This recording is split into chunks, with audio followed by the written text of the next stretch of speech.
with the Intellion. She's playing quickly. I feel like she thinks she's got it. See what can happen on this turn And the for draw for Reagan. You've been patient. You've been waiting all this time, but you ready. You've been putting in that grind, so let's go. Champions are hard to find, but you know the goal when you're ready to shine. Have they heard of you? Then they know. You got your sights set on that road. If it's on the battle, then let's go. 'Cause you'll never stop. Show them what you got. Fighting through another turn. And the power fan is gonna join it. Very impressive showing and a really good understanding of how these teams work. Show them what you got. Yeah, they already know. You got your sights set on victory road. Show them what you got. Yeah, they already know. You got your sights set on victory road. Mindjo wants to go for a sweep of his own. Scrafty has already knocked out 2 Pokemon. He said this match was too hot. I need to cool things off here with an ice beam. A Bastion, it rumbles onto the field, and the smackdowns are adding up.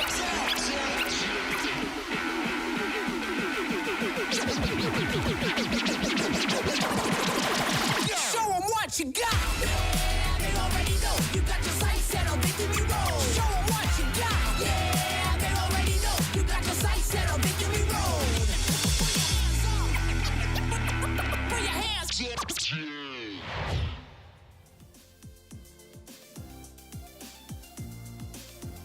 Good morning and welcome to the lovely city of Stuttgart in Germany. My name's Ross Gilbert and I'm joined for another lovely Pokemon Trading Card Game Regional by Freya, Joe and Ben. How are we doing this morning?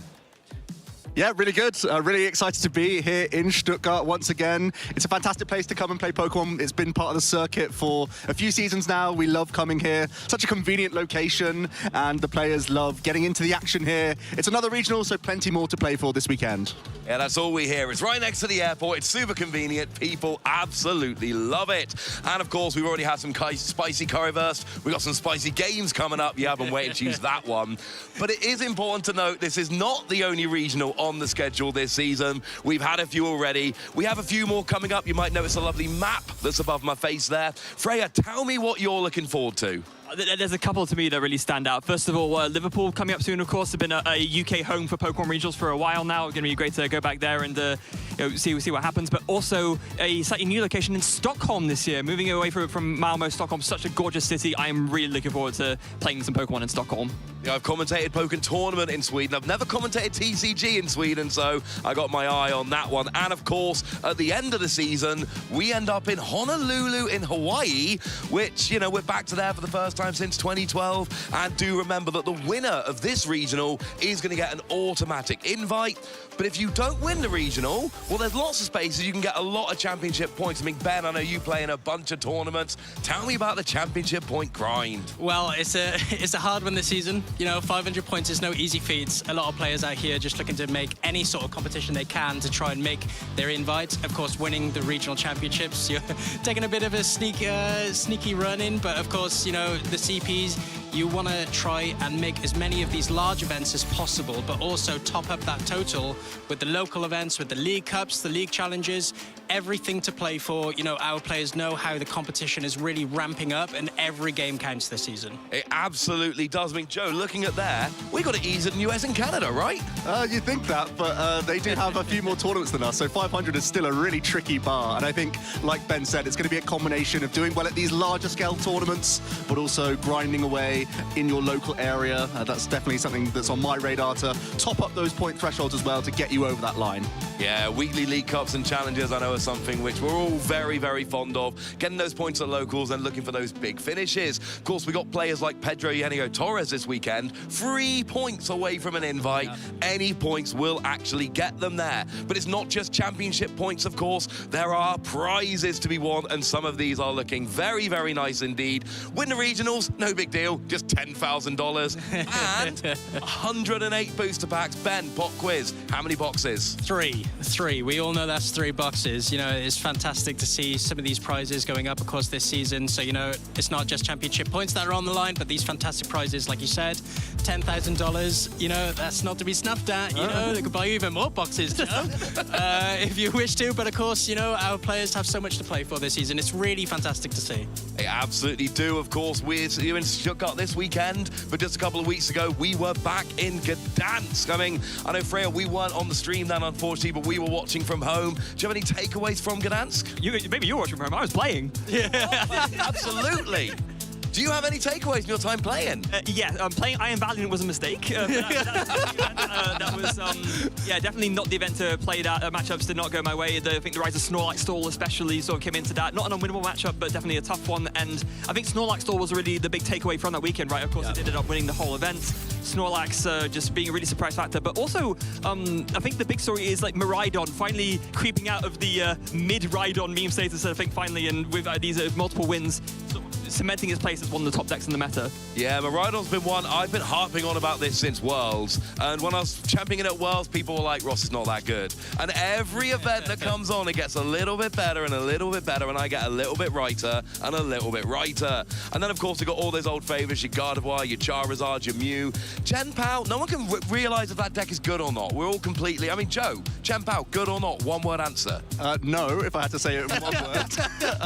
I feel like it's actually got a lot more difficult in this format. Many people thought that the Iron Hands EX inclusion would make this deck far more powerful, but it seems like there are other archetypes like Miraidon that's become far more popular, which is a tough matchup.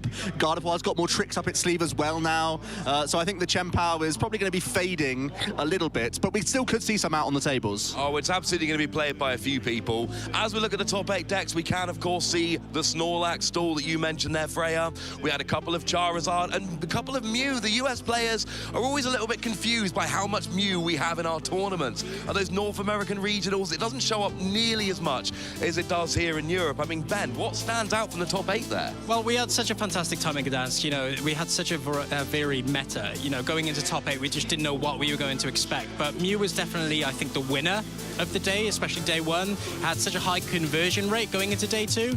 And, you know, we expected to see quite a number of them into top 8. So we see the 2 there, but, of course, the 3 Charizard as well. So the Mew's maybe not having a great time going into that top 8, but we see Luke Kirkham there with the Palkia V-Star. That was also a great story going into top 8, and of course Wukash with the Snorlax as well. And we saw Tord, of course, feature a couple of times. That graphic doesn't do it justice. No, no, that graphic does not do it justice. You know, that deck had some surprises up its sleeve for sure, but you know, we had such a great time in Gdansk, and we see Wukash there, regional champion, getting his invite into the World Championships, and he was a great guy as well on the day. So yeah, all congratulations to him. Yeah, we can see our Barcelona and Lille champions there as well, Francisco and Consta. But of course, we've got a new champion to crown in Stuttgart here, and then we got some more tournaments in Liverpool, Dortmund, Utrecht and Stockholm, which we are all very much looking forward to. Going back to the final of Gdansk, though, we did see Wukash there taking down Eren, and anyone who watched that final would have seen it was not the most competitive final we've ever seen. Snorlax, I think it's fair to say, favoured against Charizard, Joe. Yeah, I think we saw that as soon as Eren gave his facial expression at the beginning of the game. Yeah, was not happy to be seeing the matchup, was happy to dodge it all the way until the finals, and Lucas made quick work of that one because they seemed quite favoured and very comfortable in the matchup because they'd just beaten one in top 8 and in top 4 as well, so certainly knew their outs against Charizard. I think the most funny thing for me was seeing Eren ending game 2 by attaching an Iono to the Charmander and then just using up the cards. You guys can say what you want. I thought it was explosive. My eyes were glued to the screen for that final. I thought it was a masterclass by Wukash. You know, played really well going into the top 8, like you said. You know, was fortunate enough to play those 3 Charizards, but we had a chance to get a look in at his journey into top 8, you know, and you know he really made it out as to what it was. So congratulations again to him. Good call for the tournament, well done. But of course, we are having a tournament all weekend. This isn't just a couple of hours thing, and that means we want to hear from you guys. We want to hear your thoughts, your feelings in all the usual places: X, YouTube, Facebook, Instagram, @PlayPokemon, /Pokemon, and that hashtag PlayPokemon, of course. And do make sure you are following on Twitch and on YouTube so you can catch the entire stream. Just remember, on Twitch it is /Pokemon TCG. If you go /Pokemon, you're going to get some amazing video game action, very much worth checking out. But we're all about throwing these cards down on the table. Speaking of which, we are about to grab some players to throw some cards down on the table, so we're going to take a very quick break, and then we're going to be back with some lovely Pokemon TCG action. Don't go anywhere.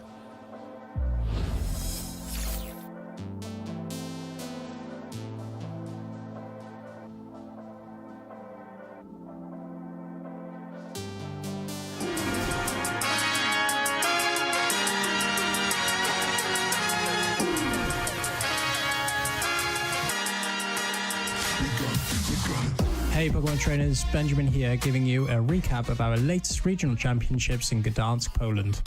977 competitors have travelled to Gdansk from all over the world to compete. Following the latest set release in Paradox Rift, and with the Latin America International Championships happening a week prior, our players were still playing in an unsteady meta, with many decks still being playable options going into the competition. Players' deck choices were as important as ever, placing heavy significance on the regionals meta. The choices around what cards players were including in their decks and what archetypes they were expecting to play in the tournament would ultimately decide their success. The meta on the day was just as varied as predicted, with no deck having over 17% representation. Miraidon EX, Gardevoir EX, and Charizard EX ended up as being the most played archetypes going into our day one. Throughout day one, our live coverage had seen a wide array of decks and archetypes, which just represented how volatile the format was on the day. Players had made their best judgments on what decks and what cards they included in their decks would best counter the competition's meta. After an explosive 9 rounds, Mew VMAX had ended up being the archetype having a fantastic day, representing 20% of the total decks coming into our day 2. And after another incredible 6 rounds of fantastic play, our standings had finally concluded, going into a top 8 that still had even more surprises in store for us.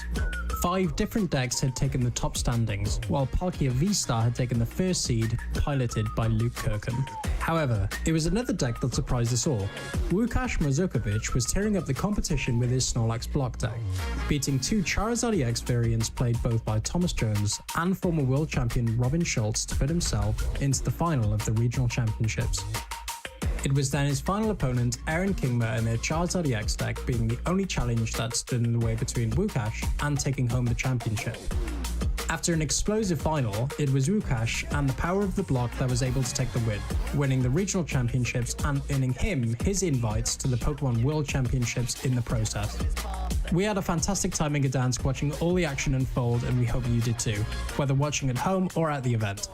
We hope you can stay tuned to catch all the drama. Until next time, trainers, catch you later.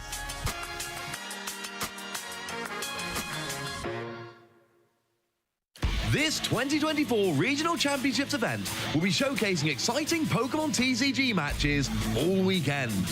Trainers from around the globe are here to compete for over $125,000 in cash prizes, travel awards, and championship points to qualify for Worlds 2024 in Honolulu, Hawaii. This tournament is a 2-day event, starting our trainers off in Swiss rounds. All Swiss and Top Cut matches are best of 3. The trainers earning 19 or more match points or placing in the top 32 will advance forward to Sunday, Day 2. Day 2, trainers will continue playing Swiss rounds until Top Cut is determined. The competition then shifts to a single elimination bracket where trainers battle until a single champion is crowned. Who will take home the title of regional champion this weekend?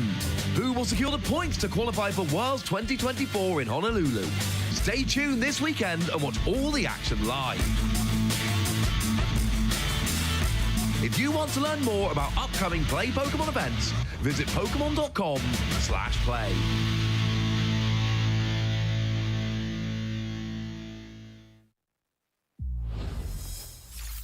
Honolulu may be the goal, but right now we're here in Stuttgart for people trying to get their chance to compete for an invite to Honolulu.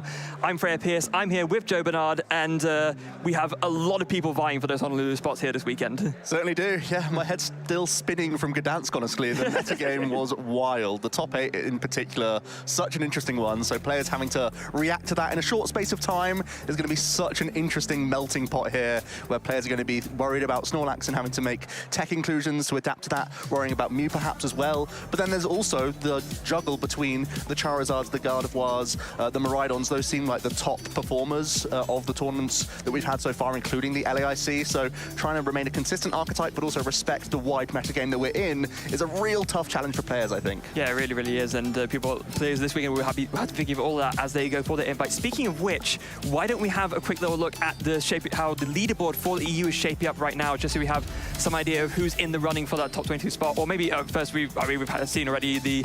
They've already got there. They've done it. Yeah, they've done it already. One victory at a regional or special event now. New for this season. Immediate access to the World Championships in Honolulu. So we've already crowned 3 champions so far. Francisco, Consta, and Wukash all have booked their spots already.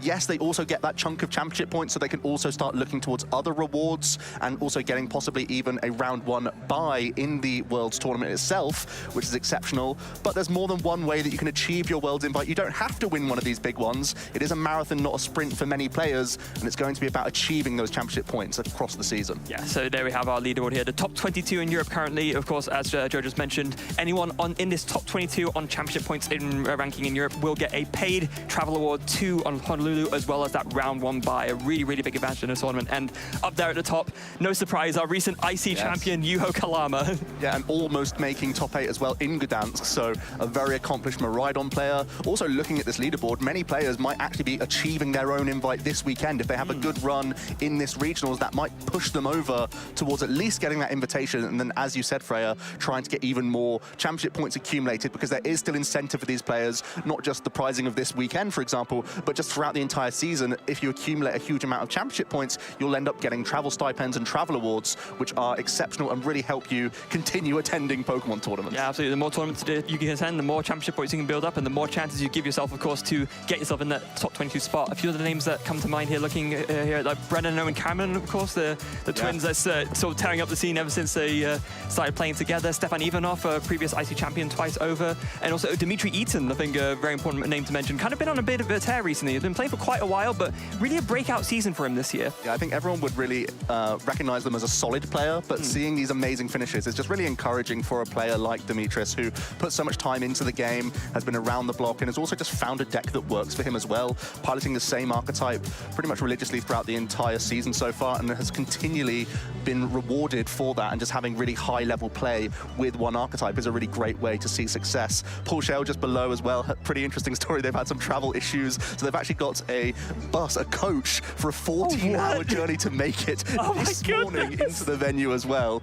So it's going to be a little bit lack of sleep. We'll see how they get on this weekend as well. I mean, to be fair, the last time that happened was with the Finnish guys at Lille, and then one of them won, right? So it's not always a bad omen. Sometimes you can have these destiny runs where things sort of feel out of your favor, but you, by any means necessary, make it to the tournament, and then you have so much passion and you're ignited to do well, and it can actually spur you on a little bit. Yeah, it can. So speaking of which, players to watch this weekend. So I think a couple of these names we mentioned already. We mentioned Brennan, for example, of course, been on an absolute tear, did very, very well at Lille. Of course, top 8 with Chen Pao. But also worth mentioning, of course, our most recent regional champion, Lukash, is here this weekend. Going to be looking to continue that streak of good performances, I'm sure. It'll be interesting to see, will he be piloting Snorlax again? Well, yeah, I think they're out in the field, and I think they have changed archetypes as well, which is a real surprise, really, when you've done so well in the previous week. But I think that is more of a nod towards the archetype they chose to play. They chose the block Snorlax in Gdansk, and as soon as an archetype like that does well, it suddenly can become on the radar, and players can adapt their deck lists. Also, Tord Reklev, pretty much ever present at these high-level tournaments, has sort of been known for playing Gardevoir for so long, but has recently jumped ship onto what I can only describe as a very janky Lost Zone variant that seems cobbled together. It's a hodgepodge of the best attackers, and I've once again had a little peek of his deck list, and again, even this weekend, he is piloting something pretty wonky. So as long as they're on a pretty good record, we are really excited to be showing that as well this weekend. Yeah, I mean, you're never going to be disappointed with a Tord game, right? You know you're going to be in for the highest level of play, and yeah, and it is funny because Tord is also one of these players who's normally known for like sticking with one deck that he thinks is the best and sort of carrying on with it as long as he can. But when he does switch it up, you know there must be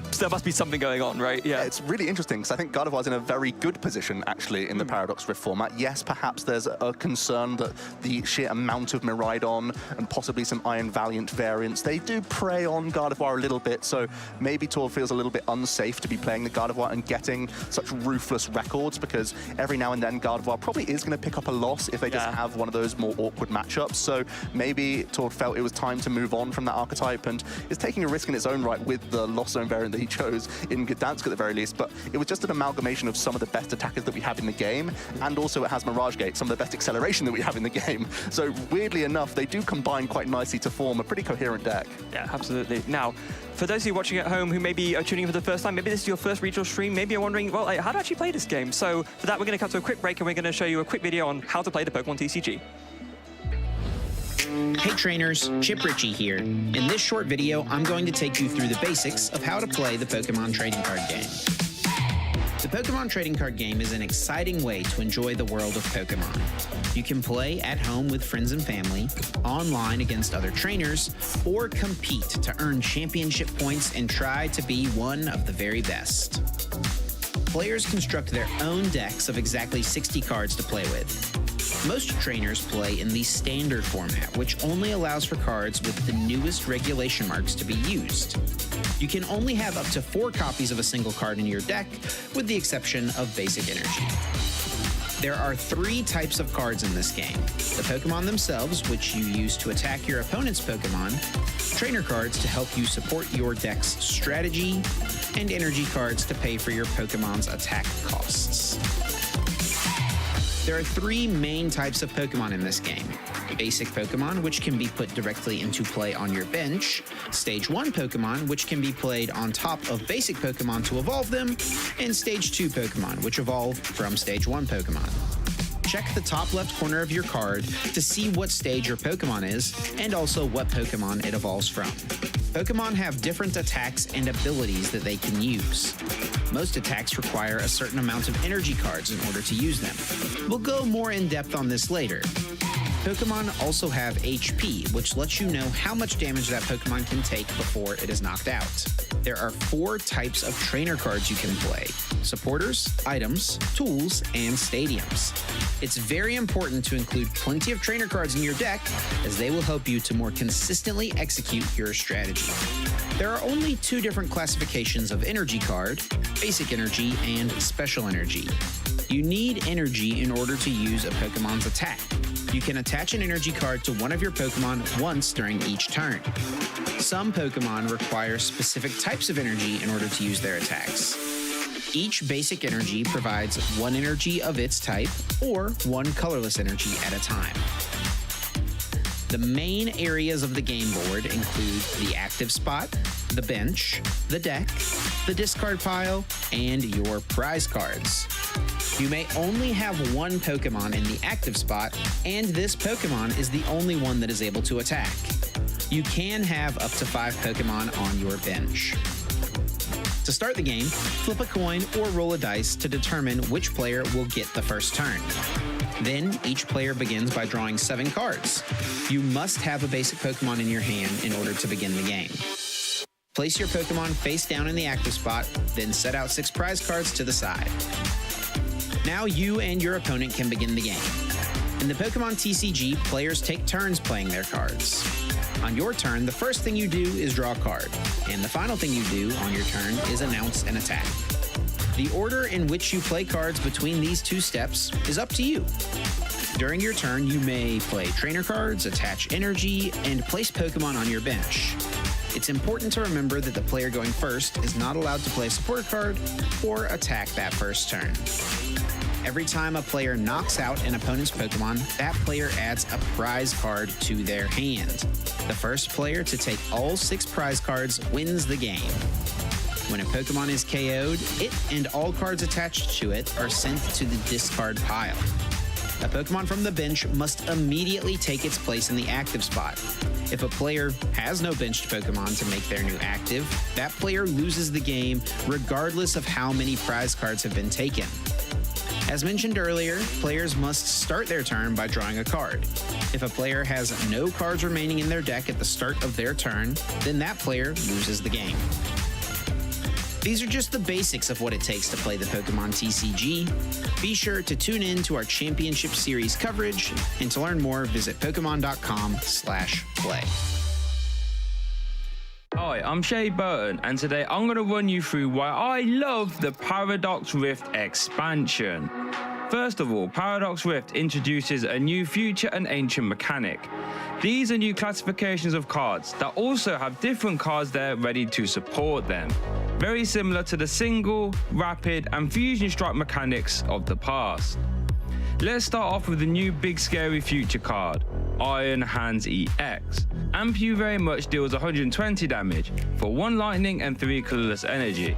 However, if you KO something with damage from this attack, you can take 1 extra prize card.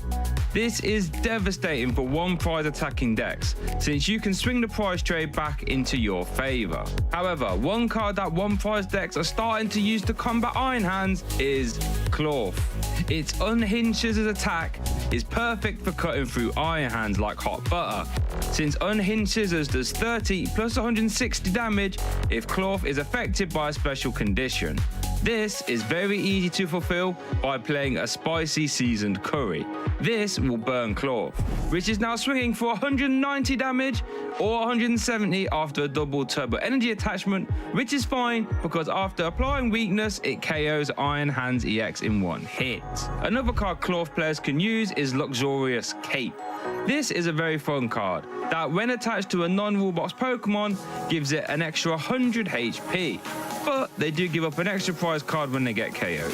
This would give Klawf from earlier 220 HP, or give Snorlax 250 HP. It would also give Sableye a terrifying 180 HP, making Luxurious Cape one new tool that Lost Box decks might start to use. However, they do have to be careful of the new Jirachi card, because this prevents all damage counters placed on your Pokemon from your opponent's basic Pokemon. This makes Lost Mine useless if your opponent was to have Jirachi in play. One deck that will definitely be playing Jirachi is Gardevoir, but they also might opt to play Screamtail. Roaring Scream does 20 damage to any one of your opponent's Pokemon for each damage counter on the Screamtail.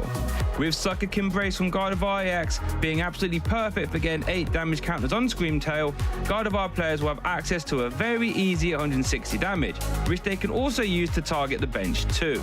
Another card Gardevoir players can now use is the Evolution TM.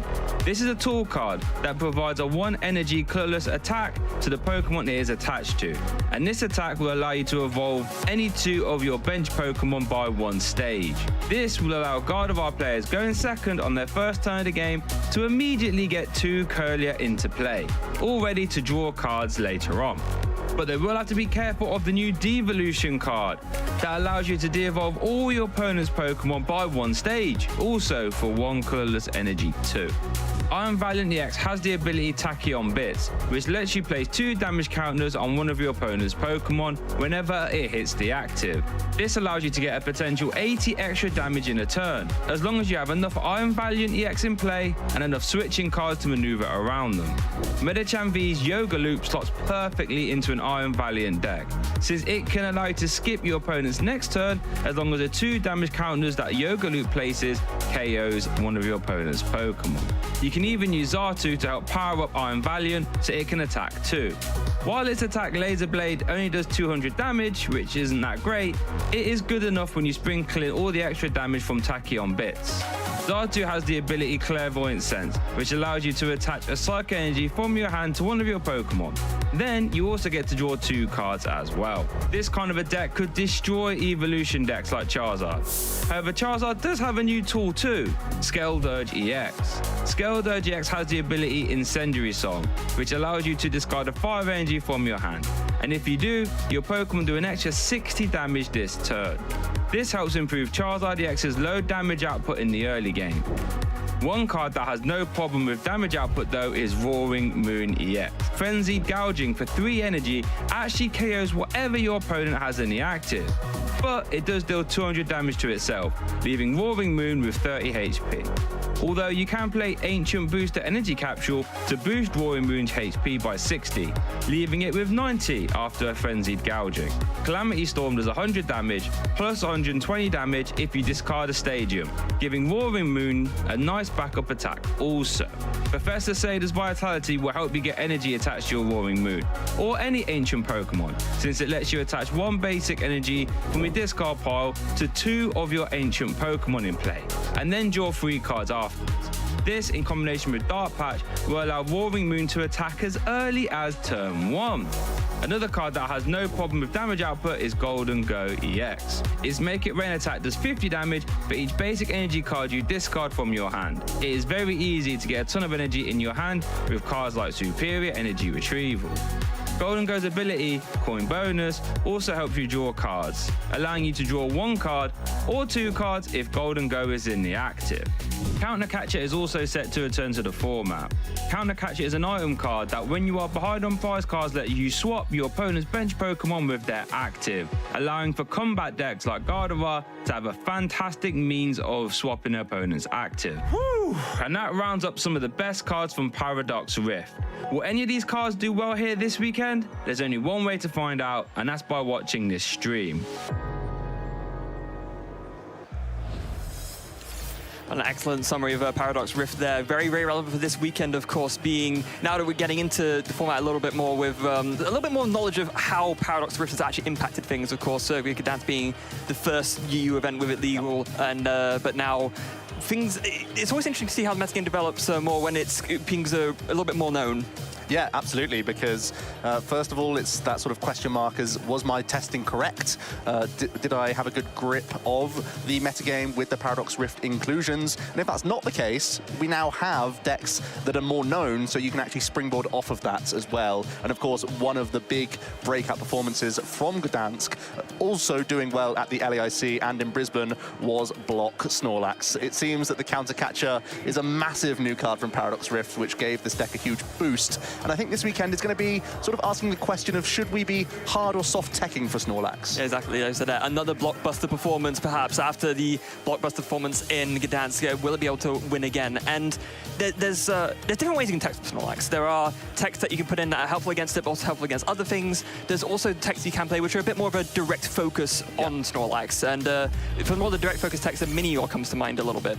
Yeah, and the Block Snorlax archetype, for those tuning in for the first time, it's not trying to win a traditional prize race. It has a completely different win condition to most archetypes in the game, where you're just trying to prevent your opponent from taking all 6 of their prize cards in order for you to run them out of resources. So the Block Snorlax simply has this ability which prevents the opponent's active Pokemon from retreating when Snorlax itself is in the active position. So the entire time you're trying to bring up Pokemon which aren't necessarily known for attacking, and you're essentially just trying to waste your opponent's time. You're basically trying to make it so they can't hit you, so they are running out of cards the entire time. The deck often aims to bring these Pokemon back into the active position whenever your opponent finds a way to move around it as well. So that's how the Snorlax deck works, and it's really whether players want to adapt their deck list to this archetype now that it's had such great success. Yeah, absolutely. Now, we have made some predictions for this weekend, the 4 of us casters, so let's show you guys at home what we think is going to do well this weekend, and both in terms of our deck predictions and also our card predictions. For myself, I've already mentioned the Minior there. I think as an answer to Snorlax, there will be some more people like putting this into their deck. It's a card that has the ability where if it's on the bench, you put an energy on it, it goes into the active, and then it does 20 damage for each energy in your opponent's active Pokemon's retreat cost, which is a very easy way to one-hit KO Snorlax. Yeah, especially because Minior is a fighting type. Yes. Which is doubling that damage, which is exceptional. I think that's a really cute tech card, and I think many players will be piloting that in some of the decks. And you're sticking true with the Iron Valiant, is what you played in Gdansk. Exactly. You said possibly 1 or 2 card changes would have made your run a lot more profitable, and I think it's still got a decent shot this weekend. Yeah, absolutely. So my reason behind picking Iron Valiant, even though I just said in the intro segment that it was a bad choice, I think it doesn't take a lot of tech adjustment to adjust for those bad matchups to give yourself more of a chance. So perhaps if they've been a little bit more prepared, and people knowing now that Snorlax is a threat can adapt their lists, and then Iron Valiant can use its other strengths to beat all the other matchups that it does so well in. Makes a lot of sense. I'm going for Charizard EX. I feel like it's just such a powerful card. It's done really well in Gdansk, obviously made the finals, but also littered our top 8 and had really good day 1 to day 2 conversion. I think in the metagame right now, it's fantastic to be a dark type. I think it's fantastic to have this such high threshold of hit points, really going to help fighting off these early aggressive decks like Miraidon in there as well. So I think Charizard is pretty well positioned in the format right now. And my tech card of choice, similar to you, Freya, is trying to respect Snorlax in a different way. I think the Spiritomb is more of a softer tech, really, where you are trying to shut off the draw power of Rotom V, which is found in the Snorlax archetype, but also you gain the benefit of also collateralling Mew. You're trying to shut down the Genesect V's draw engine. Of course, Mew can find ways around this by using Lesser Sparkle on their Genesects, protecting their own abilities with Fusion Strike energy, but it does make their plays a lot more difficult, I feel. Yeah, and especially considering sort of we learned a lesson of how popular that Mew still is in the European regionals. We learn. Yeah, like, somehow we keep forgetting. But yeah, with that regard, Spiritomb, yeah, having that multiple coverage, both for an awkward matchup in Snorlax, but also knowing you have that benefit against Mew, definitely makes a lot of sense. Like, Spiritomb is just a really good card in general. I mean, it's obviously mini on V as well, which is still a relevant card in a lot of decks. Yeah, it can end up being a decent deck card for Charizard, actually. Yes. Especially because we've seen Rotom going into some lists of the Charizard players' deck lists as well. This is my pick. I feel like it's, you know, going to be on that top 3 of popularity, most likely going into this tournament. It has a fantastic draw engine behind it with that Pidgeot EX, where we're able to cherry pick a single card out of our deck every single turn. This is massive. It's going to help us make sure we have boss's orders on the spot as and when we need it. It means that we're going to have Iono to hand disrupt our opponents, knowing that we always have our Pidgeot as a fallback so that we continue to draw well throughout the game. And of course, the Pidgeot, at the very least, is helping us get our rare candy combinations, which can be such a headache for these stage 2 decks. Our Pidgeot EX, such a good card. To me, it's almost surprising that it hasn't seen playing like more archetypes. Charizard seems to have been like it's a major home, but I mean, being able to search for, you know, one card every single turn, and also a free retreat as well. Like, it's just like the good stats and things about this card just like keeps piling up. I'm sure that it will see more play and more things eventually, but Charizard is its home for now, and yeah, a very good home in that deck, being able to, like you said, search out those combo pieces to get your Charizards going turn after turn. Yeah, it's by no means flawless. There are some more awkward matchups out there. I think the Giratina V-Star is certainly one that I'm a little bit concerned about, especially because Giratina also is really good into Snorlax, actually one of the best matchups into Snorlax, so players might be looking at the results from last week, bringing Giratina to the table, and that also has a good time into Charizard as well. So it is going to be this constant metagaming shift. It feels like there's no one standout amazing best deck in this game. It feels like in the Paradox Rift format, it's going to be a question of how can I react to the previous results? What do I expect to be the most popular decks in the room? How can I tech my deck, but also how can I choose my own archetype and sort of protect myself against my more awkward matchups and hope that they're the less popular ones on the day. Yeah, absolutely. It is when you have those like wider formats where there's a big range of decks viable, that's kind of what you end up with, and it does make things a little bit more interesting, but it also makes it a little bit hard to prepare for, right? Because, really hard. So we were going over your deck spotlight. Let's say I take a look at my choice of this weekend, the Iron Valiant EX, of course, one of the new archetypes in Paradox Rift. In pre-testing, there was, or rather, before the set came out, there was a lot of debate as to what the best partner for Iron Valiant is, and it seems like Entei V is what people landed on, of course, and Noah Sawyer getting second at the LAIC with this partnership, and there's just a lot of, it just makes a lot of sense, right? You want to have a big bench with Iron Valiant, so Entei V does more damage, and out of all of the sort of Pokemon that have a Rondo attack, you know, in terms of Entei, Raikou, and Suicune, Entei has the most HP, and of course has that synergy with Magma Basin to power it up. I think that's the massive part of it, is that not only you're using Tachyon bits to target down lower evolving and engine-style Pokemon, but also if you can combine that with an early burning Rondo thanks to a turn attachment plus Magma Basin combination, you can take out multiple basics really early on in the game, and there are so many decks that are really hindered in terms of their setup if, say, an early Pidgey and Charmander get knocked out, if 1 or 2 Rolts get knocked out in the opening stages, even if you can knock out a couple of Comfey, all of these engines really rely on low hit point Pokemon, so if you're able to weave in an attack as well as these Tachyon bits abilities stacking up, it just becomes a really amazing pressurizing deck. Yeah, and also Fire's just a good type to be right now in terms of arenas. I mean, unless the name's Luke Kirkham and you go up against Luke, generally speaking, you're not going to be going up against many water attackers, so a 230 HP basic that isn't going to be exploited for weakness that much, it's pretty good going. Yeah, especially because you can switch card off the Magma Basin damage as well. You're naturally playing a ton of switching cards. I've actually seen in the Charizard versus Entei matchup, oftentimes you're trying to just poke into certain Pokemon, poke into the Charizards themselves, knowing that you have the Technical Machine Devolution combo so that the Charizard stays at 180 damage, you can take hits with your Entei, and then you can come back all in one turn with a big Devo play, which is absolutely exceptional. Another great card from Paradox Rift, which players have to keep their eye out for. Yeah, and also it's very good tie against Gardevoir, right, which is another one of the really popular decks. I think pretty much any evolving deck, if you can exploit those early turns and pick off the evolving basics with Attacking Bits and Yoga Loop and then do another one, just with the free turn you take from Yoga Loop, definitely a lot to appeal with there. But it does depend on, it's a very matchup polarized deck. Yes. And that's the big problem with it. And that's the problem that I ran into and several other people, is that if you don't hit the right matchups on the day, it can be very, very rough. So, but if you're willing to take the chance on it, then it can pay off really well. Yeah, and the good news is it draws so many cards in the opening stages. It's almost always going to be using Squawkabilly EX to see an additional 6 cards. You can use your research as well for an additional 7 cards. So you can play these tech Pokemon like a Drapion V thrown in, like a Spiritomb, for example, even Minior if you're expecting certain archetypes in the room. You can make these adjustments, and even just having an extra copy of TM Devolution in your deck list can tweak those matchups as well. So, and I think you do have the space in that deck list because you're just using basic Pokemon. Yes, you fill fill up your deck with a ton of switching cards, but I think you have the room to make those tech adjustments. So it wouldn't surprise me if the Entei Valiant continues to do well, but as you said, Freya, there's so many other ways we could see Iron Valiant still do well. It's such a versatile card, and obviously because we don't really attack with the Valiant, we can actually be splashing in all sorts of different energy and different attackers throughout the entire game. Yeah, one of the early height variants, of course, was playing with the Rapid Strike Urshifu, like, of course, which is, as an archetype in and of itself, is, you know, not entirely disappeared. There's, you know, some murmurs around here. Maybe some people are going to be trying to pilot it to a good result this weekend, but that has, of course, even more synergy with the Yoga Loop, right? Because that being a Rapid Strike Pokemon, you have the Rapid Strike energy you can use to power up the Metacham as well, so there's a lot of synergy there, but it seems like Entei is the one that's seen the most effects so far, so we'll have to see if that dynamic flips. Yeah, one of the other archetypes from Paradox Rift is Gholdengo. Is there ever a chance for this archetype to work its way into the metagame? It feels like it didn't really hit the ground running. It feels like such a powerful Stage 1 card. It's got inbuilt draw power, it's got the potential to one-hit KO opposing Pokemon with that attack for just one energy attachment. It feels like this card has to be amazing. Why isn't it quite succeeding just yet, Freya? I honestly don't have a good answer for you because I have the exact same question. Like, there's so much about this card on paper that just makes it seem like that it should be really, really powerful, but it just hasn't. It's barely even day 2, let alone make it to top 8, right? And that just seems bizarre to me. Like, maybe there's. I think. Okay, no, I do have an answer for you. I changed my mind. I think it doesn't have a good enough synergistic partner yet. Like, it does a lot. I think it does have a lot by itself, and the main partners seen for it. Some people playing with like Hisuian Basket Legion and with a Sizzle. Those are the main two. But I think it just needs something to give it that little extra push, maybe, to get it to that higher tier status. That's very fair. The coin bonus ability is a fantastic one. It can sometimes struggle with Path of the Peak at times, and Iono. That's a big combination for a number of archetypes right now to sort of stunt the progression of a Gholdengo. But that Make It Rain attack, a 50 times multiplier for as many energy that you discard from your hand can be so easily accumulated with the new Earthen Vessel item card, as well as superior energy retrieval.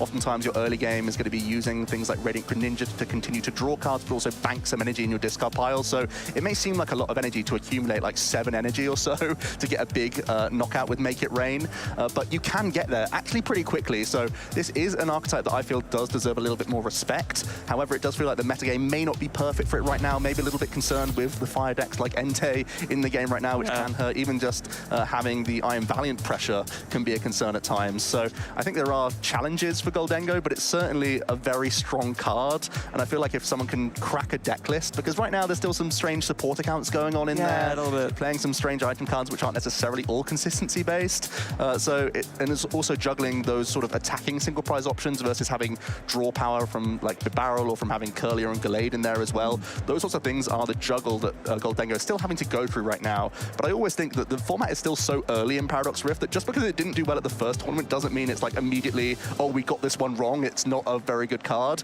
It's sometimes just takes a little bit longer for someone to iron out a perfect deck list. And I feel like Gholdengo is such a powerful card, it's eventually going to find a way. And I think the other thing that is kind of sort of ringing in my mind as well is there's precedent for attacks like this doing well, right? I think that's a Blacephalon, was the one that has similar Fireball Circus. That costs 3 energy, not just 1, and that was similar, and you discard as many energy as you want from your hand to do 50 for each one. But maybe because of that being a single prizer, maybe that gave it the edge there, and maybe it being a 2 prizer with Entei being in the format maybe makes it not a good trade. But also the fact that it has built-in consistency as well, the coin bonus. Yeah, I basically, in summary, I think you're right. I think maybe the Gholdengo. I think the list just hasn't quite been cracked yet, but when it does get cracked, I do think that it's gonna. I think it's gonna take a lot of people by surprise. Yeah, are there any other archetypes that you think are maybe on the fringes that you are tipping off for this weekend? Do you think anything's gotten a slightly better metagame position over the last few weeks? I mean, the main thing I can think of is one we already mentioned, right? Urshifu. I think that's there's a lot to be said for Urshifu. The sort of it's a deck that operates very well into Snorlax, actually, because especially if you're playing with the version with Iron Valiant, you have so many switch cards, you're doing so much damage that you kind of you're able to power through a lot of the stall options for Snorlax very easily. So there's definitely something to be said there, I think. Yeah, I actually still like the Inteleon Urshifu version myself. I feel like that's still a really powerful archetype, having that double gunner ability to continually target down these Pokemon, similar to the Iron Valiant variants, really, where this also gains the technical machine debility evolution. It also picked up Earthen Vessel, which is another fantastic item card for this deck, because you're naturally deck thinning in an archetype that doesn't actually have that much draw power inherently. But also, the water energy is the critical component of this archetype, where you want to have a steady stream of these water energy so that you are capitalizing on your Inteleon VMAX every single turn of the game. You're trying to unlock Manaphy, trying to get that KO'd either via Yoga Loop or via these double gunners, and then you unlock the G-Max Rapid Flow, which is still such an intimidating attack in the game. Yeah, it really, really is. Being able to do 120 to 2 Pokemon, it's been fearsome. Pretty much ever since it came out, it's had some kind of either big or small metagame presence. I think that's a testament to how strong it is. And also just, Gale Thrust as that first attack. Just super efficient. 150 damage for 1 energy is not something that a lot of other decks can match. Yeah, and 2 great type coverages as well. Just so happens that Miraidon is really popular right now, so having a 330 hit point fighting type Pokemon that can Gale Thrust so quickly and so easily actually gives it a good matchup into the sort of high hit point basic attacking decks just by virtue of having weakness. Inteleon VMAX does the same thing into Entei, so you're covered really nicely into the evolving decks just because you have so much of this spread pressure, and due to your 2 type coverages, you're actually really strong into a lot of the evolving decks. I think the main dodge and weave for this one, where we have the Inteleon rather than the Iron Valiant, this one has a lot less answers to Snorlax, so you're trying to dodge that matchup, and you're still a little bit concerned about Mew VMAX as well. That's historically been the worst matchup for the archetype, and that makes this archetype a risk, but if you get on the right run, and if you predict the meta correctly, you can have a really deep tournament run with the Rapid Strike build. I think it got top 16 at Gdansk with Rahul Reddy, a really top player in the game, and if the top players are diverting to these more fringe picks, that means it's possibly a really good choice for a tournament. Yeah, well, that goes back to what we were saying before, right, with regards to the... sorry. It goes back to what we were saying before with regards to the different deck choices. Sorry. It's fine. Yeah, so the deck choice is definitely going to be integral to the tournament. That's just always going to be the case, and we are still reacting to a couple of tournaments. The LAIC was the big one that everyone had their eyes on. Gdansk is the first time the European players have had the chance to play with the cards, and now it's going to be either sticking with what you know and your guns over the last couple of weeks, and if that's going to keep up and make those few small changes, or is it going to be a case of completely jumping ship onto a new archetype? What do you think about that one? Yeah, I mean, that is the age-old debate, right? We saw that Tord made that jump to a new archetype, changing from Gardevoir over to Lost Box, and where Lucas maybe doing the same this weekend as well. So it is definitely an argument for both. I think it really depends on whether you feel like people are going to be reacting to what happened in Gdansk, or whether you think that it's going to sort of kind of continue on as already expected. Yeah, it's a real head scratcher. I don't know the right answer, to be honest with you. I'm someone that always bounces around different archetypes myself. I'll always try and pick a deck for a tournament, but we've certainly seen precedent for many players just stick with what they know, and you can't really question that because we've seen the likes of Brennan, the likes of Tord, who are having some of the highest point thresholds that they've achieved over the season, and that's because they basically stuck with one archetype the entire time and mastered it. And I think a lot of the time we have such intricate matchups now that it's really about how you play the matchup rather than actually flipping over what basics the opponent has and say, oh, I'm in a good spot, I'm in a bad spot, just based on what they're playing. It's really how you navigate these matchups which are going to make the difference this weekend. I think one of the decks that we could maybe look out for as well is Roaring Moon. I think that's an interesting one. Yeah, it has had some day 2 success. It's definitely not done anything, but I think that considering the inherent power level of the deck, I'm a bit surprised it hasn't done more. I think that's the best way to put it. I would say so too. I think based on the online results that we saw very, very early on, and also looking at the Japanese format, which is not quite a one-to-one to us, but pretty close in terms of the set release, that Roaring Moon was everywhere. It was dominating the tournaments, and I feel like it hasn't quite converted in these larger scale events. It got pretty close in Gdansk though. It did also get a top 16 placement. So yes, it did. That's pretty true. Close to getting there. And I think it's going to be, once again, that juggling act. I think the most success we've seen where it's actually broken into those top 8s has been alongside the Lost Zone engines, where it's got a number of single prize Pokemon helping out. Then the Roaring Moon just comes onto the board to knock out anything in its path. It has that frenzied gouging option that can knock out any amount of hit points. It doesn't matter. Yes, you get a big 200 damage back to yourself, but you're getting through pretty much everything as and when you need it, and you're a dark type coverage Pokemon. So it does a lot in a Lost Zone engine. You can see why that's quite popular. But to see the sort of 4 Roaring Moon, the Squawkabilly, the Turbo engines, where you're trying to use the Sardas and the Dark Patches and really set your stall out early, it's not necessarily the right metagame for that, because you put so many multi-prize Pokemon immediately onto the board when there are still enough decks that use single prize attackers to offset the prize trade, that even if you get into the race early, you don't necessarily have enough disruption to stop the opponent from sort of building a comeback into you. No, it's the one-hit KO option, right? It kind of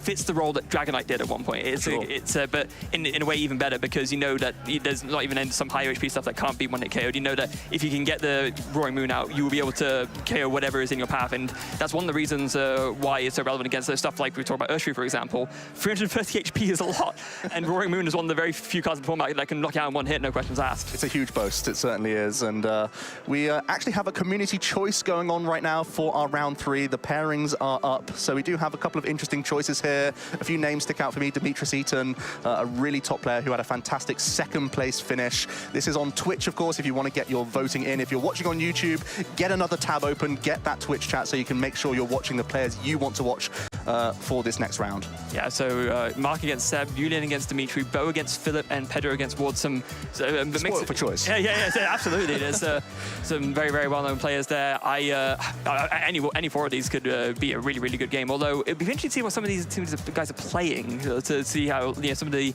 matchups might play out. Yeah, I wouldn't be surprised to see Demetrius once again piloting Gardevoir. I think he's been pretty vocal about loving that archetype and sticking with it for the entire season. Definitely one of these players who has just found the deck they like and are just going to keep rocking that over and over again. And you can't question it. They've had such good results with this archetype, and it's one of the highest skill ceiling decks. So if Demetrius has good mastery of that archetype, you're going to see results because he's so good at playing it. But so many top players here in Europe already in this round 3. Some of these players facing off against some really high quality opponents. And again, without spoiling too much, looking at Philip's deck list and also looking at Pedro's deck list, there's some really interesting stuff here. So we're going to have a blockbuster no matter what. Yeah, we've seen some spice for sure. So yeah, get voting there in the Twitch chat. Let us know who you want to see out of those 4 matchups. I'm sure whichever match you guys pick is going to be an absolute stonker. Yeah, I'm really looking forward to it. The tournament's already underway. We've had a couple of rounds. We're starting to get those early wins under the belt. You start to see how your archetype is flowing. You see maybe you had a couple good matchups and whatnot. Let us know what decks you want to see on the stream as well. We've just given you the choice for this first round, but we're always going to be watching the socials. Get on X, use that hashtag #PlayPokemon. You can follow us on YouTube, on Facebook, all those socials. We want to hear from you. This stream is here for you guys. We're trying to make it the best production we possibly can, so getting your input is integral, and we're always going to be watching those socials, but because we may even have some downtime where we get to chat about those hashtag #PlayPokemons as well for something fun during the day. So if you were there in the Twitch chat, Joe, and you were voting there, ask who, what would you go for out of those 4? I'm a sucker for Pedro Torres, honestly. I think he's one of the top players in the game, and I'm always interested to what they bring. We have the current standings right now. There's a number of players, obviously, on this 2-0 record. A couple of names do stand out. Kim Papega on table 16, on 13 right now, or ranked 13, I should say. Definitely a strong player. Lewis Roach as well really has been doing well in the last few months and is really on an uptick in terms of putting more time into the game, putting more focus into the game, and is seeing some good results already. Yeah, that's actually a couple of names to me that really stand out. Tobias Smutkowski and David Storm, two very, very, say old-handed, as it sounds what we mean to say, but long time players of the game, and kind of have been out for a little bit. So seeing them sort of back for Stuttgart and also seeing them after 2-0 start, that's really, really cool. Yeah, you never actually quit playing Pokemon. Sometimes you just take breaks here and there, and you always get brought back in. But it looks like the community has made their choice. They are going for the game with Pedro Eugenio Torres versus Ward Nutz. So that's going to be fantastic to watch, I think. And I'm really excited for this one. This is the actual game. Without being too biased, this is the one that I wanted to watch because I love seeing Pedro play. One of the most methodical, thought-provoking players, and always plays difficult archetypes as well. So he's going to be taking their time, making their decisions, but also very rarely making mistakes as well. So yeah, really great choice, community. Well done. your choice is Joe approved, it's safe to say. But yeah, it's going to be absolutely fantastic match. And yeah, like we already mentioned, we had a quick sneak peek at Pedro's deck list. Don't want to give away too much just yet, but I think you guys are going to like what you see. Yeah, it's going to be a really interesting matchup. Hopefully these guys get down to the table and we can get this action underway. But we are just at this starting point of the tournament. We've been through this many times ourselves at these sorts of higher level events. What are you trying to do when you're on this 2-0 record? You're feeling good. How do you keep a level head at this stage of the tournament? I think it's important to not get carried away with it, right? You know, you got a 2-0 start. You know, you want to capitalize on that. And you have to just treat every single game as if it was, you know, any other game of Pokemon. You can't just think, oh, I'm 2-0. I'm guaranteed to go all the way. That's a recipe for disaster. Trust me, you're I'm not. I've dipped from even better. I've dipped from 5-0 before. Oh, goodness. We've all been there. Yeah. So I'd like to know the secret myself. Yeah, but yeah, it's just a matter of you keeping your head calm and making sure that you play as well in the rest of your rounds as you did in the first 2 rounds to get those 2 wins. Yeah, and that is definitely the story of these tournaments. It's a marathon. We have 9 rounds of Swiss today. Then if you progress with 19 or more match points, you need to carry on that momentum into day 2 because we're trying to get the best record possible. It's a ruthless game at times, Pokemon. You can only really afford 1 or 2 losses maximum if you want to make it into that top 8. So it's all fantastic setting the goal of making day 2, but if you're able to do that and give yourself even more wiggle room in the second day of competition where it gets even more tricky, it's going to be massive. So these players are going to be looking for wins, wins, wins throughout the entire day. Anything less than that is going to be a hurdle for them to overcome later. Yeah, it really is. So I don't think the players aren't quite ready to say, but yeah, they're going to be making their way over. So for now, it's a bit. We don't want to talk about the textures yet because, of course, players haven't got their headsets on. We don't want to give away anything to the players, but I really want to talk about these lists. We'll get into it, don't worry, we have plenty of time. And it's going to be an interesting matchup, no doubt. What are some of the decks that you have coming into this tournament that you're sort of giving a nod towards, other than, of course, the Iron Valiant variant? What do you think, based on the Brisbane results and based on Gdansk, what do you think players are most having to worry about this weekend? And what do you think is going to be the biggest shift from the previous week? It is a bit tough to say. I think that Miraidon will continue to have a big presence. I think it's one too much to not have that at this point. And especially considering how Gardevoir is the other deck that's doing very well. I think it's important to recognize that, of course, Iron Hands is just a very, very good answer to Gardevoir. As soon as Iron Hands EX was released, everyone knew this card had the potential to be game-breaking. Yes. It can take an additional prize card. Many players immediately recoil, thinking that is one of the scariest texts we can have on a Pokemon card. Yes, it has a steep attack cost, but it's turned out that Miraidon EX can support that well enough with the combination of Electric Generator, sometimes much higher ratios of Lightning Energy, but also just having similar ratios to the past, but then incorporating double turbo energy as well to help out with that colorless attack cost with the Iron Hands, because 120 is already such a great number. Having a reduction of 20 doesn't really change too much. You're already hitting for weakness onto like Radiant Greninja, for example, and to Cramorant, so you're still dealing with pretty much every single prize Pokemon, and when you're able to take an additional prize on it, it really takes away a lot of options that your opponent has, where the Miraidon player can try and find a 2-prize avenue with Miraidon itself, or Raikou, or Raichu, but also if your opponent is trying to weave in a single prize Pokemon to make it trickier, you can weave in the Iron Hands yourself, and that makes this Miraidon deck, which was always pretty adept at racing, even better at that job. Yeah. You know, it's funny, I was actually looking back one day out of curiosity to see what was the first ever card that was printed that had an effect that let you take another extra prize card. Do you know what it is? Oh, that's some trivia for me. I got to think back a little bit now.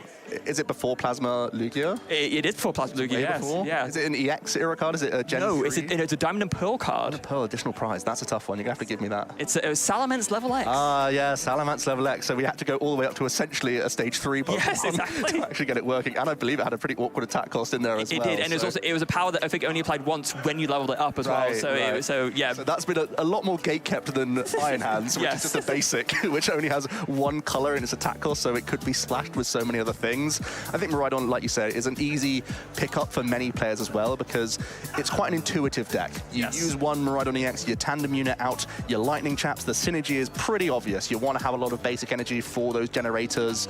It does have a little bit of white knuckling at times where you're really needing to hit from these generators here and there to actually make your strategy come off and have those early game aggressive attacks. But I think it's definitely a good archetype to pick up if you're just beginning with the game, because I feel like it has such an inherent power level that you can get into many games just through raw aggression alone and push other players off the board. Even if they have sort of grandiose schemes of making this comeback, sometimes you can just win in 3 turns and it doesn't matter. Yeah, speaking of aggression and winning in 3 turns, Roaring Moon, that's not a very sort of aggressive deck, one of the new archetypes on Paradox Rift, with that insane frenzied gouging attack for 2 darks and a colorless energy. Just knock out your opponent's Pokemon. Yes. Yeah, again, terrifying text. Knock out your opponent's Pokemon, can invalidate all sorts of tanking strategies. If you're trying to use some really high hit point Pokemon, there are still many VMAX Pokemon which give up 3 prize cards in the game right now.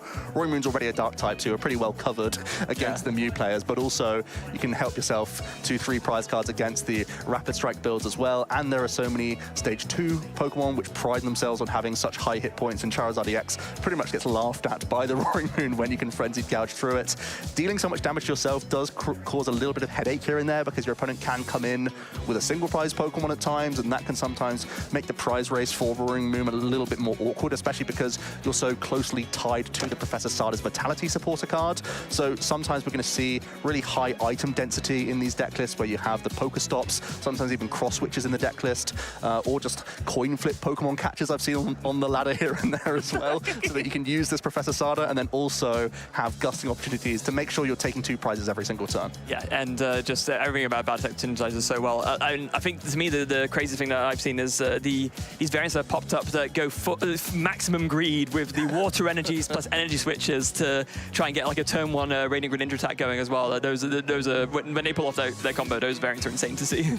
Honestly, I like it. I like the full greed. It's because I think you can deal with some of these evolving decks where otherwise Roaring Moon can struggle. If you take those early prize cards, Charizard can come straight back at you. If you take those early prize cards, you're activating all the comeback potential for Gardevoir, and then they're going to really punish you. So we're actually going to talk a little bit more about Gardevoir. We have a video to show you. It's one of the top decks in the game, so let's get to know a little bit more about Gardevoir EX.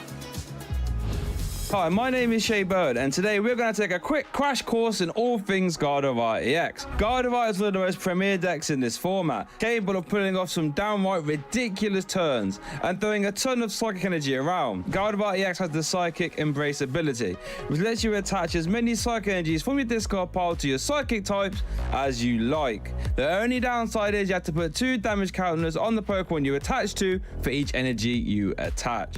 While this all sounds well and good, how are we getting these psychic energies in the discard pile then? Well, you see, Silver Tempest Curlier can help you draw cards with its Refinement ability, which lets you discard 1 card from your hand and then you draw 2 from your deck.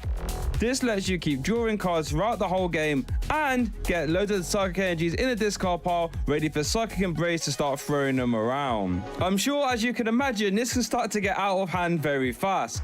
For example, with 9 psychic energies in the discard pile, you can fuel Zacian V Storm Flash attack all the way up to do a colossal 330 damage, capable of KOing pretty much everything in format, like Mew VMAX, Rhydon VMAX, and even Arceus V-Star with a V-Guard energy attached.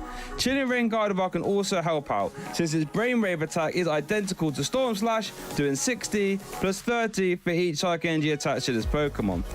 And when using combination with Reversal Energy, this can also hit that lofty 330 damage number 2.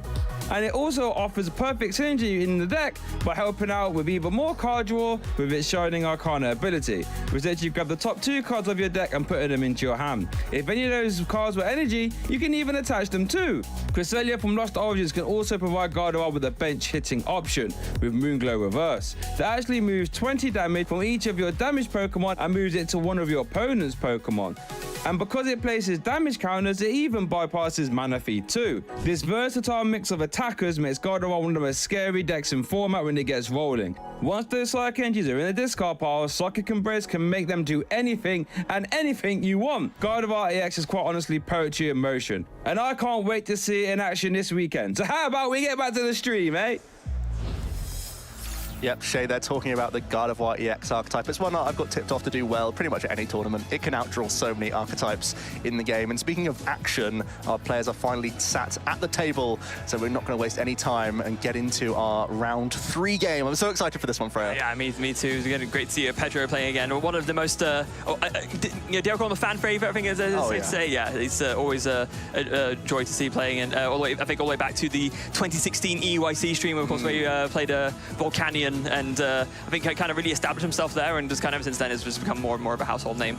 Yeah, Pedro's such an interesting case study where picked up one archetype, got really, really good with it, and then finds a metagame where they can no longer play an archetype that they have stuck with all this time, and then they jump onto something new and then stick with that for another huge period of time. I think it's a great thing for players who don't have that much time to play test, because you know already that you're locking into one deck, so even when new things come out, you can try out your new toys, you can try out your matchup into the new archetypes in the game, but you know that you're sticking with something that you can already play pretty proficiently, so it really cuts down the testing time required to still achieve fantastic results. I think it's really important for some players that don't necessarily have that time to do playtesting, that you stick with something you know, or just have one or two options at the most, rather than constantly panicking about what your deck choice is going to be because you've tested and enjoyed like 5 or 6 archetypes, or you've done the same thing and not really enjoyed any of those archetypes. I think sort of limiting your choices can be massive in the TCG for really helping you playtest efficiently. Yeah, it is, and also not only that as well, but it's also the fact that it's, you know, someone who is like a top player doing this, because often the advice we give that if you're just starting the game,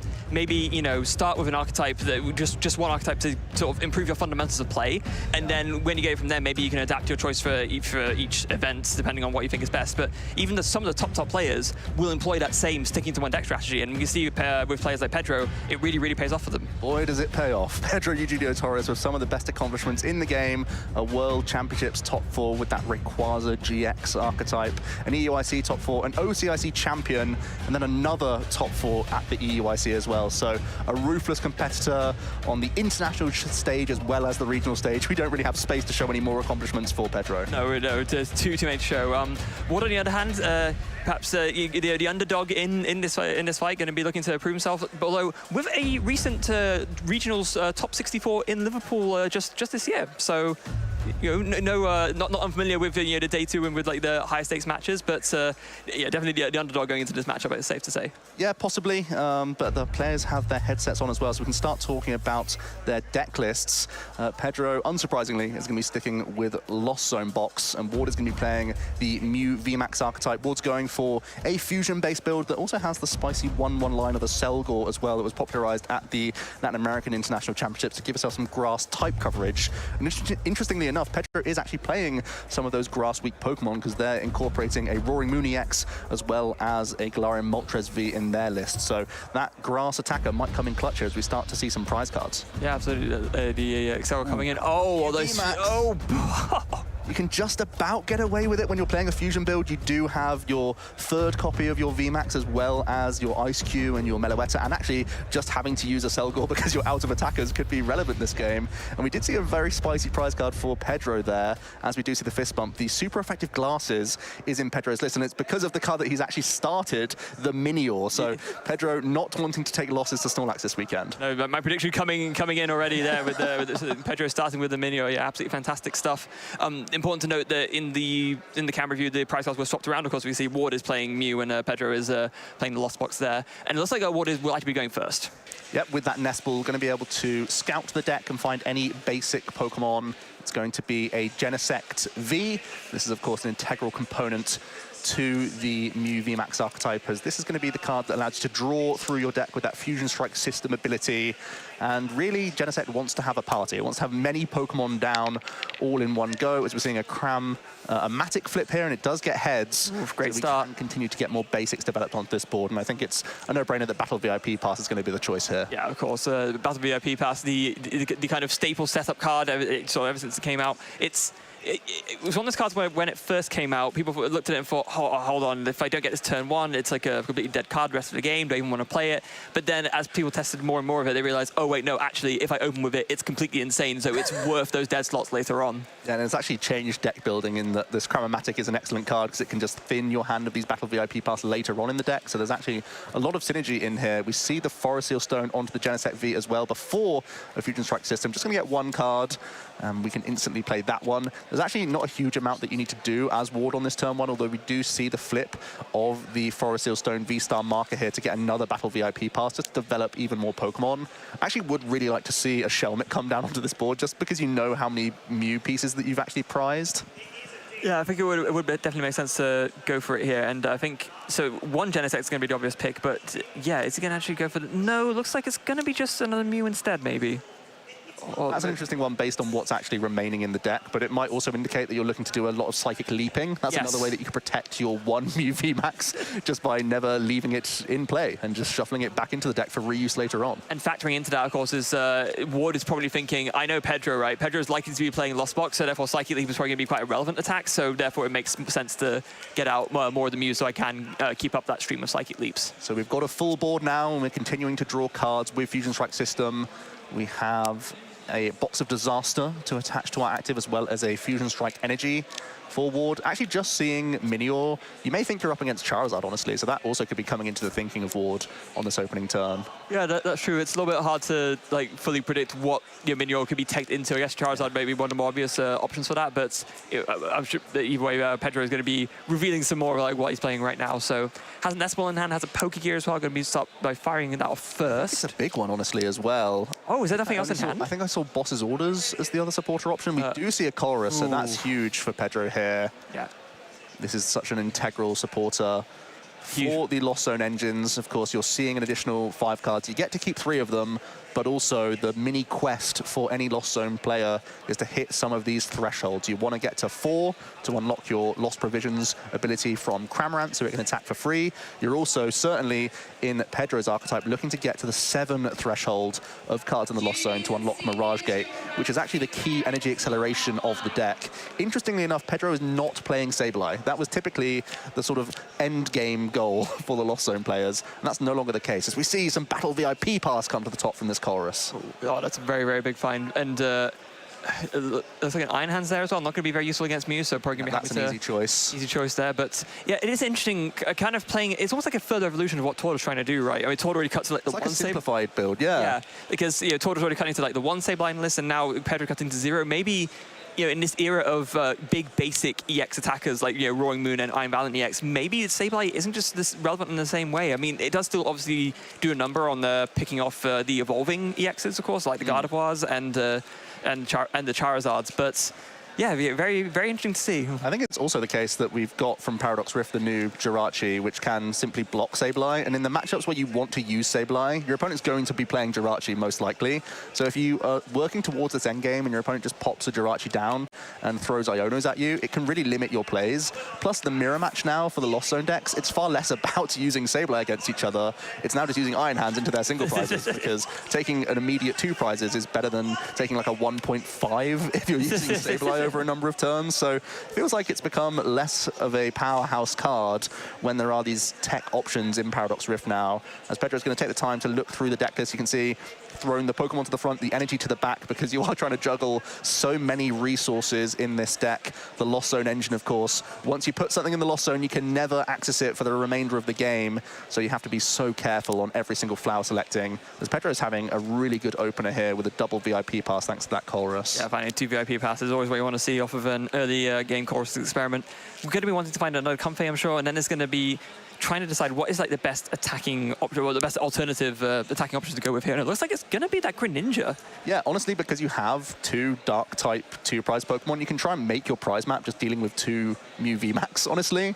That could be certainly a valid strategy for you. So just having as much onboard draw power as possible to allow Pedro to just make sure you can get towards your combinations of Mirage Gate plus your basic dark type Pokemon is going to be really important here. So I really like this option from Pedro, just to start cycling through the deck as much as possible. We, of course, have Super Rods that can reload these energies, so it's a fantastic option to have the concealed cards in the deck, and it's kind of the big debate between the Lost Box builds, whether or not you go heavy Mirage Gate plus Radiant Greninja plus a high account of energy, or do you go down a Radiant Charizard route, and Pedro is accepting that the 2 prizes are going to do the heavy lifting in terms of an attacking sense, and Greninja can be kind of in the back using its spreading options whenever it's powerful against single prize decks, but going to be more of a draw engine throughout most matchups. Yeah, of course, with that Roaring Moon as well being a very absolutely excellent attacker into Mew, hitting for that weakness. Pass, no switching outs for Pedro, which is the one issue for this opening hand here.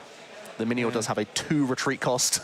It's really good at getting into the active, not so good at getting out of the active, which is a shame for Pedro here, who hasn't begun to ramp their Lost Zone too much. Just a 2 from Chorus early on. Yeah, and also not a very good card in this matchup either. Of course, Minior is going to be hitting for resistance most of the time, so definitely not something you want to start with against Mew. But meanwhile, on Ward's side, he had a really, really good turn 1 setup, and it looks like he's got... Is that Annalisa Sparkle in hand ready to go? I think it is, yeah. It's going to be the opening action for Ward here. Does allow you to search the deck for 2 Fusion Strike energy and attach them to 2 of your Fusion Strike Pokemon.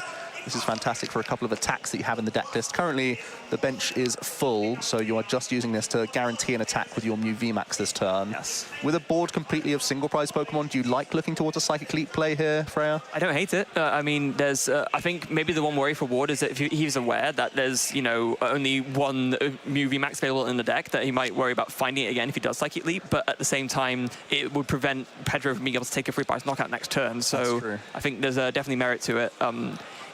I guess it's a little bit awkward because if you're going to do that, you'd probably want to evolve you probably want to do it not with the one with the Box of Disaster, right? That's the thing. So, and attaching the Fusion Strike engine from hand, maybe Water thinking of doing it with the Mew V. That's also a really good shout. If you could use just your V here, keep the V max on the bench, that could be a really great way to lose a few less resources and still get your Psychic Leap off. For the KO here, Minior just with 70 hit points, and it looks like the Mew may be staying on the board, actually. Okay. Of course, yeah, but the Psychic Leap, it is optional. You don't have to shuffle the cards back into the deck, and maybe Ward thinking he'd rather just keep those energies on board instead. And so, yeah, with that, it's back to Pedro. Who has another Colress, I believe. Actually, possibly not, but does have access to Forest Seal Stone, I think, and Galarian Moltres. So there are a few combos in this hand. It's just whether or not you want to commit a 2-prize Pokemon to the board this early, if you're going to find it difficult to ramp to 7. So we're going to see some flower selectings first. I still feel the best supporter to use here will be a Colress.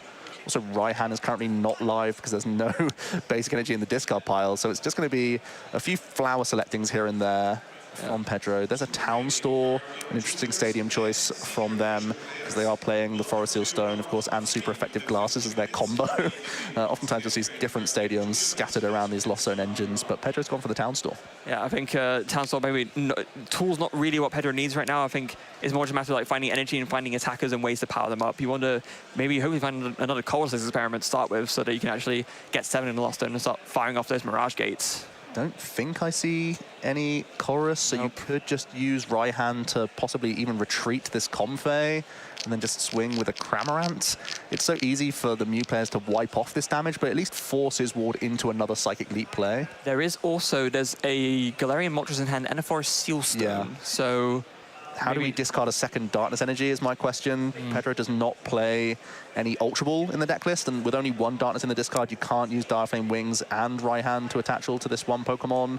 We're not yet ready to use Mirage Gate, so maybe this Forest Seal Stone is actually for a Colress here to try and get towards 7. Yeah, I think that's the best choice, because with the one Dark Engine in discard pile, all you need is one Mirage Gate, and you can get that Moltres powered up. So yeah, I think it's going to be for the Colress there, and then hope to hit one more way to get something in the Lost Zone off of that. Yeah, so this requires some additional switching outs from this Colress. I don't know if the Mirage Gate's already in hand either, but Pedro is certainly looking for pieces here. He had the option to just hold the entire hand and just give up another single prize Pokemon with no pressure. But seeing that your opponent's using a 2-prizer kind of puts you off that, and you want to start responding as quickly as possible. And that's why we're seeing the Colress tutored here via the Forest Seal Stone. This is a big 5 cards for Pedro. Colress experiment. What does Pedro find here? Needs to find a switch out, needs to find a Mirage Gate. Just, no switch outs, just a ton of energy. The Roaring Moon has to be kept, you would think. Yeah, there is a vacuum there that could get Pedro to 7, but without Mirage Gate to capitalize on it, it's a rough find. Lightning Energy is pretty okay to go. You've already got rid of the Iron Hands, so that's certainly going to be an option that you'd be considering to get rid of, possibly the Nest Ball as well. Yeah. The other cards seem a little bit more valuable right now. Yeah, I think it has to be Nest Ball, Lightning Energy. You don't really want to bench anything else from the deck at this point, and like you mentioned, Lightning Energy is not really relevant anymore, so yeah, I think that's what it's got to be. I think I like Nest Ball going the most out of this hand, possibly the Vacuum as well. If you know you're not gating this turn, you could just get rid of it, knowing that you'll hit that threshold naturally next turn. But also, when you're already drawn into the Roaring Moon, there's no real need to have any Nest Ball. Do you like attach retreating into a Cramorant for an attack here, just for some pressure? Yeah, you could do. I mean, it doesn't get you, considering what you're normally attacking with in order to win, it doesn't get you that much further. So I don't know if it's necessarily the most important thing to go for. Possibly it forces some dig towards Power Tablets just to leap through a Cramorant, or maybe just that's true. Other VMAX into the active position, which is more favorable for you. Oh, I think Pedro, it looks like he's going for it though. Like, see him getting ready to Hisuian Heavy Ball and the Lost Vacuum. So yeah, Lost Vacuum, lost only the Hisuian Heavy Ball, and then his own Forest Seal Stone that will get, of course, to 8 in the Lost Zone. It's going to be... Actually, it's getting to 10 even relevant in Pedro's list. Is that anyone uses 10? No. Just wants to play the Lost Vacuum to thin 2 cards, essentially, from the hand. Oh, there is a Mirage Gate in here. Oh, okay, so this is a much better hand than we expected. we can see Mirage Gate and Attach Retreat, because of course the Dire Flame Wings was the energy that we see on the board right now. So this is actually a much better turn than we first thought from Pedro here. Maybe the debate is whether it's worth taking a KO on a Mew when really your prize map ideally is free. That's true. Yeah. But as you know, Ward is quite capable of just trying to use those Psychic Leaps, so this is going to be still quite a resource-intensive game for Pedro. You've used an early Galarian Moltres, but of course you do have the option to Super Rod this back into the deck, and there's still the Raihan combinations and whatnot, but holding Roaring Moon plus Raihan in this hand right now is really looking solid for next turn. So it's going to be not only Ward looking for a KO on this Galarian Moltres V, but also trying to combine it with Disruption, which I think is going to be the most integral part here.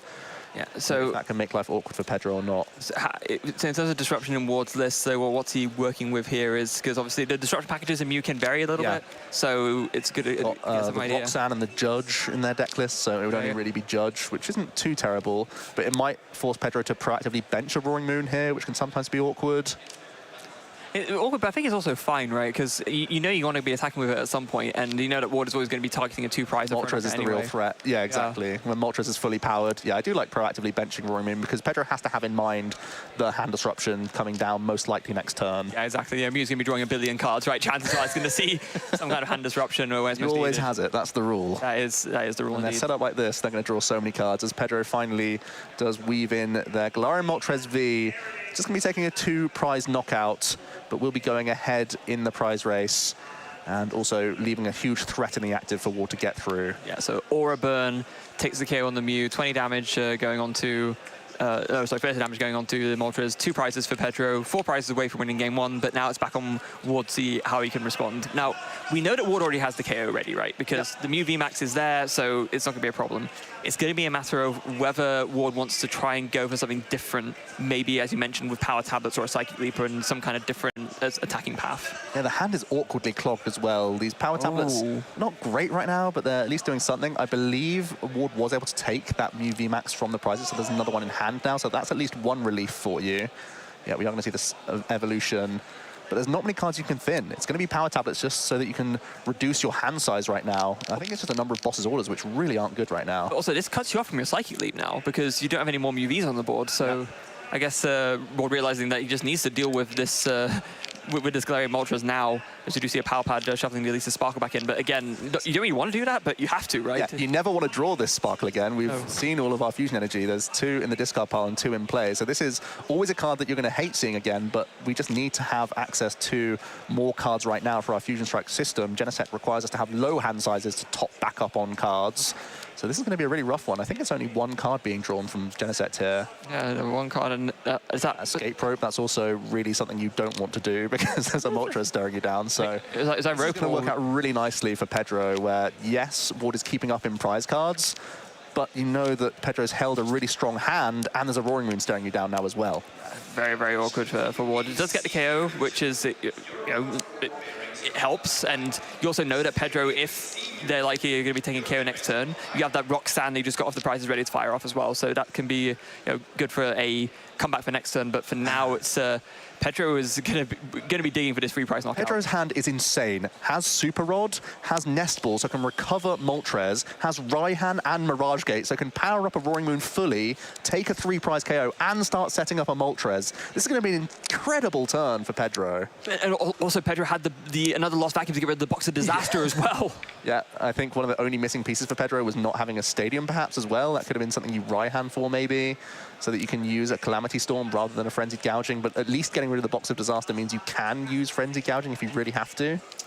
Yeah, and that's this is really, really, really good turn. So Super Rod shuffles back in, the Galarian Moltres, a Water, and a Lightning Energy. Nest Ball is now going to undoubtedly grab this Moltres right back, and Pedro is pretty much perfectly set up here to do what he wants. And Dire Flame Wings immediately to this Moltres. We have the Raihan plus Mirage Gate combination for this Roaring Moon, as well as the Moltres on the bench, and then you could just manually attach the last Darkness Energy onto the active.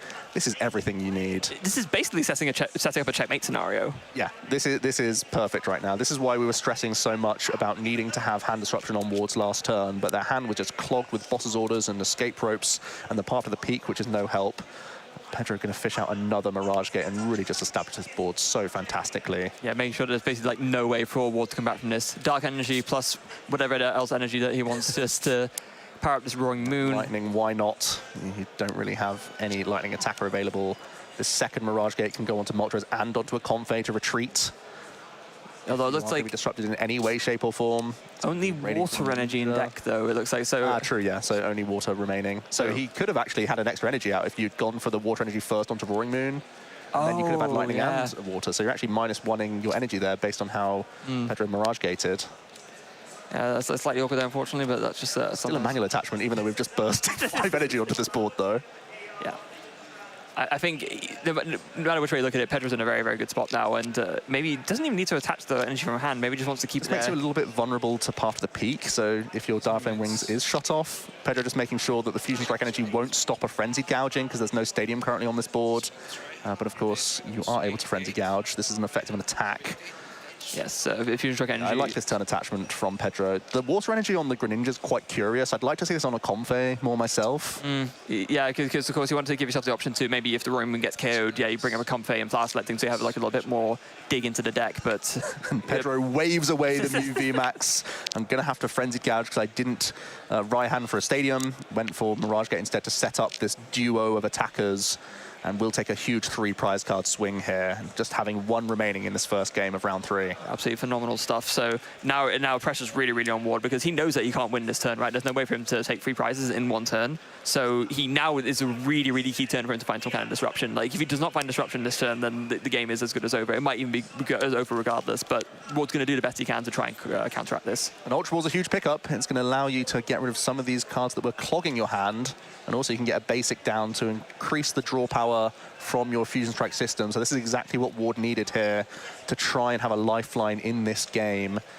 Also going to have a quick look at some resources. Again, there's just double turbo energies remaining in terms of an attacking threat for this Mew.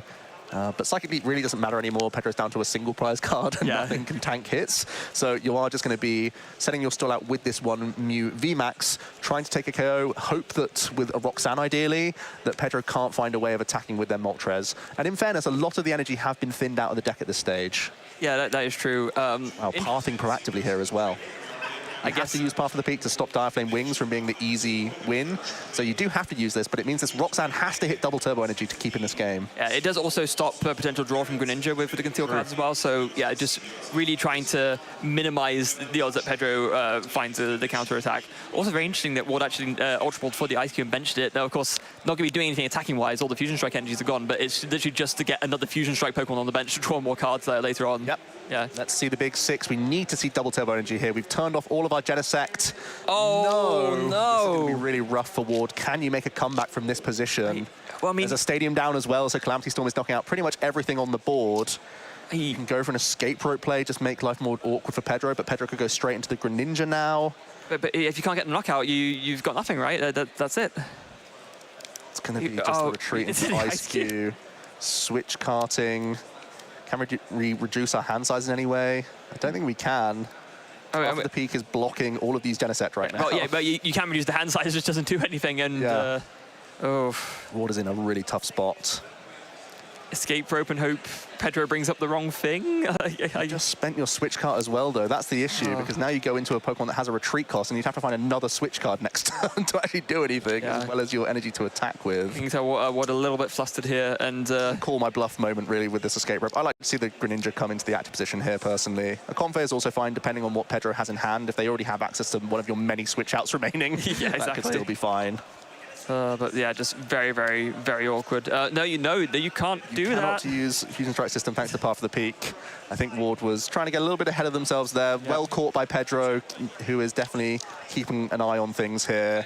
Yeah. It was a lost vacuum that was on the top. We could see that, so I'm certain that Ward would have been able to see that. Yeah. But I think no matter what this outcome is from the judges, that Ward is in an position where they can no longer win. I think this is always going to be a game 1 win to Pedro here, no matter what this judge outcome is going to be. Yeah, it's a bit of a weird one, right? Because, like, like, obviously there was a rule broken, right? You know, he saw a card they shouldn't have done. The game is over anyway, but of course we have to, you know, do things by the book and make sure that that they're sorted out. So, yeah, just whilst you do that, no matter what, like you said, we know that Pedro has won that game 1. And I think really demonstrating just how effective this new aged Lost Box toolbox package really is. Yeah, and it just shows that the Mirage Gate is actually the selling point of the archetype. It's no longer about these sneaky Lost Mine damage counter placements just because you can carve out so many multi-prize turns. With the combination of Iron Hands and with these two Dark type attackers, Pedro's also able to weave in a Forest Seal Stone, which is so powerful, and having Dire Flame Wings means that you can not only make one threat last, you can also have a second one raring to go, and with the help of Raihan in there as well, Pedro is in a really, really strong position actually to checkmate in that situation. We will get confirmation on the judge ruling, but as we said, Ward was in a really tough position, a high pressure situation, had basically missed off their Roxanne double turbo energy, and typically when you're playing against Mew, it's not really about the supporter draw, it's about the remainder of the draw on your bench. So you can see why they went for this line, but immediately caught by Pedro, which is actually going to really help us out here resolving the issue before anything's got too far out of hand. But we do want to hear from you. What did you think of that first game? How's it going to play out in games 2 and 3? What can Ward do differently, perhaps, to give themselves a better chance in these next games? Because you've seen more of Pedro's deck now. This first game was almost trying to figure out what was going on. It wasn't until like turn 2 or 3 where Pedro even revealed Darkness Energy in the first place, which really changes the course of the game for Ward, as we are going to talk a little bit more about Lost Box here and how different it's become in this new age. It's wild how okay, I think back to when Lost Box first came out, right? I think about it as sort of the first few regionals of last season, and how really Sablezard was like the way to go, right? And that played maybe 1-0 Mirage Gates really at the time, and it really wasn't. And also at this point, Lost and Giratina wasn't really as much of a presence. Like some people played it, but it didn't really have much of a big impact. And it just seemed like Mirage Gate was kind of almost like the most underrated card of the whole archetype. But now it is the biggest focus, and people realize, it's actually 2 different energies on an item card is pretty good. Yeah, Lost Zone just finds a way. We've seen some really wacky combinations. We've seen amazing Rayquaza and Raikou as a combination of attackers just for decent type coverage and one-hit KO potential. We've seen Greninja basically be a constant throughout that as well. And Charizard's kind of coming back in vogue as well, actually with Mirage Gates, which is something you haven't seen too often actually, where you have Roaring Moon in a list with Radiant Charizard to have that dark type coverage, which Pedro is utilizing so well, but you also just have the generic high damage output of Radiant Charizard. Doing that 250 is still super efficient, and if you can get that online earlier in the game and recycle it with Clara and Super Rod, you're still having this huge single prize threat, which is boasting uptrade potential. Yeah, I mean, people think of Radiant Charizard as this late game attacker, right? You think, okay, it has this Excited Heart ability, the attack cost is reduced for each prize card my opponent takes, so in the late game it's attacking for 1 energy. But do you know what you can also do? You can just put 5 energy on it. Ramp it up. Just put 5 energy on it, attack turn 2, or whatever you want to do. So yeah. Confirmation there of Pedro's victory in that game 1. It was due to a double prize penalty for seeing an additional card when you're unable to draw with Fusion Strike system to Path of the Peak, but we've pretty much already explained that the game, as soon as the double turbo was missed from the Roxanne, that it's going to be over for Ward no matter what. Pedro was in a position with a Darkness attacker in the active that had to be dealt with, as well as one pretty much raring to go on the bench. So even without that judge ruling, it would have been a victory for Pedro in this game 1 situation, but we are going to be shuffling up for that game 2, and I think it's going to be an interesting one, Freya, where Pedro had a pretty good start, was able to chorus and get those VIPs rolling, also wasn't hand disrupted, which I think was the crucial element there. They got an attack in early with Moltres and then wasn't hand disrupted, where they were able to hold on to Gate, Raihan, Rod, Nestball to really amass that combination.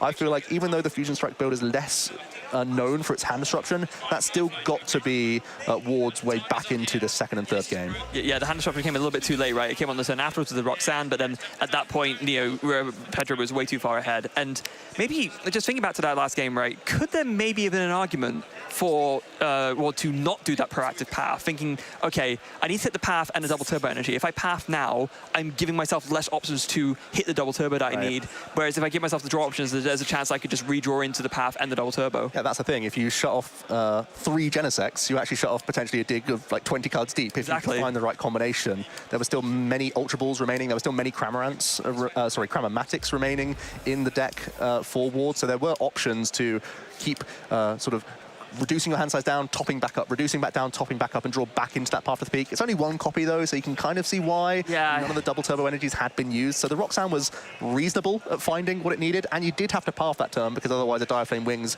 will just immediately respond on you on the board. So it had to be a crucial element. You can see why they went for the Roxanne, but it's also one of those debates, right? You do have so much draw power with your Genesects that locking it out so proactively on your turn may have hurt your outs in the end. Yeah, maybe. And I guess, to be fair, if it's only 1 path past the peak. I actually wasn't sure how many were in the list, so I guess with the fusion build, you're usually only playing one or like not many more. It's hard to fit it all in, right? It's different with the double turbo versions. Those usually focus on more past the peak, and then at that point it's a lot easier to kind of justify not going for it because you're more likely to draw into another copy, but clearly not the case there. And so yeah, it makes sense with the proactive path if it is only the one of, and knowing how many double turbos left in deck. So a little bit unfortunate for Ward, but I'm sure he'll be having a better idea of what he's up against. Will be looking to sort of dust himself off and come back in game 2. I think that's really important as well, because you actually do play a single prize grass attacking Pokemon, as we do see the prize cards come down for this second game. Pedro 1 game up with 28 minutes remaining on the clock, who's once again started with the one of Meteor.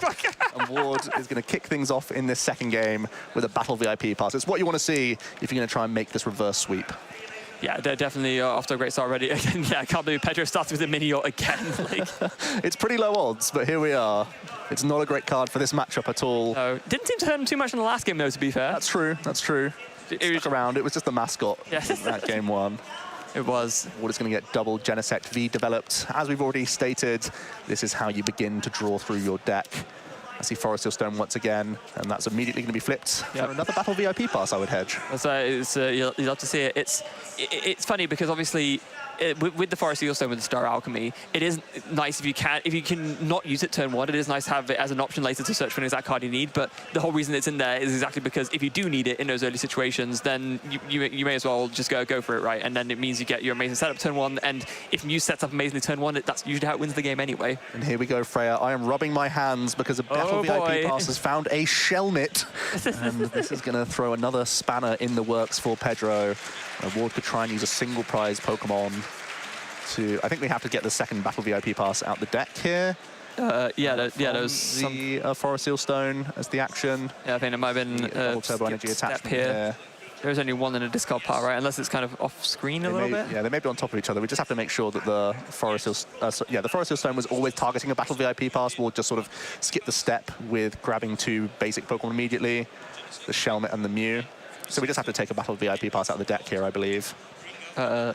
This is going to possibly just take a little bit of time here. It's going to be another judge confirmation of what's going on. I think the intention is clear from Ward that a Battle VIP pass should be the selection from their Forest Hill Stone, but they have just gone immediately for the Mew and Shelmet. So I think just a bit of a discussion going on with Ward and the judge here, just so everything's clear. I guess the thing is because, strictly speaking, the card that he got out of the deck wasn't Battle VIP pass. Like maybe that's, even though the intention was clear, like if you go by the actual game actions that were done, maybe, yeah, it's hard to say. So, yeah, it's understandable for Ward to be a little bit flustered. They've just come off having a double prize penalty against them when they were in a tough situation. They're also in a tough matchup against a really good player. So you can see them being in their own head and wanting to go through the motions. And it's always a great feeling that you start your second game knowing that you need to win, and then you started with effectively 2 Battle VIP pass. And just skipping that step is such an easy thing. We've all done that before, where you're going in for one thing and then you're just trying to skip ahead. And I think it has been resolved. We'll just get confirmation of if there was any warnings or any penalties given, but I think it should be a pretty easy one where the intention was clear that a Battle VIP pass should have been the selection from the Forest Hill Stone. Yeah, that's been resolved with no fuss and no quarrel, so yeah, let's see that now. It's going to be up to Ward to continue. There's a Boxer Disaster there going onto the double turbo engine Mew. Yep, we saw that Pedro had to remove that in order to use a Frenzy Gouging, so it can be an important option for Ward here, who is going to end on just attaching that double turbo energy and passing things over to Pedro, who kicks things off with a Hisuian Heavy Ball here. Yeah, always a great card to start off, of course. So just saves you that time of when you were having to search your deck to check your prizes. You can just look at all your prizes, and then you can, of course, get a basic Pokemon out from your prizes if there are any there. But looks like there's, well, as we already saw, there's none for Pedro this time. So instead, just going to take a quick note of what's prized. Literally. Yeah. Player after my own heart. I love when Hisuian Heavy Ball's in the format. For me, it's a no-brainer to have this little notepad to the side so you can just keep track of what is and isn't prized. So sometimes it's just so important when you are keeping an eye on what's in deck, but also sometimes you can reach for prize cards thinking that you have a decent shot of finding something from those prize cards if you know exactly what they are, in order to give yourself plays for the following turn. Sometimes you can go down on fumes if, for example, you have supporters in your prize cards. So that could be a play that's open to you, as Pedro is going to kick things off with a Battle VIP pass after the fail to Sue in heavy ball. Yeah, go very happy we were starting with that. There are a couple of nest balls I noticed in the prizes, so maybe some to the late game search might be a little bit limited, but I mean, if you're starting off with a VIP pass, you probably don't mind too much regardless. Yeah, this is still the primary search option that these players look for on the opening turn, because Battle VIP Pass is only able to be played on the opening turn. The rest of the time, it's going to be fodder for the Lost Zone in Pedro's deck. We're going to see the early Comfey as well as the Radiant Greninja. As we've seen, Pedro does utilize energy hitting the discard pile, especially Darkness Energy, so that's also going to be a really nice opening option here to see an additional 2 cards. Does find a couple of good things here, I believe. Again, that Dark Engine discard pile. Gates, actually. Oh, it's does have Escape Rope for Comfey here, so can begin on their Lost Zone mission here. Has a second Comfey in hand as well. Yeah, it's going to be interesting to see what actually brings up. I guess it has to be the other Mew. You're not fearing a turn 1 knockout, even though it's not possible, but it's also quite unlikely, so especially given Pedro's current board state. So I guess it's pretty safe to bring up the Mew here. Yeah, my soft rule is that if they don't start a Comfey, it's really difficult for them to get to 7 in one turn. Even with the likes of Chorus and Lost Vacuum, it's just so many switch outs that your opponent has to find. That's my soft rule whenever I'm coming up against a Lost Zone, unless they have a really barnstorming opener of like double VIP into Chorus immediately. Yeah, so there's another fast letting Water Energy going into the Lost Zone this time, but not much else more than that, I think. There is a Forest Steel Stone in hand, but there's no V Pokemon that Pedro has access to right now, which limits. In fact, actually, I just realized that Galarian Moltres is the only V in the entire deck, so actually Pedro's holding on to Nest Ball Forest, so I think it's fairly content to pass here. The hand's like decent, but you could go Forest Nest. I guess the thinking combo. I guess the thinking is you want to be able to do another Chorus experiment, right? Or rather, your first one of the game. If you can do one now, you're much more likely to be able to chain them by digging for more cards into the deck. So I think that is still worth going for, and it looks like Pedro's decided that as well. Yep. Of course. Star Alchemy. Yeah, the risk of this play is that Mew is very good at using Boss's Orders to just take out the Moltres, and it's such a key attacker for you. Pedro hasn't seen Lost City just yet, but it's something you have to have in the back of your mind when you're coming up against Mew as well. So it's definitely a risk to proactively using your Moltres V, because it's such an easy play for Ward next turn to simply look to take a 2-prize knockout. I can only imagine what Pedro's thinking here is that maybe it's okay for me to give up the Moltres, because what I can then do is just win by taking out a free prize or then a free prizer to just get back the Moltres and just win that way. That's really fair. Pedro has a couple of Town Store in there, as well as a Mew EX, which isn't ideal as an attacking threat in this matchup, but could still be a way to protect yourself a little bit against some hand disruptors. I think there's already a couple of Mirage Gate in hand for Pedro, but again, when you're up against these Mew decks, you have to expect an element of hand disruption anyway, so even if it's not a card that you need immediately, you might want to just hold on to it in case it gets disrupted from you later. Yeah. Get rid of both Town Store, though. That's a couple of your Path to the Peak and Lost City outs.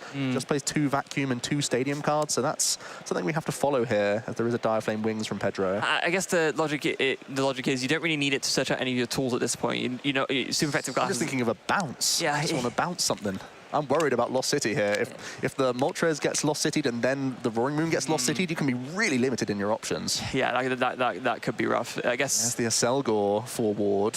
So now will Ward pick up on this then? You know, if he's seeing 2 Town Stores going to the Lost End, is he thinking, right, if I can get a Lost City or a Path to the Peak to stick, there's a good chance that it won't, or rather, if I put one down, there's a good chance that it will stick. Yeah, it's got to be going through your head. You can see it openly that the Town Stores are in the Lost Zone, and there's a head on a Cramomatic here.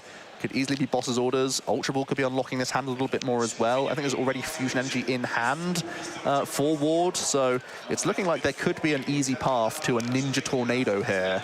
Yeah, and there it is. Ultra Ball is going to be discarding the Path and the Roxanne, interestingly enough. Okay, so definitely good. I'm going to be ahead this game. I don't need these cards. You can always recover the Roxanne, but the Path is gone for good now. Yeah, so definitely going to be digging for that Lost City here, just to really limit Pedro's attacking options and to stop that strategy of Pedro being able to, you know, just chain attackers that KO Mew VMAXs with the Super Rods. Yeah, we need to find Boss's Orders. We've already got the energy to attach to the Aselgor. I think that's still your best option here. The Galarian Moltres V is certainly weak to Grass, so this 120 damage output, as we do see the Fusion Energy onto your Aselgor. So we're going to start drawing cards here, looking for Boss's Orders and ideally that Lost City. It's 6 from the first Fusion Strike system. Nothing there yet, but there is a Feather Ball, so that's a 1-piece and grab the Mew VMAX. That's something you're going to want regardless. So Finn's one from hand, gets a Pokemon into play. I think there was a number of supporters that you don't want to use in the hand, though. I think I saw a Professor Churros scenario in there, so not necessarily the most amount of thinning you can do here. Maybe some power tablets can get tossed away here just to reduce the hand size.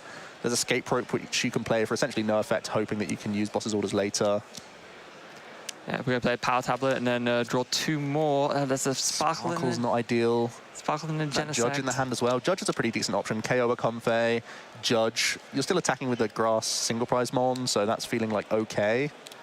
It's not really the turn you want though, is it? And and it looks like with no way to dig further into the deck, it looks like there's going to be... I'm surprised we're not seeing a lesser Sparkle here though. It's just a good card to reduce your hand at this stage. Yeah, no less Sparkle or Judge for that matter. Yeah.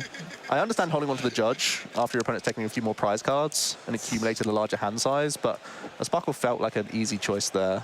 Yeah, because you can just get an energy onto the Mew and to the Mew, right? Yeah. It's all good, yeah. But we're passing over to Pedro nonetheless. Ward has taken the first prize card, limited Pedro to just 1 Comfey right now. Let's see how they can respond here. We'll start with a Radiant Greninja. Getting rid of water, it's not ideal. It means you can't get Dire Flame Wings in for free here.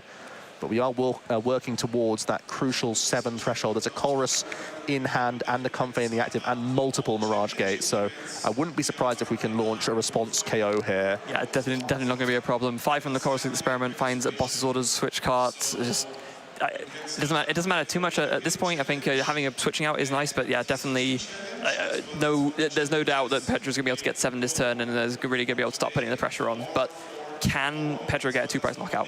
No, I don't think there's going to be a way unless we can find escape rope. Oh, there is escape rope in hand. Oh, okay. So we can Mirage Gate and escape rope after this flower selecting. So Pedro will be having a 2-prize knockout this turn. At the same time, I guess the other thing you could do is you could go for a 1-3-2 prize map, right? You could just KO the Excelgor, KO Movie Max, and then I don't think we have a way towards Cramorant either. I think that's another issue. I think, as we said, so many Nest Balls in those prizes. I don't think there's an easy way to get a Spit Innocently attack in. I think also one of your only switching outs is that rope. But I do think that's going to be a good prize map. And you would imagine the Excelgor comes back into the active next turn anyway to respond on the Moltres. So that map is still going to be there for you. Yeah, that's true. The game. Looks like a bit of an awkward flower selecting here. It's between a switch cart and another energy, but it looks like it's going to be the switch cart going away. Doesn't want to, of course, you don't want to be putting too many energy in. Oh, no, sorry, it's a Mirage Gate. Okay. Yeah. We have just hit the crucial 7 threshold, though. Pedro also debating a Mew EX coming onto this board. You could Ninja Tornado back into the Excelgor if you really wanted to. It would still take you 3 energy to do it. Yeah, it seems a little bit excessive, but that was going to be the escape rope. And yeah, Ward sending up the Mew doesn't want to lose a draw power option with a Genesect, so the Mew by far the safest thing to bring up at this point. Also has free retreat. And now Pedro can't Genome hack Technoblast either, so would be forced into a Moltres hit. Maybe that was a bait with the escape rope as well. You could Technoblast with Mew EX and keep your Darkness type coverage on the board. But I think, yeah, Pedro at this point going to have to just KO this Mew with this Moltres, and now is going to be the chance for Ward to find that lost city and to get rid of that Moltres and make it just not a threat anymore. Pedro's going to commit one of these Mirage Gates. Still plenty of Darkness energy in the deck. Oh, is there only Darkness energy in the deck? Oh, we've got a few Water and Lightning energy scattered around. Yeah, looks like they're either in the hand or in the discard pile. That's very, very awkward. There's 1 Lightning Energy in the prize cards for Pedro as well. Hurting Pedro here. It does have so many Mirage Gate that you can just spend another one, but these are such crucial resources. Maybe you spend 1 and turn attach here. Yeah, I think, maybe at this point it's best to just like attach 1 from hand. You haven't got the Water in hand, so... You've still got Raihan, you've still got all your Super Rods, so you can recycle these energies eventually. Yeah, so only getting 1 off the Mirage Gate, but not really a problem in the end. And it will be that Aura Burn for the knockout onto the Mew and back onto Ward to really try and find this Lost City to make things up. So once again, Pedro going ahead in the prize race, but this time Ward has a cheeky single prize response already lined up.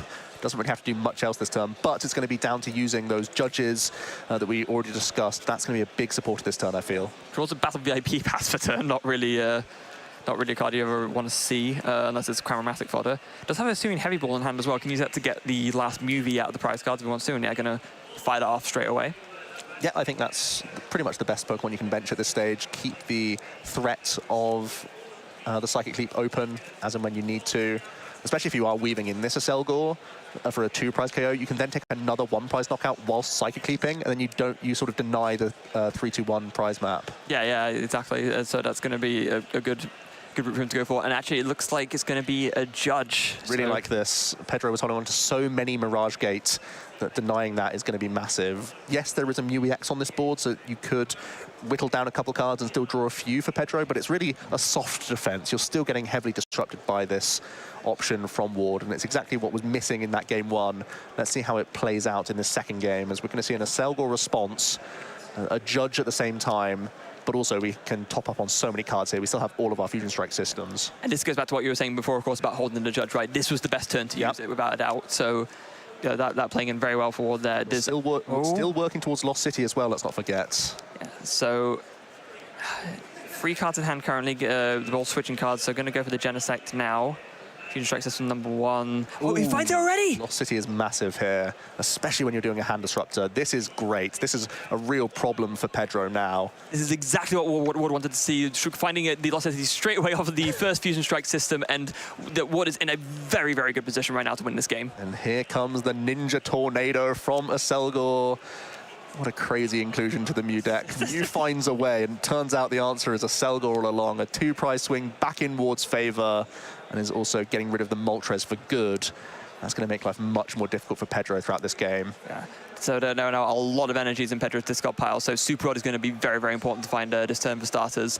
Going to be able to have a few different options to dig. There's a Mirage Gate in hand. Maybe if you can fin this hand out, you can use that restart on the Mew EX as well. Yeah. But flower selecting Start with flower selecting. Raihan's pretty big. Oh, yes. It's against the boss's orders, which is a shame, but you have another boss's orders in hand anyway. And if you are going through this Aselgor, you probably only need to gust at maximum at one time. So I like having the Raihan option here. You could Raihan for a retreat play and then just simply use Cramorant this turn for a KO. Yeah, I think that's definitely the way to go. I mean, it goes back to that map from before, right? You can do, you've taken 2 prizes at this point. You can KO the Aselgor and then just KO Mew to finish the game. So that's absolutely a viable way to win. And look, but looks like it's going to be Escape Rope. Yeah, you've got free retreat on Mew EX. So again, you can just sort of see what's what. I think Pedro wanted Ward to put a Genesect up again, but he's just refusing to do so. The genome hacking is really good into Technoblast, but Ward said no to that in both occasions. Yeah, we're recognizing that putting up a Genesect here would be risky because of that Mew threat. And yeah. Now with Raihan.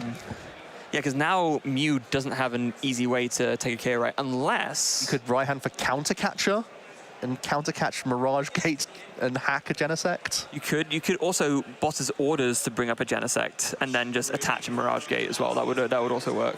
Yep, that's true. But we had to get some energy back into this deck, remember? There was some in hand. I don't know if there's enough in the deck after the judge to Mirage Gate. Possibly to Greninja here. Aselgor does only have 90 hit points, so you can use a Moonlight Shuriken to KO Aselgor and set up another Pokemon for a KO. And of course, and if you do that, you can KO the Aselgor and then do 90 to the Mew VMAX, and then that's a very, very easy pick-off later on. Yep. It is going to be the Super Rod, no surprises there, back into the hand, so you can rod these energies back in and then gate them back onto the board immediately. It's going to be a Darkness Energy that stays in the discard pile. Water, Lightning, and Dark coming back in. I imagine the Lightning Water come immediately back out of the deck. Yes. Dark Energies around for Roaring Moon later on. Yeah, yeah, I really like this line. I think considering the hand that Pedro has dealt, I think this is probably one of the best lines you could have taken because you're still working yourself towards that prize map that you wanted. Darkness Energy is still coming onto the board here. Ooh. I feel like Lightning Energy is the best thing to go, honestly. Yeah, because, I mean... That would be 2 Darkness Energy in your discard pile now, and 1 in hand, so you're kind of blocking your own Roaring Moon late game play here. Lightning Energy is not great, honestly, unless you're going for some damage onto a Genesect or a Mew, and then you could have a Boss's Orders Iron Hands 3-prize play as well. That could be... It's sneaky. It's an option. I mean, another option you could have gone with kind of the other way around, right? You could take a KO 2-prizer and then Iron Hands and Aselgor as well. That's also true. Yeah.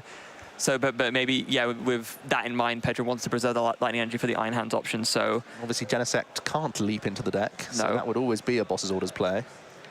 Pedro really keep having an interesting line open here. But yeah, in this case, I guess it's going to be Moonlight Shuriken, yeah, KO the Aselgor, and then 92 a Genesect, and then, yeah, just Boss's Orders. Yeah, I feel like it's a tough one. You can see Pedro debating it here. I think because it was a Darkness Energy that was taken out of the deck, it makes sense to damage a Genesect, because then you're lining up an Iron Hands 3-prize play.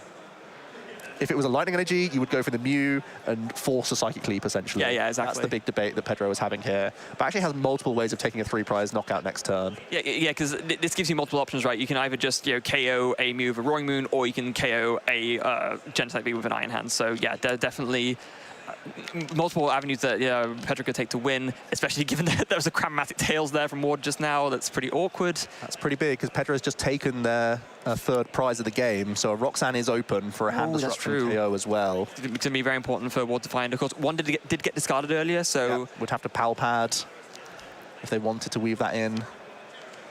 Does Ward only play the one? Yep, that's the problem with Fusion build. Got the room, you're fitting it in a Selgor as well. It's even more tricky. Oh, another Cram Tails. 2 Tails on the Cramomatic.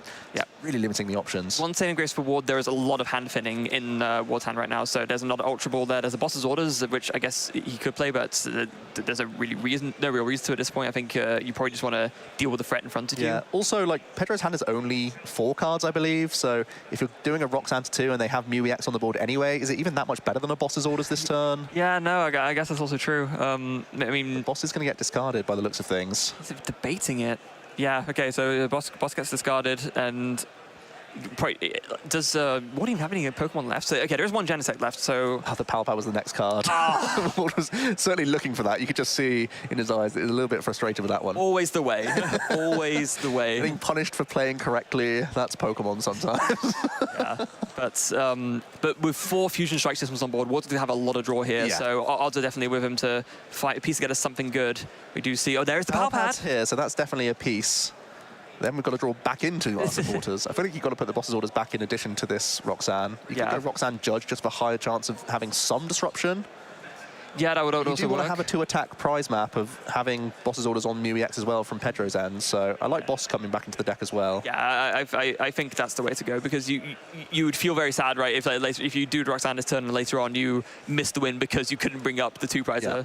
So definitely the right call here, and now it's going to be another Fusion Strike system. 3 more to go. Can Ward find the Roxanne to disrupt Pedro? Not sure how many cards we can thin from the hand. I think there's a Fusion Strike energy that can be attached. The rest isn't too easy to get rid of. There's a Power Tablet as well. It's pretty good, actually. There's a Mew VMAX, there's a Nest Ball, there's an Escape Rope. Okay, fair enough. Actually, yeah. You can go low. Power Tablet, yeah. Start doing the Mew Limbo. Oh, wait, oh no, you can't play the Nest Ball because the bench is full. Yeah, the bench is full here. We're not going all the way to the bottom, but we are thinning a few cards here. Also giving Pedro a question with this Escape Rope. Feeding Minior seems like the most logical choice. Yeah, it's the thing you mind losing the least, right? I mean, it is a bit awkward to retreat it, but I'm sure you can just find a switching card if need be. Everything else on this board draws you cards. Yes. So keeping all of them on the board seems reasonable. Oh. Maybe Comfey coming up. Okay. Maybe he's not confident in Ward's ability to find a KO? Or maybe he's just worried about the Minior getting stuck. But what does Mew do if they're sticking a Minior? Like, the board's full. There's not going to be any option for even any random Oricorio Sprinkle or anything like that. Yeah. Also, it's pretty good to get rid of Minior. Interesting that Ward opted to not attach the Fusion Strike energy and then went for the quick Genesect. The Genesect, but then drew a bunch of energy. And this is getting a lot murkier now. Yeah. Maybe just 2 Fusion... Oh, we're 3 Fusion Strike systems down. Yeah, he did 1 for 1. We can vacuum away one of our own Forest Seal Stone here just to reduce our hand size a little bit. So vacuum, yeah, you can get rid of Nest Ball. Yeah, clogged, so that makes sense. Yep. So there's going to the Lost Zone there. Just 2 more draws. Is there? Can you? There was the option to VMAX, but keeping the Psychic Leap open. We have seen Tablet this turn as well, I believe. So there is a Psychic Leap option for Ward. Oh, that is true. So you definitely want to leap this turn. It means that Pedro would have to find an Iron Hands Boss's Orders play, which is insane to try and find. Or Counter Catcher could do it as well, to be fair. Yeah, especially given Pedro's relatively low hand size. So it's been showing that the Tablet's been played, just confirming with your opponent. Always good to be on the same wavelength as your opponents. Is there an argument to Echoing Horn to clog up Pedro's bench as well? I don't know if there's anything... I think we've lost City'd most of the Pokemon. I think that's the problem. Yeah. But there it is, Psychic Leap. Yeah. So going into one of the healthier Genesect is the best choice here. Yep. So now it's on Pedro. Can he piece together? There's a Colress in the hand. Pedro does play Counter Catcher, which is live right now. Ward is going down to 2 prize cards remaining. So this is a big turn for Pedro. There's a Mew EX, which is... Oh, the Counter Catcher is a huge pickup.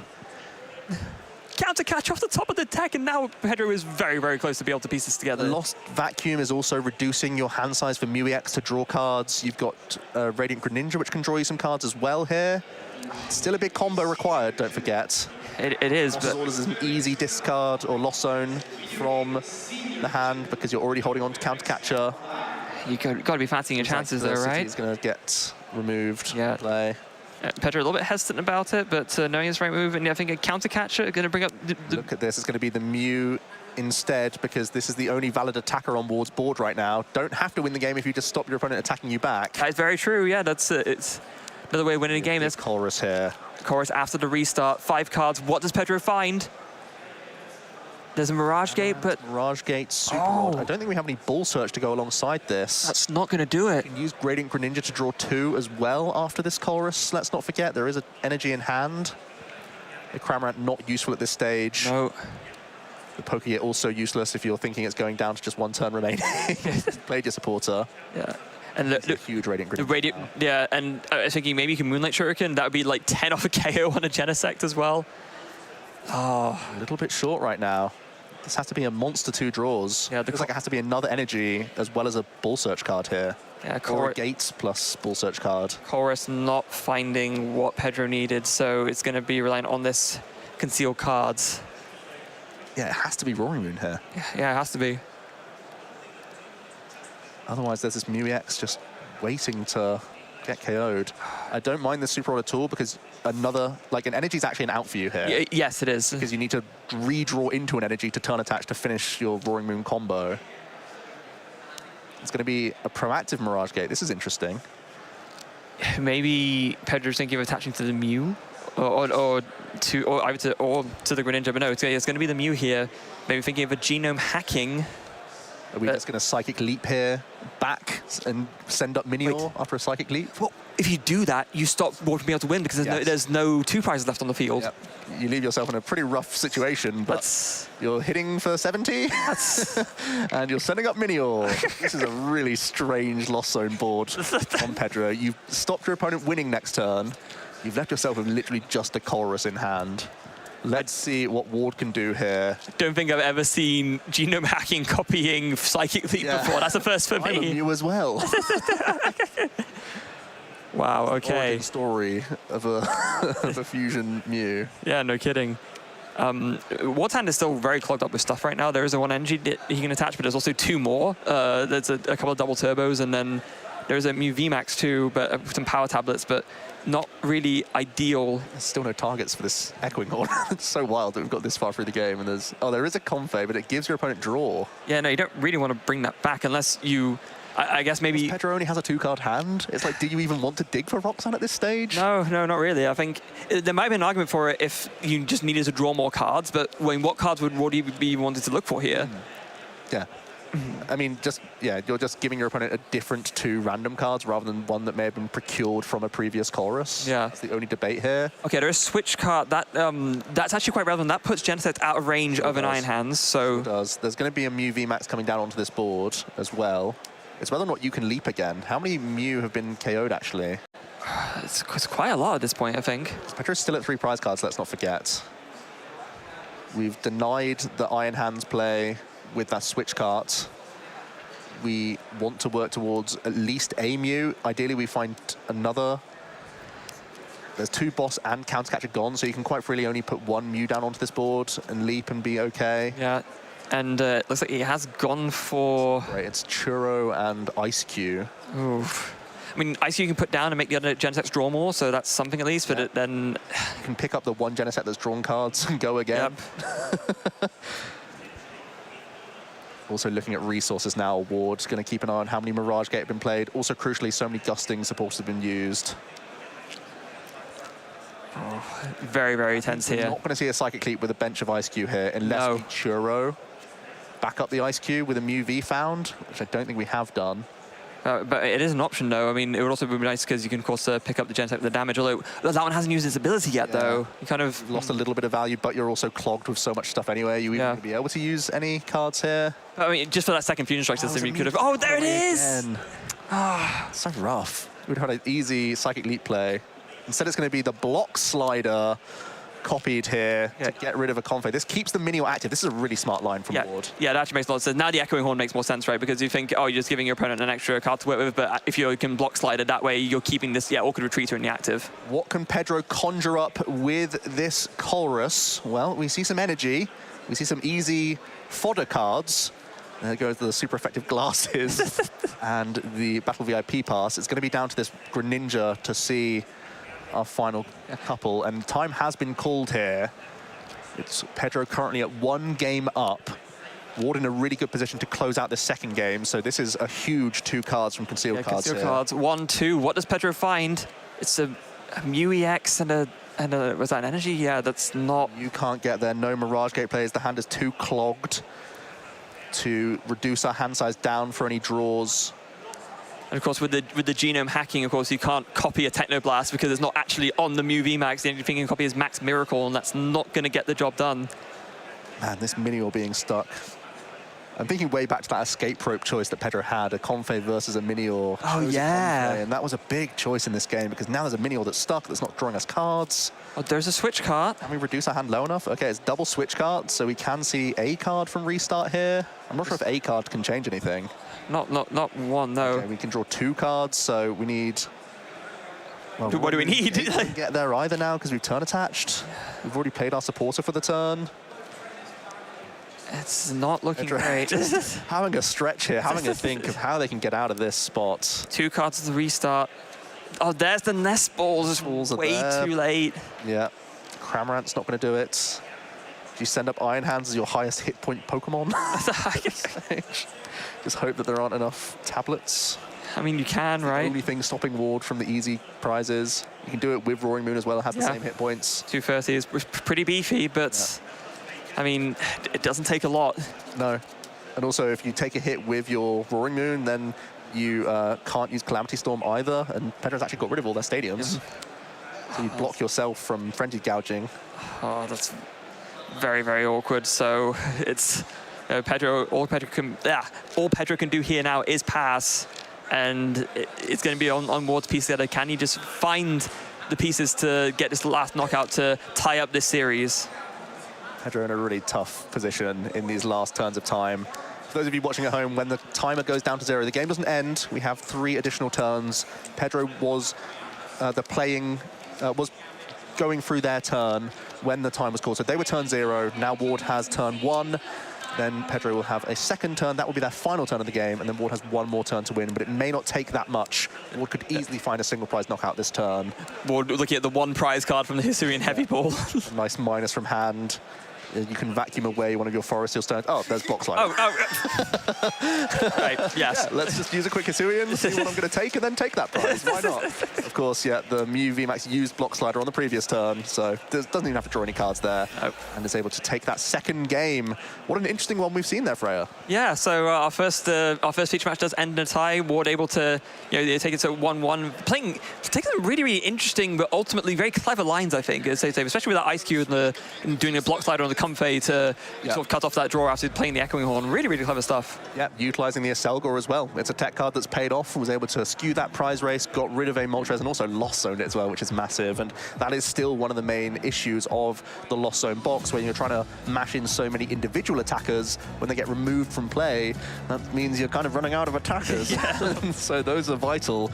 Pedro is playing 2 Dark-type Pokemon, but wasn't able to line them up correctly throughout the game. It felt like they were always a piece or 2 short, and that can be the main issue with these Lost Zone builds, where you are combo-centric. You need to find your rod before finding your gate. You need to always have access to your attacking threats throughout the game as well, and it felt like it was just a piece too far for Pedro in that game too. I've always found it funny how one of the best cards to counter Lost Box is a card that sends cards to the Lost Zone. It's just the way it works, of course, because you play these one-of attackers, and of course, if they're gone, the other way to get them back. The Lost Zone is lost. Like, there's no way to get things back from there. So, yeah, eventually, it happens too much. I mean, it can even happen that you Lost Zone so many Comfeys, right? And you get card from your draw engine. We've seen Lost Box players lose that way as well. But yeah, Lost City very effective for that reason, and Ward using it to maximum effectiveness there. yeah, surprising that the Mew players are utilizing this. It's kind of been in and out of the deck list since Drapion, really. Yeah. And then it's kind of stayed in the deck list to get rid of Spiritomb, but also being really handy against the Lost Zone. So we do end in a tie in this round 3. So we're going to be throwing to a break now, but luckily the game finished so late on and one of our last games to finish. It shouldn't be too long until our next round, so don't go anywhere.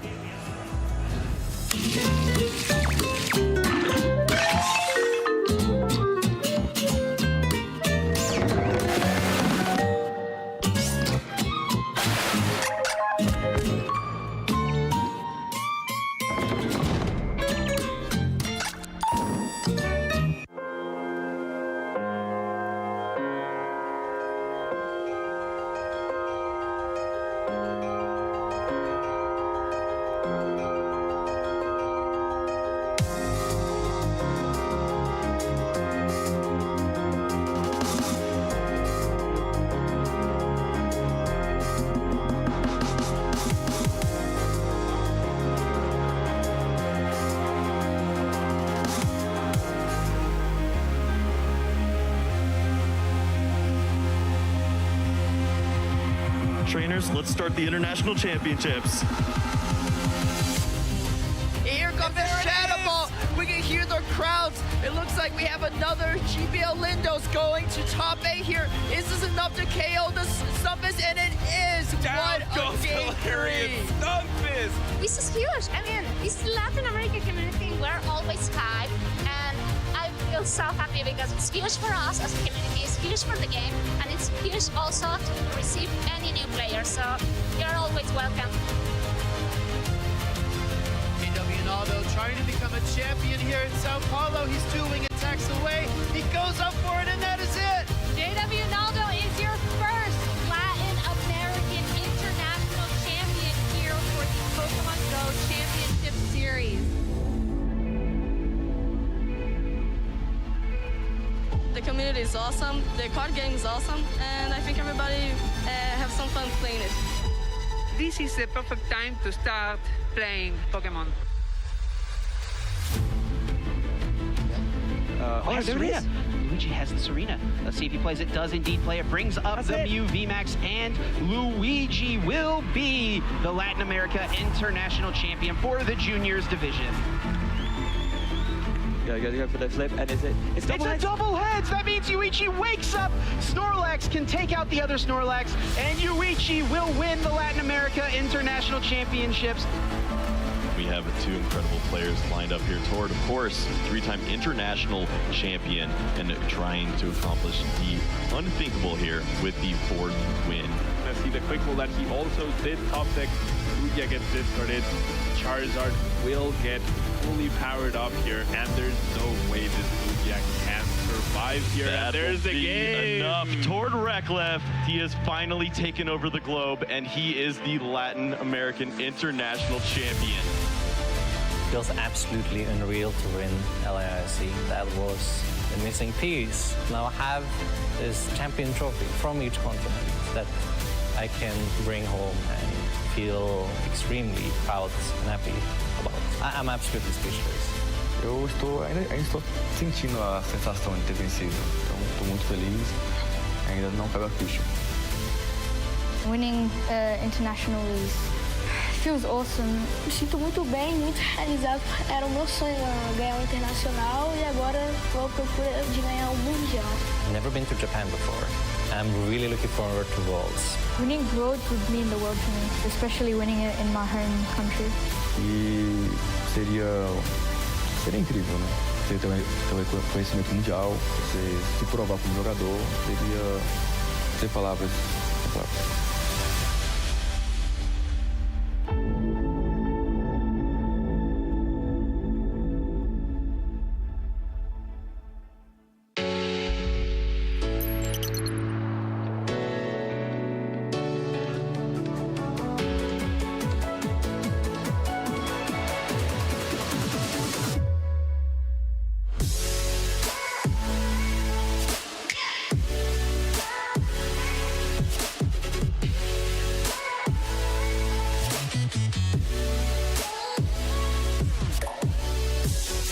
My name is Peyton Bingham, and I'm from Logan, Utah in the US.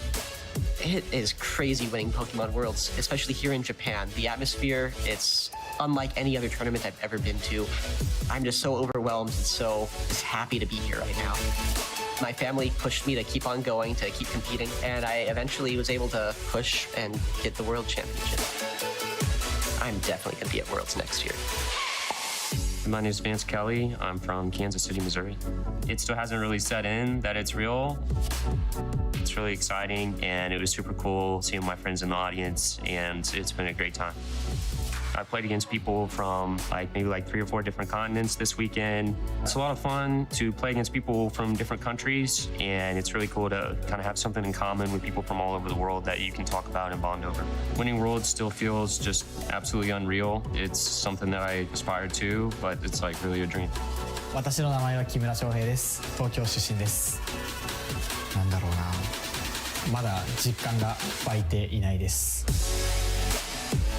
頭を使って考えることがこのゲームは大事だと思ってます。でその練習をすることが一番大事だと私は思ってます。次の大会も参加して、もう一度2度目のワールドチャンピオンを目指して頑張ります。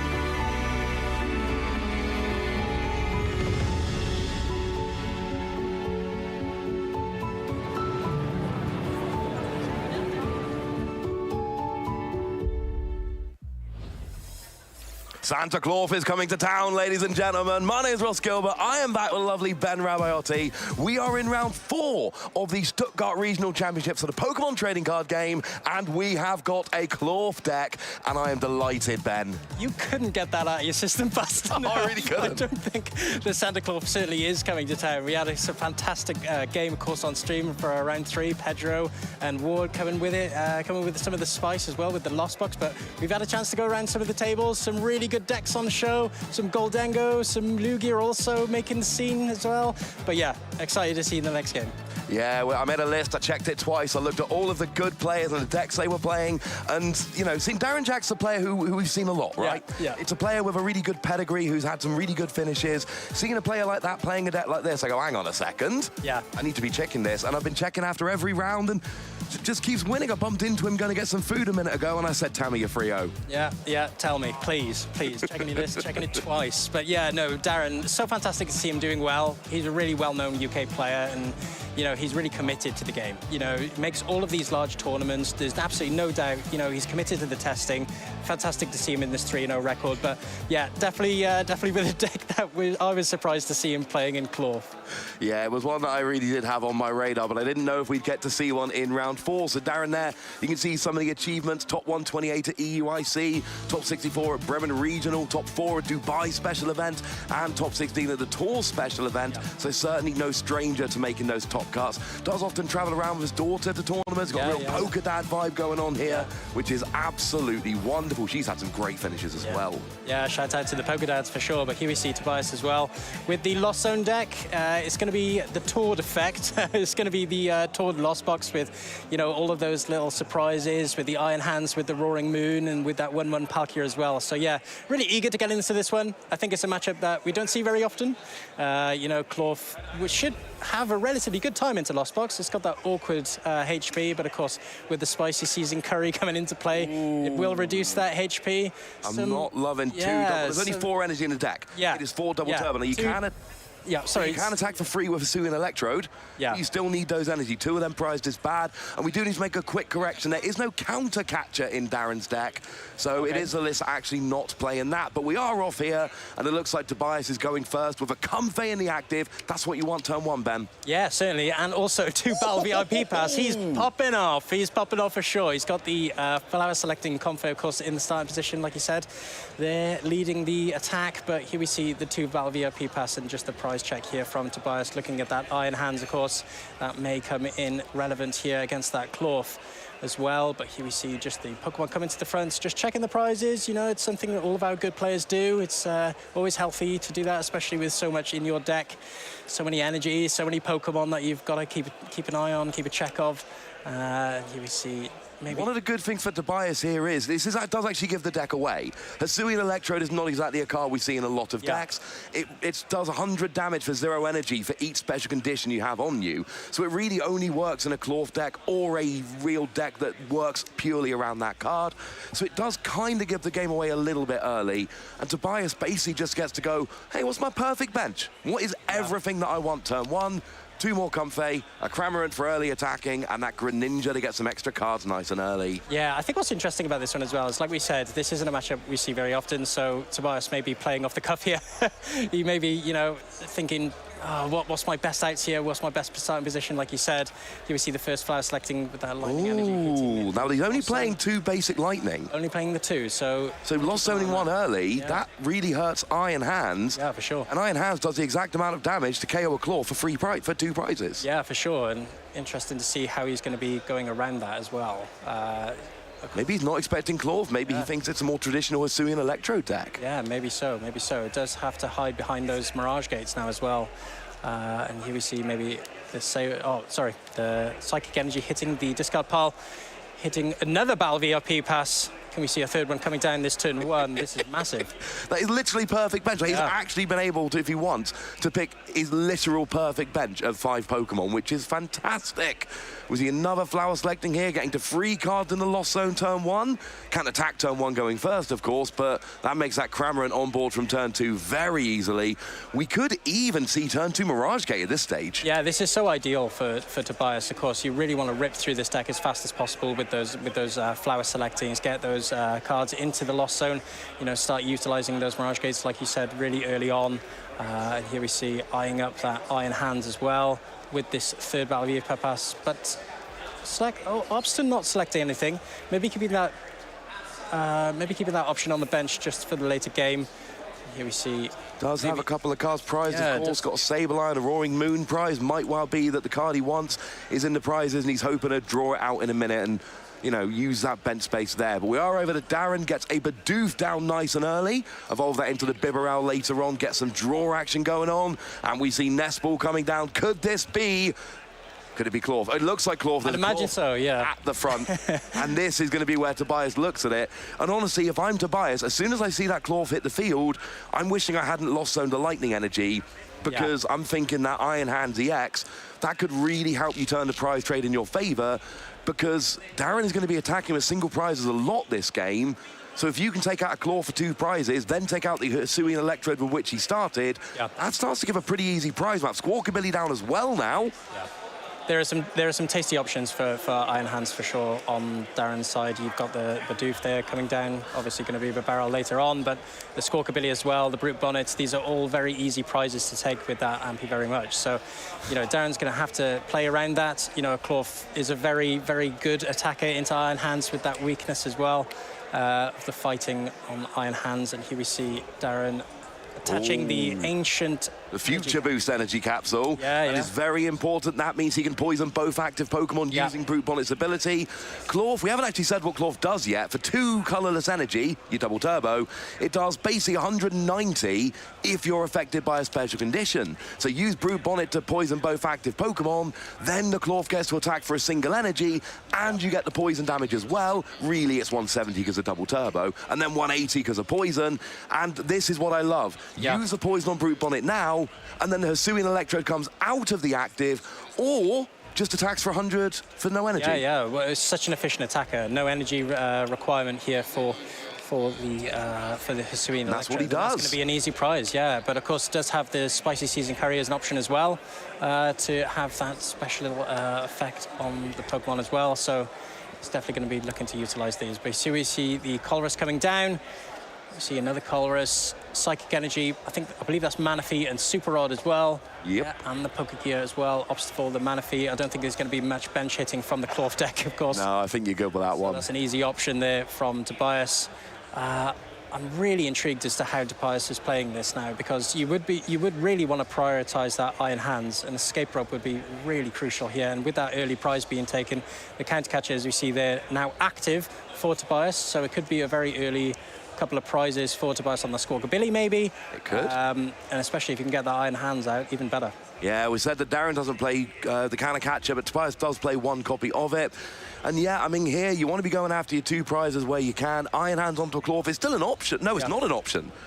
Well, it is an option, but it's going to be super awkward. You only need 1 Lightning Energy for Amp you very much, but it means there is only 1 in the deck. There it is. Ooh, yeah. And at this stage, I think you've got to. You can't lost zone both of them. Yeah, you've got to take the Lightning Energy here, I feel. You've got to. It's awkward. Yeah, and there we go. Had to be done. It had to be done. Get rid of the Pokestop. Might have wanted that to try and get some extra item cards from your deck, but you cannot afford to lose both your Lightning Energy and just take it off the board. We do have Counter Catcher in hand there for Tobias, so he does have his pick of whatever Darren's got on the bench if he wishes. Does have a switch out, I believe, as well. Opts to attach the Lightning Energy. Of course, can retreat with that. Super Rudder back in, Mirage Gator back out. This is really effective way of dealing with that problem for the Lost Box. But here we see the Cramorant being promoted. You can see a nice little 110 here on the Hisuian Electrode. Oh, no. Oh, it's going on to the Jirachi. Wants to go for the Jirachi. And Jirachi, of course, stops damage counters being dropped by attacks of basic Pokemon. So that is actually a really good Sableye counter. So Tobias going, look, I'm taking out your Jirachi, and then in a turn or two, my Sableye's coming to say hello, except it's not, because he's only playing 1 copy and it's in the prizes. But maybe down the line. Yeah, it could be an option. Here we see Darren as well, just getting out that Industrious Incisors Barrel. Very popular option for most of our players here, and Nest Ball coming down. We can imagine that's going to be another attacker in Klawf coming down, but this is Hisuian Electrode. Unfortunate here. Well, oh no, actually, with the poison as well, does hit 110, so it's not an awkward prize to take from the Cramorant. Then. No, and I don't mind giving up the Hisuian Electrode. If I'm taking 2 single prizes and then it goes down, and then I can finish off with Klawf, because the other thing is we need to remember Darren prized half his energy. So if you can start taking cheeky prizes with Hisuian Electrode nice and early, and then finish off with Klawf when your deck is smaller and it's easier to find the energy, that sounds all right by me as Darren goes and drops an Iono. Yeah, super ideal for Darren. Going to be 2 prizes up before the end of this turn. Here we see a big 5 here from the Iono, disrupting Tobias in that big hand. As we all know, the Lost Box deck really enjoys having these large hands, a lot of options, of course, when that turn passes over.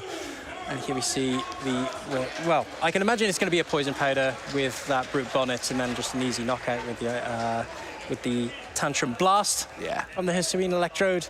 I don't see many options in that hand. I see the Spicy Seasoned Curry. I think I saw a Professor's Research as well, and yeah, here we see. Yeah, you called it, Ben. Poison onto both active Pokemon, KO the Cramorant, and Darren goes up 2 prizes to 0 here. Yeah. So this is really a great position. This is a great position as well, because Tobias only has a few attackers that he can utilize to be really efficient going into this Electrode, because you do have the Roaring Moon, but that has grass weakness.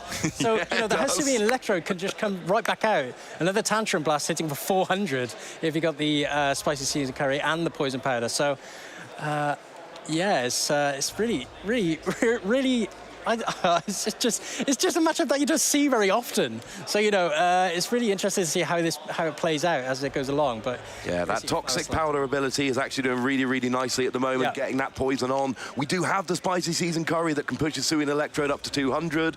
In some matchups, it's awkward because you kind of stop at 200, 210 with poison. You can then use Hisuian Sneasel to actually push yourself up to 230, which hits magic numbers. But against Roaring Moon, who cares? It's weak to smash. It's fine. Yeah. It's not going to be much of a threat for Darren. He's probably going to actually be hoping it comes out to go another 2 prizes up. But here we see the Mirage Gate. You can imagine it's going to be maybe a Moonlight Shuriken with that Water Energy coming out. And here we see the Lightning Energy coming down as well.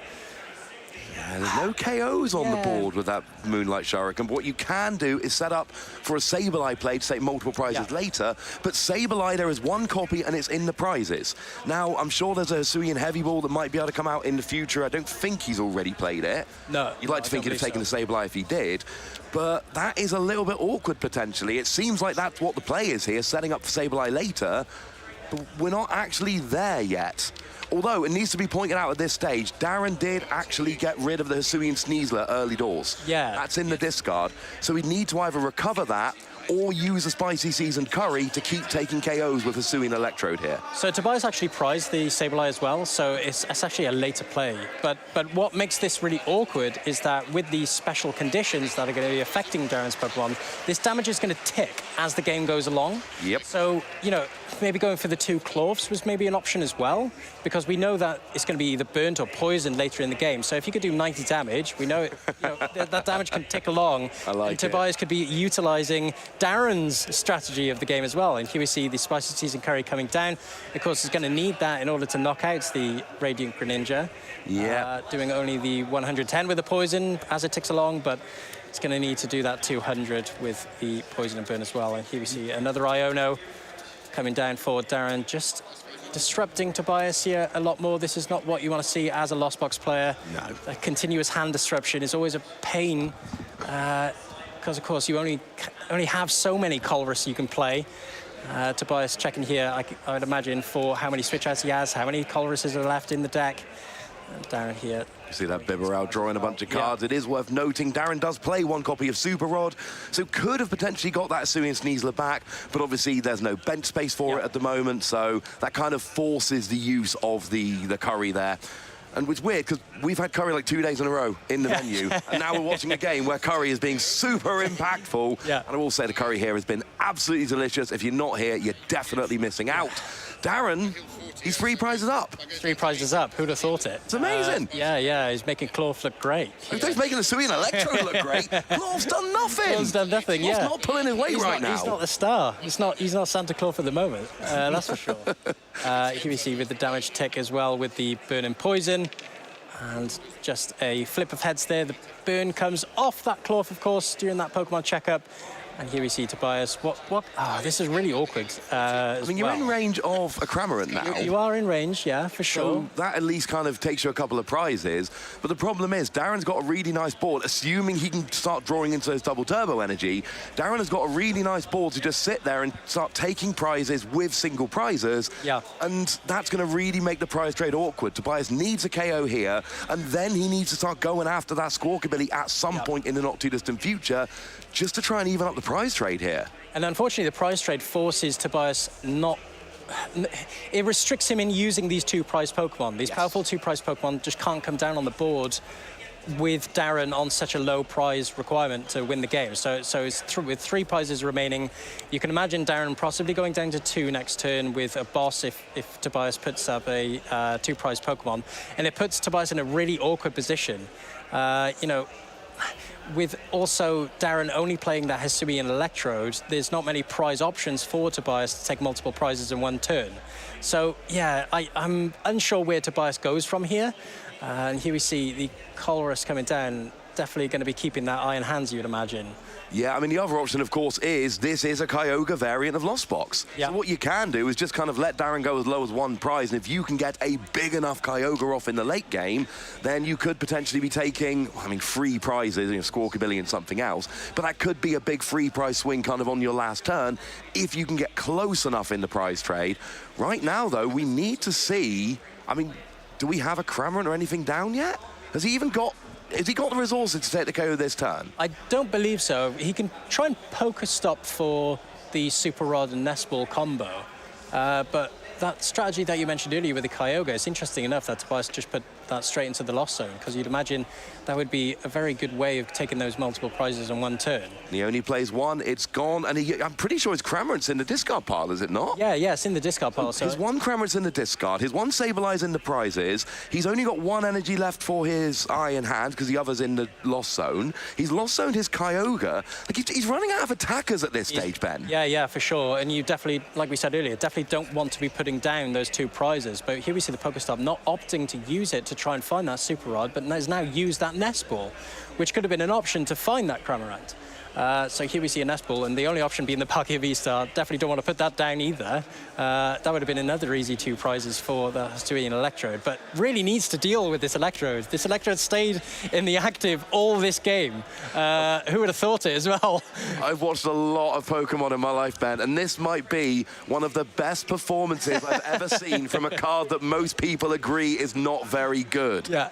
Oh, we do see the Iron Hands finally coming down here, but I don't think we've seen a Super Rod. I think the only, Lightning Energy is in the discard, so we need that to be recovered, or it's not possible to attack. So this is such a risky play, because if Tobias is able to take, so he's able to take the 3 prizes here with the Ampy very much. There we go. We definitely want to see some hands out there in the crowds as well, if you can. But yeah, it's going to be recycling all that energy back in. A couple of Mirage Step from the Pokestop is definitely going to be a nice option. Yeah, here we see the double Mirage Step. But if Darren is able to take a knockout on this Iron Hands, which you imagine he possibly can with that Klawf, with the weakness, that's going to weak to fighting. That ain't going to be that difficult. Yeah, that's going to be an easy way of Darren dealing with this. But now, then it's up to Tobias to respond again, because he still needs 2 prizes, right? So with that only the Squawkabilly as an option to take those 2 prizes, Tobias is going to need a lot next turn. I mean, it's getting awkward. I mean, Darren literally needs a double turbo. That's it. Everything else is on board for the return KO on the Iron Hands. It's that simple. Tobias then has a bunch of options. He can Roaring Moon onto the Squawkabilly, or he can get an Iron Hands recovered and KO something small, with the Lightning Energy, of course.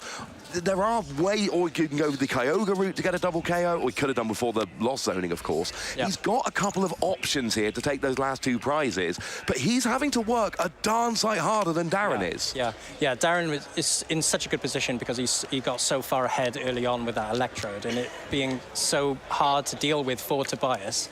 And here we see the Pokestop from Darren. I don't think there was anything apart from the VIP pass. He got the switch. VIP pass and switch, yeah. Doesn't really need it. Might be nice in the future. No, might be a nice option just in case a stall play comes out. And he's got the energy. Got the energy. We can see an unhinged Scissors coming out, you'd imagine.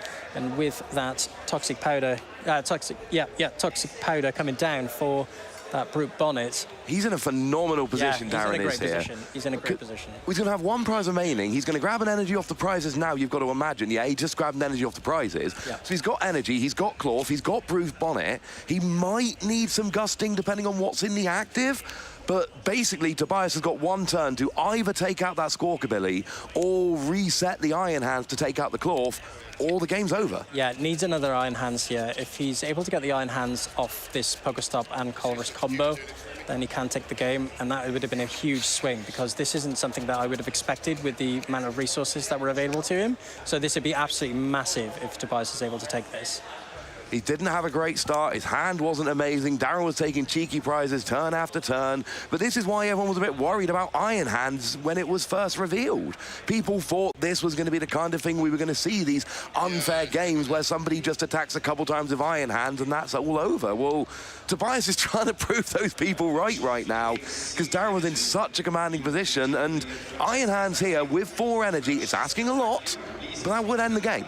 Yeah, and only, I think, with that Super Rod and that Nest Ball, this is massive, because I think only 1 more Mirage Gate, would win Tobias the game here, because you can get the Iron Hands back, you can put those energy back into the deck as well with that with the Super Rod.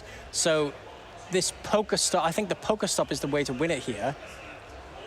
But I don't believe he's going to go for that option. There's a big discussion going on. Of course, one option might have been to use Palkia V-Star to accelerate, free those energy onto the Iron Hands. Of course, that's not an option, given that the Palkia V's only hit the board this turn. But that's one way Tobias can accelerate a bunch of energy nice and quickly in this kind of Lost Box variant. There are 4 water energy in total in the deck. Of course, a Roaring Moon here would do exactly the same thing. Yep. A Roaring Moon coming out with free energy on would end the game as well. No, it wouldn't. It'd only take 1 prize. Yep. You'd need gusting, and we've already played the Chorus's Experiment. Yeah, the Iron Hands was the only option to take the game this turn, unless you were able to take the knockout on the Squawkabilly with this Palkia. But I think what he's going for here is that he's going to be trying to make this a really awkward knockout here for the Klawf, because if you're able to put the Palkia up, it's kind of awkward for Darren to deal with, being that 220 HP.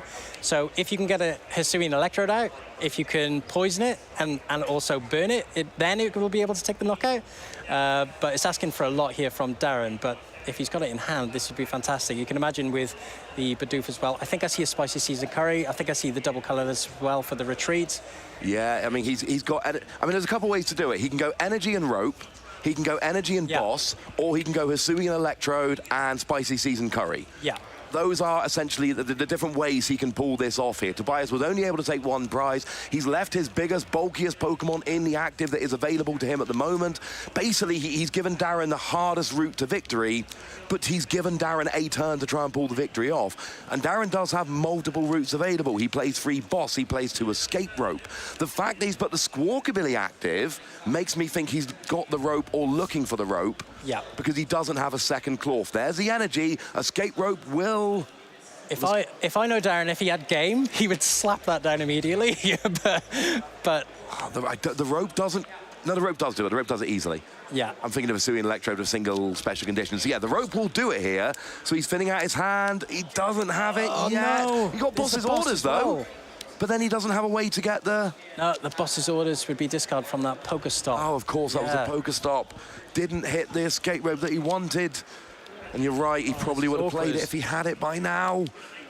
And there's no way Tobias doesn't... Well, Tobias can't attack 2 turns in a row with a Palkia, but he can V-start or he can switch.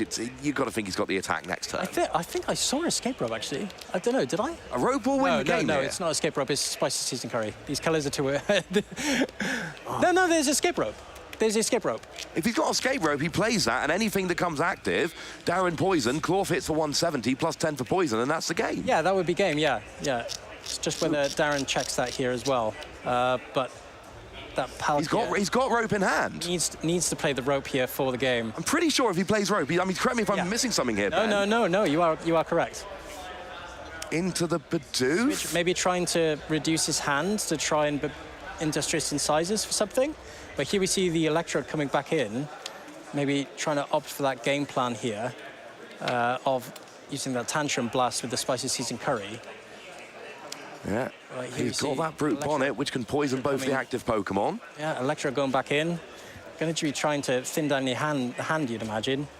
Here we see he's shuffling up. But yeah, just needs to play that escape rope. But it's whether Darren just understands the game state. But I think that Town Store can also come down to try and thin that hand. You can attach the Forest Seal Stone as well. Yeah, you can get that out of his hand. So he's... Oh, sorry. Sorry. There comes a Town Store coming down. That will allow him, and Ned is the tool on the Squawkabilly to empty his hand that little bit more. Yeah, it does have the Forest... There is the escape rope. And you've got to think this is the game here. And that's the game, yeah. Like, whatever Tobias puts up, you use Brute Bonnet's ability, that toxic powder, and then Klawf hits for 170 plus the 10 for poison. Yeah. And that's enough to KO that Greninja. That's the game, yeah. Here we see the Forest Seal Stones putting that hand down to 3, I believe. Opted to use and here we see the industrial incisors for 2. Here we see, I think that's a Drapion V and the research as well. Can use the research, draw a fresh 7 here. 2 VIP pass coming down. You'd like to see it in the discard, of course, after turn 1, Ross. I think he got the curry off that as well. There is the curry. Could he not use Brute Bonnet's ability for some reason? Whatever it might be. No, he did have the ability. No, he did have the ability, yeah. Either way, we've got the KO with Klawf. Yeah, we've got the knockout. Yeah, and Darren will take game 1. I'm pretty sure Darren takes... There's a lot of discussion going on here. Yeah. Yeah, I don't think it matters. Okay, Darren has taken game 1 with the Klawf KO. That was a bit of a confusing last turn. I think he had that quite a bit earlier than he thought he did. I can't wait to speak to Darren after this match. I see him laughing there, and if I know Darren, he'll be kicking himself there. There's the laughter as well. We're having fun. I just realised, like, hang on a second, I could have just played the rope and used Brute Bonnet's ability and had it like 5 minutes earlier. Yeah, we're having fun here in Stuttgart. We're having fun here. But we're going into game 2. But Ross, Klawf. I'm loving it. Who would have thought it? It's 1-0 in round 4, and Darren could be seeing himself 4-0 in this tournament with Klawf. One of my favourite things about doing these European events is that the US players, the North American player base, they don't wake up until we're a few rounds in. Yeah. And there's going to be a point in a minute where a bunch of North American players wake up. And if Darren finishes this round, they're going to wake up and see a Klawf is 4-0 in Stuttgart. And they're going to have so many questions, Ben. Yeah, they're going to be double taken for sure. sure. They're going to be trying to smell their coffee for sure and trying to realise, hang on a minute, is Klawf 4-0? Yes, it is. Yes, it is. It's no mistake. But Darren seems to be the master of it at the moment, seeing himself in such a good position, and here we see both players shuffling up for game 2. But Darren in such a good position here, you know, 1-0. It's quite a dominating position. Tobias maybe thinking, okay, now I know how to play around this. This is what I'm good. These are my game plans, like we said earlier. It's not a matchup you see very often. Tobias may have been playing off the cuff, who knows? But here we see the prizes coming down. Ooh, only Cramorant prize, and the only Palkia V. So those are 2 one-off Pokemon being prized. And yes, Hisuian Heavy Ball is a thing, but you've still got to find it and get into it. Oh, we start Iron Hand from Tobias here. You've got to think this is going to be a more aggressive Iron Hands game now. Yeah, this is pretty rough for Tobias, actually. I think with that Cramorant prized as well, I think it's really hard to deal with that Hisuian Electrode. You're not hitting for weakness, you're not hitting for anything else. You have to be, you're essentially forced to use 2 prizes in order to deal with it, which is really awkward because I think Darren then with having the accessibility to Klawf, a really powerful 1 prizer, this is where Darren can really swing the game. Yeah, it really can. Of course, Iron Hands is quite good, but it does have that weakness to Klawf, so it's not some kind of magic answer that just come out here, because Klawf will keep it in check quite nicely. You're trading 2 for 2, and trading 2 for 2 is fine if your prize map allows it. If you're behind on prizes and you try just trading 2 for 2, that's not going to work. So I suppose what we really need from Tobias, with no Cramorant, which is your early game plan generally in Lost Box, you need to get 7 cards on the Lost Zone as fast as you can. Yeah, the pressure's on Tobias for sure. I'm sure when he's going to be checking those prizes, he's going to be thinking he's in a rough position. And I think that hand, there's not really much happening in it either. I think I saw 4 energy and a Pokegear and a Nest Ball. That's pretty rough, because there's no switch outs to try and get that Iron Hands out of the active either. You see the Hisuian Sneasler come down for Darren as well. Balvi up, he passed just what Santa Klawf was asked for. And then here we see another Klawf coming down here. And the Bidoof, as you can imagine, with that carefree ability. And of course, you'd imagine that's going to be evolved into a barrel pretty fast for Darren, with that research in hand as well, ready for next turn. Yeah, I am loving Darren's start here. The Hisuian Sneasler didn't come down last game, but it's absolutely down this game. We got the Bidoof ready to evolve up into your draw engine. We got a Klawf ready to go. I would kind of like to see a Hisuian Electrode, but it doesn't. It's a basic that attacks for 0 energy. You don't need to play it until you actually want to attack with it.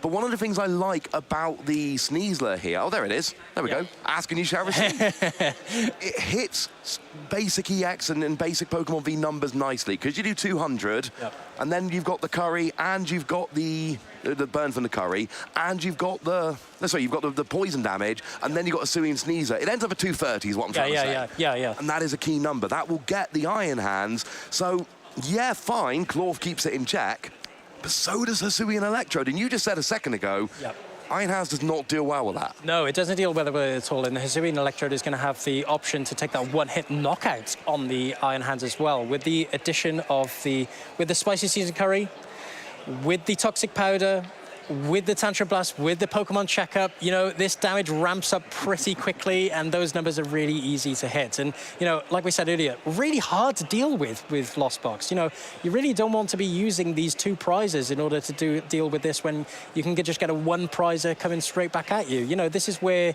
usually Lost Box is able to get the upper hand on decks, but, you know, it's kind of a call an ambulance but not for me moment, I guess, for Lost Box at the moment. Well, the good news is we have seen a Hisuian Heavy Ball, and like we were suggesting, that Cramorant was absolutely the target there. That is your early game attacker. That's how you get early KOs. It's how you put pressure on nice and early. So that's come out. And this is one of the things we see when you're playing an unusual deck. I think Tobias is going to look back at turn 1, and game 1, and go, mate, if I'd have known that was a Klawf deck, I might have done things a bit differently. Well, you've figured it out now, and that's wonderful. You've now got that information, but Darren's already up 1-0. Yeah. Huge advantage when you're playing a lesser seen deck. Yeah, for sure. I mean, we've mentioned it a couple of times now. This isn't a deck that you see very often. So, you know, when players test, you go, oh, I'm not going to hit Klawf. It's fine. It's absolutely fine. It's like we saw in Gdansk, right? It's like, oh, I'm not going to hit Snorlax. It's fine. I won't play any switch outs. Well, this is where you get punished, right? This is where you get punished. And here we see the Pokegear coming down. This is massive, by the way, because there's no supporters in hand. Here we see 5. No. Oh, was that? Kyogre. No, it doesn't hit it. Oh, whiff off the Pokegear. That is not very good at all here. And, I mean, Darren hasn't taken a prize yet, but look at his board. And the thing is, last game, Darren actually was not in a great position with 2 of the 4 energy prize. That really hurt your attacking options. That is not the case here. There's 2 of your 4 spicy season curry.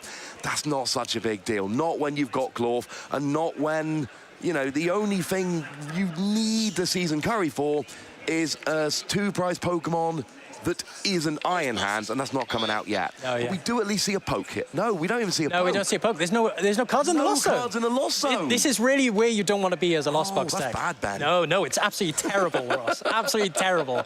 As a Lost Box deck, you really want to get, like we said earlier, you really want to pile through that deck as quick as possible.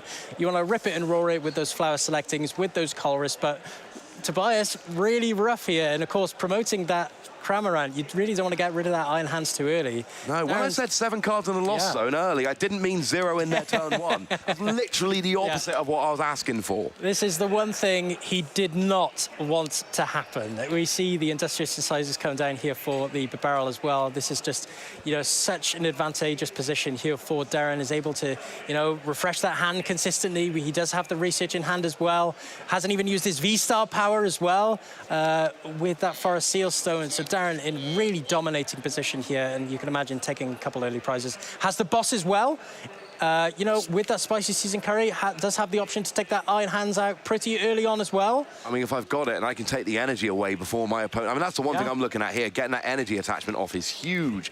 Does seem like we got an escape rope here. It's not exactly what we wanted, but to be honest with you, either of those Pokemon on the board are a better option to go after. Because now another thing we see with the Hisuian Sneasler, that means that your Hisuian Electrode hits for 130 with poison, which just so happens to be Greninja. I absolutely love this play, right? Actually, because the escape rope, there's 2 options on the bench here for Tobias. He really doesn't want to promote. You promote the Greninja, that's your 1 draw out next turn. You promote the Iron Hands, you're going 2 prizes down. So, you know, it's a lose-lose situation there for Tobias. Yeah. You see the Klawf, the Unhinged Scissors taking a very 2 easy prizes on that Iron Hands. Yeah, I said the escape rope wasn't what you wanted because we wanted the boss. Actually, you know what?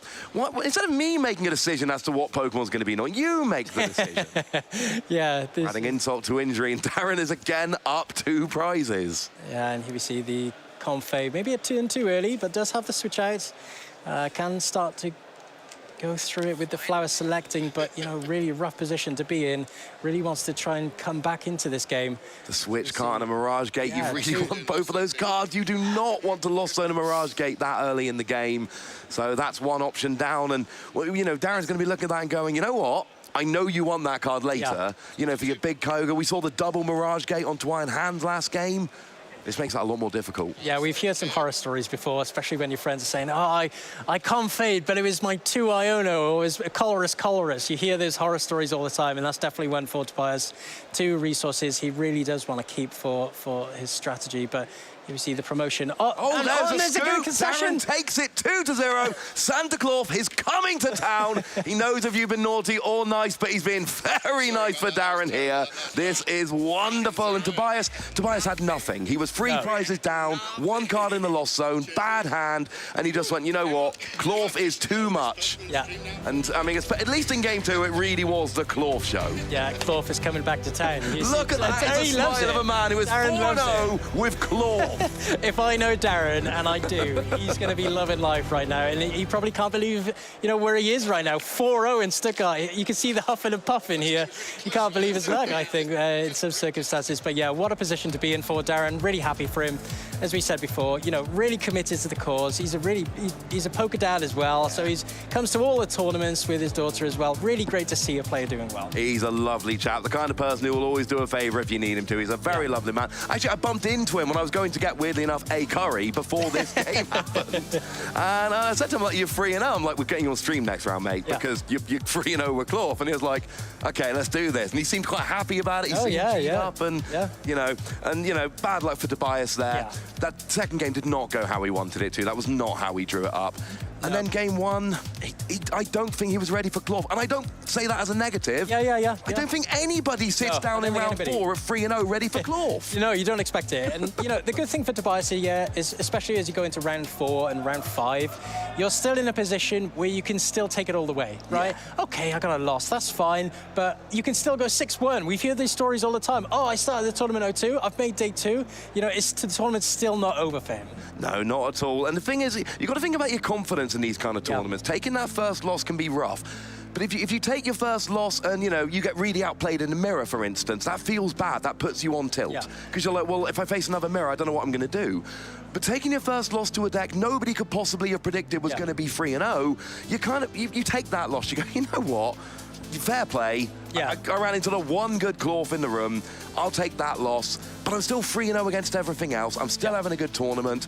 And next round is going to be something a bit more standard. I was going to say normal, but maybe that's a bit harsh on Klawf.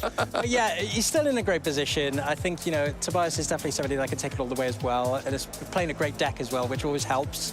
But yeah, news on Darren, 4-0, can take it all the way. We're hoping and praying. I think, you know, when we heard it was 3-0, you came around backstage and you said, Ben, Klawf, it's 3-0. It's 3-0. Hold me, it's 3-0. But yeah, really excited to see, you know, some of these decks making such great records. You know, it just shows how much variety we have in the format. You know, the card pool that we have at the moment, some players can just go, you know what, that's good, let's put these cards together, and this is why decks like Klawf can really come out. People have talked about this format being a really fun format, and I think in Europe especially, we are proving that this is a really fun format. We came a couple of weeks ago in Gdansk and we were like, hey, yeah, so Block Snorlax won the whole thing. That was fun. And now we're back in Stuttgart, we're showing another deck that people, frankly, are not taking seriously. Yeah. And this might be the only time we ever see it, right? Because maybe it's a deck which isn't actually that great and is easily countered, and when you know how to play against it.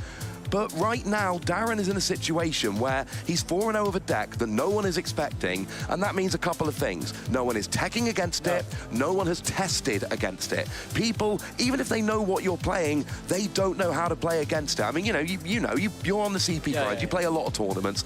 When you take a deck to a matchup, you know what to do against Lost Box. You have mapped out your first couple of turns every game. Same thing against Gardevoir, against Charizard. You know what you're looking for. You know which Pokemon you want on the bench early game. If you're playing Lost Box, you know which cards you can afford to Lost Zone in which matchups.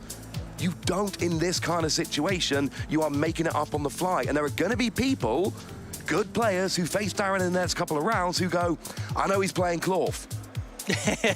What do I do against Klawf? What does it do again? Yeah, I mean, we spoke about it in Gdansk. You know, this is where Control does really well, where nobody's expecting it. Oh, people are focusing on too much on the Miraidon and the Mew. I'm going to play Path for this. I'm going to chuck my you know, deck together to beat this format, and that's exactly where Control or Stall really does well, because if nobody's expecting it, this is where it can take advantage of the format. Oh, nobody's playing enough switch outs. Well, I'm just going to play block. It just makes sense, right?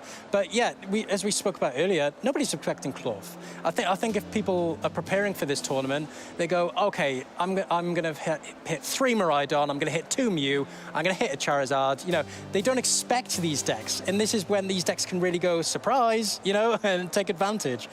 You know, and that's exactly what we see here. 4-0, what a record. Yeah, I love it. I mean, as a caster, we were talking in the pre-production yesterday, and I was like, what do you want to see? And I said, I want to see something unexpected. Yeah. And I named Klawf, and I'm not going to mention that Joe didn't take Klawf seriously. I would not throw Joe under the bus like that. He's a good friend.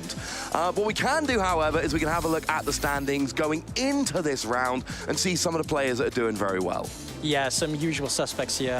My eyes are on Kim Pavega there as well as Kieran Reynolds, another well-known UK player as well. Christo Adamantis as well, you know, really well-known players here, making a standing here. They're 3-0, they're putting their flag in the ground. They're saying, you know, come on, try if you're hard enough, you know. This is a really awkward position for some of these players, right? They're going to go 3-0. They're going to go into the next round being as confident as ever. But, you know, unfortunately for some of these players, they can still lose it all, as well as they can take it all the way. They can take it all the way home. They can go 9-0, who knows? They can go 7-1-1. But, you know, this is why these matches are still so important. Every match counts. No, absolutely. Well, we've talked a lot about Darren. How about now we talk to Darren? So let's go to our winners interview and find out why Santa Klawf was the play this weekend. Okay, I mean, I see.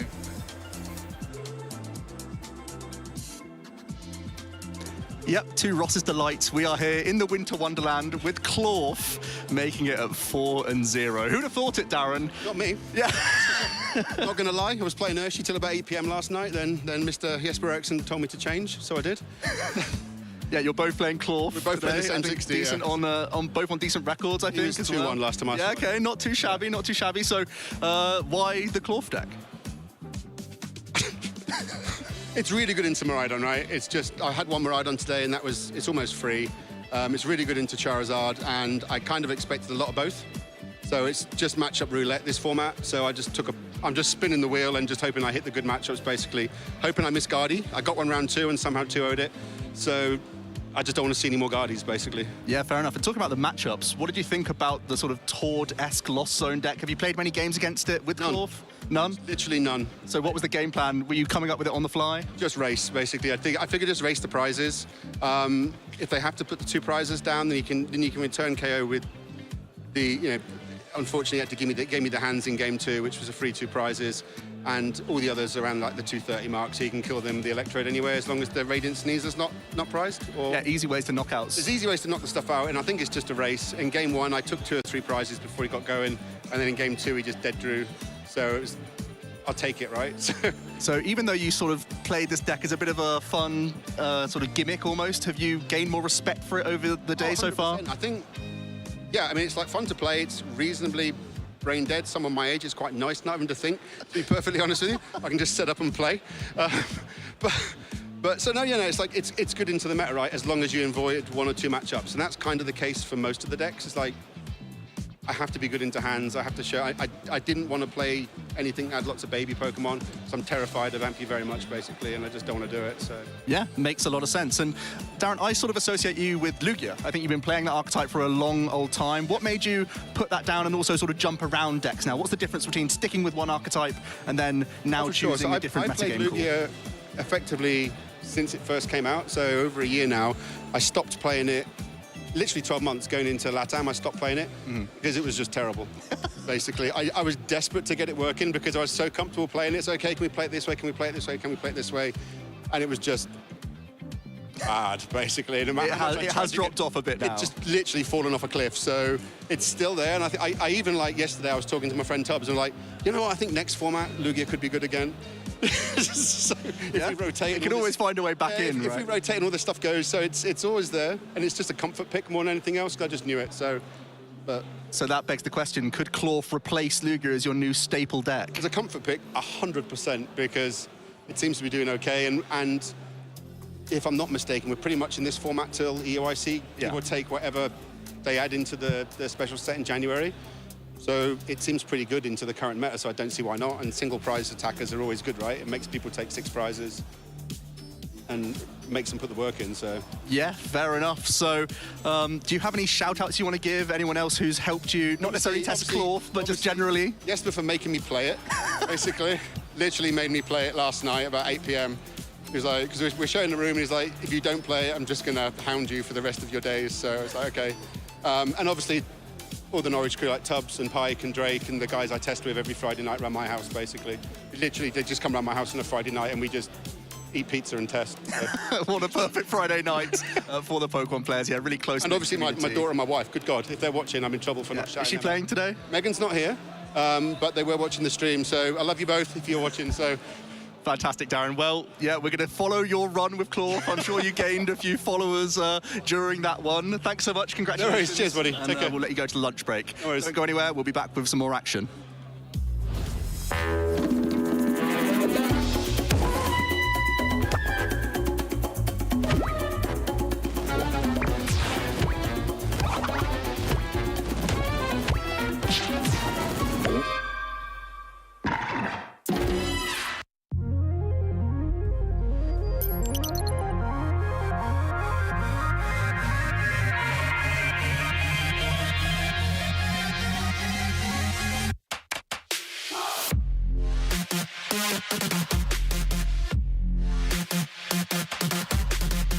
I'm from France and my name is Thomas.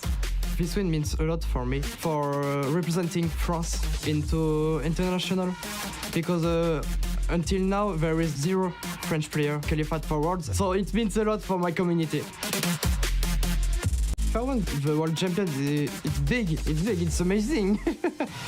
So yeah, that will mean a lot, and I know that for every player will be really proud of him because he had such a difficult tournament from the beginning to the end. I'm Alex Shmansky from the United States. It feels amazing to win UIC. It's really hard to articulate what this win means to me. Since I've gotten second so many times, I've never really felt the win, and all of a sudden I finally have won after a lot of years playing Pokemon. It's surreal. I never really doubted my strategy this weekend. I just expected things to happen that happened, and it worked out for me. Winning Worlds would be incredible. I spent a lot of time playing Pokemon, and for that to pay off at a World Championship would be amazing. My name is Paul Chua, and I'm from the United States. Winning EUIC feels pretty good. It means a lot. I haven't been able to win an international ever. Like, the last time I ever made finals was in 2017, and I got second. So being able to finally get past second place feels pretty good. Winning Worlds would mean a lot. I'd be really happy. It's a dream I've been having since I ever started playing VGC. So if I ever became world champion, that would mean the world to me.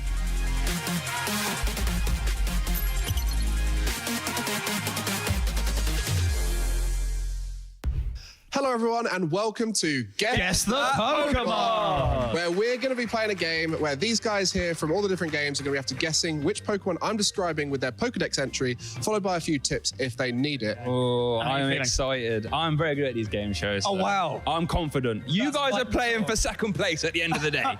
That's what I figured when I entered this competition. Okay guys, it's a common sight around fishing ports and it's known to rescue people and help fishers carry what they caught. Floatzel. Straight away. Congratulations. VG on top to start things off. That's a good one. Floatzel. Wouldn't have guessed that in a minute. You guys hadn't even processed what I'd said yet. No.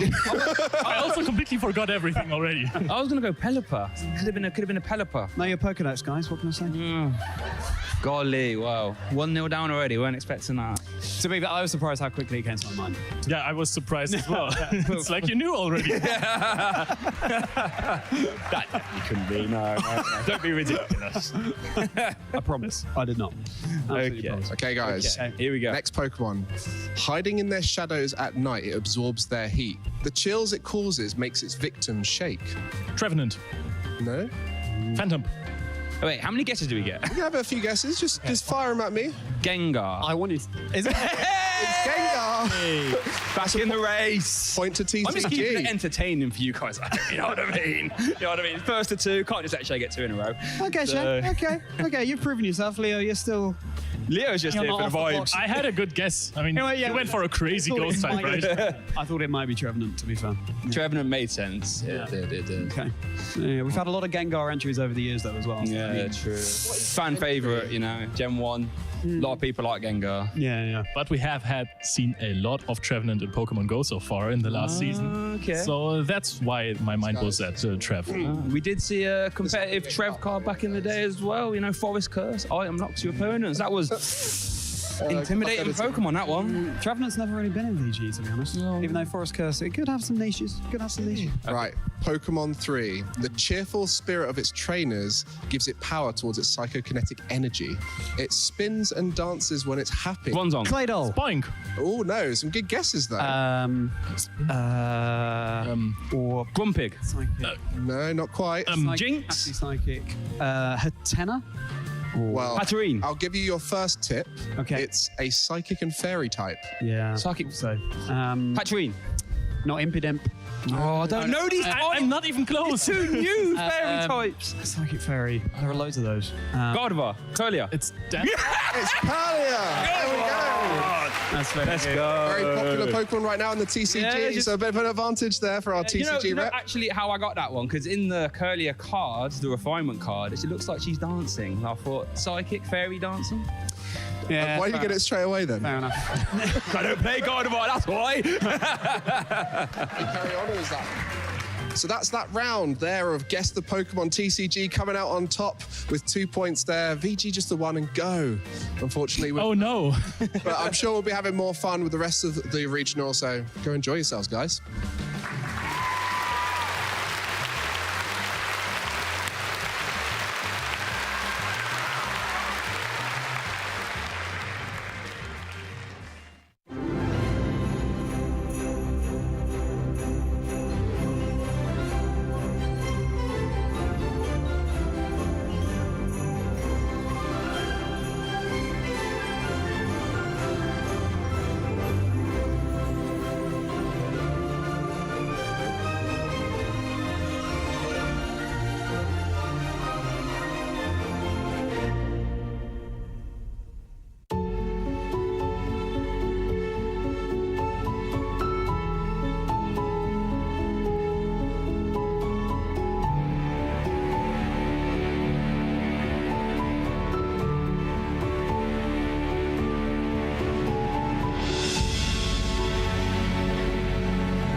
Sublime Pokemon TCG action coming at you live here from the Stuttgart Regional Championships. My name is Benjamin Rabioti. I'm here joined by my lovable and huggable co-caster Joe Bernard. Yet again, we've had some fighting talk backstage between us casters, of course, between our caster predictions. Joe, what have we got in store? Well, it's going to be a rematch of the LAIC because we have our two casters on the table. Ross has been backing Miraidon basically since the World Championships. He's made no secret of that is his favorite deck for the metagame, but also to play. And Freya actually had predicted Entei Valiant to do very well. She, of course, played it in Gdansk herself, so is very accomplished. We can see both of them are at the table, and we're ready to get into the action here. We have a little bit of a lunch break, but this is personally one of the highlights of my day. Yeah, I absolutely love this. Love this section here. We see the two casters getting ready for their game. And as you said there, Freya playing that Iron Valiant, and then Ross playing that Miraidon. But what's the game strategy here? Because from what we spoke about before, the game plan for Miraidon seems a lot more streamlined in this matchup, right? It seems a lot more impactful, it packs a lot more of a punch. So how do you expect this match going ahead? It's an interesting one because Ross may be concerned about as and when to use Mareep. That could put a strain on the resources in terms of hitting from Electric Generator. Also, both players have a bit of a cat and mouse with how many bench Pokemon to put into play, because, of course, Freya is going to be using Entei with Burning Rondo, but Ross also has the Lightning Rondo from Raikou V. So they have similar attacking options. I think for Ross, it's going to be a bit more resource intensive, though, but can weave together a number of knockouts as we get underway here with our caster battle. Both of our casters are representing their favorite archetype in the format right now. And no pressure to Ross. Juho did win this finals in Latin America. So yeah, let's see how this goes. You can imagine he's got the upper hand, but here we see an Ultra Ball coming down, and you expect that's going to be coupled up with a ton of units to just get set up here. Miraidon's so efficient at doing so. Here we see... It's going to be the Tandem unit instead, I believe. Okay. From the deck rather than, or possibly even Forest Seal Stoning first here. Not sure what Ross's line is. Had the option to Ultra Ball, but may also just get some Lightning Pokemon into the mix via the Miraidon EX instead here. Sounds about right. Before you commit in those resources in that Ultra Ball, just going to use that Tandem unit just to check out the deck there. Of course, the Zapdos coming down as well. Such an important ability in this matchup. Obviously, that at 10 extra damage does give you the capability to knock out that Entei with that awkward 230 HP. And yeah, here we see the Ultra Ball coming down. Another Pokemon, perhaps, as well. Another Miraidon, maybe another Tandem unit to just fill that board out. Maybe the Squawkabilly EX, so Ross can dig even further into the deck with that Squawk and Seize. I actually really like the Zapdos as an attacking presence in the matchup as well. Your opponent is likely to use Squawkabilly on their own end, and of course you can hit for weakness in that regard. So I do also like having the Zapdos, as you said, math fixing, but also can be a great option as an attacking presence. Ross is going to go full board here, and is going to Escape Rope into Mew EX, so can draw 2 cards from Restart, and then it's just going to Squawk and Seize the rest into the discard pile to see 6 fresh cards. Has got a turn attachment already banked onto Miraidon EX, but is also looking for generators at this stage. Yeah, Squawk and Seize so effective in your turn 1, really ripping through that deck, but not much, unfortunately. You could Forest Seal Stone for Path to the Peak here to slow down Freya, but no, Ross is going to hold on to the Forest Seal Stone and just pass things over. I'd like a defensive play there myself, because we know how ability reliant Freya's deck also is. Yeah, but on the flip side, I like keeping the Forest Seal Stone to try and keep up with the momentum, maybe for a last-minute Electric Generator, just to keep up with those attacks with the Raikou, or maybe even the Miraidon as well. But here we see an Iron Valiant coming down. They're very sparkly, those Iron Valiants, but there are 2 now coming into play thanks to the Hisuian pickup. The Tachyon bits aren't just to help deal with single prize Pokemon. You can also use these Tachyon bits to put the likes of Iron Hands into range, can allow you to get knockouts on Miraidon without filling your own bench up as well. So it is still important to weave these in, as Freya also has a Battle VIP pass. This is a really solid start for her. Yeah, this is huge. And, you know, we all know how much of a fan I am of the Tachyon bits. The 20 damage is so effective, you know, putting those numbers up. All those numbers count as the game goes on, you know, making an easy couple of knockouts for the Entei as well with the Burning Rondo. The damage does really ramp up for these big knockouts and other matchups, but also most importantly here as well. You know, could opt maybe to start using those Tachyon bits on those Zapdos for a late Yoga Loop, maybe. Cool. That is still an option as well, but here we see the VIP pass for the Entei and their own Squawkabilly as well. But here we see also, I think I saw also another Iron Valiant in the hand as well. Yep. Yeah. Unsurprising. Oh, another 2. Yeah, unsurprising that Squawkabilly is going to be an early option for Freya here. I don't think there's any fire energy that she can discard from this hand. That's kind of another check mark for you. Try and pitch a fire energy to allow a turn 1 Magma Basin attachment, which actually comes into play immediately. Freya has the option of using an Iono proactively or a Professor's Research proactively before a Squawkabilly. It's one of those things where you have a guaranteed supporter now, why risk not drawing into one later? She is also going to commit the double turbo energy to the Entei. I don't mind this because the Mew EX and the active is so fragile. Wow, that's all of their Magma Basin, I believe. I think she drew into 2 there as well. I also like the double turbo onto Iron Valiant for a retreat, maybe.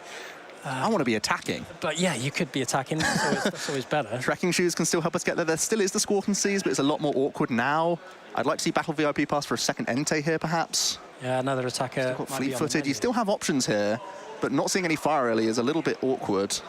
Yeah, another attacker has to be on board here just in case Ross has the option to take an aggressive knockout here.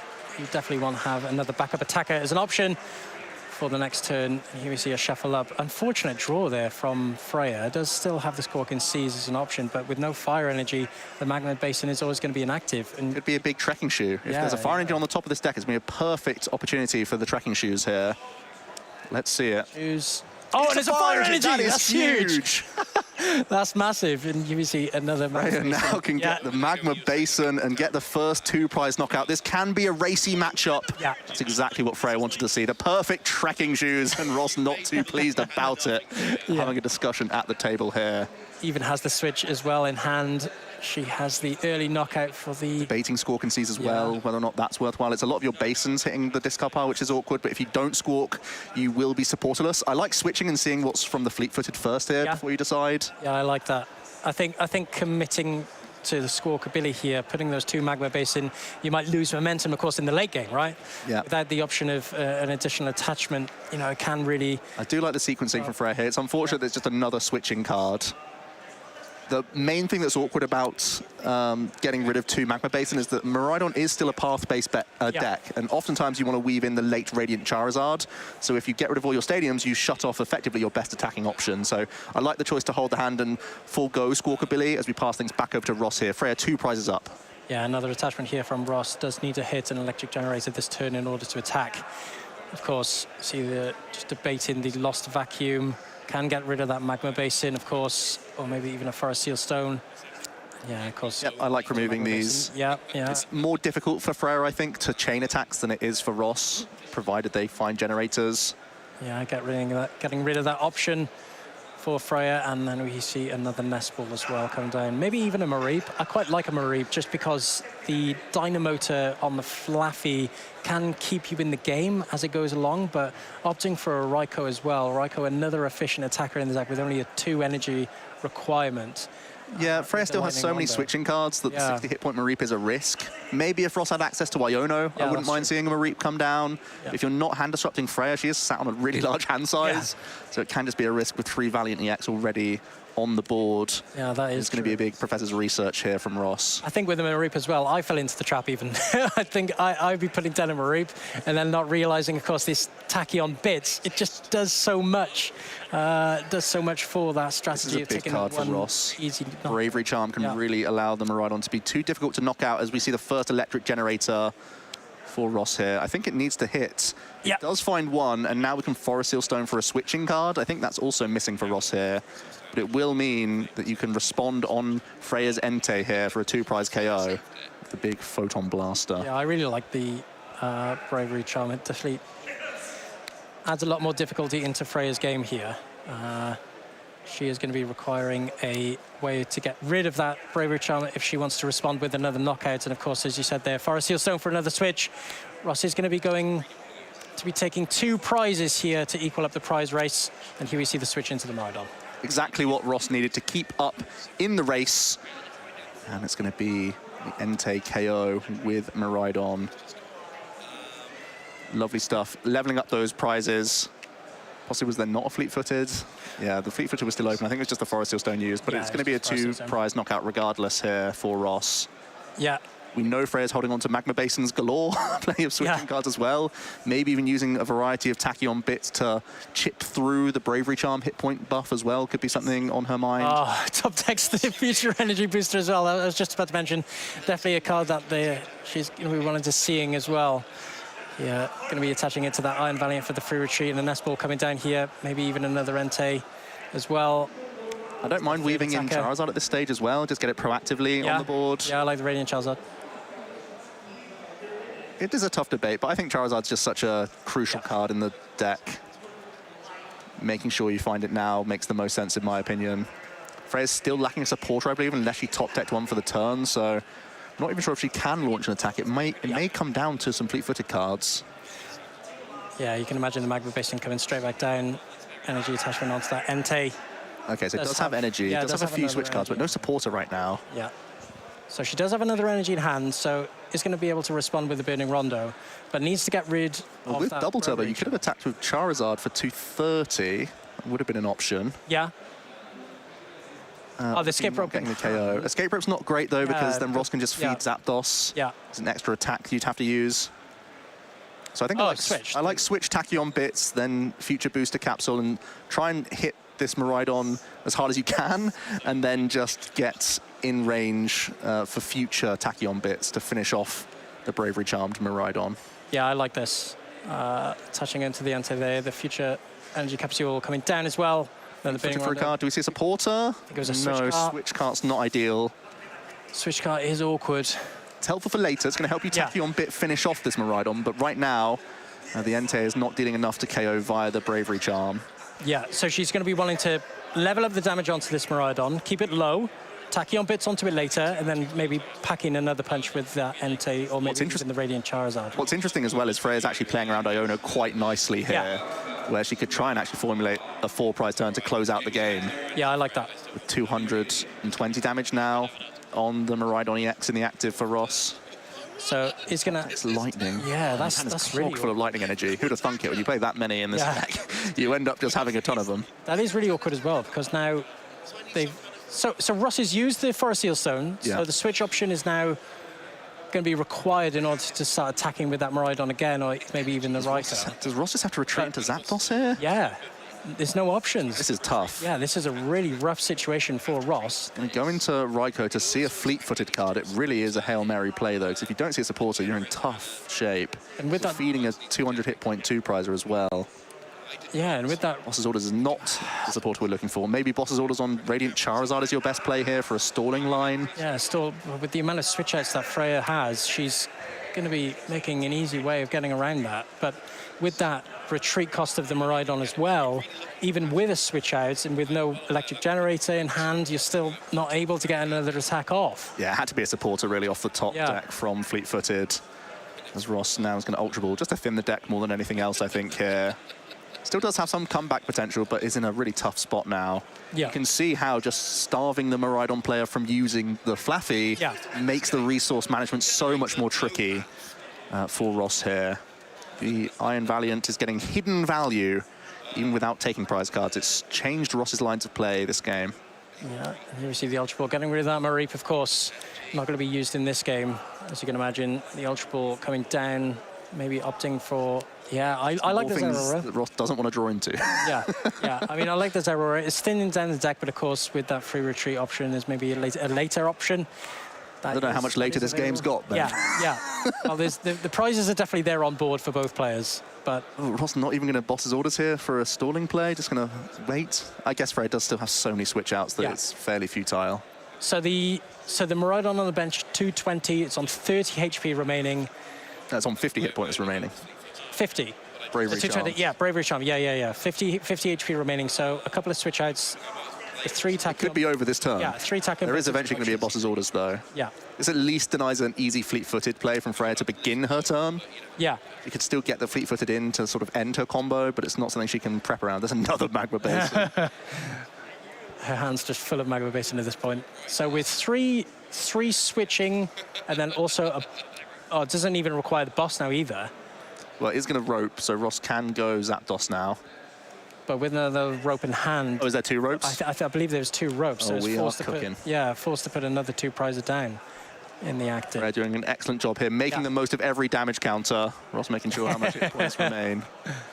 As it's getting more and more bleak. Maybe Iron Hands EX is your highest hit point multi-prize Pokemon. Yeah, I like this choice.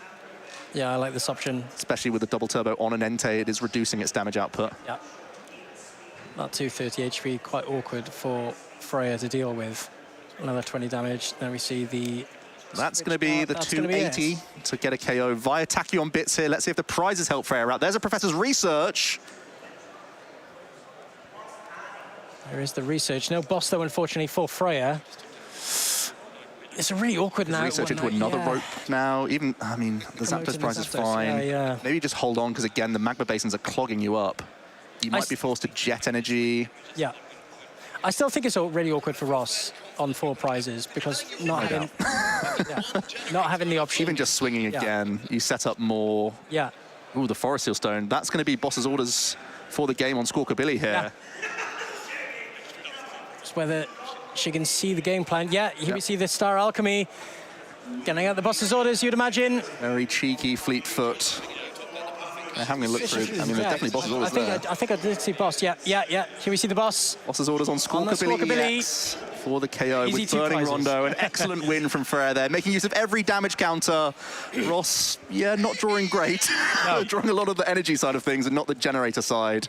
And we've seen the opposite of what we saw at the Latin American International Championships. A great win for Freya there. Yeah, not enough generator, unfortunately, for Ross. Just unable to keep up with the prize race, unable to keep up with the momentum of the Iron Valiant. Freya there really showing the power of the Tachyon Bits, coupled up with that Entei and the Burning Rondo. I really want to know your thoughts, actually, because we've discussed this before about the Iron Valiant and what is the best partner. We've seen Entei being the #1 option for players, but do we think, what's your opinion on this? Is there other options that players could be utilizing to couple up with Iron Valiant? Well, I still feel like the Entei gives you the widest matchup spread, I would think.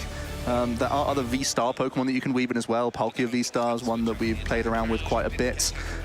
Also, just having the Hisuian Samurott V-Star as well. Yeah, I've seen that around. It's a dark type coverage, and that's one of the weaknesses of the Entei build. It's quite poor into Mew, so giving yourself quite a heavy teching inclusion. The whole deck changes, but towards some dark type Pokemon, and having a good V-Star power that also adds on damage counters kind of feels like good synergy there as well. So I think there's still more to explore with Iron Valiant EX for sure. It's an unfortunate one, because I think that players could really be using a lot more creativity around it. We've seen it with the Palkia V-Star as well. We've seen it with Rapid Striker Shifu as well. I really like that players have options here for it, and as well as the meta evolves, these different options could be more viable, right? All good from Freya. Yeah. Iron Valiant taking it all the way. I mean, she's an experienced Iron Valiant player, proving her mettle. The casters can do it as well. Really well played from them. Let us know your thoughts on that caster battle. We love to have more action whilst the players themselves are having their lunch break. It's going to keep it entertaining for you guys, and hopefully it's as exciting for you as it is for us, because whenever we're casting, we're chomping at the bit to be playing as well. It's a sacrifice that we have to make, but we always will. But fantastic scenes there from Freya. Yeah, fighting talk, especially there from all of our casters, but Freya coming up out on top with the Iron Valiant, showing the stuff, of course. But, we've got a round 5 coming up. We've had a chance to walk around the tables. You had a break last round, Have you seen anything? Have you seen anything of interest? What's on the top tables? What comes to mind when we're thinking of Stuttgart at the moment? Well, it's a big spread, honestly. I think it's more of the same story that we've seen. It's going to be a wide variety of archetypes at the top. I think there were a few Gardevoirs towards the very top tables. I think actually a couple of mirror match situations, a few Mew up there as well. But it's still early enough in the day. Even these records, we're going to see a number of these players are going to continue through the lunch break and carry on, but there's still enough time in the day to still book your own place into day 2 of the competition as well. So the early tables, yes, it's fantastic to bank these points early, but it's by no means going to be the story of the tournament just yet. Yeah, I think we spoke about the day 1 meta. It's going to be exciting to see what comes out on top. Of course, is there going to be a deck that capitalizes, takes advantage of the meta? Maybe Klawf? Maybe a bit of Snorlax? More Klawf? More Klawf. Come on. We're going to take a break right here. Stay tuned for round 5 coming up.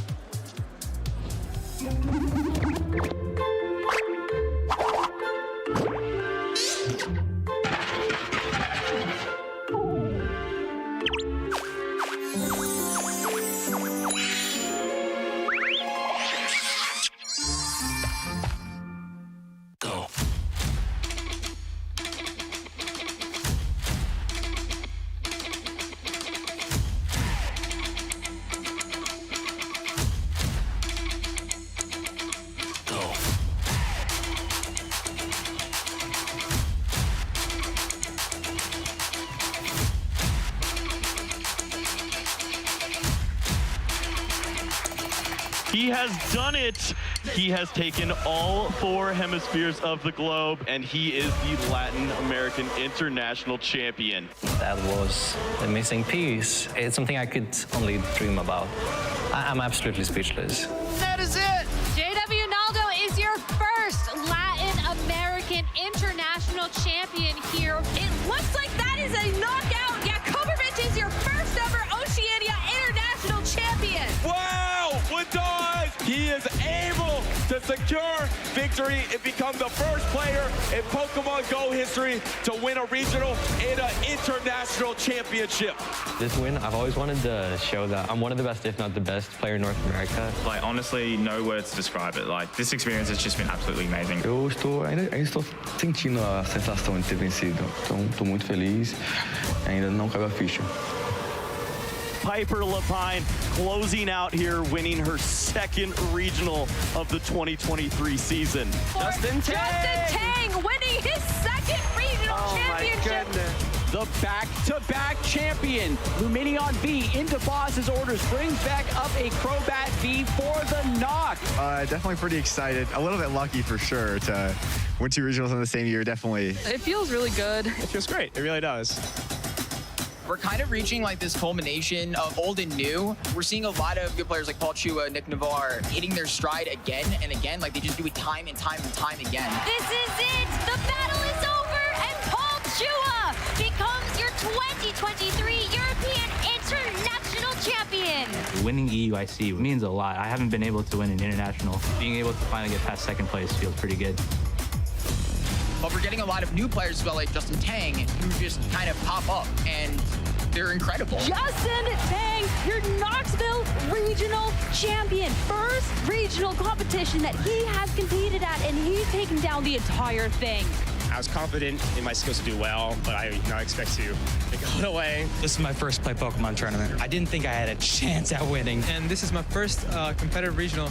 Winning a regional is undescribable. Of course, there are competitors I'm worried about facing. The most notorious one is Sander. He's always bringing these crazy control decks. I'm worried about facing Yuichi because he's really good. Kingsley, Prince, Edison, Robert. I didn't face him in this tournament, but Valiant Fish, I have no idea how I'll hold up against him. He's definitely one I'm watching out for. I'm always worried about facing Tord again. That is always an experience and will be always difficult. I'm not really worried about facing anyone, because I think I can beat everyone. Dancing Rob and Amy Riddle. I'm definitely worried about facing Gabriel Agati. I'd be nervous about hitting Isaiah Bradner. Justin Bakari. Probably Luca. Justin Tang. I think I'd be nervous going up against Caleb Gadamer again. I'm confident in my abilities, but I know there's going to be 100+ of the best players in the world, so it's going to be really tough. All the trainers have just scaled up their game. The competition has just gotten so fierce. This has made me so excited to get to Worlds. Winning Worlds would mean the absolute world for me. After getting 2nd in 2018, winning would absolutely be amazing. Winning Worlds is everything to me. I really want to be the best player to ever play this game. I think you have to be a little bit crazy to think that you can win the World Championships, but I am a little crazy. So It would be breathtaking to win a World Championship. I've won a regional. I've won an international. Worlds is the last thing I have on my list. Winning Worlds means I can submit myself into the history of Pokemon Go forever. Winning Worlds would mean everything to me, you know? So I'm going to try my best at Yokohama to hopefully maybe win. I just feel like I'm gonna have so much fun. My name's Demetrius Eaton and I'm a top trainer in the Pokemon TCG. I got into competitive Pokemon about 13 years ago when my best friend suggested we should use our cards that we've been collecting for ages and actually learn how to play. My first official tournament I played was a Battle Roads in 2011. I didn't know what to expect, really. I wasn't ready for it at all. I didn't have a good deck and I got completely destroyed.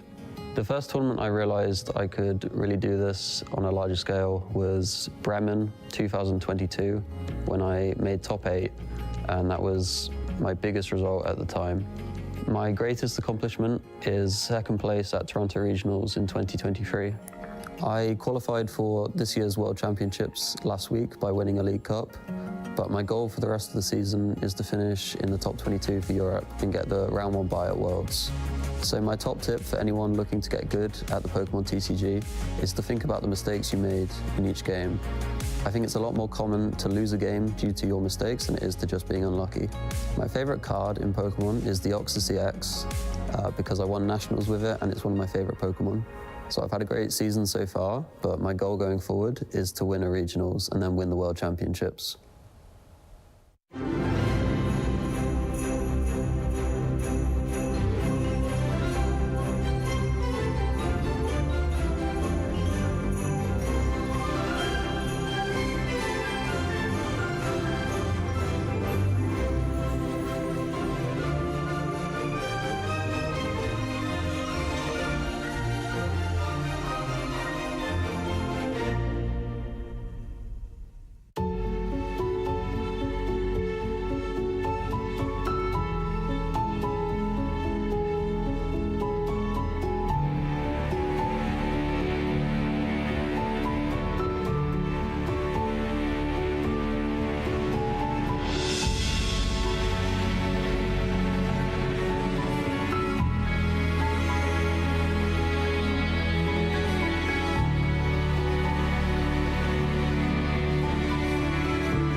Welcome back to the Stuttgart Regional Championships, ladies and gentlemen. My name's Ross, and I'm joined by my almost sweater twin, Joe. How you doing, Joe? Yeah, I'm doing good. Happy to wear the sweaters. I think they're fantastic in the festive season.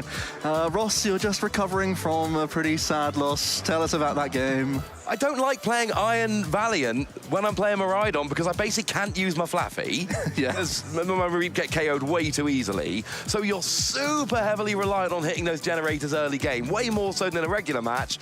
And I didn't. And I didn't hit my path. Yeah. And Freya, some of those top decks. The trekking shoes for the energy to discard and draw a card as well, when all she really wanted was getting the energy to discard. Yeah, it wasn't to be, and that's fine. It's okay, Joe. Yeah. I'm getting over it. It's just, you know, made me a little bit sad. Us matching, people have already mentioned on the stream how well we match. Oh, yes. This makes me, although I think some people thought I was wearing the Stantler. I'm wearing the Stantler, you're in the Pika. And this is perfect, actually, because this jumper accurately represents how much help I am to my wife when she's putting up the Christmas decorations. And I'm not exaggerating, she does it all because I cannot be trusted. That's absolutely stunning. Well, let's get back to the tournament at hand then. I think we have the breakdown for day one, actually, the deck usage, which I think is going to be a really interesting one here. I think it's a big shift from what we saw at Gdansk. Yeah, Charizard, this is the thing that got me when I first saw this graphic. Charizard has actually gone up. Despite the fact we saw how ineffective Charizard is against Snorlax and how good Snorlax was in Gdansk. Yeah. And yeah, people are like, nah, but obviously they're probably teched out against. They're probably slightly different builds, including a mini or something along those lines. Yeah, and I think Charizard has also had really good conversion. I know it didn't win the tournament, but still made 3 top 8 placements, which is really encouraging, and naturally is good into the second most popular deck in the room, the Miraidon. Sometimes the Charizard EX is just too large, and if the Miraidon does, as it usually does, try to get into a prize lead, that's where Charizard comes on so strong into the late game. Also talking about that reaction to Snorlax, I think seeing both Giratina and Lost Zone Box take up representation in that day one is very much going to be the case, that they are good decks into Snorlax because they naturally pack their deck with not only a ton of switch outs, but also a ton of jet energy in their list as well. Yeah, Lost Zone can get in and out the active very, very easily. And we saw at LAIC, we saw one round where Snorlax came against Giratina. Oh, yeah. They were not the most exciting games because it was just Giratina V, attach a few energy, shred for victory. Shred does do work in that matchup. 2 games in a row. You can't block me with Snorlax because I don't care. You can't block me with Mimikyu because I'll go right through you. And yeah, Giratina is absolutely coming back. Of course, my pick Miraidon there. Yeah. I've been picking it consistently at every casting appearance I've had since Worlds, and it keeps getting better. And now it's there at 14%. There's 131 players. And you know, it's interesting because I have a very good friend who's been playing Miraidon every tournament for months now, who's actually switched off of Miraidon to a Charizard build. I shan't name the person for fear of giving away their deck. But Miraidon as a whole is still increasing. So Miraidon it's a very good deck, and I've always liked Miraidon because Miraidon go fast. I love it's my favorite deck to ladder with on PTCG Live because you can knock out so many games really quickly. Sure. Hit a couple of generator, smash through the first few Pokemon, and a lot of people will then go and concede because you're too far ahead. On to the next game. It gets early wins, it gets quick wins. It's not great into Valiant when you don't hit generator, but other than that, it's a pretty good deck. It's one that I like very much indeed. I'm not going to judge it too harshly for its failings over lunch. Yeah, and it's actually more versatile than you would think. Yes, it is about hitting those generators and getting early attacks in, but you have now, with double Turbo Energy in the deck list, options for Iron Hands, yes, but also using Mew EX really creatively can be huge if you can gust up Radiant Greninja when people aren't necessarily putting Manaphy onto their board. The Mew can copy the Greninja and then take easy spread knockouts as well, which can be really creative against the Gardevoir players, the Charizard players as well, and really start being disruptive at the same time. And I think that's what I also really like about Miraidon. The kind of untold story of the deck is that it can still accompany itself with Path to the Peak, Iono, and Judge. So you're also putting your opponent in that position of having to keep up with you whilst being on low resources. I think that's what's so interesting about Miraidon now. Yes, it can have these builds which really set their stall out early with like 18 energy and Beach Court and really go fast with Peony even to just get as many generators as possible. But I do like treading that line of having disruption in the back as well when required. Yeah, it's a fun part of the deck. I mean, we used to see Zapdos for a little while. Zapdos has fallen out of favor. Well, we still got the Pokemon Go Zapdos, but the Zapdos EX has already fallen out of favor. Iron Hands coming in as a better utility for a lot. But less Miraidon, more Gardevoir in this next round, Joe. I hope you like Gardevoir. I do like Gardevoir. Gardevoir's my favorite deck in the format actually right now. I know I didn't tip it off to be my personal caster picks. I think there are challenges for Gardevoir, but I also think as an inherent 60-card deck, Gardevoir can do some of the most unfair things with the new inclusions from Paradox Rift, where we've got a fantastic Screamtail, basic attacking option, which means you're protecting your refinements and your Shining Arcana Gardevoirs on the bench a little bit more so you can retain as much draw power as possible, whilst also using your Screamtail to knock out even benched Pokemon from your opponent that can get rid of a lot of their engine pieces as they go. You've got that huge one-hit KO potential with Brainwave, which is a naturally really nice way to uptrade throughout the game, and Countercatcher is another big piece to this puzzle, which really makes Gardevoir much more difficult to fight against, because even if you have these draw engine Pokemon on the bench, even if you have some really nice multiple attackers set up, you can be threatening those with Countercatcher whilst also doing hand disruption at the same time. Yeah, I love the addition of Countercatcher, because one of the best things about Gardevoir has always been the draw. Using that Curlier refinement to draw just so many more cards than your opponent, but it comes with a natural downside of you're probably going a prize or two down against aggressive decks. But now you've got Countercatcher, it basically means you've got a turn or two where you can gust with item cards, so you can play a supporter and still hit your gusting rather than having to choose drawing cards or playing a boss's orders for your gusting. So I love the inclusion of that. And I think doing everything is right, because you can hit the bench with stuff like Curlier. You can do big damage with stuff like Gardevoir and Zacian. You can draw a whole bunch of cards. You can accelerate energy. But the only thing you can't do is take extra prizes. And you could, if you wanted, you could play Iron Hands. It's only one lightning energy. I know people don't. You need the Thornton as well. That's the combo. People could, is all I'm saying. It's an option. Now, interestingly enough, the reason I ask if you like Gardevoir, Joe, we're about to get a whole heap of Gardevoir here in round 5. We've got ourselves a Gardevoir mirror match featuring, and this is very, very relevant given the video we just watched, Demetrius Eaton. Yeah, one of our top players to watch, has already got a 2nd place finish at a regional championships over in America. Demi's been around the globe trying to win with Pokemon and has been doing it with Gardevoir the entire time. I'm really excited for this one because Demetrius is one of the strongest Gardevoir players we have in the game right now. That's just pretty much known, I think.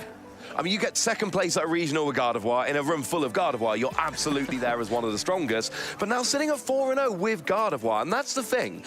You can come across Gardevoir and go, it's a good matchup, it's a bad matchup. But there is a difference between standard Gardevoir and Demi playing Gardevoir. Right. That is not the same thing. So, you know, we saw a 2nd place at that regional, and look, we're homers occasionally when we're watching these American streams. It's always nice to see people that we see, you know, week in and week out at these tournaments showing up on the big stage, you know, having a Brit go over and win a big US regional. It always feels good to watch from back here, getting that 2nd place finish and then coming back and going, you know what, yeah, I did really well in the US. I'm really good in Europe as well. 4-0, starting off nicely, probably not playing Iron Hand in the deck, but still choosing that. But here's what's interesting to me. Tord's gone away from Gardevoir. He's like the best player in the game, and he was playing Gardevoir for ages, and now Tor's like, nah, I'm cool. Yeah, it's definitely a strange one because it's still a really powerful archetype, still doing really well. Players even this weekend are doing exceptionally with Gardevoir. And also I just want to say, even though it's a mirror match, many people are going to sort of shrug at that and be like, oh, we've got a mirror match on the stream. But honestly, this is one of the most chaotic and interesting mirror matches I love it. in the TCG right now. I think this goes all the way back to like SP mirror matches in terms of complexity and difficulty. It's going to be all about trying to wiggle in your percentages with Gardevoir. I think this is such an interesting matchup because actually Gardevoir is really good at disrupting the other players' boards. We have Avery, we have Screamtail, we have Cresselia. We have so many ways that the Gardevoir player actually can deny engine Pokemon, and the Gardevoir deck itself is all about its engine. So you're both trying to be scrappy and take out different parts of their draw power, and they're both going to be slamming Iono against each other in the late game, so things get really chaotic. It's honestly one of my favorite mirror matches in the game right now. Yeah, one of the things about Gardevoir, it's got so many options, like we were saying a minute ago. It's not got a very linear strategy. They're my favorite decks to watch and to cast, you know, like we were saying with Miraidon, where you've got a lot of different options. We've got a lot of different options. You know, we've got your Zapdos, which you could play. You've got your Iron Hand, you've got your Miraidon, you've got your Raikou. You've got lots of different ways to go. But Gardevoir kind of takes that and goes so much further because, you know, things like Screamtail and then your single prize Gardevoir with Brainwave, they are not the same attack and they do not serve the same function. Right. So it gives you so many more options. And then because both players are going to... You're not seeing the aggressiveness, so both players are going to have a turn to set up, and both players are going to draw a bunch of cards, so we're actually going to see the game decided by players using their deck, rather than, well, it was a mirror match, but they went faster and they won. Yeah, this is so much more complex than that, and I think we've got a little video to show you to learn a little bit more about the Gardevoir EX deck. Hi, my name is Shay Bird, and today we're going to take a quick crash course in all things Gardevoir EX. Gardevoir is one of the most premier decks in this format, capable of pulling off some downright ridiculous turns and throwing a ton of psychic energy around. Gardevoir EX has the Psychic Embrace ability, which lets you attach as many psychic energies from your discard pile to your psychic types as you like. The only downside is you have to put 2 damage counters on the Pokemon you attach to for each energy you attach. While this all sounds well and good, how are we getting these psychic energies in the discard pile then? Well, you see, Silver Tempest Curlier can help you draw cards with its Refinement ability, which lets you discard 1 card from your hand and then you draw 2 from your deck. This lets you keep drawing cards throughout the whole game and get loads of psychic energies in a discard pile ready for Psychic Embrace to start throwing them around. I'm sure, as you can imagine, this can start to get out of hand very fast. For example, with 9 psychic energies in a discard pile, you can fuel Zacian V Storm Flash attack all the way up to do a colossal 330 damage, capable of KOing pretty much everything in format, like Mew VMAX, Rhydon VMAX, and even Arceus V-Star with a V-Guard energy attached. Chilling Reign Gardevoir can also help out, since its Brainwave attack is identical to Storm Slash, doing 60 plus 30 for each psychic energy attached to this Pokemon. And when used in combination with Reversal Energy, this can also hit that lofty 330 damage number 2. And it also offers a perfect synergy in the deck by helping out with even more card draw with its Shining Arcana ability, which lets you grab the top 2 cards of your deck and put them into your hand. If any of those cards were energy, you can even attach them too. Cresselia from Lost Origins can also provide Gardevoir with a bench hitting option with Moonglow Reverse that actually moves 20 damage from each of your damaged Pokemon and moves it to one of your opponent's Pokemon. And because it places damage counters, it even bypasses Mana Feed too. This versatile mix of attackers makes Gardevoir one of the most scary decks in format when it gets rolling. Once those Psychic Energies are in the discard pile, Psychic Embrace can make them do anything and anything you want. Gardevoir EX is quite honestly poetry in motion, and I can't wait to see it in action this weekend. So how about we get back to the stream, eh? Yeah, you know what, Shay? That's an excellent idea. Let's get back to the stream. We got our players sat down. We got Demetrius and we got Ricardo. And, you know, the decks might be similar here, but in terms of achievements, we do have a little bit of a comparison here. Because, you know, Demetrius has got this big list of achievements. Top 8 at Bremen, top 16 at Liverpool, top 4 at the London Special Event. That is a huge event we have at Worlds. That is very difficult to get that far in. And, of course, that Toronto Regional finalist that we've seen before. A really good list, and let's not forget the senior national champion, which is, you know, pretty gosh darned impressive. Ricardo doesn't have those achievements, but that's kind of one of the reasons you're here, trying to make sure that at the end of this event, well, then we're going, oh, Ricardo, Yeah, no, that dude went and won Stuttgart last year. Yeah, a new player to watch for certain. And let's face it, you don't get to this situation, a 4-0 record, playing a deck that takes so many micro decisions to add up towards a big crescendo without being a really solid player. So I'm excited to see how Ricardo navigates this matchup. The rematch has to be something these players have to expect and come across because Gardevoir is just so popular, and it's certainly one that you have to respect in the room. And there's a lot of back and forth going on here. There's going to be a mixture of attacks with Cresselia, but then your opponent has Jirachi. There's going to be Screamtail. Your opponent has Manaphy. It's trying to work around the possibility of Avery throughout the game as well without ruining all of your engine Pokemon throughout the game. The Greninja's a fantastic option, but sometimes you can go through all your Psych Energy, then it's no longer online. So it's going to be a bit of a back and forth with these resources and keeping your percentages available, because it really does get scrappy. That's what's so intriguing about this one. No, it really, really is. I'm excited to see where the players go with these, you know, which option they take, what they're actually coveting. And I think you're right, Gardevoir is one of the hardest decks to play in the format. And we see players like Demetrius, like Tord, going towards this deck. And I think it kind of goes back to that whole, I draw a lot of cards, I'm going to actually be able to play my deck, so I can put a bunch of options in, and then I can outplay my opponent. I think I am better than other Gardevoir players in the room.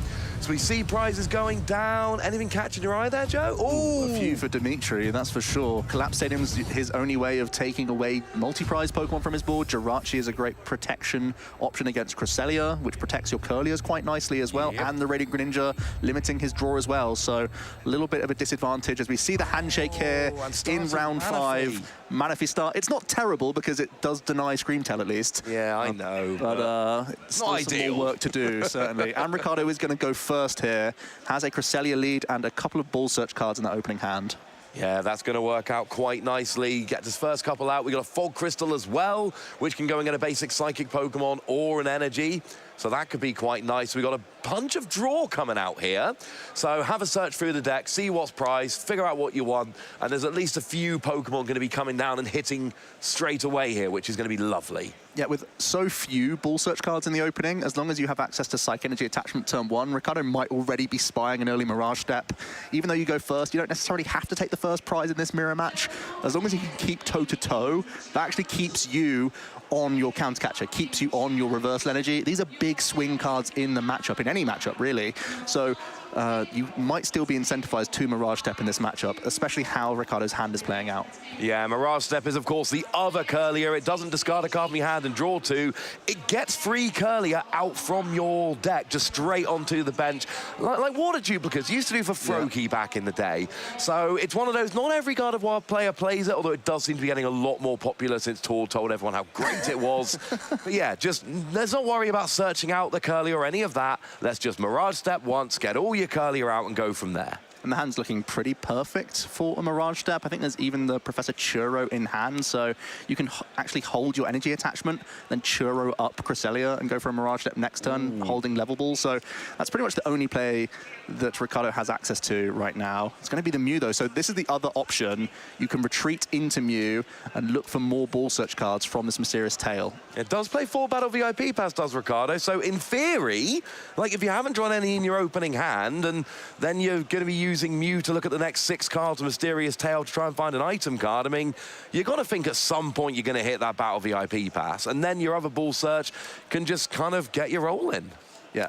Oftentimes you can just get a refund on this Mew just for your extra Fog Crystal Level Ball outs, but the ideal situation is indeed that Battle VIP Pass. Let's see the top 6 cards. I think Battle VIP is already there. So literally number 1. Yeah, paying off nicely for Ricardo here. It has meant that they can't Mirage Step too easily now. They actually still could with Churro plus attachment next turn onto a Ralts that evolves. So the option's actually still open, but this time you're just filling your bench a little bit more with extra Ralts here. Yeah, and that's the decision you're making. Do you put all your Ralts down and try and evolve them manually, or do you go for that Mirage Step and then get all your Curlier down? Of course, the reason to try and... Oh, he has... No, just the Ralts for the minute. Thought he was holding Level Ball for next turn as well. Yeah. So I think that's why just spying, making sure you have that Mirage Step available is actually still going to be an option thanks to the Churro supporter that's in hand. That Churro is going to be a big deal. I mean, the argument basically is, do you want to try and get them up manually so that you can start drawing with them next turn, or do you want a Mirage Step and then you're starting to draw a turn later, but you've got that guarantee of having them all out and using your resources for other things, kind of saving a few if you need to. So we are passing back over to Demetrius. Ricardo, good start. Can nice. Demetrius match? Really good Ultra Ball. Yeah, getting rid of 2 Psychic Energy is definitely helpful, especially actually because Demetrius has prized Radiant Greninja, so it's going to become even more vital that that was the early discard. Demetrius also going to go for the early Mysterious Tail Mew as the option here, looking for additional ball search. I think both players are utilizing quad battle VIP pass. It has been a bit of a debate in the community. There has been some high placing deck lists that have foregone battle VIP pass, just going for heavy accounts of Ultra Ball, heavy accounts of Fog Crystal, and then having stuff like Luminion V in the deck list. Both of these players, however, are going for battle VIP pass builds. Yeah, and I think it's very standard. Battle VIP Pass is one of those weird cards. When we first saw it, people did not really realize quite how good it was. And then a few players started playing it, and now it's every deck. We do see a very early Iono coming down. So I'm guessing Demetrius' hand is not particularly strong. Turn 1 Iono in a Gardevoir deck? It's not the ideal. Well, you are seeing a decent amount of cards here. Battle VIP Pass already, and a number of Curlier. Wow, 3 natural Curlier coming to the hand. You can retreat into your Mew as well this turn. You've already got 3 Rolts possibly coming onto this board. This is looking really good. That was a good Iono. Yeah, you don't need to Mirage Step when you just naturally draw into all of them for next turn. Yeah, that is looking pretty in the deck naturally before the Mysterious Tail as well. Yep. Demi's going to see, yeah, so you still have decent ratios with the items available, and it means that you have more flexibility now with your Mysterious Tail. You can sort of react to what you see, which is also reasonable because you already had the Battle VIP pass to get 2 more Rolts, so that was always going to be the pick no matter what. This way, if you saw something like a rare candy, it could change your avenues for next turn. An excellent point, and that's where Demi went there. We do get the Battle VIP pass coming out for those other couple of Rolts, and now you've got your 3 Rolts, you've got at least 2 Curlier in hand ready to go next 3. turn. I think it's 3. Oh, we got 3. Is that been a Mirage Step as well, is it? Yeah, Mirage Step's one of them. Okay, and 2 Refinement Curlier. Plus, you got your Mew left in the active for potential Mysterious Tail shenanigans. And both players, it seems to be taking slightly different routes here, but both seem to be getting what they need. Now we see the Radiant Greninja coming down almost like a boast from Ricardo there. Look what I've still got access to.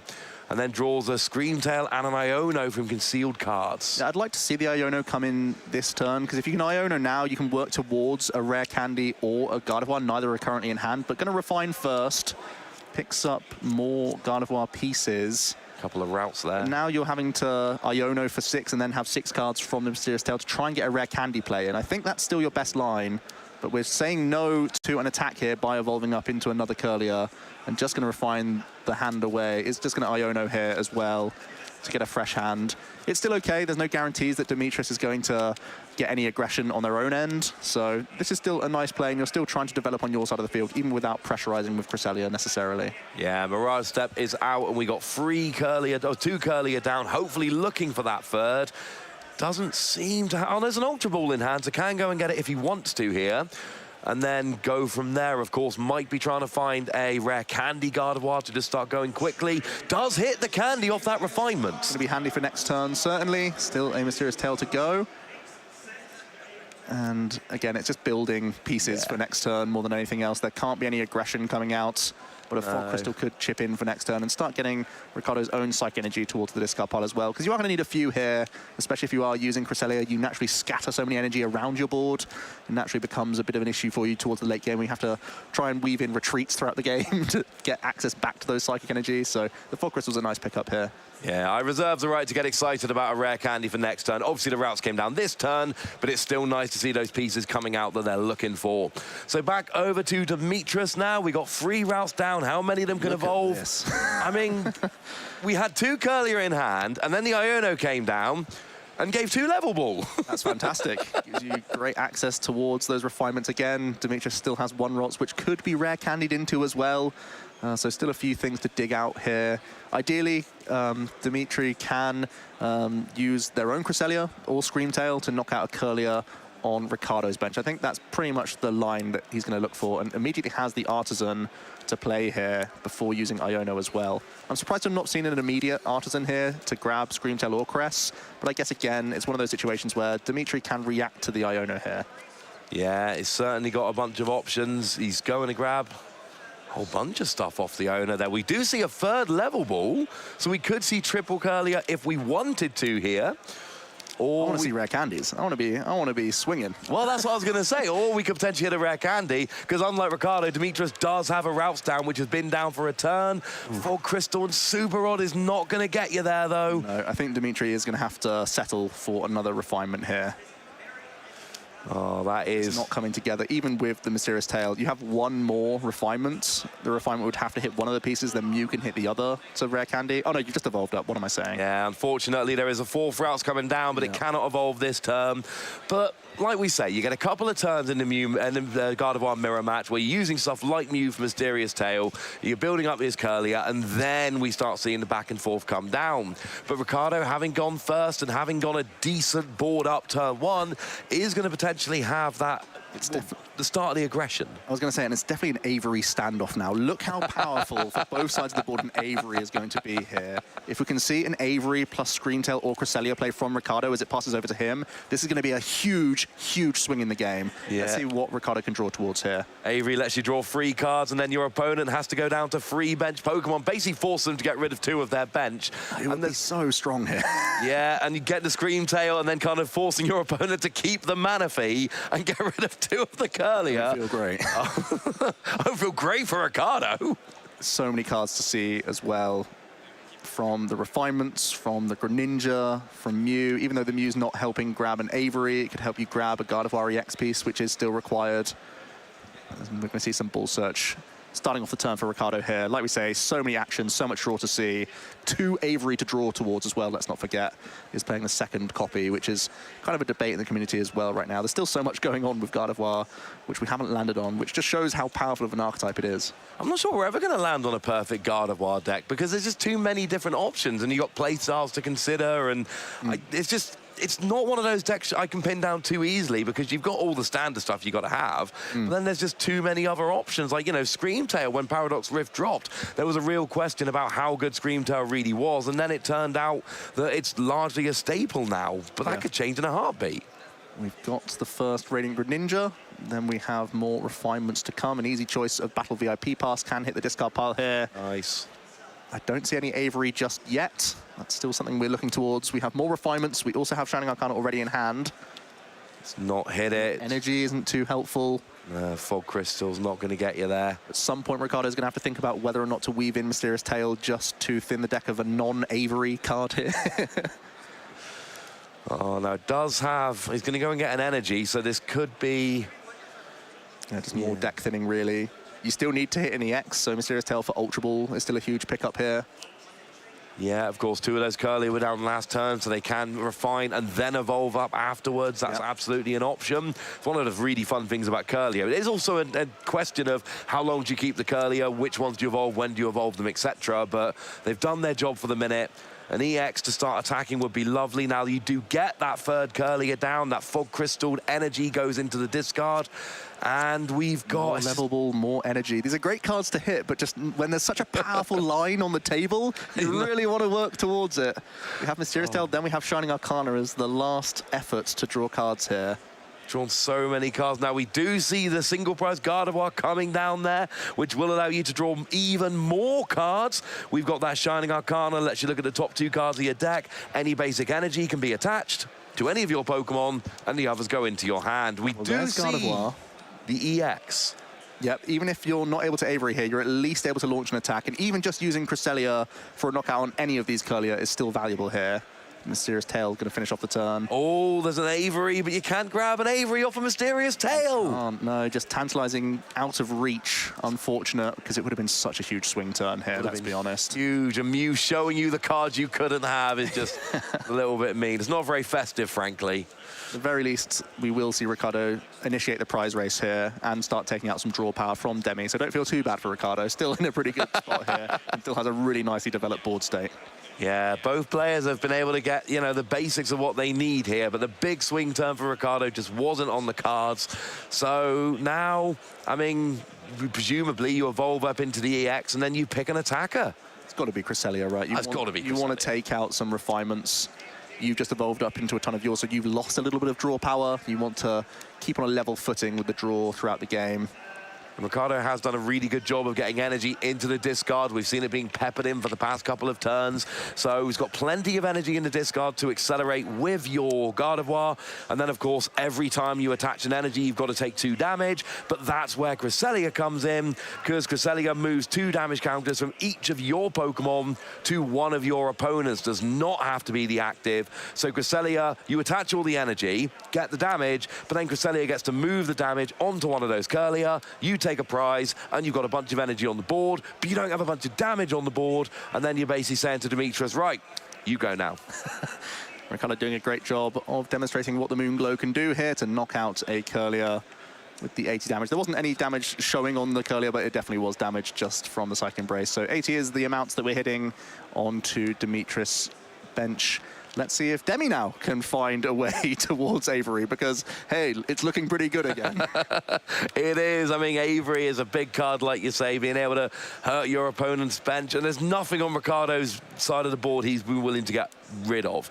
The Cresselia, because it's more easily recovered, is the obvious one, but it's not on the bench, so it can't be discarded. So I suppose you lose your Mew, but that could be useful, and then one of the others is going to be very painful. Yeah, and especially because a Screamtail could come in this turn. If you can Screamtail the Arcana Gardevoir, you're really removing a lot of resources from Ricardo. It's one of your better attackers, which is a single prize option, and it's also, of course, attacking the draw engine of Ricardo. We're going to see a counter catcher play here. That also indicates to me that Demetrius is going to look for... Oh, he's got the Avery, Joe. Yeah. He's got the Avery. You've been calling it for a couple of turns now, and that is brilliant. So, I mean, with the Greninja in the active, I suppose you kind of have to go Cresselia and Mew, don't you? Yeah, I think it's going to be those. Yeah, you have to, because the others are just too gosh darn useful. It's also making the most of Super Rod there. Just one Pokemon that you can put back with Super Rod, whereas if you remove big parts of your Gardevoir line, it's going to be much more difficult to recover those and more stringent on the rods. So definitely the right choice here, as Demetrius can continue with the turn. And I feel like a Screamtail is still a really good choice here. You bring up the Greninja to make the Avery more tricky, but also so that you are forcing more from Ricardo, having to attach to pay retreat, and you're still going to be taking out key threats on their bench. Yeah, we did see a rare candy into a Gardevoir EX there. Now we see Mysterious Tail with the Mew. One thing which does bear repeating here, that Greninja is not a psychic Pokemon, so you can't accelerate energy with the EX to retreat it. You've got to actually find the energy in your hand. One of the reasons that is such a good target for something like a counter catcher. Snorlax loves it. Sure Big does. fan. Looks like it's going to be the Cresselia from Demetrius here. Similar function, but this time you're going to take out a Curlier rather than a Gardevoir EX with those 4 energy, and it's going to be just a response knockout. Cresselia, Moonglow reversing on the other side of the field, and you can see just how devastating that Avery was. Ricardo's board, he's got a lot of work to do this turn to sort of get recovering where he was on the previous turn. Got to feel a little bit bad when you play 2 Avery and whiff, and your opponent playing 1 Avery hits it on the perfect turn. But these things happen, and now Ricardo needs to go into recovery mode. There's 1 of each Gardevoir down. There's no Curlier down. You're drawing 2 cards, plus potentially an extra 2 with Greninja. But we do see that Screamtail coming down very quickly here, and we like Screamtail. For 2 energy, it does 20 damage to one of your opponent's Pokemon, again, anywhere on the field, for each damage counter on this Pokemon, and of course, you get the damage from accelerating energy with Gardevoir. Good job he started Manaphy, I suppose. Yep. As you can see, it's a very helpful card right now. Again, Ricardo's still going to be drawing towards Avery. Hasn't found it yet, so it could be a great option. Iono also a great option this turn. As we see the Shining Arcana draw a couple here. I think I see some... Well, Professor Churro's not ideal right now. You could still use Screamtail just to go through the active Cresselia. So again, you're just protecting your engine as much as possible and not running out of draw power. And most expendable Pokemon you've got, yeah, absolutely. Exactly. And again, it's that super odd thing. If you can just get back Screamtail and Cresselia and have plenty of attackers remaining, that again, just keeps as much draw in the back as possible. You're trying to protect this whenever you can. No, absolutely. When your Gardevoir pieces start falling, that's when you start getting into trouble. Now, we do see a manual attachment there to retreat the Greninja into the Screamtail, as you predicted there. The real question is, what can go with it? Still no Avery that I can see, and a fairly clogged up hand with no refinement. Yeah, and that's the power of the Avery plus Moonglow reverse combination. Ricardo lost so much of his draw that hasn't been able to find Avery or Iono here. You only need 120 damage for Screamtail, so that's the debate here, whether or not you throw the extra energy onto a Screamtail. your energy can get locked up all over the place, so I do like this choice the most. Yeah. Just put 60 damage on you so that you can Roaring Scream through the active. It's not forced to the bench. So it seems like the best way to keep up in the prize race here. And Ricardo did do a decent job of re-establishing at least one Ralts there. So looking like a solid line that turn. Yeah, that wasn't too bad. And of course, you know, there's a decent chance your opponent's only playing one Avery, so you might get a bit of a break here for a turn or two and actually start to keep your board developed. And you are up. You know, you took the first prize, your opponent took one, you took one. You are keeping ahead in the prize race as it stands at the moment, which is a nice one. But you need to make sure you can keep that going. Demetrius has got a better board set up in terms of drawing cards for the moment. You've got the EX, you've got the couple refinement Curlier, and you've got that Manaphy, which actually started to pull away. Oh, snap. Yep. There's no Manaphy on the other side, Joe. Whatever Ricardo can do, Demetrius can do better. Once again, going to bring up this Radiant Greninja, which is just so frustrating for Ricardo to have to spend energy attachments retreating rather than drawing. And this is a really crucial choice from Demetrius. Really clever, I feel, and is going to weave in the Iono now. Demetrius actually had a giant hand size. He's not shuffling his deck right now. That's his hand that he's shuffling. But he's going to continue to reload cards with at least his other refinement that's in hand. So I do like hurting the resources of Ricardo, and a Roaring Scream back into a Gardevoir piece from Ricardo is, again, really solid from Demetrius here. Locking energy onto your opponent's Scream Tail is really nice as well. Yeah, this is when I like Iono a lot better. When you've used Counter Catcher to trap something in the active, and you went after their bench last turn, and you're only putting them down to 4 cards. This is where Iono really comes in. Now, Demetrius does go for the full 4 energy on Scream Tail. Yep. Can't do any more, you wouldn't be allowed, but that gets the Gardevoir, and there's no draw on Ricardo's side of the board outside of that Greninja right now. There's no Refinement Curlier, there's no Shining Arcana Gardevoir. That is the engine for this deck a lot of the time. Everyone can play Radiant Greninja. That's not special. The other ones that make Gardevoir special, and that's what Demetrius has gone after. Between the Cresselia last turn, the Avery, and then the Scream Tail, really gotten rid of everything. Yeah, Demetrius has been clinical this game. We finally see a Super Rod from Ricardo, can start to get some of these resources back. Of course, wants to rebuild those Curlier and Ralts on their side of the field. I think has finally drawn into Manaphy as well.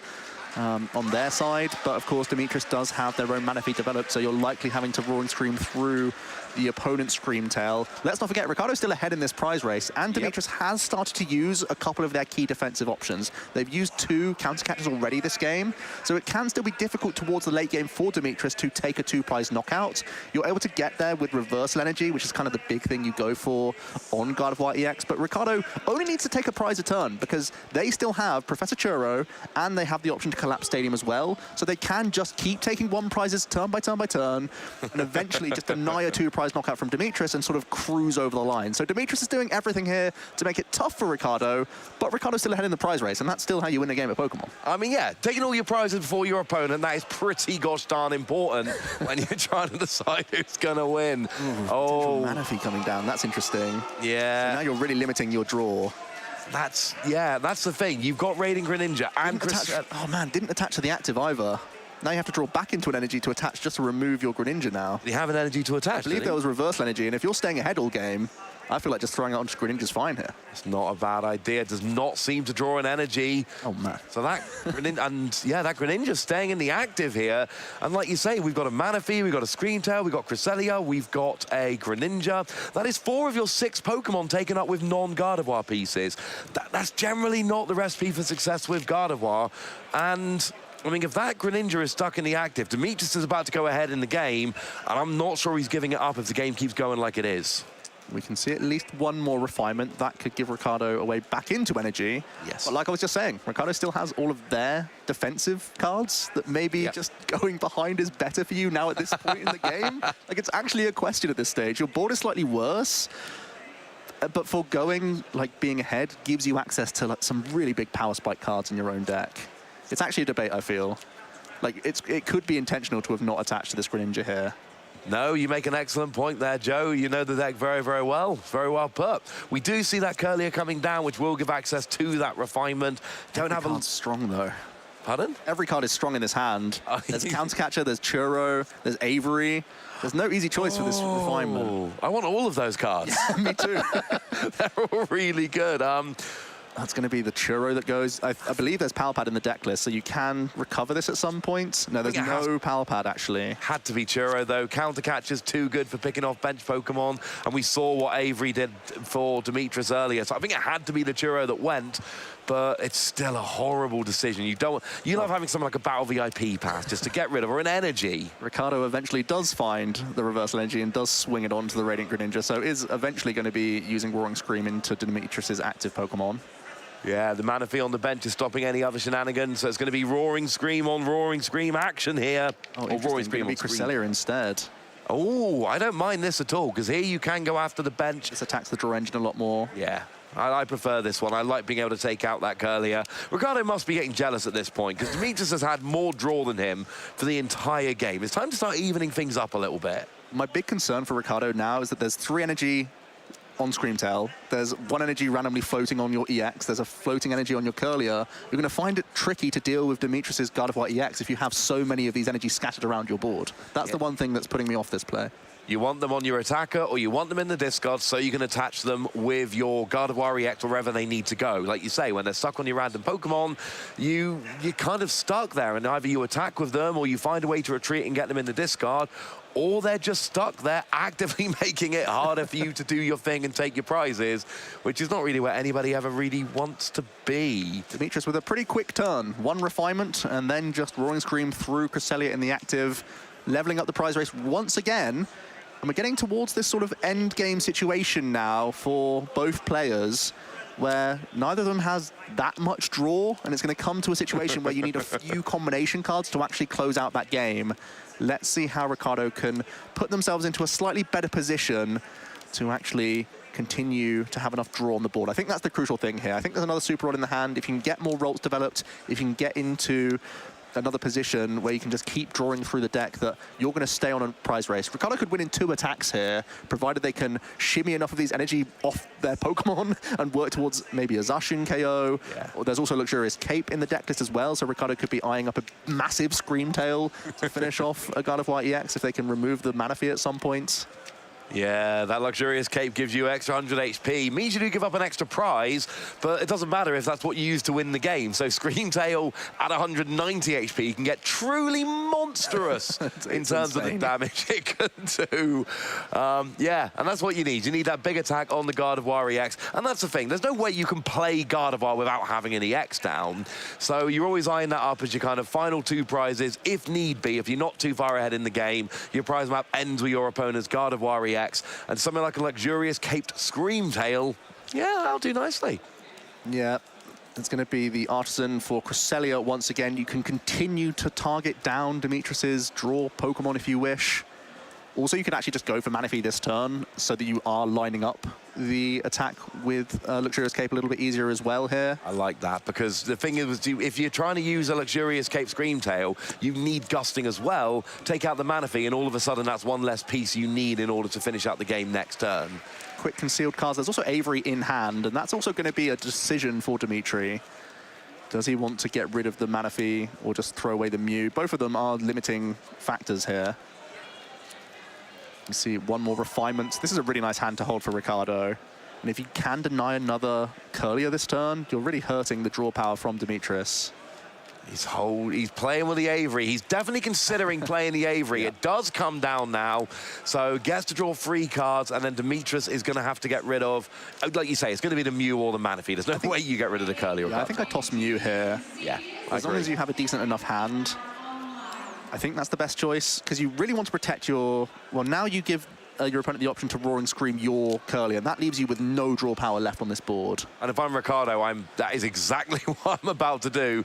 I'm going after that Curlier. I like the idea of keeping the Manaphy, because again, you know, if you know Ricardo needs to go after your Gardevoir to win the game, just make it harder for them to do so. Now a Luxurious Cape Screamtail can just go after the bench. So, I mean, here I think he's... Do you try and attack with the Cresselia here? No. Just to keep Screamtail for next turn, or do you just go what you got? Yeah, that's a fair point. I think both rods have been played, actually, so possibly just retreating here to tidy up your energy situation. That's what I like. You're still having to throw energy around your board, which is a little bit awkward, but Yeah. I guess this is lining up the Cape play the best. No, I like this. You can then use your Cresselia to take out the Curlier, and then you really don't need much. You basically just need Cape next turn, and then make sure you've got enough energy in the discard. Yeah, there is still the Klawf Stadium that could be a way to get rid of your energy cards. There's a payment of retreat. At least one of these Pokemon can go. And you're safeguarding yourself as best as possible around Iono because you're stopping Demetrius from drawing towards it themselves. Yeah, I love this. I think Ricardo played that beautifully. I love the attack with Cresselia rather than Screamtail here. And it's really simple for Ricardo. I'm going after your Gardevoir EX next turn, and I've actually got a couple of different ways to do it. And if I can pull that off, I'm going to win the game. Demetrius can't win the game this turn. It's impossible. He can basically do the same thing, and he's been a turn behind all game. Yep. He went second, and he has been one turn behind all game. He's about to go down to 2 prizes and enter the I'm coming after your Gardevoir phase of the game, but he might be too late. Yeah, Demetrius looked on a much better board position, but Ricardo's been able to rebuild and has actually come out looking in a much better spot. I think the only thing potentially hindering Ricardo is where these energies are scattered, and they're still having to work towards a big Boss's Orders or Luxurious Cape combo. Either way, it's going to be a combination of cards required next turn. Yes. But can Demetrius even use Iono here? I'm not sure how much draw's actually in the hand whatsoever. No, there's no... This is rough. There's no Greninja, there's no Curlier, there's no Shining Arcana. So it's just a KO, and now it's just over to Ricardo. Can Ricardo get the KO on that Gardevoir here? I mean, he's got ways to do it. He can Boss's Orders it into the active and combine with a Zacian, or he can try and get a Screamtail with Luxurious Cape and attack it on the bench now the Manaphy's gone. There are different options. Yep. Just eyeing it up here. Gardevoir EX. It's not going to be able to get the KO. What it can do is retreat and put 2 energy in the discard, though. We've got to be doing that. We've got to work towards Collapse Stadium. Like you said, Boss's Orders or Luxurious Cape both get the job done here.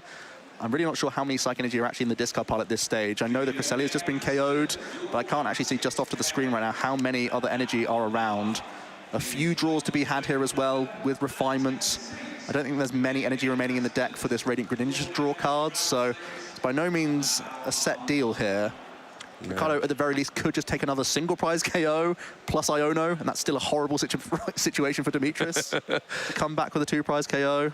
Yeah, makes it quite difficult. It means you have to play around with your own Zacian, Boss, etc. off an Iono to 2 with no draw on the field, which is the crucial thing here. I've spent so much time, Joe, talking about the fact that all Gardevoir does is draw everything it needs, and, well, this is a mirror match, so all they've been doing is going after the draw engine all game. That's what I said. It gets so scrappy. It gets so messy. This is real Pokemon right here. I think scrappy is a good way to describe it. Real Pokemon, I'm going to leave that to chat to figure out if that's appropriate. I'm loving this. I'm absolutely loving this. Oh, no, this is fantastic. This game is really fun. I think scrappy is the way to go.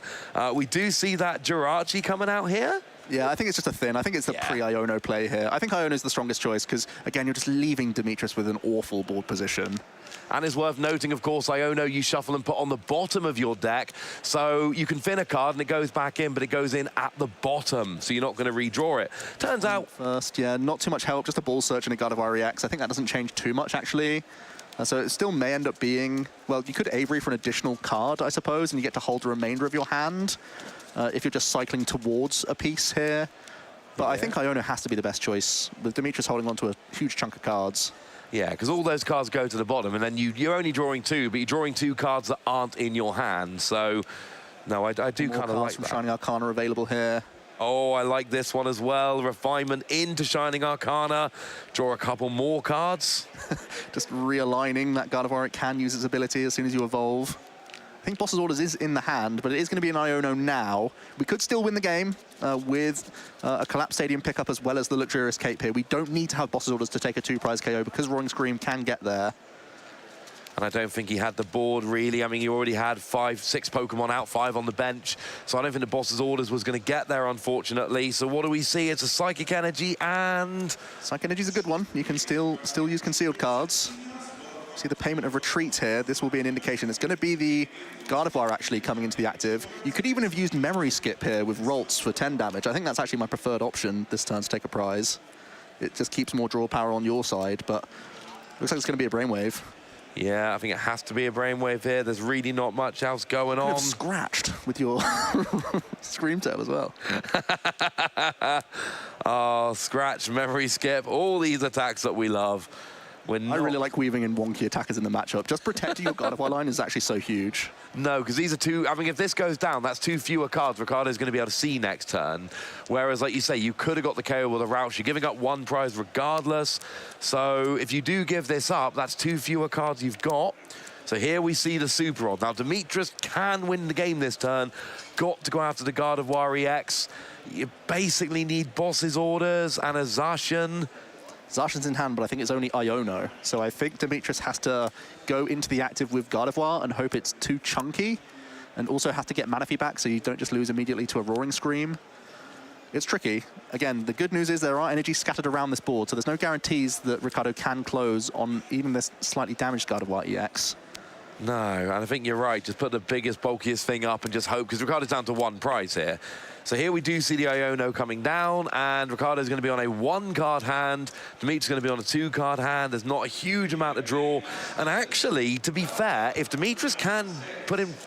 There's no KO coming out, though. Yeah, I think that's... You can't KO. Oh, so you can Mysterious Tail to try and find Ultra Ball or Nest Ball, and that would get you Manaphy to protect yourself from Roaring Scream. But I think the Roaring Scream should just be checkmate here.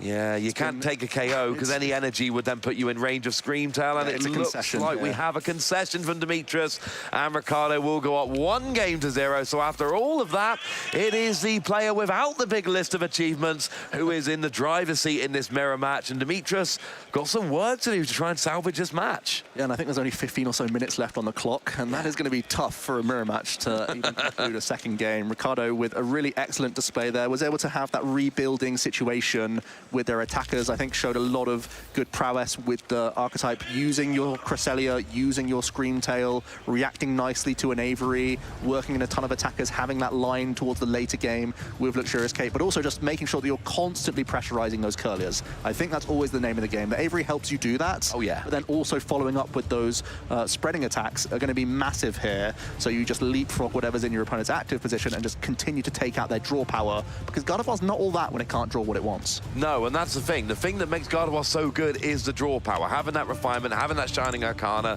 having a sealed cards with Greninja, and potentially drawing like 10 cards a turn a lot of the time. If you set up, you're drawing 10 cards a turn, in addition to your draw for the turn, in addition to your supporter, that makes a huge difference. When you're drawing 2 cards a turn, that's not anywhere near as good.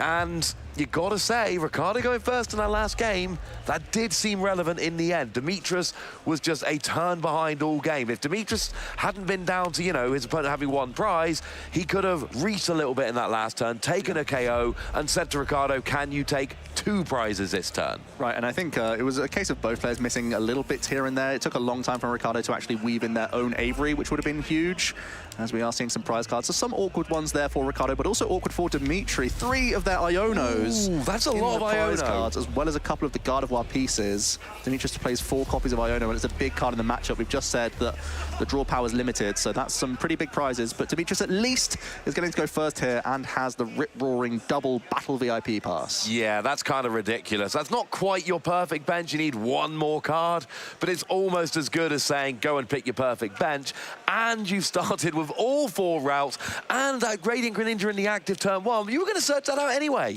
Yeah, and Demetrius has to act fast. No time to look through those prize cards. Got to shuffle it up. Got to get all 4 targets as quickly as possible here. Got to go like the clappers if you're going to win the second game. 13 minutes left on the clock here. Oh, and for non-British viewers, that means go very, very fast. Love that phrase. So already straight over to Ricardo. Demetrius there gets his 4 routes, gets his Radiant Greninja as his starting Pokemon, and then just go. Because, like you say, time is of the essence. A win for Demetrius in this match, very, very unlikely at this stage. That would be a huge turn-up. But there is a big difference between a tie and a win and a loss, and that's what Demetrius is going for here. You can finish 6-2-1 and make it into day 2. So you can have a tie, and, you know, it's not the end of the world. Now, it does make it more difficult to get from day 2 to top 8. You really want to maximize your points, but every point matters, getting into day 2 and then potentially getting into top 8, because, of course, our records do carry on. And unfortunately for Demetrius, Ricardo is not in such a hurry and is going to look through his prizes, because actually, knowing what's prized, or looking for your deck to figure out your prizes, knowing what's prized, really important. Yeah, especially in Gardevoir, when sometimes you're looking to Mirage Step, you have many single prize attacking Pokemon which can come in so important in the matchup, even eyeing up the likes of the Luxurious Cape, the likes of your Avery, the likes of your Collapse Stadium and Professor Churro. These are all things you do want to keep track of, and Ricardo is going to be doing so with their opening Battle VIP pass. I think their hand is also really good. They already started with a Mysterious Tail Mew, which is fantastic for them, so they can possibly reach towards even more item cards. Usually going to be looking towards more Ball Search to get even more Pokemon developed. I think there's already another Ralts in the hand, so that's fantastic. One Ralts is in the prize card, so that's a small upset, but I think it's definitely manageable for Ricardo on this opening turn, who's going to begin with a Ralts selection from this Battle VIP pass. Yeah, might want to get a second Pokemon there. One Pokemon coming out. I think there's a number of basic Pokemon in Ricardo's hand. Okay. So this is somewhat of a hedge, I think, against Avery, actually. So you're not giving your opponent the entire 5 Pokemon board state. Here you go, you already have your hand is all Pokemon, actually. Wow. You are giving your opponent a 5 board state. Let's do that anyway. But you had so many Pokemon in your hand you wanted to play, you literally had to get one off Battle VIP Pass, or else you wouldn't be able to play out your hand, which is, Okay, this hand is actually pretty poor for Ricardo, I'll be honest. This Super Rod is not a helpful card. It's not going to get you towards a Curlier for next turn. This might be the window of opportunity that Demetrius needs. If he's going to get a fast win here, it's going to need to have a subpar turn, and that's exactly what Ricardo's had. Yes, got the basics, doesn't have a follow-up supporter or any other draw power in that hand at all. Oh, wow, that is not good. And for Demetrius, it's really simple. Draw cards, evolve up, attack. You want to take a prize this turn, and then next turn, and then next turn, and then next turn. The Gardevoir EX becomes really important here because you really need to start getting some energy onto the board, and that's really how you're going to be going about doing it. Using concealed cards with Greninja to both draw and get energy in the discard can be good. Same thing with Refinement on Curlier here. So play fast, hope you get a Gardevoir EX, take a prize, and then just keep going turn after turn. Yeah, more level ball for Demetrius and Ultra Ball in the hand, so can continue to dig. Ideally, we're finding a rare candy combination with an EX. That's certainly going to be on Demetrius's mind, because this is how you start launching attacks and getting KOs. You can't really do it with any of your Pokemon until we start seeing Psychic Embrace. So great, we've started to get some refinements on the board. This has to come to something pretty quickly, though. Yeah, it kind of needs to be done sooner rather than later. And taking a prize this turn for Demetrius really is a big deal. Every turn you don't take a prize is one more turn Ricardo can use to get set up. Now, Demetrius doesn't know how bad Ricardo's hand is, but we do know how bad it is. Oh, it's bad. It's very bad. And giving him one less turn to draw out of it, that's a pretty gosh darn big deal. Man. Just a pass, though. Demetrius prized their last Refinement Curlier, so had to settle for Mirage Step just to evolve up. To help them out for next turn, no rare candy pressure, and that does give Ricardo not only a top deck, but also a Mysterious Tail towards some Level Ball or Ultra Ball here to get themselves back into a good spot. And actually top deck Level Ball, that's huge. Yeah, so straight away we got one Refinement Curlier coming in, and this is the thing. If you were able to get, say, the Gardevoir EX last turn for Demetrius, get your Cresselia, and then take out one of those routes, you're starting to go away. And then you do that every turn, and you're making it so much harder for Ricardo. Now, you've given them an extra turn, and all of a sudden, they can start getting set up. And we've seen this with Gardevoir so many times. You get one Refinement Curlier. Oh, I got a Level Ball. Now let's go for another one. Oh, I drew a Curlier. And then there we go. It's actually a candy in hand as well. Yeah, that could also help Ricardo out. If you draw into some Shiny Arcana Gardevoir, that could be huge. Or an EX, and you can start launching your own attacks. I think there are currently no Psychic Energy in the discard pile just yet, so that's also something on the wish list for Ricardo, who's been able to Mysterious Tail to find another Level Ball here. As you said, Ross, there's so many options here to find your Pokemon and continue to cycle through this deck. Yeah, they just keep going and going here. This is working nice for Ricardo. And also, since we're doing a European regional, I need to tell everyone that the French name for rare candy is Super Bonbon, and that makes me very happy indeed. What's making Ricardo happy here, we've got ourselves another Cresselia, so excuse me, another Curlier, pretty similar names. We're going to be drawing more cards, and that candy is sitting there. If we could draw a Gardevoir, this could go very nice, and actually Ricardo could be the person taking the initiative here. Let's see the big two from Refinement. Psychic Energy is perfect. You can now use concealed cards, and also we need to start getting some of these Psychic Energy in the discard pile to actually get any value from Psychic Embrace here. We still have one more Refinement which we can evolve into. Boss's Orders, not too handy just yet. Let's see if we can see any draw supporter here. Even Avery is still a solid card. There is rare candy for Arcana Gardevoir if you wish. Yeah, they are drawing. Yeah, Arcana Gardevoir just came off of that refinement to add to the rare candy we already had, so that would get you more cards. But there's not a routes down, so I don't think you can evolve into it. Well, I suppose you can then, yeah. You don't need to attack this turn. It's just going to be a pass. Hold everything here. Hold the rare candy for potential EX plays if required. I like this. I like the idea that you can candy into the EX and keep your 2 refinement Curlier on the board. You see the first refinement from Demetrius, and now will Shiny Arcana. As you can see, playing at some pace here. The Arcana hits, so can attach itself immediately to the Radiant Greninja. It's a nice bonus sometimes. This can actually be a real great math fixer for the Shining Arcana Gardevoir in other matchups where the Brainwave naturally is capped at the 240 threshold from putting 120 damage on yourself, but sometimes the Arcanas help you get over the line with turn attachments as well. In this case, Demetrius is just trying to cycle through the deck as quickly as possible. That's why we're seeing a worker in addition to everything else here. And can Demetrius actually work towards an attack? Yes, we do see Ultra Ball, so an EX can come on this board and he can begin this prize race. Yeah, and obviously, as we saw last game, it's not a surprise to anyone watching. He's going to be probably looking for a Cresselia to try and take out one of those 2 Curlier on the bench, just to try and cut off Ricardo's draw. There we go. No mucking about. We know Demetrius is not going to keep us waiting in this game. Yeah. It's great to see that a player can have everything lined up when there's so many actions, so many micro decisions going on with the deck that you can play at this pace and try and give yourself as best of an opportunity as possible to close out this second game, who has finally taken the first prize as we go over back to Ricardo now. And it's important. It's one of the reasons why the good players do so well, because there comes a point in the game where you have to start rushing. You do not have enough time to play normally, and if you're good with the deck and you'll know what you're doing, you can rush. If you ain't that good, you aren't going to be rushing so much, or you're going to rush and make mistakes, and that is a lot of the time the difference. It's the players that can turn losses into ties and ties into wins just by playing faster without making all those game-breaking mistakes. Yeah, and Demetrius, pretty much before the turn started, knew the ideal line. Yes. Wanted to get Cresselia involved, wanted to get the EX developed, all of these things they'd already planned out. So as they were doing these refinements and cycling, they already had ideas of what they wanted to pitch throughout the entire turn before they'd even seen half the cards they'd seen in the turn. So really nice to see the proficiency with the archetype as Ricardo is going to continue here with a refinement. I think tossing away a counter catcher here. Not too big of a deal when you can already screen tail anything you want or Cresselia anything you want, so that's looking pretty okay. More draw from Radiant Greninja now as well. Finally some Psychic Energy hitting the discard pile for Ricardo. Yeah, and then we see the Mew using that Mysterious Tail, looking at the top 6 cards of your deck, trying to find yourself an item card. That level ball will do very nicely indeed. You're just going to grab another Ralts immediately from the level ball, perhaps. You could also evolve into another Curlier. There is a Ralts that's been on the bench for a turn, but it is going to be another Ralts re-established now. Yeah, always got the option of evolving the Ralts into a Curlier and the Curlier that's just refined into a Gardevoir and go that way, get yourself a little bit of extra draw on the way. But choosing instead to go for the extra routes, just really trying to establish the board. And again, Ricardo's not in a hurry here. Ricardo is going to play his game normally. It is Demetrius who is rushing to try and salvage a tie here. Ricardo is going to play at a nice, even pace and just set up just like he did back in game 1. There we see the Brainwaves, the Shining Arcana Gardevoir, grabbing a couple of extra cards. Not sure if we have access to an EX here, so even if Ricardo wanted to use the EX, I don't think it's on the table. So he's just going to have to pass things over. Maybe he can manually attach to a different Pokemon here. But yeah, can't really come back with any pressure. Could counter-catch the Radiant Greninja perhaps, but no, he's just going to pass things over to Demetrius here. Hold on to that for a later turn. Sometimes the pass is good. That was not a good pass. Demetrius now is going to potentially, well, it is going to be going up 2 prizes. Demetrius already has the board established to go up by a couple of prizes.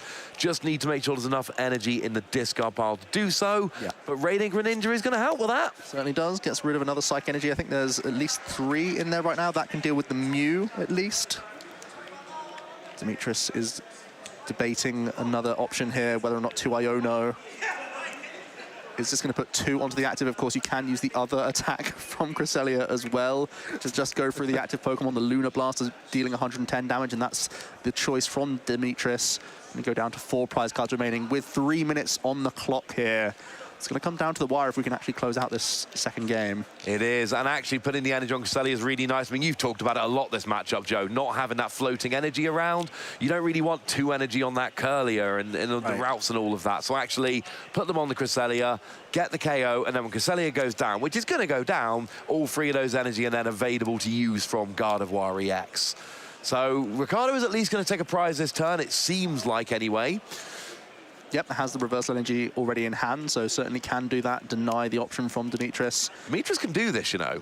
He only needs one more turn, because you've got the +3 turns. So if Dimitris can finish his next... I know you know this, Joe, but if Dimitris can finish his next turn before time expires, he will get 2 more turns. So 1 turn before time expires, go down to 3 prizes. 2 more turns to get a single prize and a Gardevoir EX. There is an argument for Ricardo here to actually just not evolve up into an EX and go, you know what? Dimitris got 3 more turns. If I don't EX, they can take 3 more prizes. You need to be very aware of the clock in order to do that. But there is an argument to not EX if you know exactly how the clock is going. I'd be surprised if we did see an EX this turn. There's already counter catcher and reversal energy, so you can already take anything off the board you'd like from Dimitris here. He's going to hold on to both of those options, though. I personally do like attaching reversal energy to the active here for a brainwave. But it is going to get shuffled back to the bottom with Iono. For me, even just bringing up any of the draw power from Dimitris is good to make your Iono more powerful, because you are putting Dimitris to 4 cards here. Yeah. And then try and take, you know, like you say, we've got reversal energy. You don't necessarily need the EX here. There's an Avery in hand, but of course Iono's just been played, so none of those shenanigans.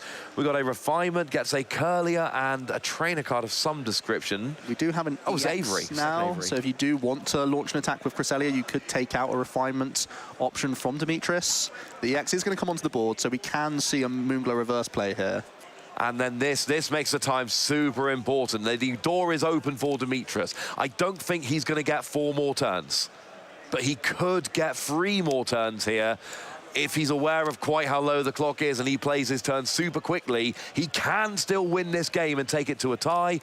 Ricardo, I liked the reversal energy and just KOing with Brainwave personally. So how fast can Dimitris play this turn? This is really important. If Dimitris is turn 0, he cannot win the game. If he is turn 1, he can win the game. Quick level ball, got to shuffle things up if we're going to get the job done here. Honestly, the best choice is just launching any attack right now, but you can't KO with Lunar Blast, so you have to find some other Pokemon. You're going to see the Avery. I think the time is going to dwindle down here, unfortunately. Oh, he might be just a little tiny bit too short here. Can we get something like a... oh, I was going to say counter catch, but no, he's actually winning the games he's been rushing, so that ain't going to work. Boss's Orders, potentially. I don't think he's played a supporter yet. The Manaphy, well, there's the Avery choice from Ricardo. Oh, so he has, so no Boss's Orders. I think we've just had confirmation of time, and Dimitris knows what that means. 4 prize cards remain, which means Dimitris will not be able to conclude this second game within the allotted turns of time, so it is going to be a 1-0 victory for Ricardo here. Yeah, so close, and like you say, that the big thing there was that Cresselia cannot KO an opposing Cresselia using Lunar Blast, and that means that Ricardo comes in, goes to 5-0 with Gardevoir, taking down one of the top Gardevoir players really in the world right now. Yeah, I feel you with the headphones. How do you think we feel? Every round we've got to wear these. No, it's understandable, and then goes up 5-0, and yeah, you know, that is a great start to the tournament. Look, 5-0 is the point where Ricardo can sit there and think, I've got to be on for day 2 now, right? Yeah, you've got to be on for day 2 with that 5-0 record and playing so well as well. I don't think really many misbeats there at all. Doing such great work with the Gardevoir EX. Like we said at the start of the cast for this match, that you have to play so well with this deck because there's so many micro decisions. Yeah. And it's about making the most out of your refinements, knowing what you have available to you, knowing when to stay behind as well to make more use out of the remaining cards in your deck. These are all key points to get the most out of Gardevoir EX. That's why we see mostly top players gravitate toward this archetype, because you have to be a real champion of the deck to do well with it. Yeah, and Ricardo might not be a player that was on everybody's radar coming into the tournament, but certainly, you know, proving that they might be one of the best players in the tournament as it stands at the moment, because 5-0 with Gardevoir, taking down, you know, a really top player like Dimitris and going, look, not only am I playing Gardevoir, I know exactly how to play it.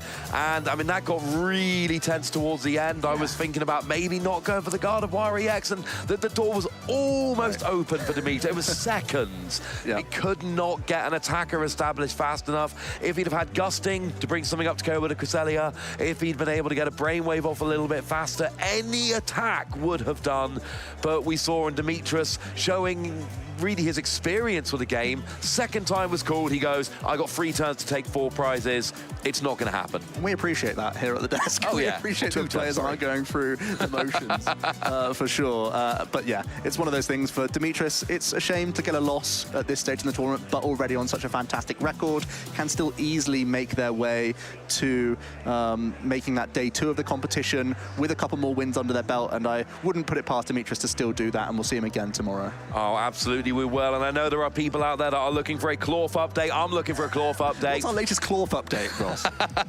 Well, going into this round, there was one other player with Klawf, Jesper Eriksson, who I know a lot of people will be familiar with, senior world champion a few years ago, also playing the same 60, the person who convinced Darren to play, is sitting at 3-1 to a combined Klawf record of 7-1 coming into this round. I'm not seeing any results, unfortunately, for the moment, so we'll have to do that one a little bit later. I think every time you're on, we're going to get our Klawf update. I think that's going to be something, the ongoing theme of today, because it is doing well at the tournament, genuinely. It's not just you. It is a real story. And, you know, we've been in this format for a while. LAIC was the big one where it was Paradox Rift is legal, this tournament is new, what's going to be there? Then we had Gdansk. We're a few tournaments in now. Yeah. We know Iron Valiant Entei is good. We know Roaring Moon is good. We know Miraidon is better with Iron Hand. We know that Gardevoir with Countercatcher is now better than it used to be, and it used to be a pretty top deck. We know that Charizard is hanging on very nicely. We know that Snorlax is weirdly a real thing.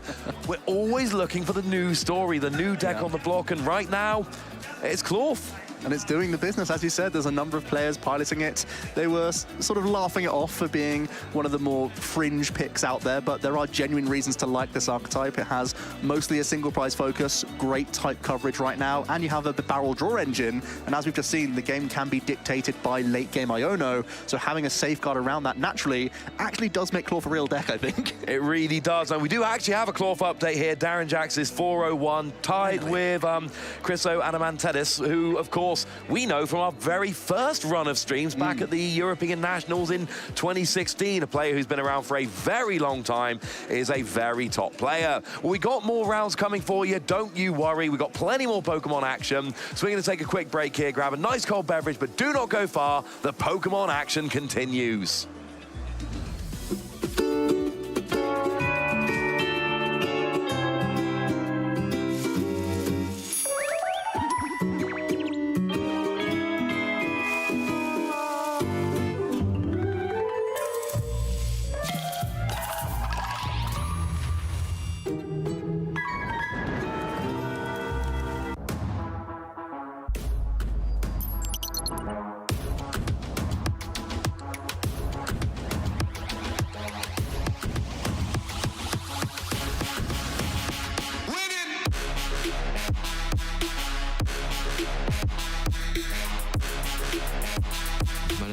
Ford, and I'm from Raleigh, North Carolina. When I was on stage and I won, I was just like really hyped up because it was like a super close game, and I didn't think I was going to win. I've always wanted to show that I'm one of the best, if not the best, player in North America. This weekend I never really doubted myself because I wasn't playing to win, so I had nothing to doubt. I mean, this game consumes a lot of my life, but it was like honestly changed my life. Winning Worlds, I'd probably like be considered the best player in the world, so it would be like what I've always wanted. My name is Cyrus Davis. I'm from Niagara Falls, Ontario, Canada, and I just won the North American International Championship 2023. Winning this event is life-changing. It means everything to me. It means I've left a mark on the history of this game, and it means that my long time playing has all led up to something.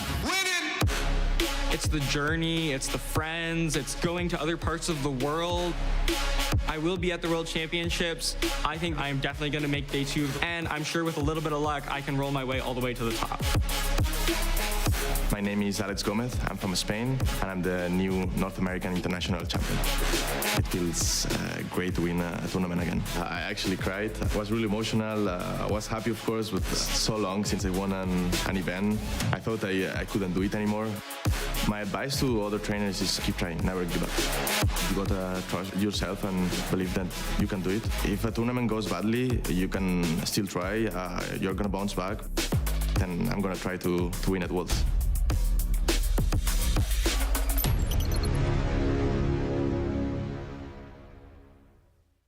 Welcome, viewers. You're joined by myself, Shea Burton, Alex Dow, and Freya Pierce. Now, we just had an incredible regionals event. Sacramento, no one was expecting those results. So I'm here to ask you, Alex, on the back of those results, would you be changing your deck? I mean, definitely something to consider. You have to take into account all of your sort of information that you can get from any sort of events that you either keep an eye on other streams or any other sort of tournaments in the local player base. But I'm one of those few people who like the idea of sticking to your tried and tested, making sure you know exactly your deck ins and outs, make sure you make as few mistakes as possible. You can obviously make alterations, but I'm one of those that if you've been playing a deck for a long time, you tend to make fewer sort of mistakes throughout the game and actually can play it to the best of your abilities. Well, unfortunately, Alex, I'm here to tell you that you are wrong. There's no way you can see 4 colorless Lugia in top 8 and think, yeah, we're fine, we can just carry on. No, get those Temple of Sinnohs in, get those special energy denial in, because we can't be 4 in top 8. People will see that and think, wow, Lugia is really good, I have to play this now. So I think I'm on the reaction hype train. We are changing our decks, we are getting the Temples in, because I can't be letting Primal Turbo go crazy like that. If I may take a bit of a centrist position, I guess, I think you're both right, actually. So, having been playing the game for a long, long time, I think there's something to be said a lot about playing to your own strengths. And for some players, that will mean sticking to one deck, playing it over and over again, making sure that you don't make misplays with it, and just playing that deck to the best of your ability. And especially if you're just starting out as well, I think that's a really great approach to take, because you'll iron out those misplays. But the more experience you get, the more ability you'll get to pick up on those changes in the metagame, and you'll have the confidence to say, actually, looking at this, maybe I do need to change my approach slightly and switch either my cards in my list or to a different deck. And that comes with experience. So I think you have to do a very honest evaluation of yourself as a player to decide whether you want to stick with your guns or make changes. Yeah, I don't necessarily think anyone's right or wrong, Shay, but I will agree in certain aspects. As I kind of touched on, you can make alterations to the deck that you do play. That kind of 1 or 2 techs that you want to maybe incorporate. We saw with the 4 colorless Lugia in that top 8. Maybe you can make a tweak where you play a Temple of Sinnoh in your Guardi lists again, for example.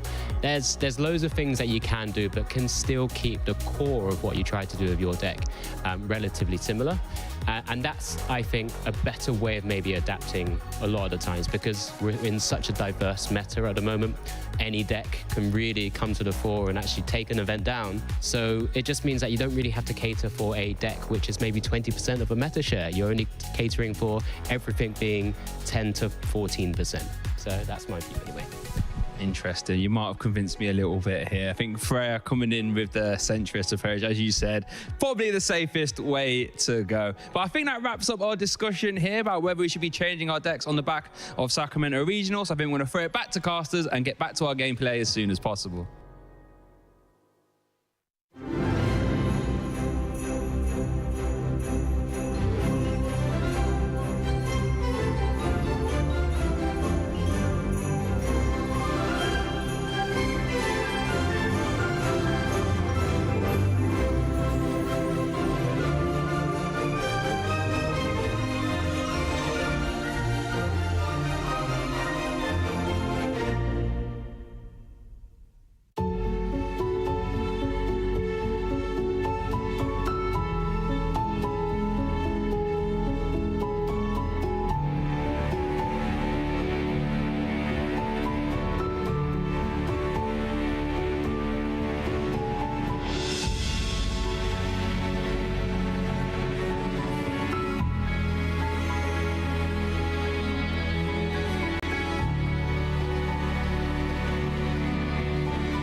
Welcome back to the Stuttgart Regional Championship. We've got lovely Pokemon TCG action. I'm Ross Gilbert.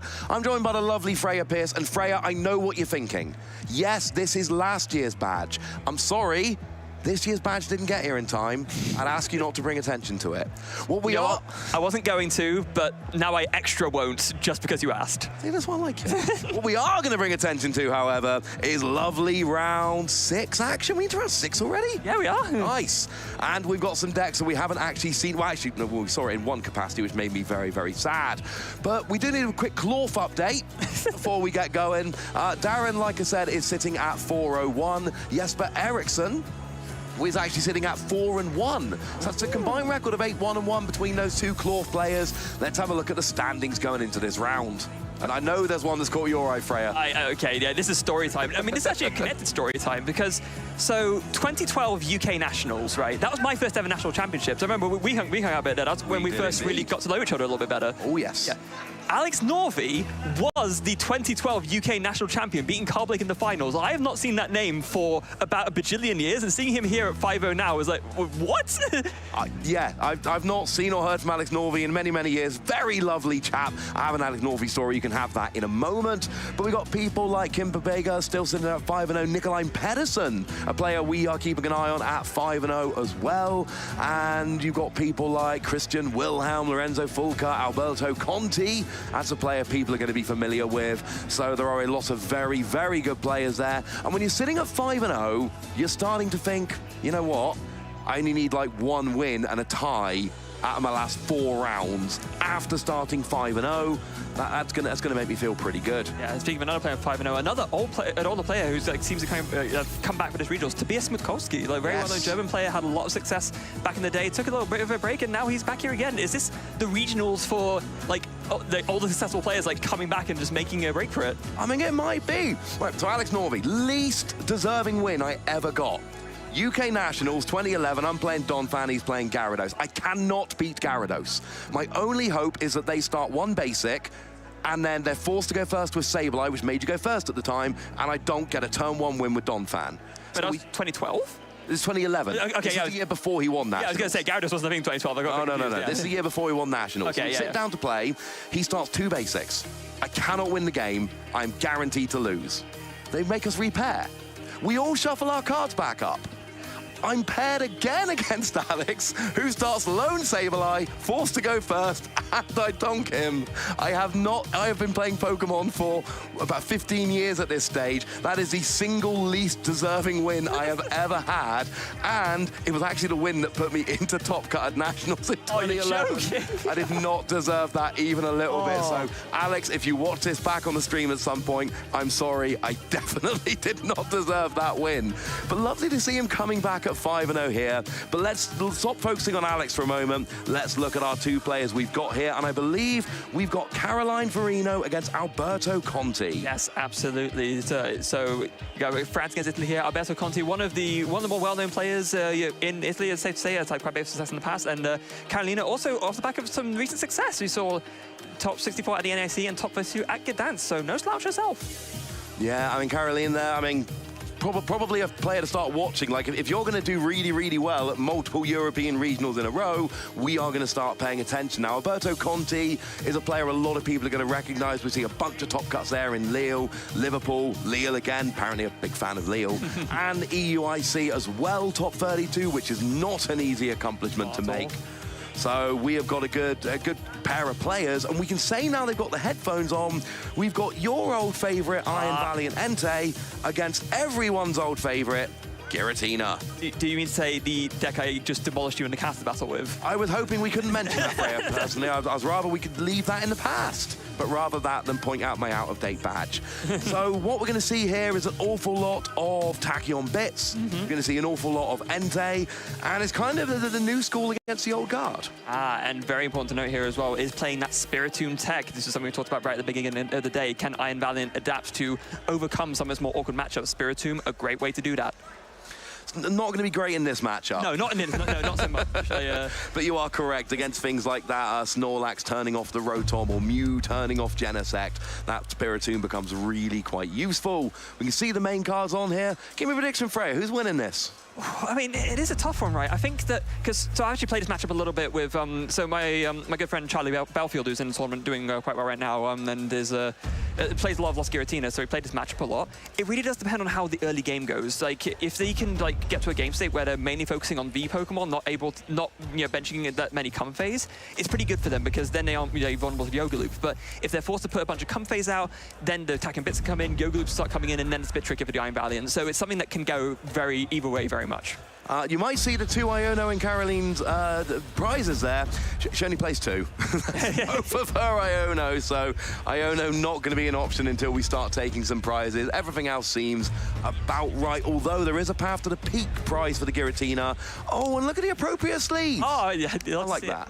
It's funny with sleeves like that because it could be like a double bluff, right? It's like, am I playing these because I'm actually playing the deck, or is it just make you think I'm playing Giratina but I'm actually playing something else? But in this instance, no, it is just going on theme. I have those sleeves. I will not be playing Giratina anytime soon. But Alberto does start off with the Comfey in the active and a Battle VIP pass. 2 things you absolutely want to be true when you're playing these Lost Zone decks. So we're going to be searching out any 2 basics, and you're right, it's these first couple of turns. Can you protect from Yoga Loop? Because that's the thing, right? Caroline's deck, you want to use Metagame V's Yoga Loop, and because you can drop damage counters with Tachyon bits, you can set that up quite early, and those Comfey are prime for Yoga Looping. Yeah, just so it's 3 Tachyon bits and a Yoga Loop will do the trick on a 70 HP Comfey, so Alberto's going to be mindful about benching anymore. I would be shocked if you got another one off of this Battle VIP pass. I think one's probably enough.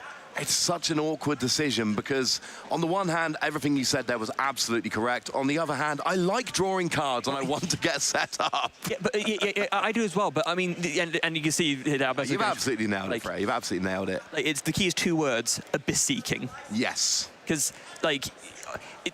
because Abyss Seeking lets you dig through the deck and get more cards in the Lost Zone, and importantly, it lets you do that without getting too many Pokemon on the bench, which means Entei isn't doing as much damage, which means you're not at risk of a one-hit KO.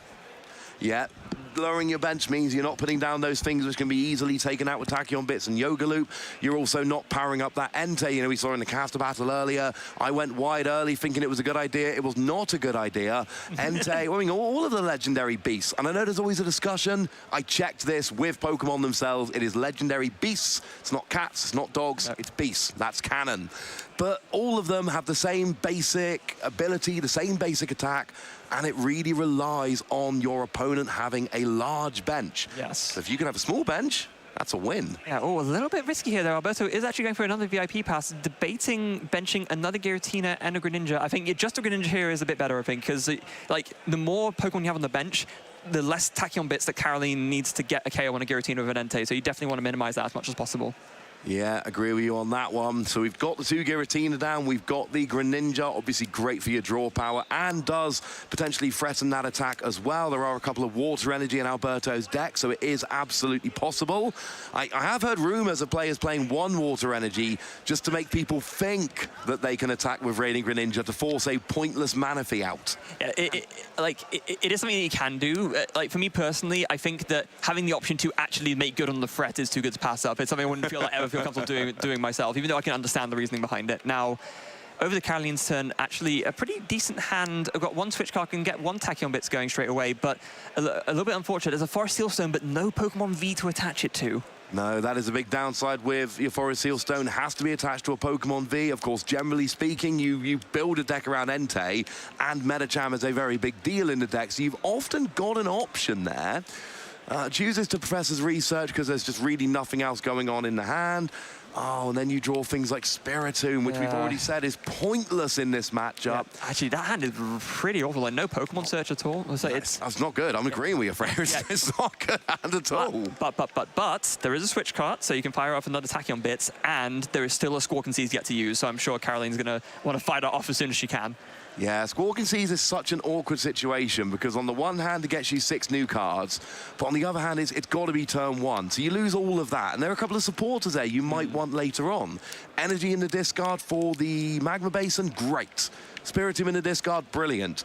But there's a couple of supporters there you might want later, but if you don't use Squawk and Seize, you lose it. Actually, in this instance, the energy in discard is a little bit awkward because there are already 2 in the opening hand that Caroline was able to get rid of, and now she's discarded a 3rd one, which means that finding a 2nd one to actually attach to use in combination with the Magma Basin is going to be much harder to pull off. There are only 5 basic energy in the deck. That's an excellent point. So there's only 2 left in the deck now as it stands. And, very interesting. Caroline is not playing Jet Energy. So usually the kind of energy mix that we see in these decks, we see maybe 5 Fire Energy, energies, a couple of double turbos, and a couple of jet energy. Here it's just 5 fires and 3 double turbos, so no jet energy options to get the Entei into the active.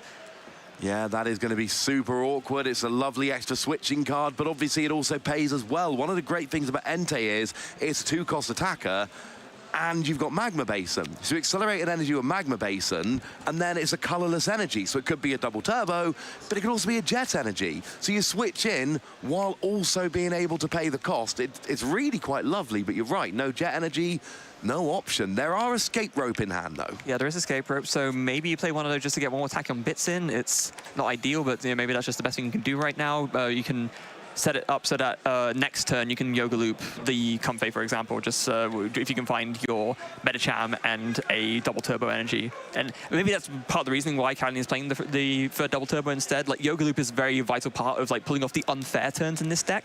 So, you know, the more times you can do that, the better, really. Now, or maybe there's a chance from a fleet-footed to one last dig for the energy. Can she find it? Energy or fleet-footed would be huge. Oh, it's an escape rope. And you need, at some point, even in this deck, you need to stop switching.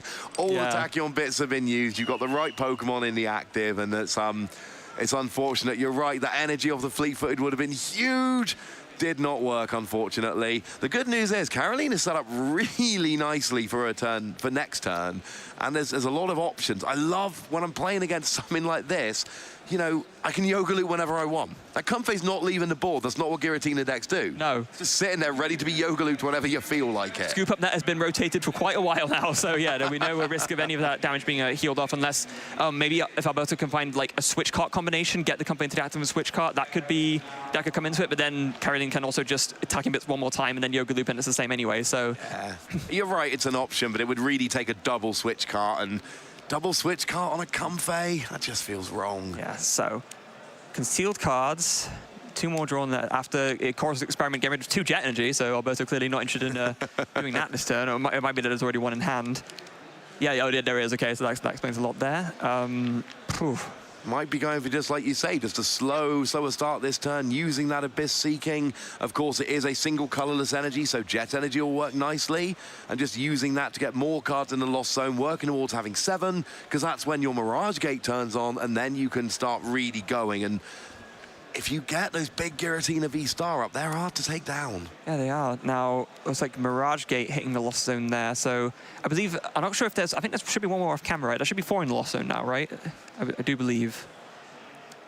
I'm gonna just believe whatever it says there. I can't see well enough, I'm afraid. I can see 3 cards, I cannot see a 4th. There might be a 4th, but I cannot see it right now. There was a flower selecting turn 1, a Chorus's Experiment, and another flower selecting now, so it should be 4. And there should be 4, yes. There should be 4 cards in the Lost Zone. And we've got that updated now, so yeah, we are right. And yeah, there it is with the Abyss Seeking. Such a, I don't want to say underrated attack, because I think people now realize just how strong it actually is, but especially in a situation like this where you've limited your bench to like a good enough size where the Tachyon bits, you have to do some effort to get the KO, and you just put this like, big thing in the way that is going to be hard to knock out whilst you're building one Lost Zone without putting down Yoga Loop targets. And if you can flower selecting plus Chorus's Experiment plus Abyss Seeking, that's 5 cards in the Lost Zone in 1 turn.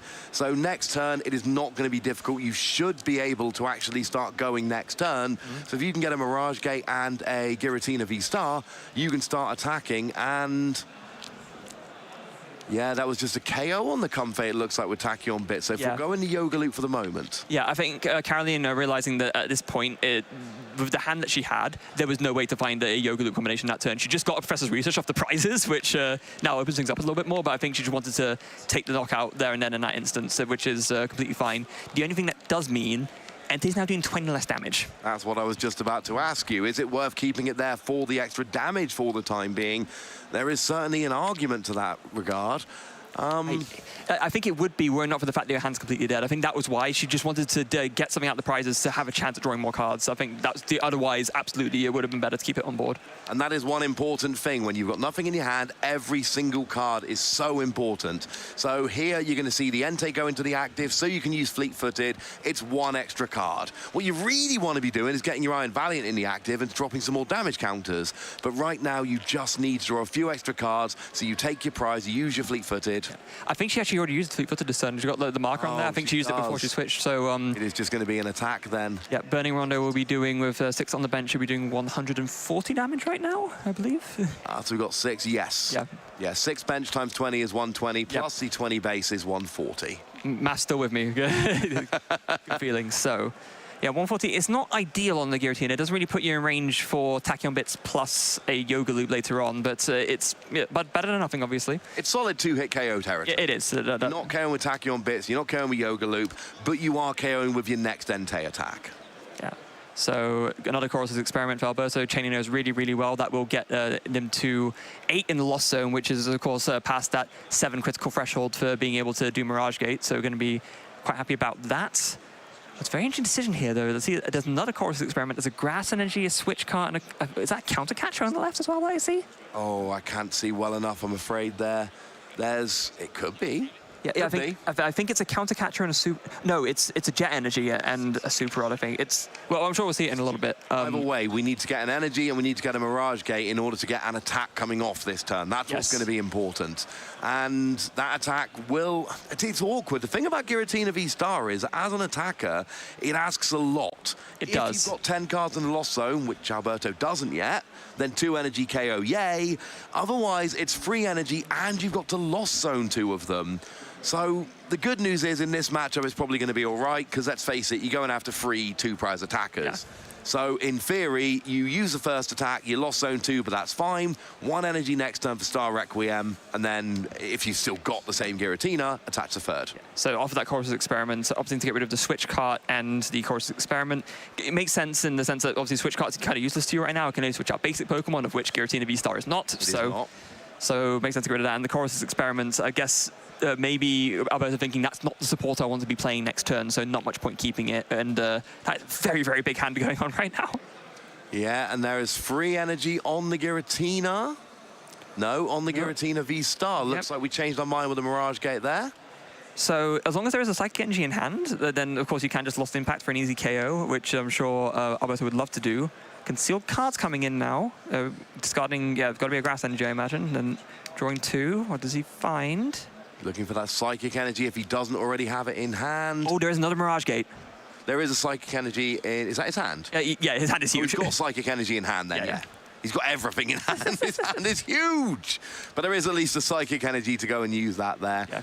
And there's a Super Rod as well. That was one of the finds off the Chorus experiment. Very important card, of course, to get back those energies that you can seal cards away early so that you can Mirage Gate them later on. And yeah, gonna just give Mirage Gate so you can get both the active Giratina prepared as well as the bench one. Yeah, now we just need a Psychic Energy on the bench, which we know is in hand. That Psychic Energy came from a Mirage Gate. So that puts those 2 Giratina, and now you're absolutely fine. Essentially, you need 1 energy to close out this game. Those 2 Giratina, each are going to Lost Zone 2 energy. One's going to get KO. The other one will need a single energy attachment to use Star Requiem. And then you're going to be fine. Because as soon as you attack now, that'll put you to 10 in the Lost Zone. Yeah, which is why Alberto, the other reason why it wasn't as important to keep the Chorus experiment, because with this attack, you're already at that the other critical threshold being 10 to make the Star Requiem active. A really nice play from Alberto here. Of course, you need to Lost Zone 2 energy, but they don't need to be from the Giratina V-Star with which you're attacking. Get rid of 1 on each, just in case Caroline is able to go towards a big KO on that Giratina V-Star. It means that Alberto can use that Star Requiem next turn. So really like the play there, hedging your bets, keeping your energy a bit separate, so no matter what Caroline KOs, you still got your attack next turn. Yeah, now that's a very, very big Professor's Research. Got in 2 Magma Basins, really not ideal. If you get past to the peak later on, which the Giratina deck tends to do, that could spell trouble for Carolina at this point. But needing to draw more cards, just deciding that it was necessary at that point, and does find the Radiant Charizard, which is a very good pickup. Yeah, that's a very nice attacker. It's getting towards very cheap territory. 250 for, at the moment, free energy, which is actually slightly awkward because it means Magma Basin attach won't quite do it. But it will use your double turbo. Exactly, which I think Caroline does have in hand. So it's going to be a matter of whether she thinks it makes sense to do that at this point, because you could also just power up the Entei and attack with that, but maybe you want to try and go for the force a single prize KO at this point. I like using the Entei here. The Charizard is an easy 250, so that's 2 Tachyon bits and a Charizard. Yeah. And I don't want to use double turbo, because then that makes you use an extra Tachyon bits on the Charizard. So I like saving the Charizard to KO the next one. And actually, the way Carolina's going here, both these two Giratina V-Star could be KO'd on consecutive turns. Oh, that's true. And then Alberto hasn't won the game yet. No, that's absolutely huge. So, and now with the 2-hit KO sort of becoming very important, right? Because now Carolina set this up nicely, and yeah, with the sort of Tachyon bits, it doesn't matter how much Alberto has on the bench or not. The Radiant Charizard can still, with the help from the Iron Valiant, get the KO on the other one. That's why I love the Charizard, but I don't love it this turn. I think Carolina's playing this absolutely perfectly. And Entei takes a big KO, and this is where it gets awkward. Alberto's got the return KO. Literally can just say Star Requiem, boom, KO, job's a good one. The problem is, Carolina then needs an energy, because then Alberto's down to 2 prizes remaining, Charizard single energy. But, oh, the Magma Basin's in place, so you don't even need the energy. And then you just need 2 Tachyon bits, and that's the KO. And then Alberto's left with a Radiant Greninja. This is the downside of keeping your bench so small. At some point, you might need another attacker, and Alberto really needs to start building up another attacker here. This is why it's vital for this turn that Alberto can find the combination of Roxanne and Path to the Peak. That's going to be, that 2-card combination will put, is what he needs to put Carolina maybe behind enough to not be able to pull off that insane comeback knockout turn. And Carolina's hand side is way too big right now, so yeah, I think we saw the paths were all in deck still, but the Roxanne is in Alberto's hand, so he might just go for the Roxanne here and just try to find the Path to the Peak off of that. I don't mind that play at all. And yeah, I mean, did we see Carolina discard the Magma Basin? Did they go in and discard? Well, did she hold it? 2 of them got researched away. That's what I'm saying. So they did end up getting discarded. Yeah. So a Path to the Peak here is going to be huge, because the chances of Carolina drawing out of it are, frankly, not high. Like, she plays a full 4 copies, obviously. But she does need to find that last copy, yeah. Exactly. There's only 1 copy left in the deck, and if a Roxanne comes down, that's going to be very, very annoying. So, yeah, that's what we're looking for here. That would be wonderful. Oh, wait, no, sorry, I'm wrong. The Path's in hand. Oh, the Path is in hand. So, yeah, so that is absolutely huge. That was the #1 thing Alberto needed. There's the Roxanne as well. Roxanne Path is a brutal combination at this stage of the game. And Caroline, look, you don't need much, but you need your last stadium, and that is going to be a big deal. The Path to the Peak turns off Tachyon bits, also turns off Charizard's ability, so you are going to need, well, either 5 energy or that last stadium. And you pointed it out, Freya, right at that time. Those Magma Basin getting discarded could be a problem. Yeah, it's now a problem. Yeah, it's a very, very big problem. Only 2 cards now for Carolina. And, oh, does find the Lost Vacuum, though.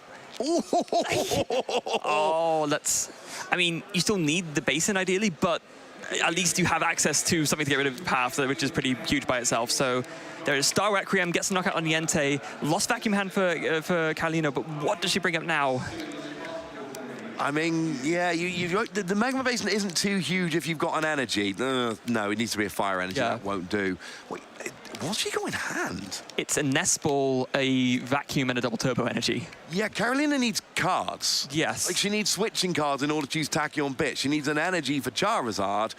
She doesn't have any of that right now. Now, like, I don't think this game might be it might just be over at this point. I think it's over, because Alberto needs a basic energy to get the KO with Giratina at this stage. So we see an Entei coming out, and can she even get it into the active to use fleet-footed? You can retreat with the double turbo energy. But that's... Then you force you... I mean, don't get me wrong, it's got to be done. But I'm saying doing this forces you then into needing the Magma Basin, because that's the only way to get an energy on the Charizard. And she's just gone for a single prizer in the active. Energy and any gusting here will end the game for Alberto. Boss's orders and an energy would be ideal. Obviously, counter catcher's not online because Alberto's winning the game. So, and there's no rope, and even rope would be super awkward at this point because you need another switch. So, yeah, it's boss energy. Boss energy wins the game. But even if not, Carolina's not in a great position and needs at least 2 turns to finish out this game. Yeah, really not a great position to be in. So there's an course experiment. Maybe if you can find the switch cart rope combination, that would still work. Obviously, even though that makes it a little bit awkward. I see a switch cart. I don't see a rope, though. There's no rope in the deck. There's no rope here. So rope is not going to be the answer, I'm afraid. It's got to be a boss's orders and an energy. That is it where we are at the moment. I think I saw an energy, but I don't think there's a boss. And frankly, I don't want to KO that Charizard. No, not really. If I'm Alberto, I don't have enough energy. So, oh, there is a Mirage Gate. Okay, I might have enough energy. I still don't really want to KO it, though. You don't really want to give up 2 of your energies to KO one prize, all right? You might just have to in this instance, but you want to make sure that you have enough energy to finish out the game. And if you do this, maybe you just don't. But then you make yourself more vulnerable to Iono if Carolina plays it, which you very well might. It's too. Now, we do see, so we clearly, Alberto's saying, no, I'm going to attack twice in a row. We're good.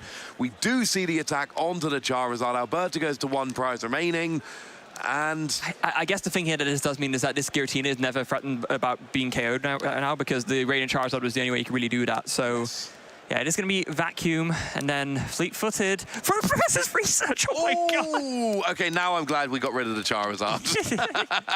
Because that one could have been... I liked leaving an awkward retreater in the active while I waited, but no, getting rid of it, going down to 1 prize remaining. And it's still not perfect. We do see the Magma Basin here, though, and... Oh, no, there's a switch and a switch. I think she might have actually had it, you know. Yeah, and but... yes, there's also... There's a Future Booster Energy Capsule. So actually, I think had you not KO'd the Charizard there, I think the Charizard would have got the return KO. Yeah, I think so as well. But the problem is like these Entei-Valiant lists, and this one's no exception, don't really tend to play recovery cards. You know, they tend to just like go through and do what they do, and sort of recovery is not the name of the game. And I think this list is, from what I've seen, is no exception. So there's no way to get that Charizard back. Yeah, I'm having a look here, Freya. I'm not seeing any recovery here at all. So no, that Charizard, he gone, unfortunately. So now... Well, it has to be... So Yogaloop on a Comfey. We're going Yogaloop. Yes. There's three Iron Valiant down, bunch of switching cards. We're going Yogaloop here. Yeah, so it's Tachyon Bits, the double turbos in hand. There's a Future Boost Energy Capsule. So that will go nicely. Are we 1 switch away? I think Caroline might be a little bit short. I only saw the Future Boost Energy Capture. You need that plus 1 more switching out. And we've got the energy. Oh, we're going to be 1 damage counter away from a Yogaloop here. So it looks like we're going in and attacking with the Entei. Yeah, it's not what you wanted here, but it had to be done. And we know that this means the game is over because Alberto has the energy in hand, so all he has to do is attach, announce Lost Impact, and we will be going on to game 2. There's the energy, there's a Lost Impact, and we are going to game 2. Alberto Conti goes up 1-0, and Carolina there, very nice play, just a little bit too short. And Alberto's going, yeah, no, it turns out the Giratina thing we all thought was good. Yeah, it's been good all the way along. Yeah. Worth pointing out, we are in round 6 here. Winner of this will be 6-0. Means they need 1 tie from the last 3 games. At some point, they're probably going to get an intentional draw. So this isn't technically a winning in, but this is a winning in for day 2. It's an as good as, right? And to be fair as well, like that game, really the key turn was just the Path Roxanne, right? That was the turnaround turn. So up until that point, it could have gone either way, but it was pretty clear that Caroline was in a very, very good position to sort of take control of it. But the Path Roxanne turn just changed actually everything. And this is one of the biggest strengths of the Giratina deck. Like, it's one of those decks that does tend to play into those like comeback mechanics that we've talked about before, especially considering with the counter catcher that's come into the list recently. So yeah, this deck doing exactly what it's meant to do, just go to the 3 prizes, Roxanne your opponent, and make them miss. And that's what happened. It worked out nicely. I mean, Judge Path has been a thing for a while. Roxanne Path, Iono Path, it's all the same kind of deal. Give your opponent a very low hand size while also turning off their abilities in decks where abilities really are important. And we saw that, you know, with no Tachyon Bits, with no Charizard on board. And, you know, there was a question as to whether Alberto had enough energy to KO the Charizard. And the next thing that came up, oh, yeah, no, easily enough energy to do that. And that was a big turning point in the game. Had he been a little bit shy there, maybe Carolina's able to get the KO with Charizard and work the way back in. But no, unfortunately, plenty of energy for Alberto. Not worrying about that. And, well, that's game 1. There's game 1. So it looks like it was a mulligan from Alberto in the first instance, but finding a basic this time. Quite an interesting hand that Alberto has going for him right now. You can see a couple of paths to the peak and a few other things. We do see the prizes coming out now as well. And very key there for Caroline, that Metagame V is prize as well as a Squawkabilly, but Carolina is obviously to play 2 Squawkabilly instead of 1, so having the 1 prize, not the end of the world. No, you play 2 just in case one is prized because you need it so much in the early game, but that one Metagame being prized is a big deal. And Alberto's prized 2 Battle VIP Pass, which means it's much more difficult to find turn 1. And then your first 2 prizes you pull are going to be pointless cards you literally aren't able to play. So that's going to be a little bit annoying. So it looks like we do see Alberto going first here. Of course, that means Carolina has chosen to go second. And, I mean, Frey, you play a bunch of Iron Valiant. Tell us why going second's a big deal. So it's a couple of things. It's the fact that you can play your own supporter going first, so that you can dig through more of your deck and do more of your combo. But it's also the fact that because your opponent is going first, they can't play a supporter. So in a way, it kind of increases your chance for a donk. In a way, it's because it's a bit counterintuitive, but your opponent, even though, yeah, they're going first, they can get their Pokemon out first, they're just a little bit less likely to hit all the stuff they need because they don't have a supporter going. So that's usually why you tend to want to go second with Iron Valiant. Yep, Donk is that term we use for KOing your opponent's only Pokemon on your first turn, so you essentially take out their only Pokemon and win straight away. Of course, you've got Entei there, that's a 2-energy attacker, but you have Magma Basin, so you can get that going in 1 turn. So you can basically, you don't need a turn. Some decks need a turn to evolve or need a turn to attach extra energy. Iron Valiant Entei doesn't. Everything you want to do is actually on the board from your first turn. So going second, giving your opponent a turn without a supporter can actually really work. Yeah, really, really can. Now, Alberto starting off with a Nest Ball, yeah, going to find a Giratina straight away. Must be going to be a little bit sad about starting with the Sableye. That is another very easy Yoga Loop target, and it's a Yoga Loop target that doesn't even help get you towards more in the Lost Zone. Nope. And Alberto's having to mention another Comfey or another low HP Pokemon as well, being Comfey. Not really ideal. No, and of course, we know that Carolina's Yoga Looping Metacham is prized. Alberto doesn't. Now, we do see an early path here. That's kind of a big deal. Turn 1 path against this Iron Valiant deck can be amazing because it means that those Tachyon bits just aren't coming out in the early game. There's no option there until you get rid of it, and that means finding your Stadium or finding your Lost Vacuum. So, yeah, that's quite nice. Yes. It's important to note as well, Carolina is not playing Hisuian Heavy Ball. This is an option that we've seen some Iron Valiant lists use. You could maybe use that, to get the Metacham out of the prizes, but not in this instance. So, yeah, that Metacham's going to be stuck there until Carolina can start taking some KOs. That is a little bit awkward. Of course, we see these decks playing these one-off basic Pokemon, and then how Hisuian Heavy Ball is so important to make sure that you're not locked out of the game. It's a risk that you take. It's a risk that doesn't always pay off. So we do see Battle VIP Pass here for 2 Iron Valiant, which is, of course, absolutely standard, especially when you've got an Entei out. But we're going to need to find some way to get rid of that Stadium if we're going to start seeing Tachyon bits dropping some damage. Yeah, and I don't think there's no Magma Basin in hand currently, but maybe this Coruscant Experiment can find one. So going to look at the top 5 and really needing to find a Stadium here, or Lost Vacuum just to get rid of it as well would work. Oh, there it is! Yeah, Lost Vacuum's big, and of course there's a Fleet-Footed, can be used from Entei, but not until that path to the peak goes away. So using Lost Vacuum is a very nice way to get rid of it. It's not perfect, you'd like to have your own Stadium, but you know what? If it gets rid of path to the peak, that'll do very nicely. Oh no, it looks like we're seeing Squawkabilly going into the Lost Zone here, which means no turn 1 Squawk and Seas. That's a little surprising, I think, because... Have they checked the deck yet? Does she know that it's prized? No, she hasn't had a chance to. Because that might... Oh, no, she has with that's VIP Pass. Yeah, so she's used Battle VIP Pass. So this is a conscious decision, all right? This is saying, I don't need or I don't want to Squawk and Seize. I don't want to discard my hand, or I don't want to put this liability down. Whatever the reason is, I am choosing not to use it here. Yeah. Oh, and that is a lot of energy in hand now. 2 fires already in hand. I'm finding another one off the Fleet-Footed. That's 3 out of 5. Yep, so there goes the Escape Rope. Going to go into the Iron Valiant attacking bit straight away. Going to go for that Comfey. So we one used. Well, it's like you said, the Sableye doesn't do anything. The Comfey does, so that is going to be the target. And then it's going to be Switch Cart and Tachyon bits again, and then maybe just... Switch Cart into the Entei, Fleet-Footed a second time. Love double Fleet-Footed. Oh, hits a Magma Basin. Now, is there an energy in the discard? No, there isn't. Oh, that's so annoying. Everything else for the turn 1 KO, but no energy in the discard. Means that Carolina has to pass back to Alberto. But that makes it very interesting about the conscious decision to not Squawkabilly, because there's no draw option in Carolina's hand. So the only reason why she could have done that is that she essentially decided, I don't want to discard all this in my hand right now. It's too valuable. Absolutely, and things like the Magma Basin, we see it's being held. It's being held as an answer to Path to the Peak.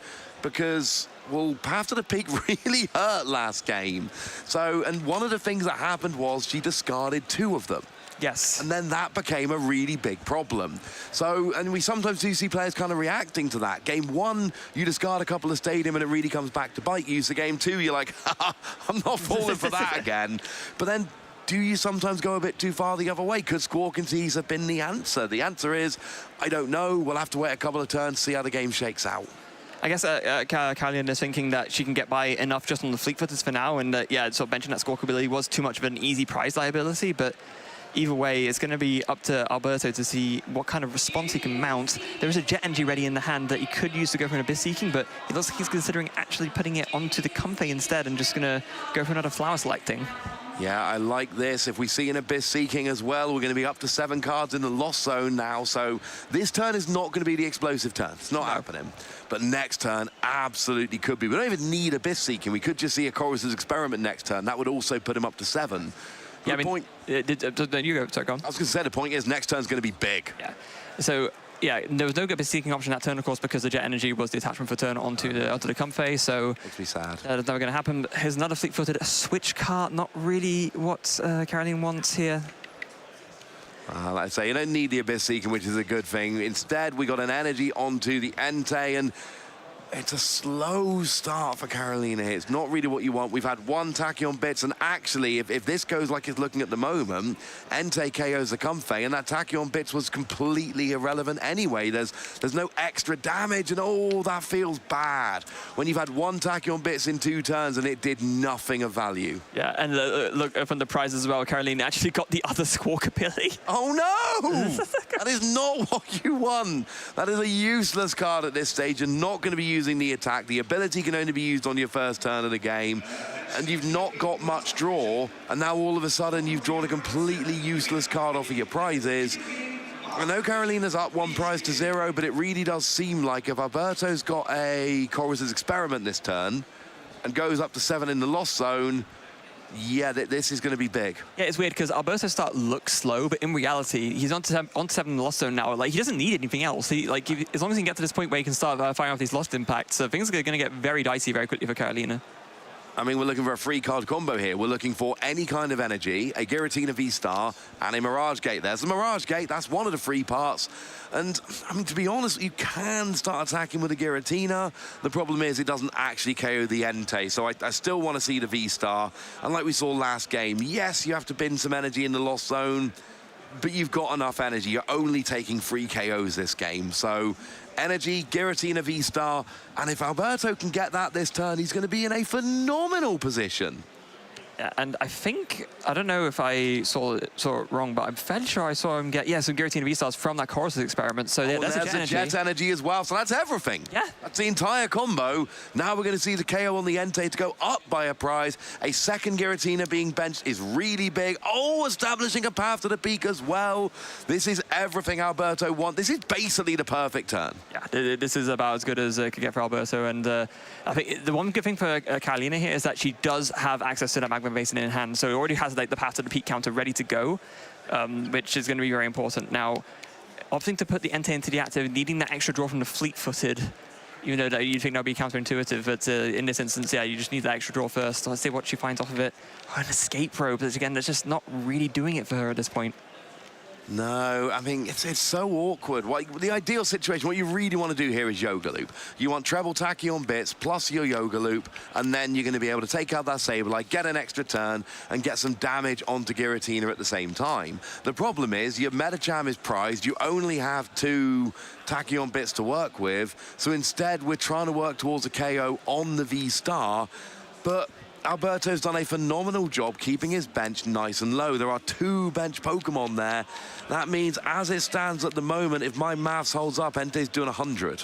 Yeah, which That's is not enough. Even if you mention Squawk ability, you're doing 120. It's just really not going to get you there. And in this instance, a switch card back into the Entei, attaching to the active. It looks like Alberto did bring up the Stabilize, so I guess I at least can get a KO on that. But I mean, as long as Alberto has another Mirage Gate, it's just going to be another return KO, and then Alberto's going to be way too far ahead for Carolina to catch up. I mean, this helps the prize map kind of for Carolina, because now at least she KOs those 2 Giratina and she's good. She's done. But honestly here, it really feels like, you know, if Alberto gets a KO here, the game's as good as over. Because you're then going to be ahead by 2 prizes, and Carolina's going to really struggle to KO these Giratina V-Star. That's the problem. The prizes she's taken have been on a Comfey and a Sableye. Those are not good enough prizes here. Now, we do need one more card in the lost zone, and I really want to see one more card in the lost zone here. This is a good Star Requiem turn. And then next turn, you finish off with a big attack. Yeah, it is a good Star Requiem turn, but I think at this point, Alberto, he's so far ahead, it doesn't almost matter, right? He actually just decides to Mystic this turn, and I think that's completely fine. I don't think you need to do anything else. I don't mind this at all. I think you can give up. Eventually, you're just giving up a turn. But you're now up to 10 in the lost zone, and in theory here, all you need is a couple of energy, and you're figuring out this game. Carolina's not really threatening a KO. There is a path to the peak, which has been established here. So that means that all those Tachyon bits aren't actually on the field at the moment. A potential Charizard KO is not coming out. It's just, yeah. What do you even do if you're a Carolina here? There's like now 11 in the lost zone. There's, oh, it looks like there was a Forest Seal Stone drawn for turn. I mean, your Forest Seal Stone for a stadium, if you really don't have one. Honestly, I'm working towards Charizard would actually KO the Giratina V here. That would be a KO for 2 prizes. It's got fewer than 250, even with a double turbo. So what you could essentially do here is Magma Basin, double turbo onto a Charizard, and then that would, well, it would do exactly 230. You only need to do 220. You're good. I'm not saying it's perfect, but I'm saying it keeps you in the prize race, and then maybe you can have a big turn and KO the Giratina V-Star next turn. But if I'm Alberto, I'm just like, I've got no bench now. Now what? Yeah, and also not only that, but there are some good cards off of that research, but not quite enough. There's a Magma Basin, which is obviously nothing to sniff at, but no way to access Radiant Charizard, unfortunately. So it's going to have to be on this fleet-footed. Oh, he finds a Nestball to fleet-footed! That's kind of nice, but I mean, there's still a lot we need at this stage. Well, I don't suppose we don't need a switch out. We can no, we do need a switch out. Entei's got a retreat cost of 3. Yes. I always forget that you've seen like Raikou with a much lower retreat cost. So we need basically a switch out and a double turbo. Yes, there was a double turbo in the last hand. Unfortunately, that had to get researched away. I'm not sure if I saw another one in Carolina's hand. If she has one, this could be an insane comeback turn, but if not, then we'll have to wait and see. No, I don't see one. There's a Chorus's Experiment. Have we seen a supporter? Oh, what, she just researched? Yeah, I know. I'm just trying to, okay, Fran, I'm trying to be optimistic here, all right? But yes, I know she just researched. So, yeah. Now, we do have an escape rope. You don't want an, do you want an escape rope? I don't know if you want an escape rope here. I mean, I think it's fine, right? I mean, I think maybe just trying to build up some more damage counters so that you can always finish with Tachyon bits. Yeah, you can. That's what we were talking about before we went live a minute ago. Tachyon bits is actually, sometimes even if you don't completely KO, it's not the end of the world. So there is a Tachyon bits onto the bench. We now see the retreat into the Entei. Oh, it looks like the Charizard not an option this turn. That would have been a huge swing in the game. It's not an option. So instead, we just see an attack with the Entei. It's going to do 100. Yeah. Burning Rondo for 100. Not really the kind of numbers you want to be doing with Entei, in all honesty, but it's all Carolina can master at this point, unfortunately. Not able to find that double turbo to pull off the insane comeback turn KO. And nothing's in Tachyon bits range, and that's my problem here. It means Carolina needs to attack 2 more times in order to win the game, because Tachyon bits is not going to finish off either of these Pokemon. They're both way too far away. Yeah. So what that essentially means is you need to attack 2 times, so you need to hope Alberto goes one of these turns without taking a KO. Well, you need a Mirage Gate and a Basic Energy and a Giratina V-Star. Those 3 cards guarantees attacks the next 2 turns and essentially checkmates, guarantees the game. Mirage Gate onto the active, evolve the active into a V-Star, and then attach for turn. If you can pull off those 3, you're good. Now, there is the Mirage Gate, so we need a V-Star and we need an Energy. Yeah, specifically a Psychic Energy, which, interestingly enough, there were no Psychic Energies left in the deck, so unless there's one in hand, then it might be a little bit tricky, but there is, okay, they're both in hand already. So. You attach that to the bench, because the active is already, oh, okay, that's it. I'm pretty sure Alberto's got what he needs. Choosing to put the Psychic onto the active here, which would mean you need a Psychic Energy next turn if that goes down, which it is going to go down. The Charizard's going to KO here. Now, there's the path to the peak, forcing a response for the Charizard to KO. Why did Albert... Is he put... There's 4 energy on that one. Yeah, but you need Psychic for the attack cost. Oh, I didn't. Yes, it was a jet energy. Okay, so that's why we've got the extra energy. So we either need to survive and get an energy, or we need a psychic on the bench. Either of those two will guarantee to win next turn, depending on what Carolina does here. Yeah. If Carolina can, this would be the ideal turn to Iono. You need to Iono here to put Alberto down to lower hand size, and then pray that Alberto isn't able to find another psychic energy. No, there's a Chorus's Experiment in hand. There's no other supporter, and I don't really see a way to get a supporter. So it seems like, I mean, we can Nest Ball for a Spiritomb just to do more damage with a potential Entei, and just to thin your deck a little bit before we Chorus's Experiment. It's not really what you want. You need a Stadium. I guess what you can do is you can attack with the Radiant Charizard and hope that Alberto doesn't have a Gusting card as well. That would also work, because if you would take KO here, you'd be 2-2. Yes. So there would be no option for a counter catch. It would have to be a boss's orders. Yeah, Charizard is absolutely the play here. Oh, I kind of like this. Because now it makes a return KO so much easier next turn. There's a Professor's Research. There was a research there. So we need a Stadium in the worst way here. Yes, so it does find it. He's got the Stadium. Yes. He's got the Stadium. Okay, that's amazing. So Magma Basin, a huge find. There's now that Excited Heart ability is back online, and with Alberto having taken 4 prize cards, this Charizard is attacking for just 1 fire energy. Yes, this is perfect. I love this. And now, like, every part of Carolina's turn makes sense here. Ending the turn with a single prizer to force Alberto to have Gusting. Taking out the less damaged Pokemon so that you've got an easier KO with something like an Entei on that more damaged V-Star. Yeah, I like that. I mean, Alberto can still win next turn, Freya, but this is going to get so much more difficult. It is. So 2 prizes apiece. It's just going to come down to, does Alberto have the boss's orders to win the game? It really is as simple as that. He's already got the energy. And, oh, that's a Roxanne. There's 2 Roxanne in hand. I'm not seeing a bot. Is there a... No, there's no bot. Like, Alberto would have slammed it, I'm sure. You would think so. There's 2 Roxanne and an Iono, so if you're looking for hand disruption, you good. But that's not what we want right now. Oh, this is so awkward. And actually, I mean, you have to take out the Charizard here, but that means an Entei. Actually, another very important point I mentioned is Spiritomb. This prevents Alberto from having Escape Rope as a win condition as well, because Carolina hasn't seen one yet, but she would probably make the assumption that most of the list would play one, right? She doesn't know that Alberto doesn't play it yet. So so it's actually her way of playing around Escape Rope, even though in this instance it ends up it's not going to matter. No, outplaying everything. So now we do see the Roxanne. Alberto will not be winning the game this turn, people. We are going to see, I mean, presumably we're going to see a KO on the Charizard. What I do like here is the amount of energy. So Alberto's going, look, next turn, I need nothing. I'm going to Lost Zone 2 energy. And next turn, I've got a Pokemon active that guarantees a KO on anything. And I'm down to 1 prize. Alberto will 100% win next turn. Can Carolina stop him? It's going to be very, very tough. It's going to be a matter of whether she can find the means to just KO back this Giratina, which is going to be difficult for sure. Now, Alberto didn't really get a good look at his hand, but it doesn't look like there was anything insanely useful. No pass at a peak, that would have been ideal. Yeah, just a lost impact. So now it's on Carolina. 2 cards. Can she find the means to win? Entei Fire Energy. It's as simple as that. Oh, how much is it? So, oh no, we need to do 180 actually. So Entei's quite a lot. Entei's still quite far away. Yeah, and wait, is there no Entei left? Oh, I'm talking about Entei here.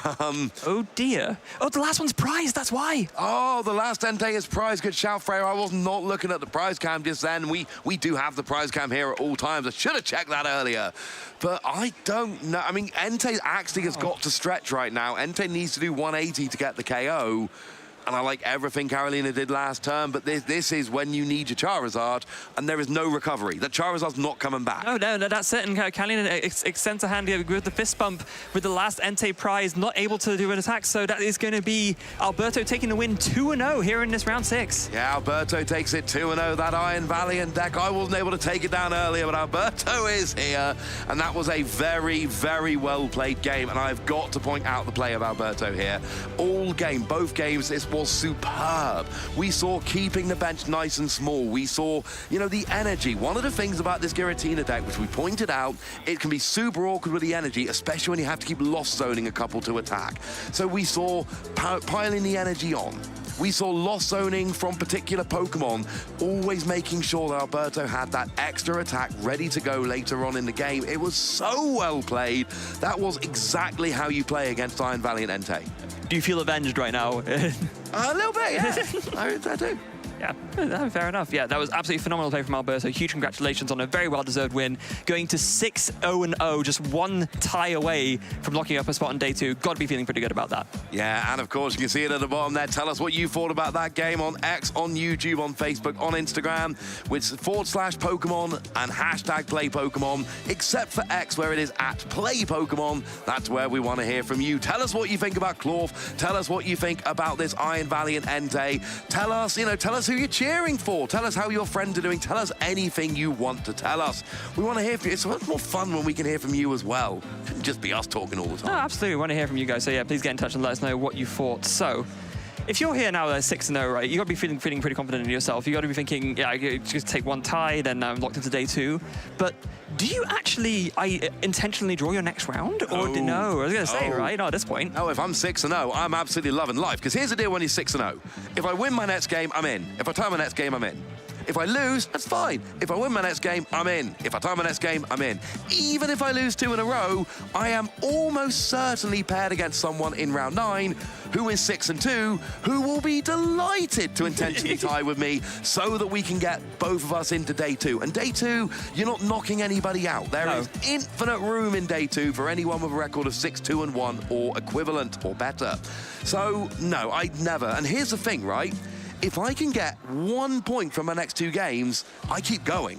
No, absolutely. There's no intentional tying in round 9 unless I absolutely have to, because day 2 records carry on. Yes, and that's a very important point because, of course, given that your records carry on, the better your day 1 record, the better your day 2 record, and that means you're more likely to make top 8. And of course, yeah, making day 2 is one thing, but ultimately you want to make top 8, right? You want to get to that single elimination bracket and then win the whole thing. That's the whole point. Even if you don't make top 8, you can make top 16, you can make top 32, top 64. We showed the prizes earlier, we showed the championship points earlier. These things are always on offer as you get into the tournament. So no, if I'm 6-0, I am loving life, because it's so hard to miss day 2 when you start 6-0. The only way you miss is if you somehow lose 2 in a row after going 6-0, and then you get paired against someone who, for some reason, essentially you have to get paired down to someone who can't tie. Yeah, exactly. Because I can't really see anybody giving up a guaranteed day 2 invite. Although sometimes they do. Sometimes they want those extra points to go into day 2. Yeah, well, Stefan Ivanov is kind of an advocate for this, right? He has this idea of even if he's, just one tie away making it to day 2, he would rather play the match to take the potential win, to have a better record going into day 2,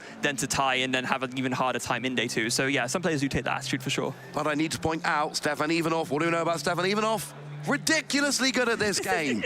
Won 2 international championships, both in North America for what it's worth, back-to-back years. So that's the kind of player for whom day 2 is not terribly exciting. No, I guess not. Kind of been there, done that. They're the kind of player who's looking for the win. You're right, there are those situations where people won't want to ID when you get into round 9, but I think when you start 6-0, you've got so many options. I'm not IDing. Plus, have some faith in yourself. Yeah. You're 6-0. You're not going to lose 3 in a row. You're fine.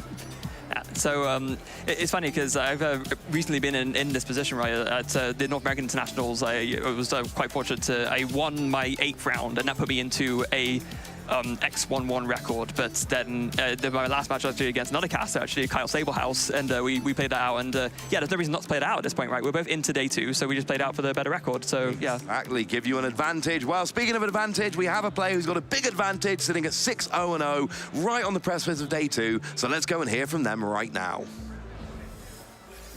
Thanks, Ross. Yes, here with the winner of our last round, Alberto Conte. Alberto, what a match. So, I mean, we were speaking about the second game. Yeah. You didn't know where it was going to go, but you're 6-0. Yep. Starting the holiday season with possibly a day 2 now. How are you feeling? I'm feeling good. I was really not sure what to play for this event, but I mean, I've been playing Tina for so long now. Okay. And I was like, there's no real reason to swap right now. So I'll just stick with the Tina. Let's go. I know all the matchups. I know how to play it. I'll just go with Tina and see how it goes. I was going to say, because Giratina, I know that you've stuck with it for a long time. You're a big fan of it. Yeah. You're kind of a cult follower of it. But there's been a lot of doubters about the deck, right? A lot of people say it's not as good as it used to be. But what's your take on that? Okay, so maybe it's true. It's not as good as it was before. I think the peak of Tina was around right after Obsidian Flames came out. That was the best moment, I think. The only bad matchup there was Lugia V-Star. But now, actually, Paradox Rift gave us so many cards, so many good cards.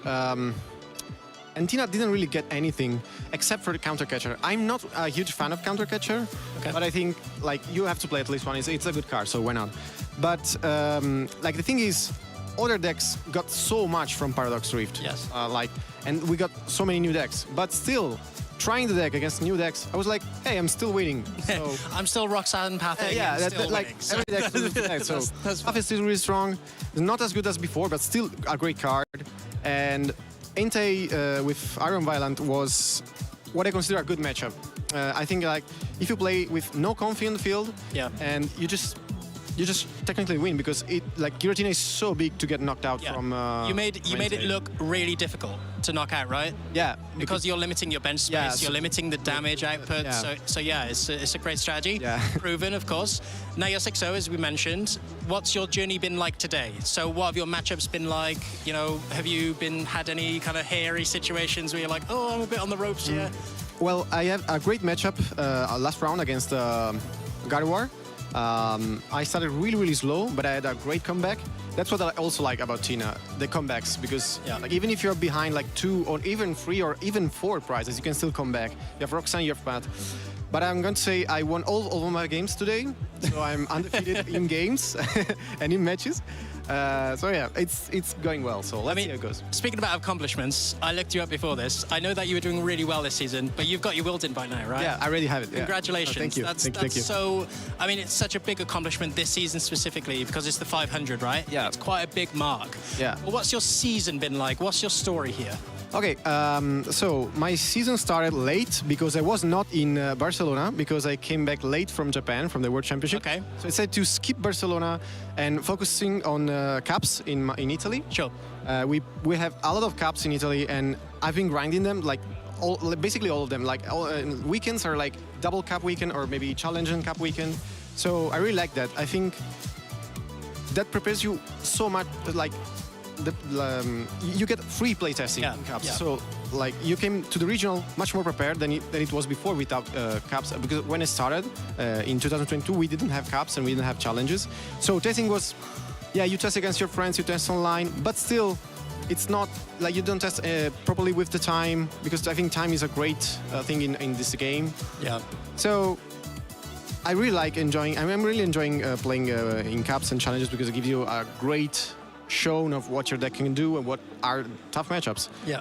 Then I went to Lille and I got top 8 at Lille with Tina again.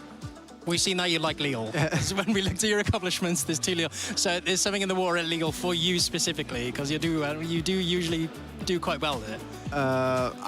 I don't know. I think it's a great city, so maybe it's like that. But and then Gdansk went okay. I made day 2, but my day 2 was a bit rough. Still top 64, so still points. Can't complain. Can't complain. Right? Can't complain. Yeah. So speaking about your season now, like you said, World Championships secured. Yeah. And now you're on over the 500.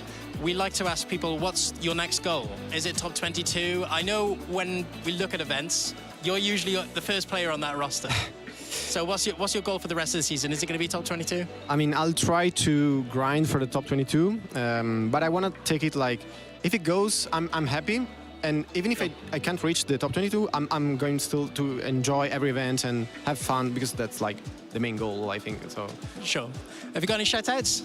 Local communities, friends that you travel with? All my friends from Italy and everyone who texted me all the time, because I talk a lot before tournaments. I was like, I have to change this card. So I don't want to play counter catcher. Let me go back to 2 or maybe 1 boss, or I have a lot of rough preparation before tournament, and I text all my friends all the times, and they're really helpful. So shout out to them. Well, thank you so much, Alberto. Good luck for the rest of the tournament, and we hope to see you in day 2.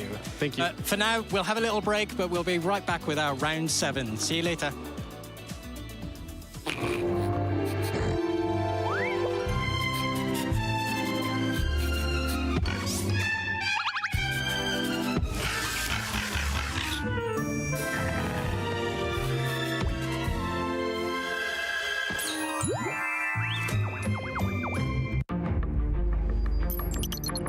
My name is Vance Kelly. I'm from Kansas City, Missouri. Vance is playing quickly. Does he have the pieces? Switch card, moving the Mew VMAX Snorlax into the active spot, and Boss's orders brings up the Zacian V. Vance Kelly, the 2023 Pokemon TCG World Champion! It still hasn't really set in that it's real, but it's really exciting, and it was super cool seeing my friends in the audience, and it's been a great time.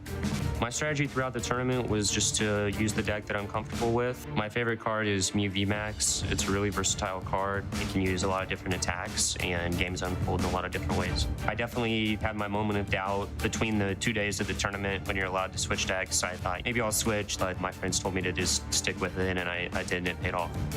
Going into the match, I did realize that the first 2 games went really long. You know, maybe like game 3, I could kind of eke out a win on prizes or something like that. I would have loved to play the full game out against Tord, but that's just kind of how it goes sometimes. Next year, I'd definitely be worried to play Tord again. I think he's the best of all time.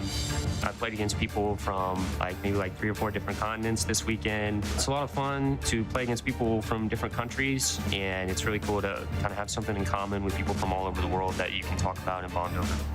My advice to anybody who's playing is find a good group of people to bounce ideas off of and play games with, and just practice a lot and go from there. Winning Worlds still feels just absolutely unreal.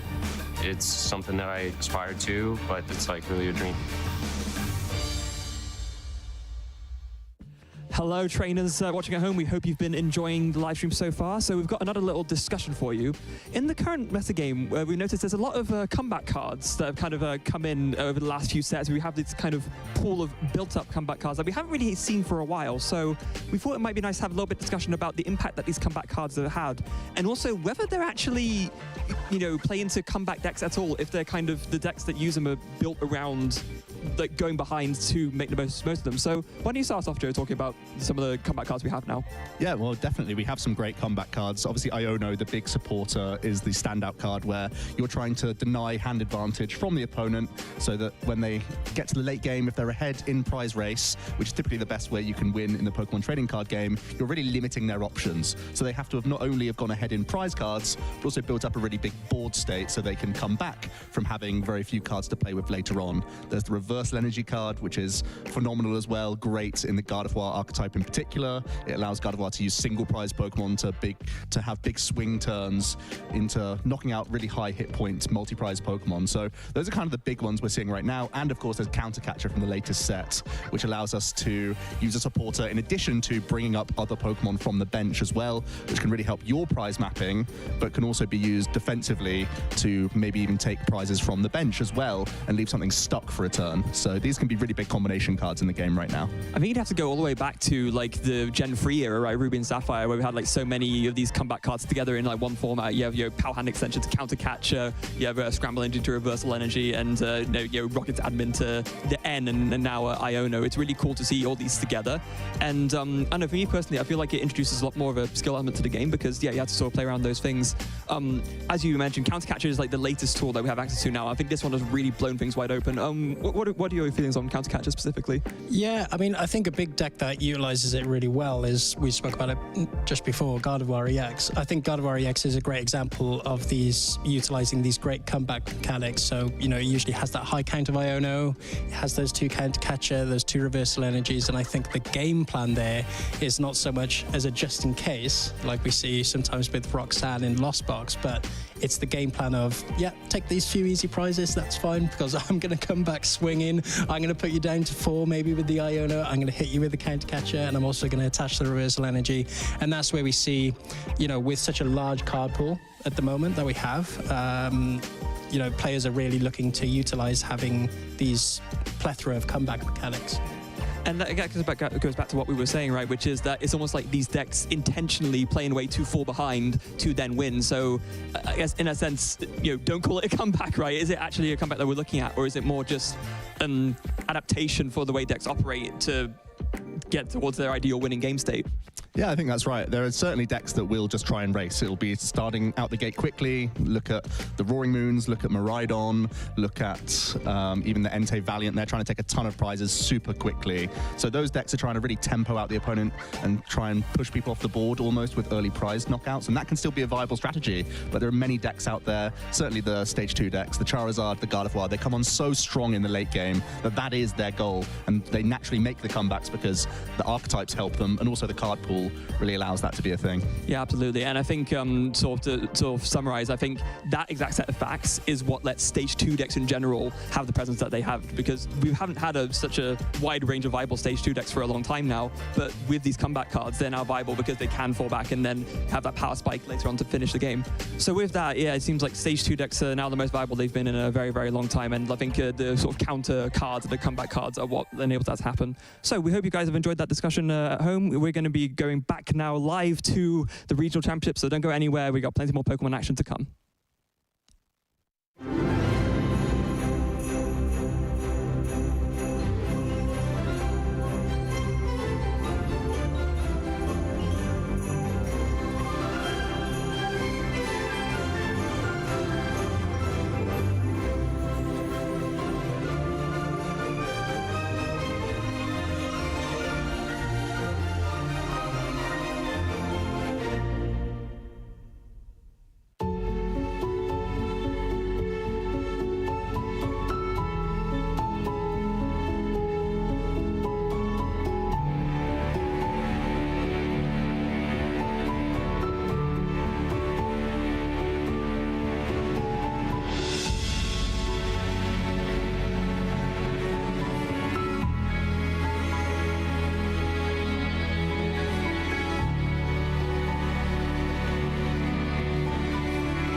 Zooming all over Stuttgart and now bringing you back to here with us at the ICS Congress Center here at the Pokemon TCG Regional Championships for Stuttgart. I'm Freya Pierce. I'm here with Benjamin Rabaiotti for our first time casting together. Yeah, I know. Yeah, truly excited.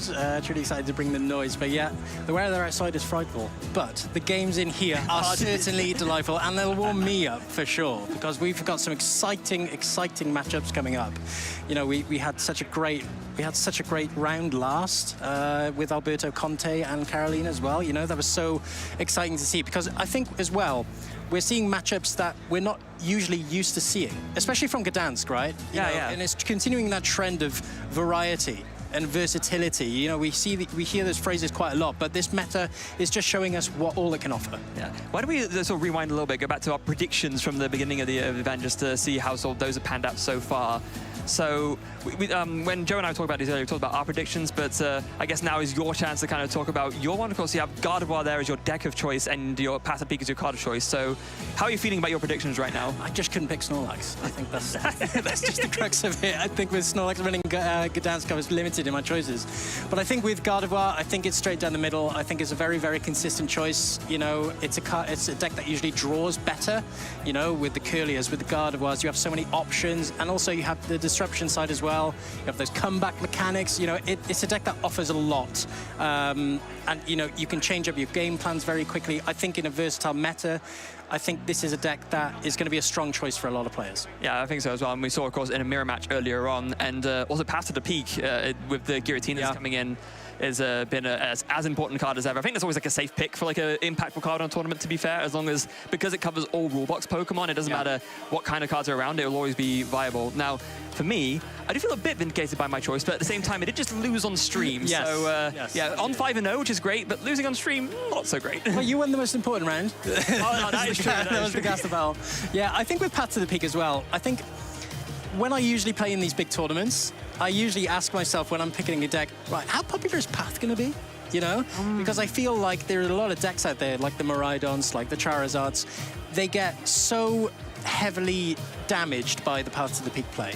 You know, a player can always just go Path to the Peak turn 1, and your game plan is completely up in the air, especially when you have the Miraidons. But turns off that tandem unit. You know, you can't get set up quite well. You know, and these sorts of cards are really what makes or breaks a game plan, you know, and a strategy. And, you know, in the end, it comes out trumps when you play these matches. But Miraidon is a bit of a weird one, because Miraidon can be a path deck in and of itself, right? Yes, that's the other thing. It's just that you want the access ability to turn one so you can do the tandem unit, but then after that, you're pretty much fine going without it, because all you have is a Dynamotor, and like maybe you're cutting yourself from Fleet-Footed on Raikou, but that's not like the end of the world when you're pathing your opponent. But yeah, if your opponent goes first and then, you know, you get pathed yourself, then you can't set up with a tandem unit, and then it comes a lot more difficult. I was always really interested in the path to the peak addition to the Miraidon, because I feel like, because it was so aggressive, because they're so aggressive with the electric generators, with the tandem units, you know, you're looking to do this massive damage straight away. You know, you're looking to get your prizes as soon as possible.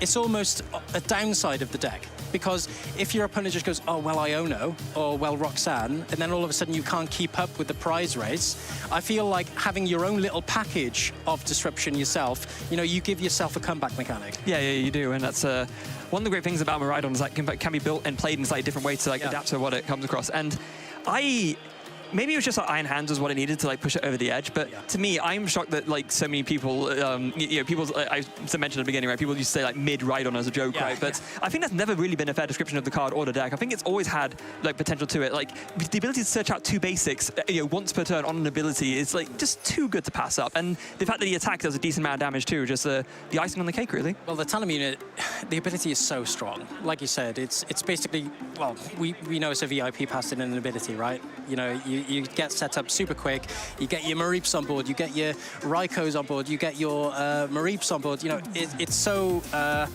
strong. And, you know, like we said, you slap down those electric generators, you get those energies all on the board as quick as you can, and you start aggressively taking those prizes with the Photo Blaster and or the Lightning Rondo even. You know, it offers quite a lot, and especially, like you said then, with the Iron Hands, a couple of double turbo energies as well. You know, all of a sudden those amp you very much, the energy cost doesn't look quite as big, you know? No. So, you know, that's why we see Miraidon as such a popular deck right now. Yeah, and we've not seen any on stream yet, apart from Ross playing it against me for the caster battle, but there are a few creeping their way up to the top rankings. So, like, we're going to see Miraidon at some point on this weekend, without a doubt, just not had its chance to shine yet. Yeah, I feel like if you're an aggressive type player, I feel like it's the obvious choice for me. You know, you used to have the option of playing Chen Pao, but I think that's, you know, it's not as quick as it needs to be. And I think with the Miraidon now, with the addition with Iron Hands, and, you know, like we said, you have the option to play even Path to the Peak and still stay consistent. I think it's the most obvious choice for these aggressive style players. And like you said, we're going to be seeing some Entei too. Yeah. We're going to be seeing a couple of them maybe even make top 8s, because it's that good of a deck. Yeah, it's without a doubt. So, like, we're not seeing it yet. We're going to see it in the future without a doubt, but we don't quite know what we're going to be featuring for this round yet. There's been a couple of names we've been keeping an eye on, a couple of decks we've been keeping an eye on, just to, you know, give you an idea of what is going to happen next, but we will give you updated as soon as we can. For now, let's have a look at the deck spread for day 1. Yeah, I mean, there's no surprises. You know, when we were testing before between us casters, I looked at the 8 deck choices that Joe brought along, and I thought, you know what, any of these can win. You know, and I just wouldn't be surprised, because that's just what the style of meta that we have right now. And I think Lost Zone Box, I mean, the name itself, I think, you know, we've seen Tord, we've seen Pedro, they just slap anything in there. It's absolute chaos with the Lost Zone Box currently, you know, and they're trying to utilize the best options that they have available to them. Do they stick with the Iron Hands? Do they stick with the more Roaring Moon? We've even seen it now with the Galarian Moltres as well, you know, but you see the usual suspects there: Miraidon, Gardevoir, Charizard. These are obvious deck choices. They're super strong right now. You know, they've got their tried and tested game plans. And then, but we also see here, you know, what we was also speaking about is who are the biggest losers, who are the biggest winners after Gdansk. We see an insurge of these Giratina V-Stars. However, the Mew V-Maxes come down a bit because, of course, with popularity, those Drapion Vs come out to play as well. Yeah. You know, for you though, what are some of these biggest surprises? Like, nothing here screams surprise me, to be honest. I guess maybe the fact that Charizard has suddenly crept up to be the top choice again. Maybe that's the kind of the only thing I can really see. But actually, Mew's drop-off is maybe a little bit of a surprise. Maybe people thinking that, oh, it had such a big showing at Gdansk, it might be a little bit risky to play it again. But I guess maybe the main thing that surprised me is still like no Iron Valiant in the top choice. It seems like it's, in spite of how well his deck keeps doing, it just seems like it's not a popular choice for a lot of players still. Yeah, it's surprising for me as well, but I think we go back to that conversation that we keep having, is what's the best partner for it? Do you play the Entei? Do you play the Rapid Strike Urshifu? Or do you play Palkia V-Star, or even Hisuian Samurai? But it seems to me that it just keeps... It's not hitting over the barrier that it might need to, and especially when we get into these evolution style formats. Yes, it looks good on paper, but I think now these decks are so consistent, like the Charizard, they're just going straight up rare candy. They've got the Arven, they've got all of these little pieces that they can put in play to get that Charizard up and running as soon as possible. So it kind of makes that Tachyon Bits that little bit less effective. Yeah, I guess so. Because I think the original strategy was, oh, I'm going to Tachyon Bits turn one straight away, bang, bang, bang, bang, bang, Yoga Loop, I'm going to do it straight away. But it's not as simple as that. No, it never is. Now, we do have an updated standings for you guys, so we can show you guys at home how everyone is doing after that last round. We do see there are quite a few 6-6-0s currently. Alberto Conte, of course, we featured on stream. Alex Norvi, who we talked about just before the round, actually won their round 6 as well, so they're sitting on 6-0 too. And then Kim Bobega, Ali Salame, Lorenzo Fulco, and then Christian Fontenot, who is actually is quite an interesting player. So a Danish player, lived in the US for quite some time, but now is back living in Denmark and is on an absolute tear today, clearly. Yeah, I had the pleasure of playing Christian last season. Such a great guy. So fantastic to see him 6-0. But yeah, some of these usual suspects we see here. We see Chriso as well. Very well-known player in these parts. We see Patrick Bartosovic as well, sorry. Making those 501 records. These players are... I think we're going to be seeing these in day 2, put it that way. Yeah, I think so as well. There's if you're at this stage, right? I mean, maybe you get unlucky, you lose 3 and you don't make it through, but you're in a pretty good stead to make it if you're in the top 16. So if all these people made it into day 2, I would not be surprised in the slightest. Yeah, you want to see the best players coming into day 2 as well. But of course, these 501s, they're not safe yet. They still need a win. We spoke about it earlier, especially going into round 3. You might be 0-2 and you can still make it all the way, but you can still lose it all, Freya. You can still lose it all, unfortunately. But we're hoping these players are the best. Like we said, we want the best players to be making day 2. We want to see the best decks. Yeah, we take a look at our sort of players to watch out for this tournament. We do see that none of these names actually have made it into the top 16 list. No. No, I have a really funny story about Wukash, actually. I had a chance to go around the tables, of course, earlier, but we obviously know Wukash from the Gdansk regionals, winning Snorlax. He's changed it up a bit. I was really surprised. He's gone for that Rapid Strike Urshifu deck, and then I saw him. He looked pretty glum, and he was steering a Snorlax. and he had an Octillery in the active. So, you win some, you lose some. Wukash to the block. But yeah, we see Brennan and Todd there as well. Not on the top rankings as such, but you can still have those 4-2 records at the moment, and you can still make it all the way. So we hope to see these players coming into day 2. Well, I just got word that actually, records-wise, so Lucas is currently 2-2-2, so yeah, not having the best of days, but Brennan's currently on 5-1, actually, and Tord is on 4-1-1, so they're actually both still in pretty good stead. Yeah. I love to see when we go around these parts in these major tournaments, you see all these little friendship groups, in between rounds. Oh, what record are you? Oh, I'm 5-2. Oh, I'm 4-1-1, and then your mates are just going, go on, you win out. Come on, you can do it. Win out. It's easy as that. But fantastic to hear that they're on such good records as well. Yeah. So we are very, very close to our next round starting, and we'll be able to have another exciting feature match action for you very, very soon. But yeah, for now, I guess who do you really want to see? Like, say if. Out of everyone so far, is there any particular deck you want to see that we haven't seen yet? Like, do you want to see a Miraidon, or do you want to see a specific player? I'd love to see some Miraidon. I think there's been some additions being spoke about with Peony, maybe, as well. I'd like to maybe see a little bit of spice there as well, but I think we've just got a feature from one of our players from next round. Oh, okay.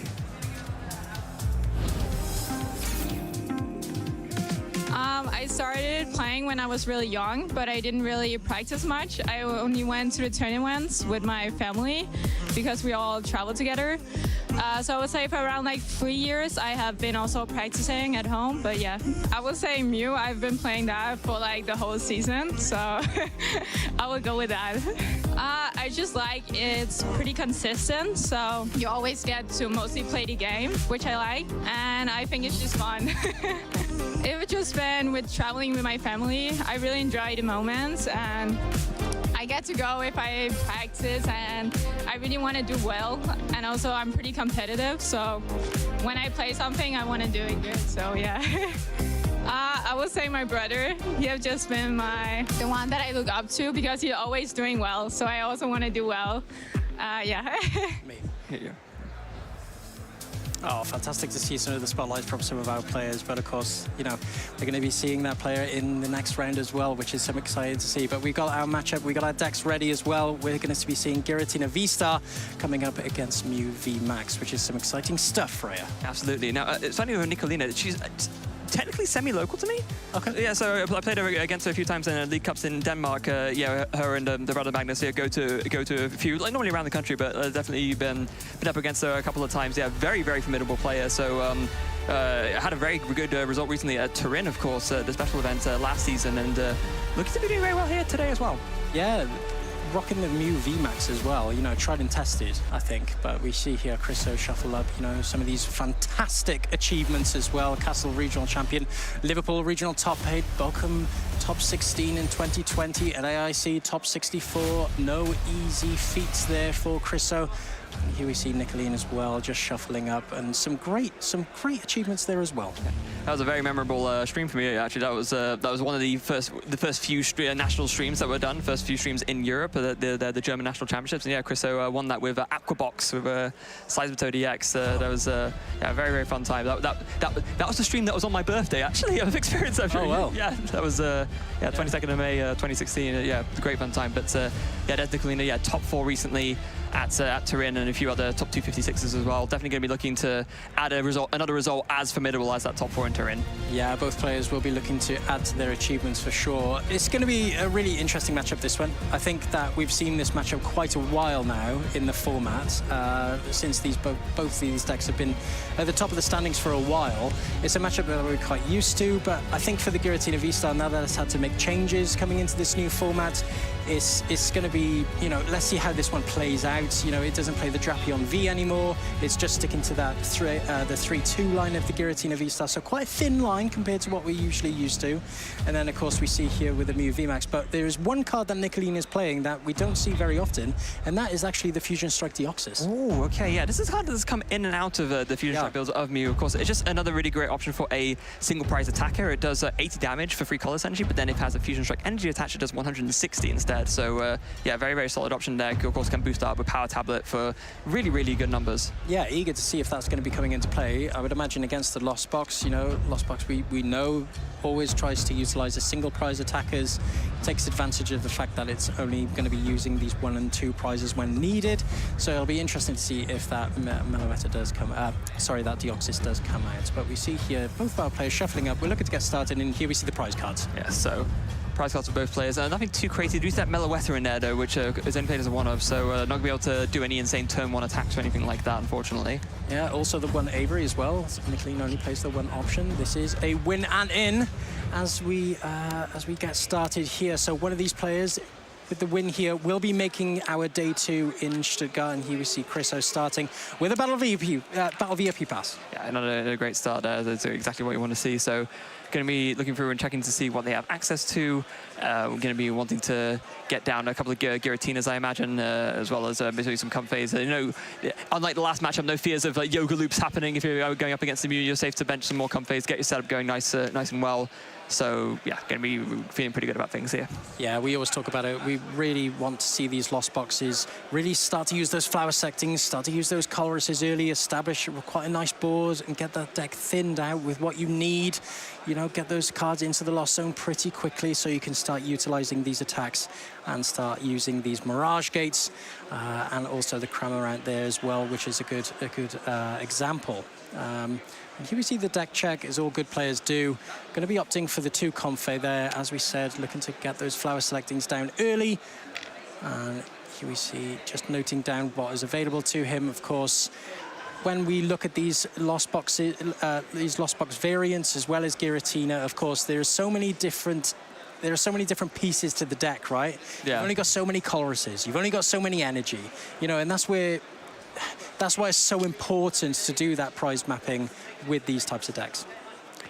Yeah, so 2 Comfeys going down so far. And it looks like we're going to see what else Christopher has to really set up with. It looks like, oh, there's a Jet Energy. That's going to be really good to be able to do a Flash Lighting and then retreat into a Comfey. This has been a really important combo for this deck. Ever since Jet Energy came out, it's been really, really key in sort of helping the Giratina deck setup without having to play as many switching cards. Yeah, we know how heavy usually the count is of switch outs in the Lost Box, and that's purely because of that reason. You know, you want to be switching into your Comfeys, using the flower selecting, then switch back out into the Cramorants. We've seen it all before, right? And that's why Jet Energy, like you said, such a great addition to this deck. Now, it's very important to get a Giratina down turn 1. I don't know if Chriso has the means to do that right now. If he doesn't, it could be a little bit awkward because, of course, if you don't get it down turn 1, then that means another turn having to wait to get it down before you can then, evolve it into the Giratina V-Star. But there is an S-Ball, so we'll be able to get that there. But, maybe opting for the Radiant Greninja first instead. Yeah, eager to see the prize mapping strategies of both of our players as well. We know that, of course, Nicolene plays the VMAX, and Chriso is going to be hoping to go 3-3, right? I only really want to be using 2 attacks, and that's exactly what the Giratina V-Star can do. However, for Nicolene, it's a little bit different. Of course, Lost Box, maybe you have to knock out Comfey, maybe you have to use the Psychic Leap, and that's going to be... I'm looking to see how this plays out with that, because... Oh, wait, there's a Giratina V already in hand, I just realised. Yeah, there was a Giratina right. Yeah. 3 Mirage Gate as well, by the way. So, you know... I don't really want to see so many of those early on, really, but... Yeah, we could see Chriso pop off if a Colress was to come down. With 2 in the Lost Zone now, a couple of flower selecting can get that on board. Here we see a Battle VIP pass of Nicolene's. Going to be opting, you would imagine, for the 2 Genesect to start drawing some cards with that Fusion Strike system, as we all know and love. Does have the path to the peak as well, so there is a disruption option available.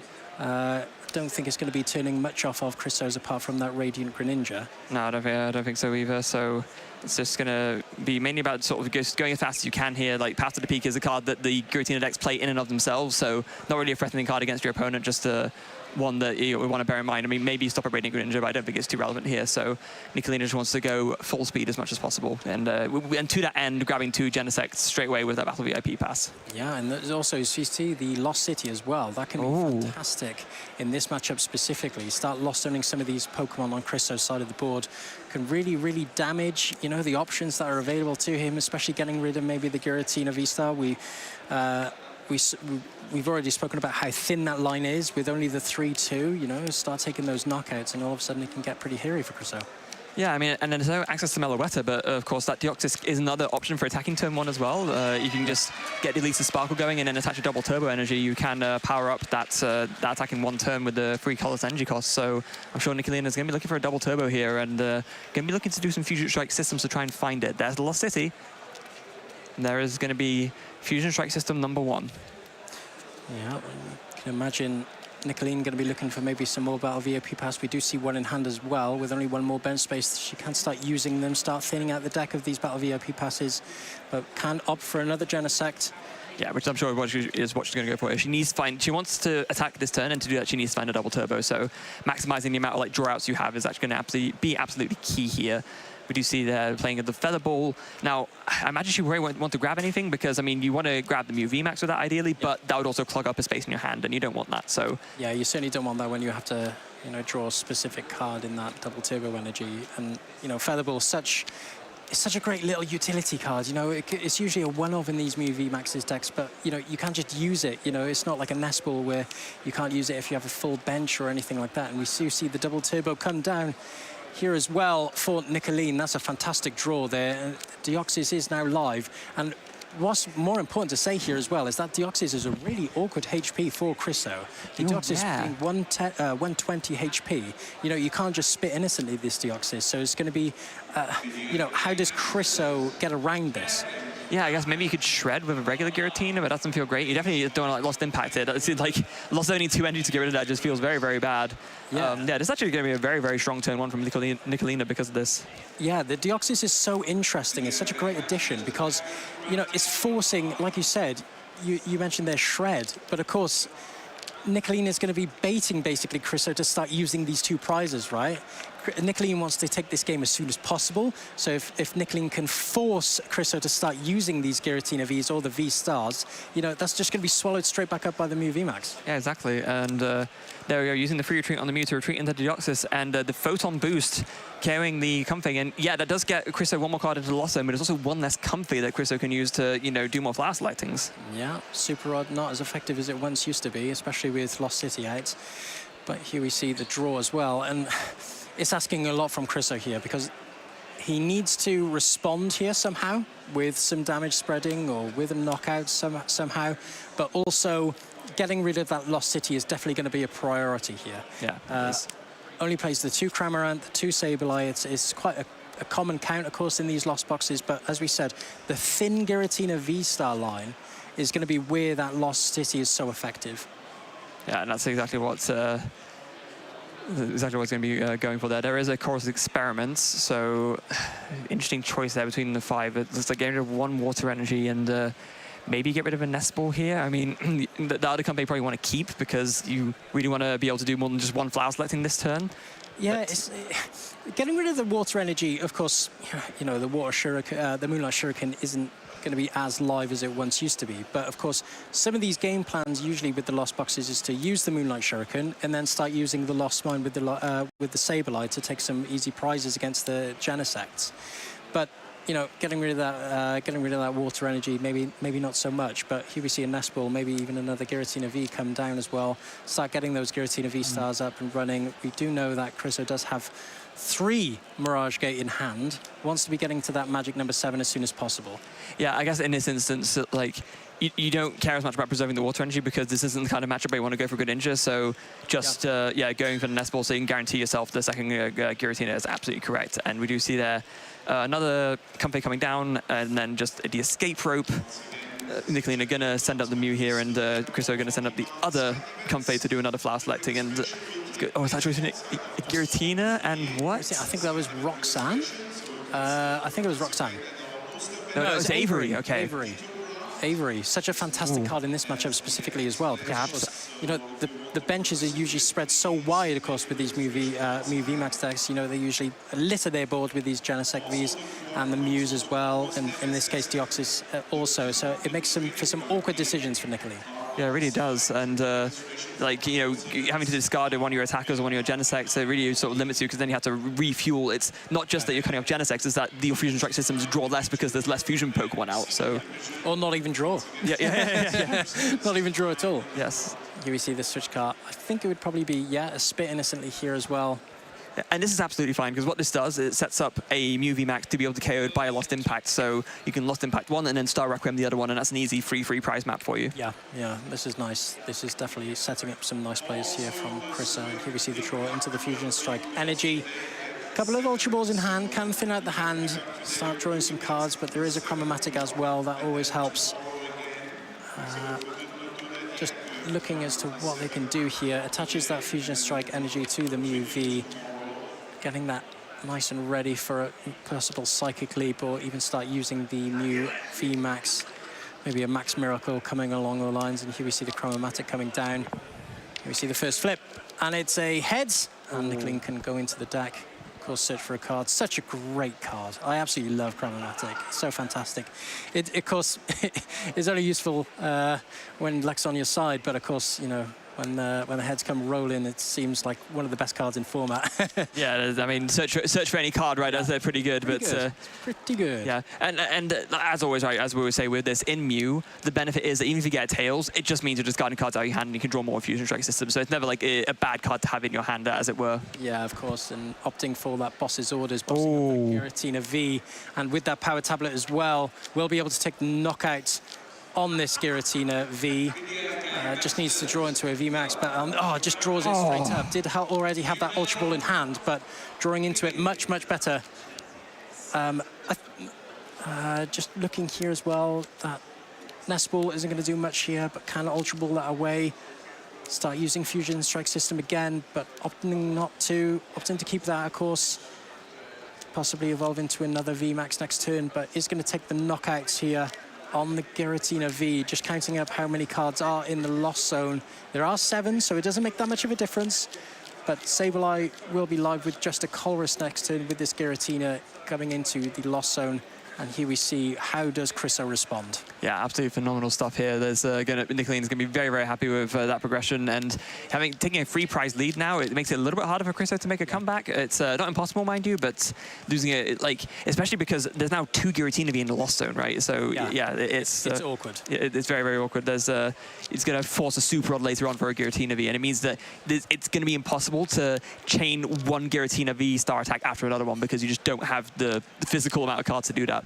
The reason why Chriso needs to take 3 prizes this turn specifically as well is because Nicolene is, of course, only on 3 now. So just a knockout on the V-Star or the V.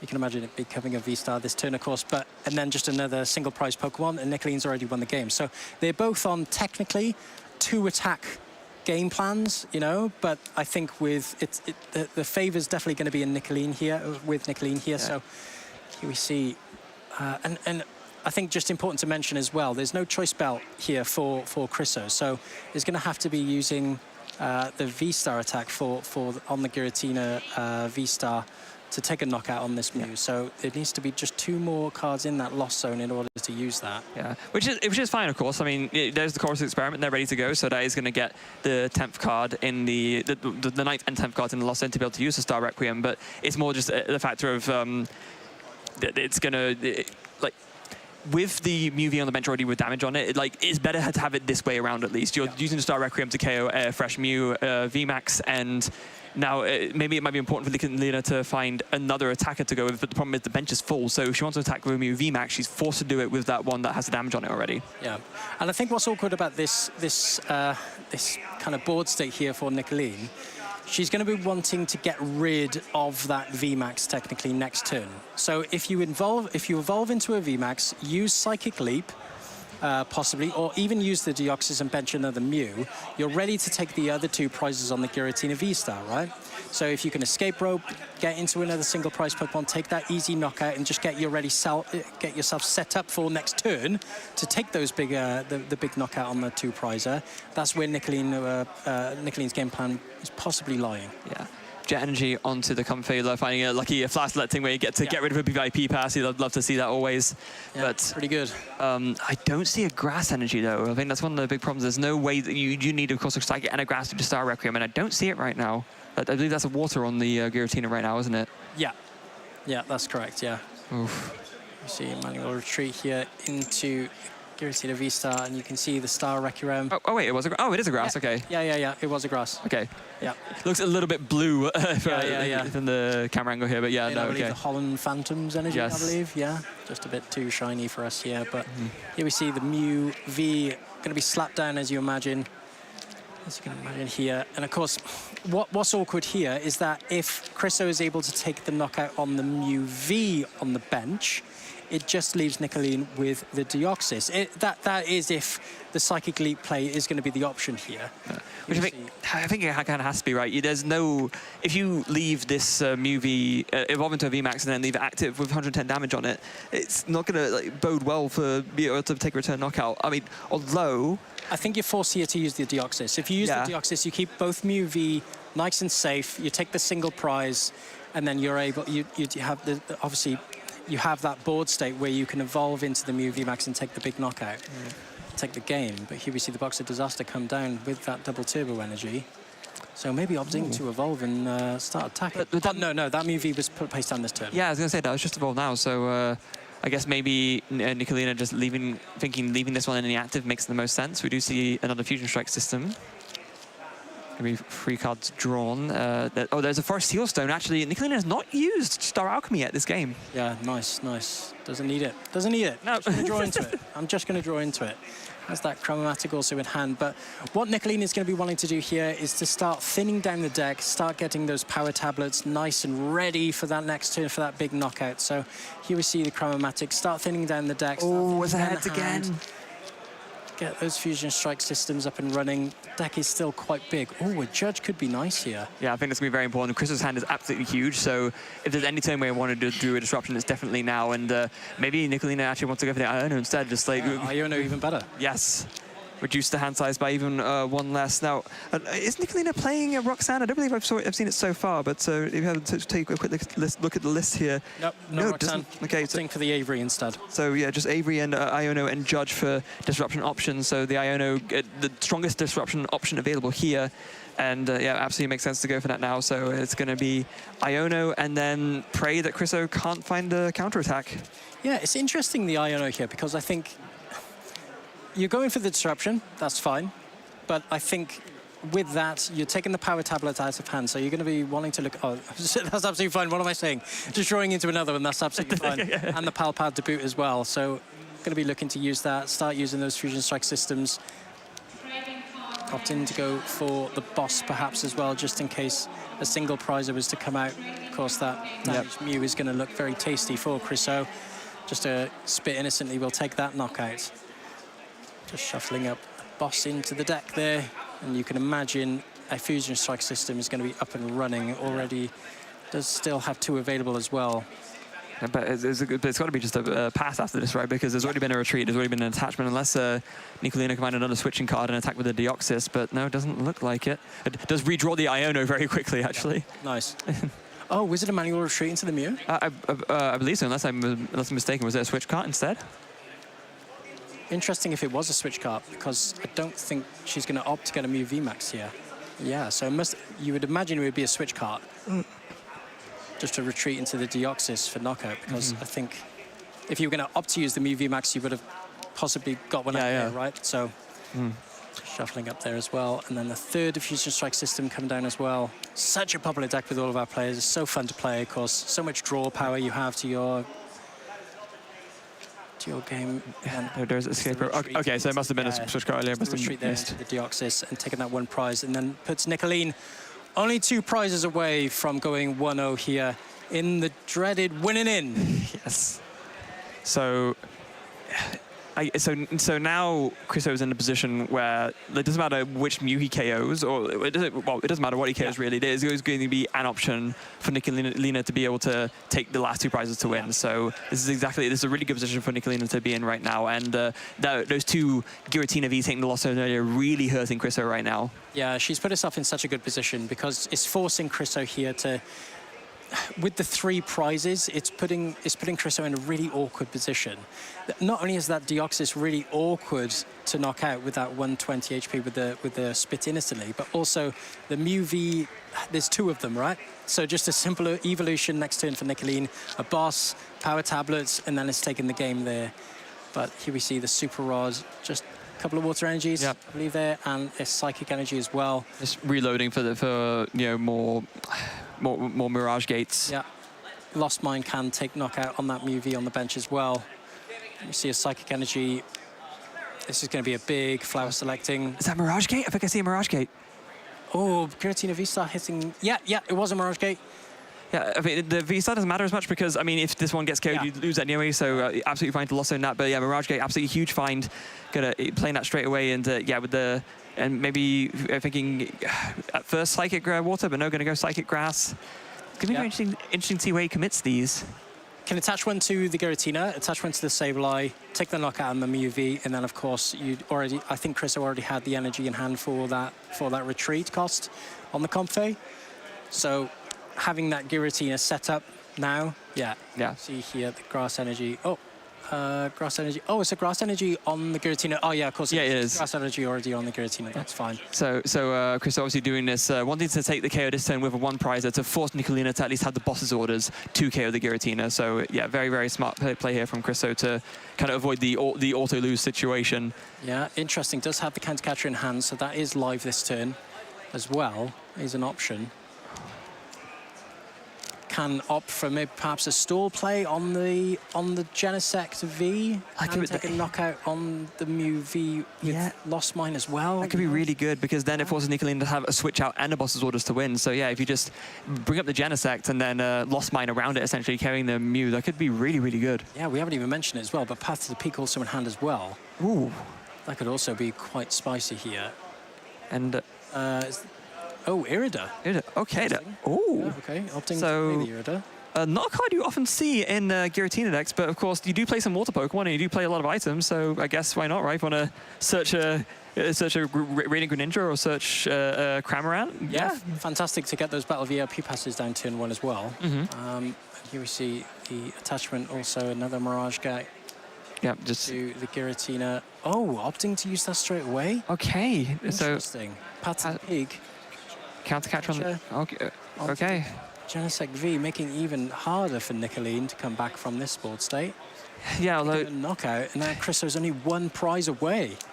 Yeah, I guess maybe Chriso thinking is less likely to draw into a lot of power tablets because like that's now the out now. Now Boss Orders is not relevant anymore, but now Nicolina just needs to draw a lot of power tablets and a VMAX. So let's see if she can do it. Obviously, Pass the Peak in play is going to make it a little bit tricky. I don't know if I see a counter stadium in now. Oh, there is a lost vacuum. Lost vacuum. Okay, so Nicolina very, very close to winning this game here, actually. Going to evolve the bench. Yeah, evolving into the Mew VMAX on the bench. Power tablet coming down, that's the first one we have. Boss's Orders can opt to use it. Can Escape Rope and Boss's Orders start thinning down that hand. Has to use the Lost Vacuum, of course, get rid of that Path to the Peak. Yeah, although, is there, because maybe you just want to play a supporter to draw more cards instead, right? Maybe just get rid of the Boss's Orders with the Vacuum instead. So yeah, going to do that. Yeah. Opting maybe for a security Iono. Yeah, exactly. But so down to 1, and of course, crying in energy. Yeah. But of course, this does mean now that you can't play the Escape Rope because Chriso will be then, of course, switch out. Oh, Iono, this is huge. Wait, did Nicolina not play the Power Tablet? Nicolina did play the Power Tablet. Oh, okay. Yeah. Power Tablet was yeah, there it is, I was going to say. Yeah, putting it down there. Thanks, Nicolina, just reminding us. Draw 2. Oh, there's another Power Tablet. Just 1 Power Tablet away from winning this game. That's all Nicolina needs to do enough damage. Here we are. 1, 2, 3, 4. There's a choice belt. Do it. Choice belt. Choice belt takes the game. Absolutely massive there from Nicolene. Such fantastic, just showing the power of the Fusion Strike system. Drawing into those damage modifiers, you know, so powerful, fantastically played as well, of course, with that, just showing the power of the Deoxys as well. Yeah. You know, just showing how awkward it can be for those lost boxes to deal with. The single prize attackers are coming in clutch, the Meloetta and the Deoxys. And yeah, again, it's funny because it is, I think a lot of Deoxys falling out of favor is kind of because Ice Cube came to replace it, right? Ice Cube is also a very solid attacker, of course, can hit the bench as well as the active. But the one difference is that unlike with the Ice Cube, Deoxys can also operate off a double turbo and the Fusion Strike energy, as well as, whereas with the Ice Cube, you need a lot of Fusion Strike energies in play to do the damage of Block Slider. It's funny, right? Because I feel like with these Mew VMAX decks now, they're so defined. You know, there's only so much you can do with it. You spoke about earlier, is she playing the Roxanne? Oh, well, no, she's playing the Avery instead. It's, you know, it's so tight, these lists, you know, it's what these players prioritize in terms of meta, game plan. What do you like to play? Do you like to be a little bit more aggressive, or do you like to be a little bit more of a disruption control type? But Nicolene just showing again, showing the power of the Deoxys. Yeah. Absolutely fantastic. And so, yeah, for game 2, Nicolina's just going to do that again, right? Yeah. Game plan, stick it to as usual, I think, for Nicolene for sure. Here we see the prizes down for Chriso, maybe perhaps a mulligan for Nicolene. Yeah, sure looks like it. So, draw 7 again. Just the 1 Cramorant down for Chriso. Does play the 2 though, so does have the security of the second one. And that will be mulligan number. Oh no, that was the first mulligan actually. So. Oh, that was the first mulligan. Yeah. Okay, absolutely fine. It's a deck that you don't want to be giving mulligans to though. No, not really. Like the more starting cards you give Giratina, the worst time you're usually going to have. Yeah, it always ends up being 3 Battle VIP passes. It's fine. You give me the cards. You mulligans. It's not my fault. But yeah, Nicolene going to be wanting to stick to that same game plan, I would imagine. You know, getting that Deoxys down early, taking those early prizes, start baiting those 2 prizes out from Chriso, start shortening that game time, you know, start taking those 2 prizes pretty early on. But here we see the hand here from Chriso as well. Prize cards as well coming down. The Lost City, Mew VMAX, only the 1 Meloetta there as well. Reprising it again. Yeah. Oh, starting the Deoxys though, that's not terrible. We see the Battle VIP pass as well. Nicolene's going to kick us off. Chriso opting to go second. And then, you can imagine the Battle VIP pass coming down here. Going to look like possibly to Genesect again. And a new V as well to boot. Now, Chriso choosing to go second here is interesting. It's a two-factor thing. First of all, you want to be able to use your supporter turn 1, ideally, if you can. And not only that, but you also want to stop your opponent from attacking turn 1, which if you go second, it can. Something very important to point out, I tried to look at Chriso's hand. It is very, very bad. Yeah, there's not much going on there. It's going to be praying to that Comfey. Going to be wanting to get some festive presents down early with that top deck, and maybe even a flower selecting, looking to get back into the game, maybe even get a Colress. But Nicoline going to be looking to really take advantage of the poor starts maybe that Chriso has. But here we see getting set up nice and early here. Battle VIP pass coupled up with the Nest Ball, 2 Genesects on board, Ultra Ball in hand as well. Here's a Feather Ball. Oh, wow. It's popping off here from Nicoline. Absolutely fantastic. So who needs Battle VIP pass? Well, I mean, you did as well, but you know, a Nest Ball and a Feather Ball will get the job done just as well. So got to be feeling pretty good about that. And has an Ultra Ball to boot as well, so we'll be able to just fill up the whole bench. Yeah, Ultra Ball nice here as well. Looking to get rid of that path to the peak, as we said earlier, not too helpful in this matchup. It's only going to be turning off the Radiant Greninja on Chriso's side. You can imagine it's going to be another Genesect to get 3 down nice and early, start drawing those cards, making those Fusion Strike systems really effective, start going through that deck, getting those power tablets nice and ready for the Giratina V-Star later in those turns. Here we see Genesect V coming down like we mentioned. And this is such a good start from Nicoline. Yeah, this is absolutely phenomenal stuff. It's exactly what you want to see, like any start going first or second. Obviously, no Meloetta is a shame, but if you're going first, it doesn't really matter as much. And then finishing off with an Escape Rope as well to bring the Mew into the active, and that's going to be a Fusion Strike system for the full complement of 6 cards. Yeah, we saw Chris up there just shuffle up the Oh, this is massive. Judge already in hand as well, and nice attachment here. This is so advantageous for Nicoline, because what could happen here is the energy attachment onto the Mew, and without having to use Alyssa Sparkle next turn, just another manual attachment will do. This means that Nicoline can start really jeopardizing Chriso's board states by start using by start using cards like Iono and Judge to start disruption. But I'd imagine from looking at Chriso's hand, there's not going to be much going on there anyway. Okay, something very interesting happening there. So Nicolina did have the Hisuian Heavy Ball, right? Yeah. Decided to play it, but then not take the Meloetta from it. I guess taking the Meloetta will mean that you're adding cards to your hand. So right. It means that you're junking up the hand. So using the instant effect of the Hisuian Heavy Ball will mean that you're getting rid of a card from your hand, so you just get that extra card from the Fusion Strike system. That makes a lot of sense. I mean, Meloetta, you don't really need it right now anyway at this point. You're going first, you already got a Deoxys set up and your other attacker's going. It's kind of, it's at its most useful in that, you know, sort of turn 1 going second attacking a scenario, which is not what Nicolina is dealing with right now. So yeah, it looks like it's just going to be a pass after that. Oh, switch cards. Not great. Did we see a Nest? Oh, no, there couldn't have been a Nest Ball there. No, I think it was a Nest Ball. I think... VIP pass! Chriso's right back into this game, getting that comfy real quick. And the Radiant Greninja also start drawing some cards, getting that energy straight out of their hand. Here we see Chriso must be pretty happy right now from those draws. I don't think there was a Nest Ball in hand before, so I think it was draw Nest Ball for turn, then Flower selecting the Battle VIP pass. Exactly the 2 cards needed to turn that hand around. Yeah, massive from Chriso. Just doing a little prize check here as well. But of course, staring down that great start from Nicoline is going to be a bit intimidating, but let's see what Chriso can do. You can imagine that he's going to be trying to do the usual. You know, get those flower selectings up, get those cards into the lost zone, maybe a cheeky little spit innocently here from a Cramorant as well. But here we see just looking at those prizes, or discovering those prizes, sorry. Yes. Prize checking the deck there, just going through it. How many options do I have? How many energy are in the prizes? What's my Giratina V-Star line looking like? Pretty fragile. I think it's in the hand anyway. An interesting list choice from Chriso is that most of the Giratina lists, most Lost Box lists in general nowadays tend to opt for only playing 1 Cramorant. Chriso is actually playing 2. Yeah. I mean, it's part of the reasoning behind the Irida. You know, if you're leaning more into Cramorant as an early attacker, then Irida makes sense to be able to search it out more. Yeah, definitely seeing the value in it. I mean, I absolutely love the Cramorant. It's such a I say it's obviously an efficient attacker. It doesn't even use any energy. So it's as efficient as it can be in these and it's so.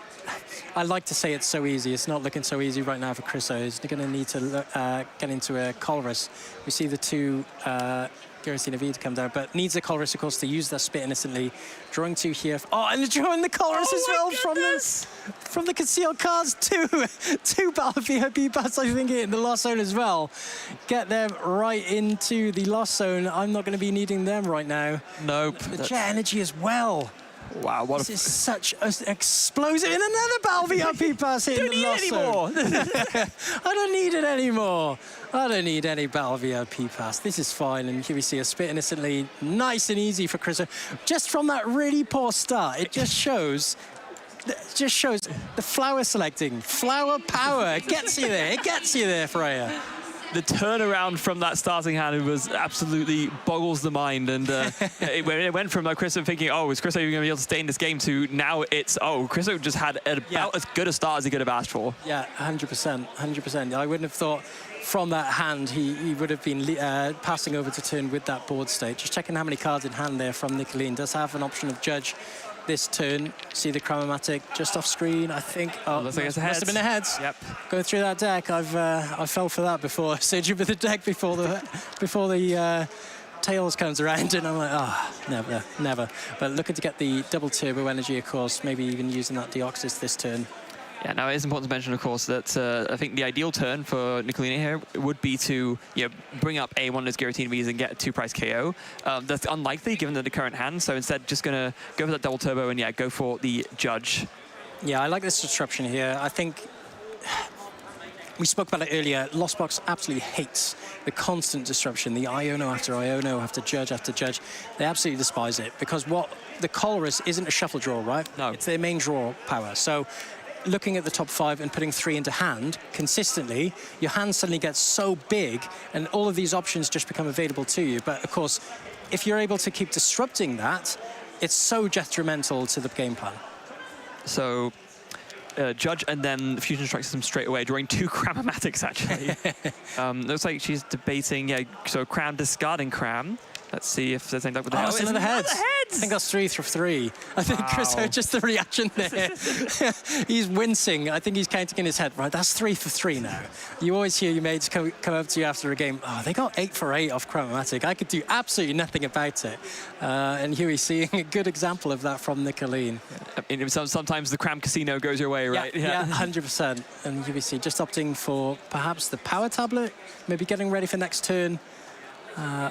Oh no, actually he's going to need the power tablet to take a knockout on the Cramorant if there's only 1 fusion strike energy attached, I believe.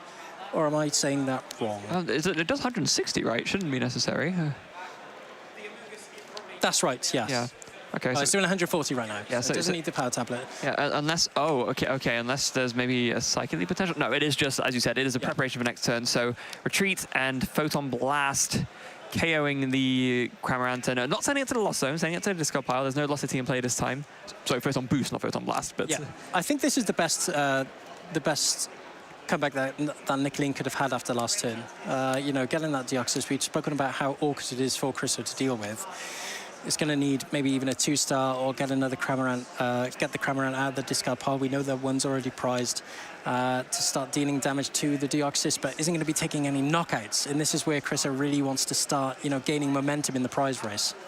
Yeah, and that's going to be what he's aiming for. But as the Chorus experiment, Sableye not really that relevant an attacker in this matchup usually. Like it can be nice to snipe a weaker Mew, but in this instance, especially given that you play 2, find the Lost Zone 1, and getting rid of a Nest Ball there, not really needing to get anything else out of the deck right now. And Flower Selecting comes in. That will be the key 7th in the Lost Zone, which is going to make the Mirage Gate active now. So Chriso, again, just continuing on from the insanely strong start they had turn 1. Yeah, it does have Path to the Peak on hand as well. We know how detrimental that can be to Mew VMAX decks. Of course, turning off that Fusion Strike system. Going to go for the Super Rod here, Water Energy, Grass, and the Cramorant. Going to go for a Mirage Gate pretty early on here. Could go for a knockout here on the Mew V with a Moonlight Shuriken. That can be an option here for Chriso.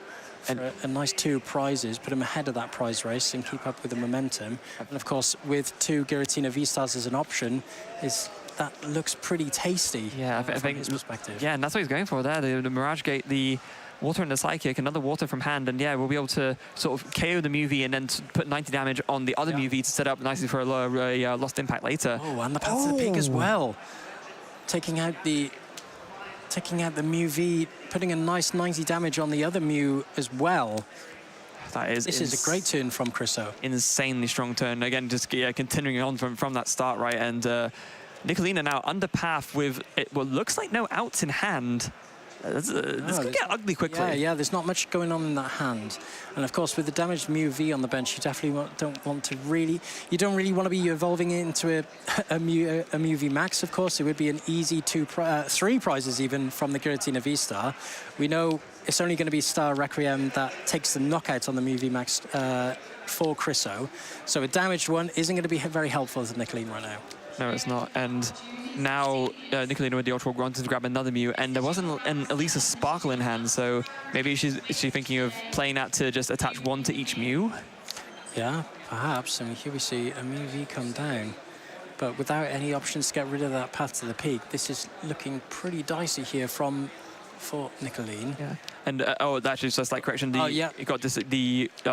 Elisa Sparkle got discarded with the Ultra Ball, so option there. Switch card though, quite important there actually. So now that kind of prevents another Radiant Greninja attack KO. It also prevents Spit Innocently taking a knockout as well. Oh, it does, yeah. Yeah, it'll only put it to 170. So that's a pretty smart switch card there from Nicolina, but going to be taking the knockout, opting to go for the Star Alchemy. Oh, of course, she hasn't used it yet, yeah. It doesn't have Star Alchemy, so does have an option to get rid of that Path to the Peak. Going to be looking to use possibly Lost Vacuum, maybe thin out a card from the hand as well to make that Fusion Strike system even more effective. Yeah, it's tough, right? Because it's like, do you go for the Lost Vacuum and then, you just get rid of the stadium that way, or do you go for Lost City? Because then that way you're replacing the stadium, but then you can also get rid of the Greninja and make sure it can't come back. I mean, getting rid of Radiant Greninja sounds pretty good, I think, for Nicolina, but it's going to be opting for the Lost Vacuum instead. Maybe. Wait, how many Lost Cities are in the list? Is it just the one? Yes, I believe it's just the one. Oh, then that's why, because of course it's in the prize cards. Yes. Okay. Yeah, I'm sure she would have gone for that if she could, because either way, whether you vacuum or you Lost City, you're putting one card of Crystals in the Lost Zone. So, and I think you'd much rather put a attacker Pokemon in the Lost Zone rather than a stadium. Yeah, couldn't agree more. Couldn't agree more. See the choice belt there as well. Going to be attached to that Mew V, getting that ready for perhaps next turn, taking knockout on one of those tasty Giratina Vs, or perhaps even a V-Star next turn. But you can imagine a Deoxys attack coming out here for Nicolina, taking an easy 1 prize here, putting herself down to 4, evening it up here in our winning in game, round 7 in the Stuttgart Regional Championships, drawing a Mirage Gate here as well for Chriso. Going to be looking to start putting energies on those Giratinas, start taking a couple of prizes, but without any gust, it's going to be staring down a Deoxys, and that's definitely not what he wants. Yeah. Was there a debate about something to do with the fusion energy? It doesn't have energies if you retreat. Maybe just asking a question to one of the judges just for clarification. Yeah. Right. Oh, it's something to do with the switch card. Okay, so whether the healing's still... It did take a knockout on the Radiant Greninja. It's still 140, so that's not a problem. Maybe just questioning the switch card from last turn about the damage. Yeah, there was a retreat and it was a retreat and then a switch card. Yeah. But hold on. Then there should have been an energy discard, right? If there was a retreat. Oh yes, of course. No, yeah. Yeah. So it should have been an energy retreat from the Deoxys, then a switch card. Yes. From the Mew V, right? So that's how it should have played. So we'll just clean that right up. The judges are there, just taking care of the game state here. Now we're going to be looking to clean this up. It's it's just something that usually happens. It happens. I think it happens so fast. I think when we saw it, I think we thought it must have been like, there must have been 2 switch cards, something like that. But no, if there was a retreat, then there should have been an energy discarded. Yeah. Yeah, there should have been an energy discarded from the Deoxys. I don't know whether Nicolina maybe had one in hand, but with how it played out, taking a knockout on the Radiant Greninja as well, it's a game state going to have to be maybe a little bit reversed here during our game 2.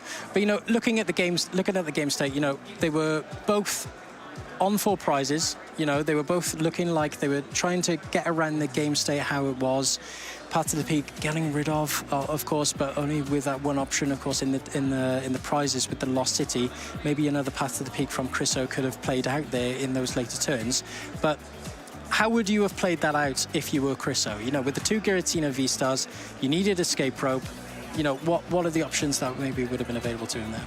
I mean, I guess in an ideal world, right, because you want to take 2 prize KOs, right? You don't really want to be KOing 1 prize over and over again, because if you do that, then like Nicolina's deck has so much more draw power than yours. It's a lot easier for her to find the pieces to like put together a 2 prize knockout every time finding boss's orders, whereas your deck can't really do that quite as easily. So you want to be like gusting around these single prizes like if and when you can. But you also don't have much of the means to do that right now, especially because you just got judged, right? So there's not a lot going on in terms of your hand right now. It's there's a lot to piece together, and it's quite difficult to get there when you're on lower hand size. The Deoxys added so much to this matchup. Actually, it really throws it, you know, out of the window really, because of how hard it is for the Lost Box to deal with.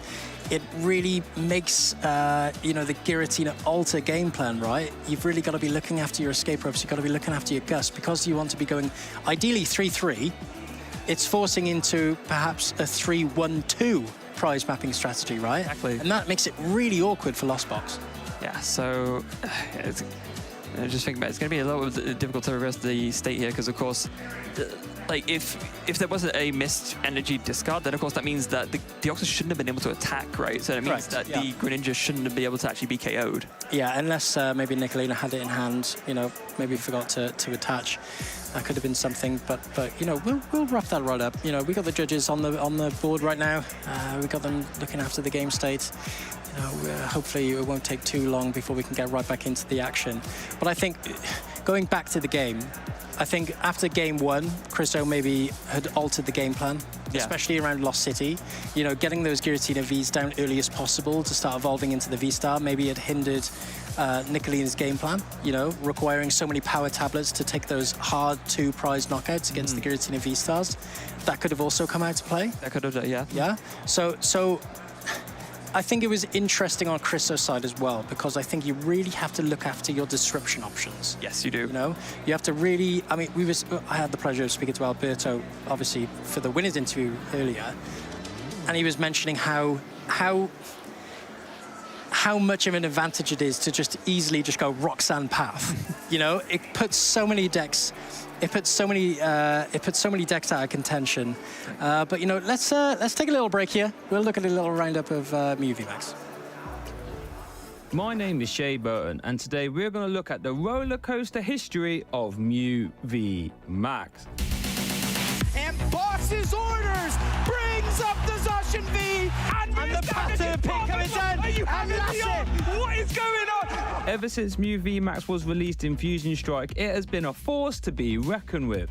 Out of the gates, it relied on the speed that Alyssa's Sparkle gave you when used in combination with Meloretta. This gave you an unrivaled first-turn pressure that no other deck in format could match. If games weren't immediately tied up in the first turn, Mew VMAX would come swinging in with a beefy 310 HP, 3 retreat cost, and 2 awesome attacks to boot. Max Miracle gave you great utility by going through all effects on your opponent's Pokemon, allowing you to never have to worry about Safeguard or the Rhydon VMAX Skyscraper ability ever again. But Cross Fusion Strike was the star of the show, allowing you to use any Fusion Strike Pokemon's attacks as this attack. Most often we will be copying Genesect V's Techno Blast to deal a solid 210 damage, but more on that later. But it also opened the door for some sneaky Psychic Leap plays to remove damage from play and preserve your Mew VMAX. Power Tablets gave you extra oomph you sometimes needed to close out games, since for each one you played, your Fusion Strike Pokemon did an extra 30 damage this turn. This meant with 3 Power Tablets, you could KO V-Star Pokemon. Something that wasn't too hard to do, since Genesect V also let you draw up to the amount of Fusion Strike Pokemon you had in play, which was often 6. And it was this straight up damage dealing variant that got a top 8 placement at the 2022 World Championships, with Andre Chierson at the helm. However, that same day, while Andre was battling in top 8, Michael Pramrot in the London Open was tinkering with the deck. and he actually removed the Fusion Strike energies, Elisa Sparkle and Meloetta, instead opting to play maximum aggression cards like Trekking Shoes, Cross Switches and Double Turbo Energy. Christian Chiomi took it one step further in Bilbao by adding some disruption cards like Path to the Peak and Roxanne. His theory was Mew VMAX could already draw a ton of cards and be very aggressive, but how about if he was to end the turn by attacking and putting a Path to the Peak in play to effectively stop the opponent from doing anything. This was now the new way of playing Mew VMAX, and it was very successful.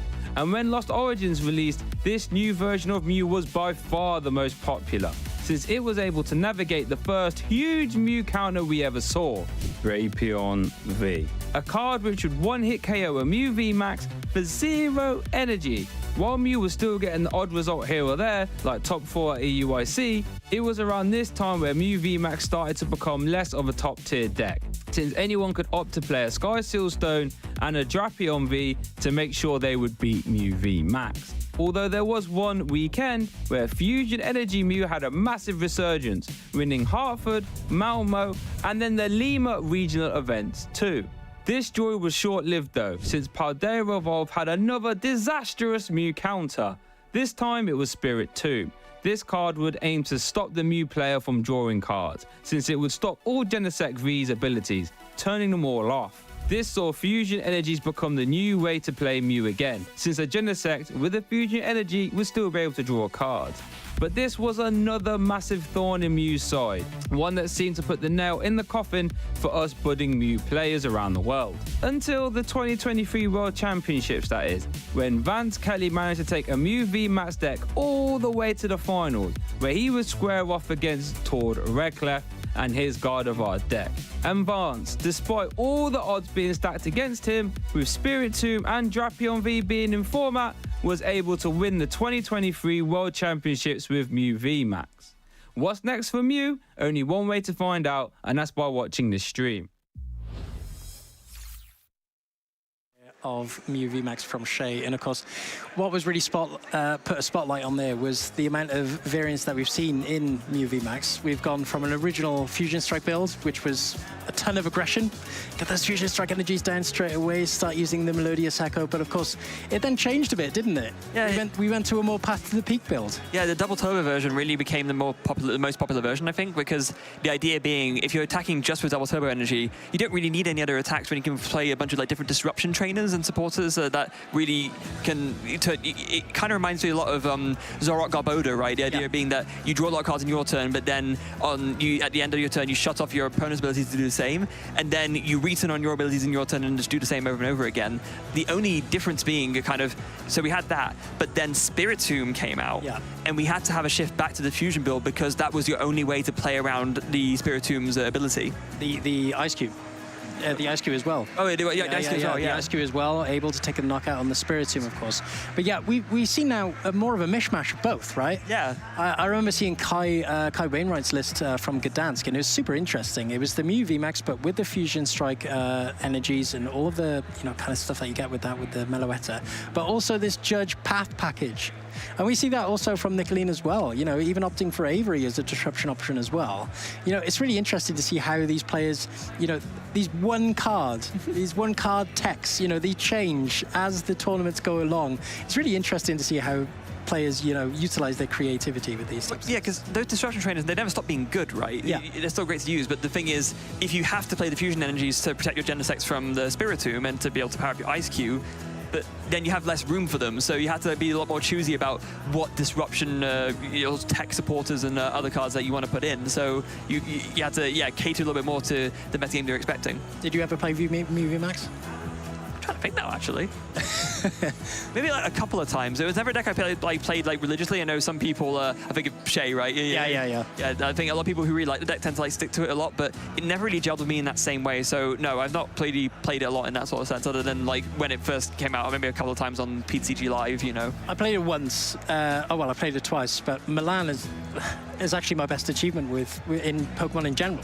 Oh, really? And I played it with Pokemon Catcher back in the day. Oh, that was so much fun. You played the Grammatics as well as the Pokemon Catcher. Oh It was so much fun. It was chaotic, and a lot of players just never expected you to get double heads and all this sort of shenanigans as well. But I had such a fun time with Mew VMAX. But you know, we talk about a lot of players having their pet decks, don't we? You know, you spoke about that earlier about the Mew VMAX. A lot of players just stick to one archetype, and we see that a lot with Mew VMAX. Yeah, we really do. It's and Nicolina, a good example of that, right? She talks about she likes to play as her favorite deck. She knows it well, and it is one of those decks that I think if you stick to it, it will reward you. Because although some people seem to think it's a very straightforward deck to play, I really don't agree at all. I think it's the amount of sequencing that you have to do, and to think about what cards you want to play to get the optimal outcomes with drawing more Fusion Strike system and getting the maximum damage. It can be very tricky to pilot it absolutely perfectly. So the more time you put into it, the less of those mistakes you're going to make, and the more likely you are to get a big result from it.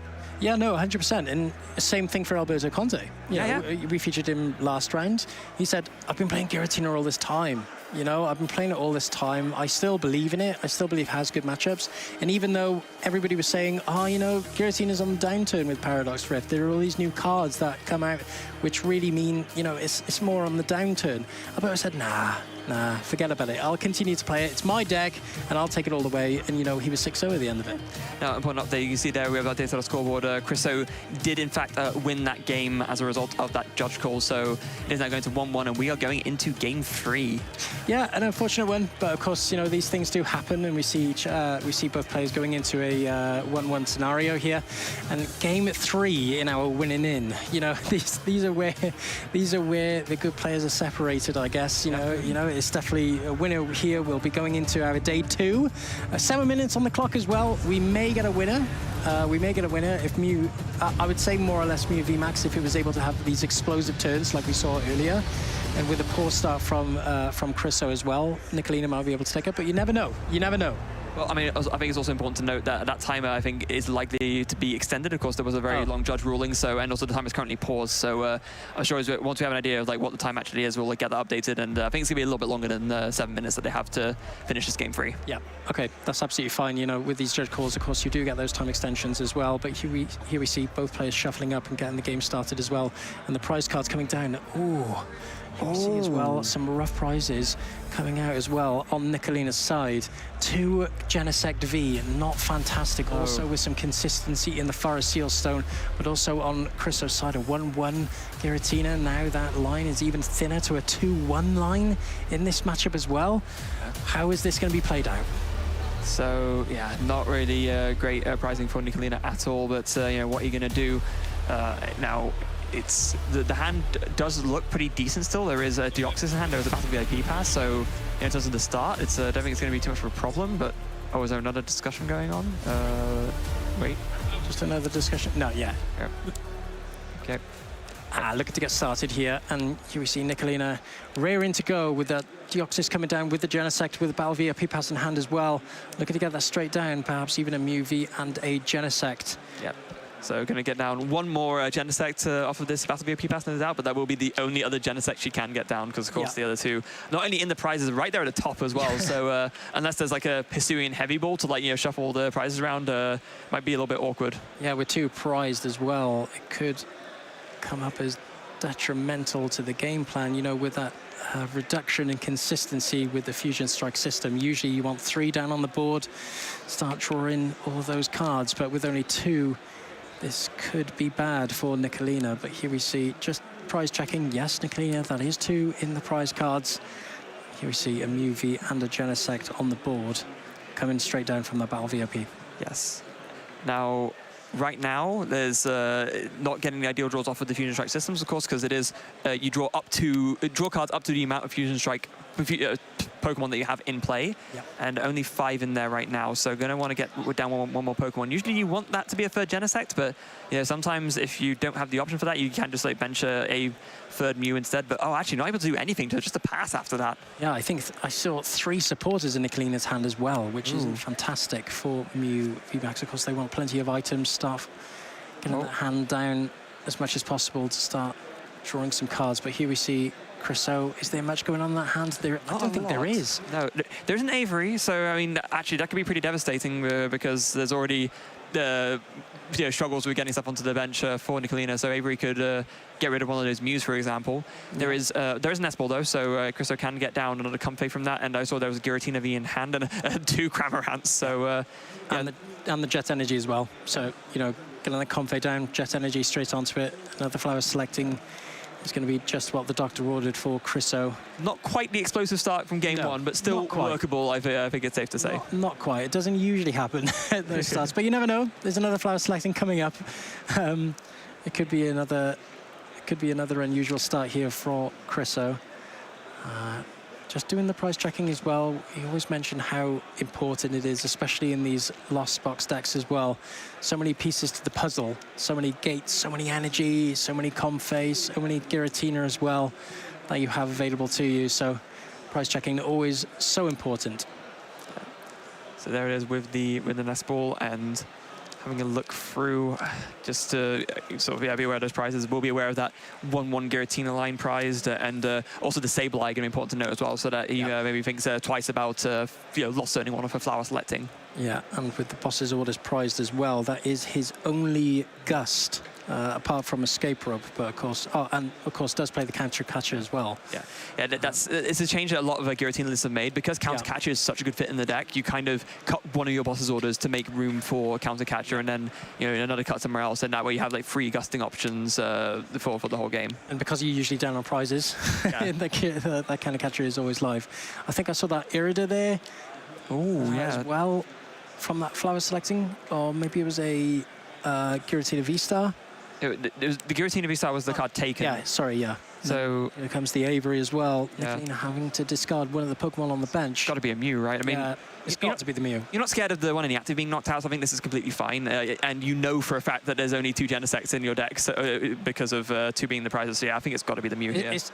The safe option is definitely the Mew. You know that Chriso's not going to be able to take a knockout on this Mew V in the active. Here we see the promotion of the Giratina V. Yeah, just a Jet Energy for that, and Abyss Seeking. That's absolutely fine to do here. You get rid of that. Just whoosh.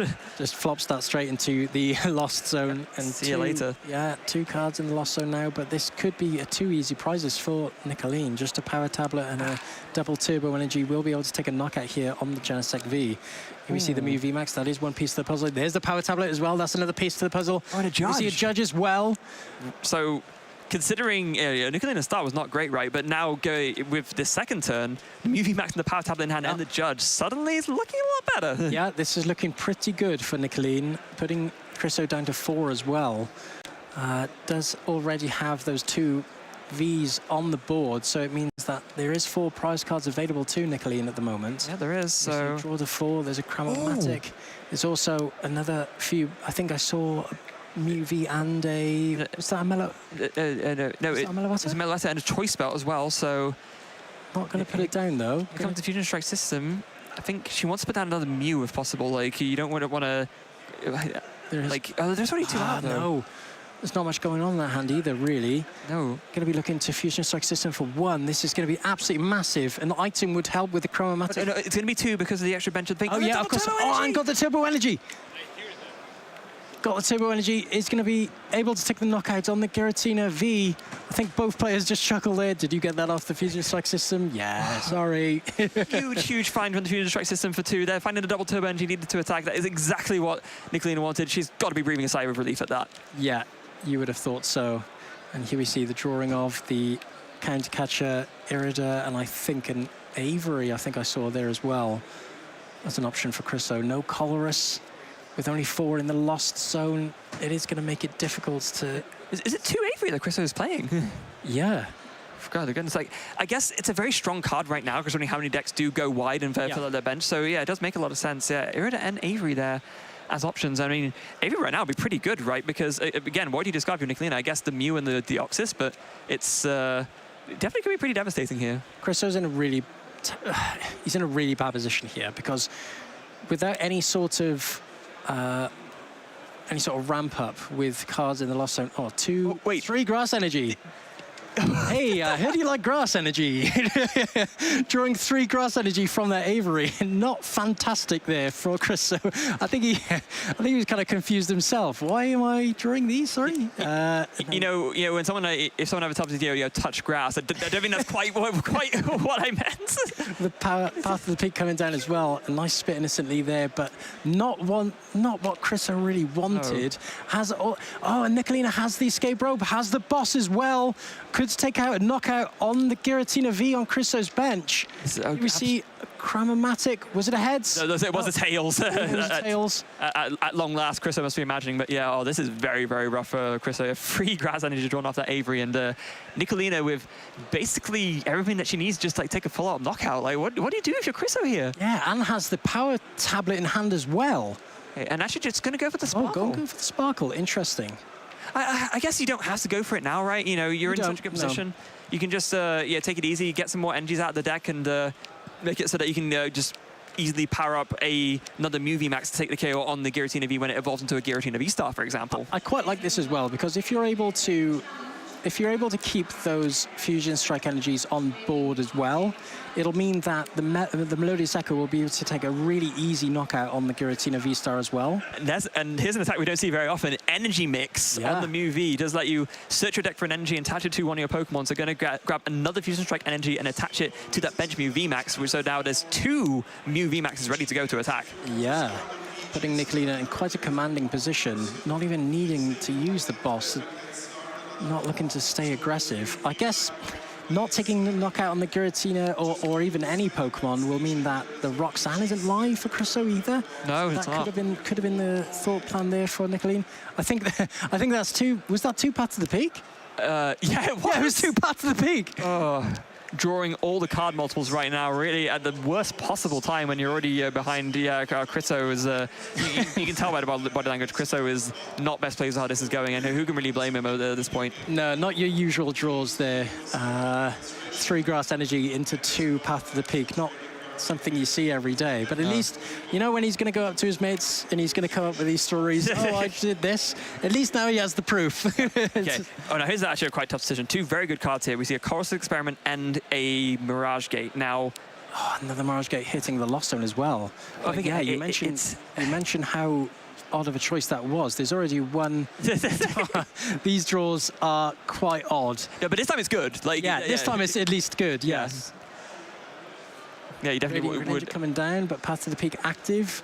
Always happy to see 2 dead VIP passes in a Chorus Experiment, but like there's a counter catcher, so you can use that to bring up something, bring up the Genesect, maybe just to stall at this point. Yeah, and there's nothing really in Nicoline's hand. Can't get rid of that Path to the Peak. No.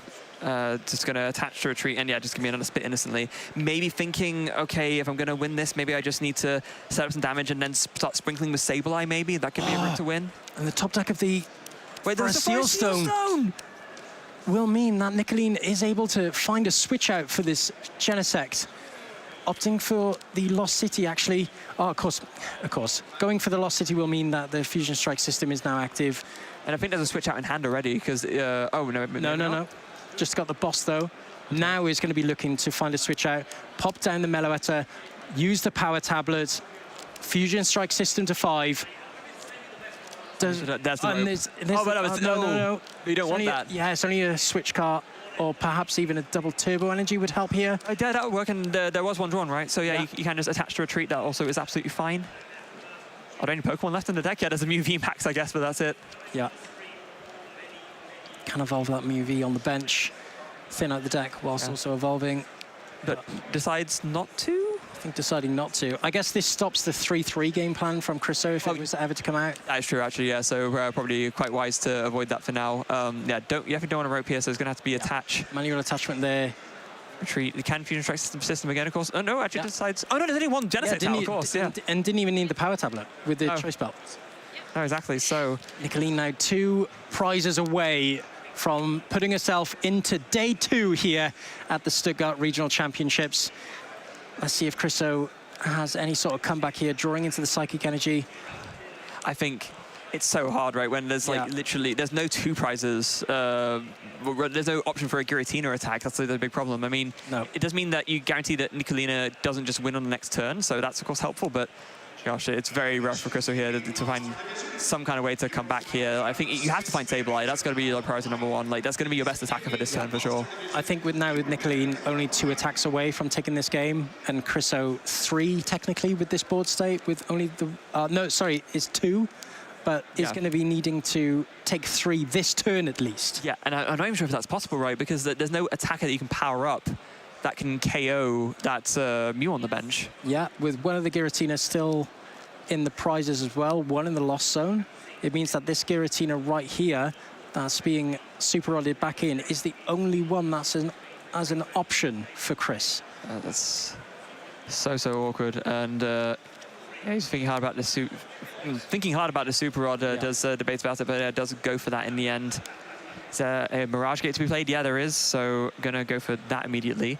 There is a potential for a Moonlight Shuriken this turn, actually. Can take 3 prizes with the Moonlight Shuriken. Yeah, on the Genesect and the Meloetta. Oh, right. Yes, of course. Of course, the Meloetta had to go down. So yeah, this is absolutely going to be what Chris is going for. So it's going to be... And actually, this is doubly huge because Nicolina has now no Genesect left. Yeah. So yeah, if there was ever going to be a way to come back into this game, this is going to be it. So Moonlight Shuriken... well, rather, Mirage Gate to power up this Greninja, and then as long as there's another Water Engine hand or another Mirage Gate, Chriso will be able to power this up and, yeah, do the best he can to come back here. I think what's awkward here, though, for Chriso is that he's pretty much forced to put down another Giratina, right? Yes. Because how are you knocking out that other Mew VMAX on the bench? Yeah. Because a Shred isn't going to do it, so it has to be lost impact, right? Yeah, that is a problem, no doubt, but what saves you here is the fact that Nicolina's just played the boss's orders, and you are taking out Nicolina's only raw power, so you're not as scared of a boss as you usually would be. Yeah, you see the Irida being used, opting for Mirage Gate and Cramorant. Yep, and is there going to be... Is Chris going to use the Mirage Gate now, or... No, there's a Water Engine hand, yeah, so you don't Water need Engine to. hand. So Flower selecting... Can't quite see what it is. Oh, I think it was a Giratina V-Star? That's, yeah, you're fine to lost zone that. You do have and there's the Nespal as well. Okay, that's actually really, really huge. Very important to find that this turn. Yep, gonna go for that Giratina V. Oh, this would be absolutely massive if Chriso is able to pull this off. Oh, hold on, this might be a problem though. Is the other Giratina V-Star in Chriso's hand? Because if it's not, then there's one in the lost zone, one in the prizes right now. I don't know if it's in the hand or not. Oh yeah, of course. It must be in the hand, right? No, it's not. Wait. Okay, so it's going to be. So the only option here for Chriso is to be taking these. The game plan must be to take the Giratina V-Star from the prizes. Oh wow, yeah, but it's right there at the top. So like, yeah, that's the only option here for Chriso. Unless does he play? He's played one Super Rod already. Does he have another one he can go for? Or is he already? Or is Let's play the 2 Super Rod. Wait, so that's the only Super Rod that's left. Wait. Oh, he just got rid of another one. Yeah. Wait. No, it's a little bit hard to see because like some of the lost zones off screen. Is there another Giratina V-Star in the lost zone? Yeah. There's one there, but then is there another one like further down? Only plays 2. Oh, only plays 2. Oh. So with 3 prizes taken, it's dependent now if Chriso is able to take this Giratina V-Star from the prizes. Oh, so actually, like having to lost zone that Giratina V-Star over the Nespal is huge. Yeah. And oh goodness, Giratina V-Star not taken from the prizes either. So back over to Nicolene here.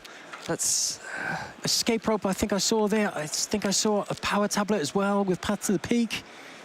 I mean, it's not over for Chriso, right? There are other attackers that you can use to try and like sort of squeak your way through. Maybe you can, attack with a Sableye or something. But the problem is, if you can't win on the next turn, then all it takes is 2 attacks on single prizes for Nicolina to win. And right now there are 2 there's a Mew VMAX and a Mew V ready to go. Oh, you see, coming down to the wire. Yeah, it's right down to the wire. Yeah. And time has been called now as well. It's very important to note. Okay, so only 2 additional turns for both of our players. Yeah, this is turn 1 of time currently, so this is absolute edge of the seat stuff. Escape rope. Squeaky for both players. Here we see the escape rope. You can imagine, well, either one is free retreat, so that's absolutely fine. Mew VMAX being promoted here. Yeah. Damage Mew VMAX. For us, so nothing happening, and especially with no Genesect on board either. It's not going to be drawing many cards. No. Well, and even if there were Genesects, the Path to the Peak is out anyway. And you'd imagine if she had boss, you'd be slapping it down, right? Yeah. Power tablet as well. Perhaps going for a Psychic Leap, yeah. Yeah, that makes really sense. like this play. Just shuffle that away. Now, with this Psychic Leap, most importantly, Chriso unable to take the game because... oh, yes, it's huge. Oh, no, still has the V-Star, sorry. Yeah, but, well, yeah, it has the V-Star, but also we know there's no way to get to it right now. So, awkward one for Chriso here. What's the plan? What's the game plan, Chriso? I think what you have to do... Overflow selecting... is maybe... Oh, no, sorry, that was draw for turn. Oh, okay. Yeah. Maybe what do you do here? I think you have to attack with Giratina and hope that Nicolina can't just KO you. But it's not enough. The choice belt is already attached. Wait. So you have to get rid of the choice belt. Oh yeah, no, yeah, then yeah, that's not going to work. Oh, no, not even that. You can't even use Genesect V. None of them are on the bench. Oh, right. Oh, that's true. It's full of surprises, this matchup. So it's such a weird situation, right? It almost never happens. So you're going to be hoping to use Max Miracle on a single prizer, basically. So escape rope. Is that going to be like Jet NG then pass? Oh no! Top deck the Genesect! Of course you did. Yes. Top deck Genesect for game, and Nicolene able to take the last two prizes. Explosive top deck there for Nicolene. Well, not top. It was from the prizes, right? It was from the prize. Oh, there's literally the last two prizes left. I didn't even see it in hand. Nicolene able to take the last two prizes there for the game and puts herself into day 2. Wow, that was. There was so much going on. There was so much going on in that game. I'm not sure how it was I didn't last that whole game. Wow, that was absolutely phenomenal stuff. Huge congratulations to Nicolina. Going to be in day 2 now, and yeah, what a way to do it as well. Yeah, no, fantastic. And Chriso, still 5-1-1. Still able to make day 2. Just one more win. 2 rounds left. Yeah. For Chriso, so we hope him all the best as well. Yeah, what absolutely phenomenal stuff. Where it's like, I can't remember just last time I saw a game like that nail biter. Right? It's been a while, especially with the judge ruling as well. Nicolina coming back after that unfortunate setback to still win, and in the nick of time. Phenomenal stuff. Literally the last turn of time she had to do it. There was absolutely so much going on, especially with the prizes as well. Chriso having to take the V-Star off the prizes, then Nicolene getting that last Genesect from the prizes as well. A lot of surprises there coming out as well. The game state was it was just changing all the time. But we're going to take a little short break here, and we're going to be back with a little round update about Klawf.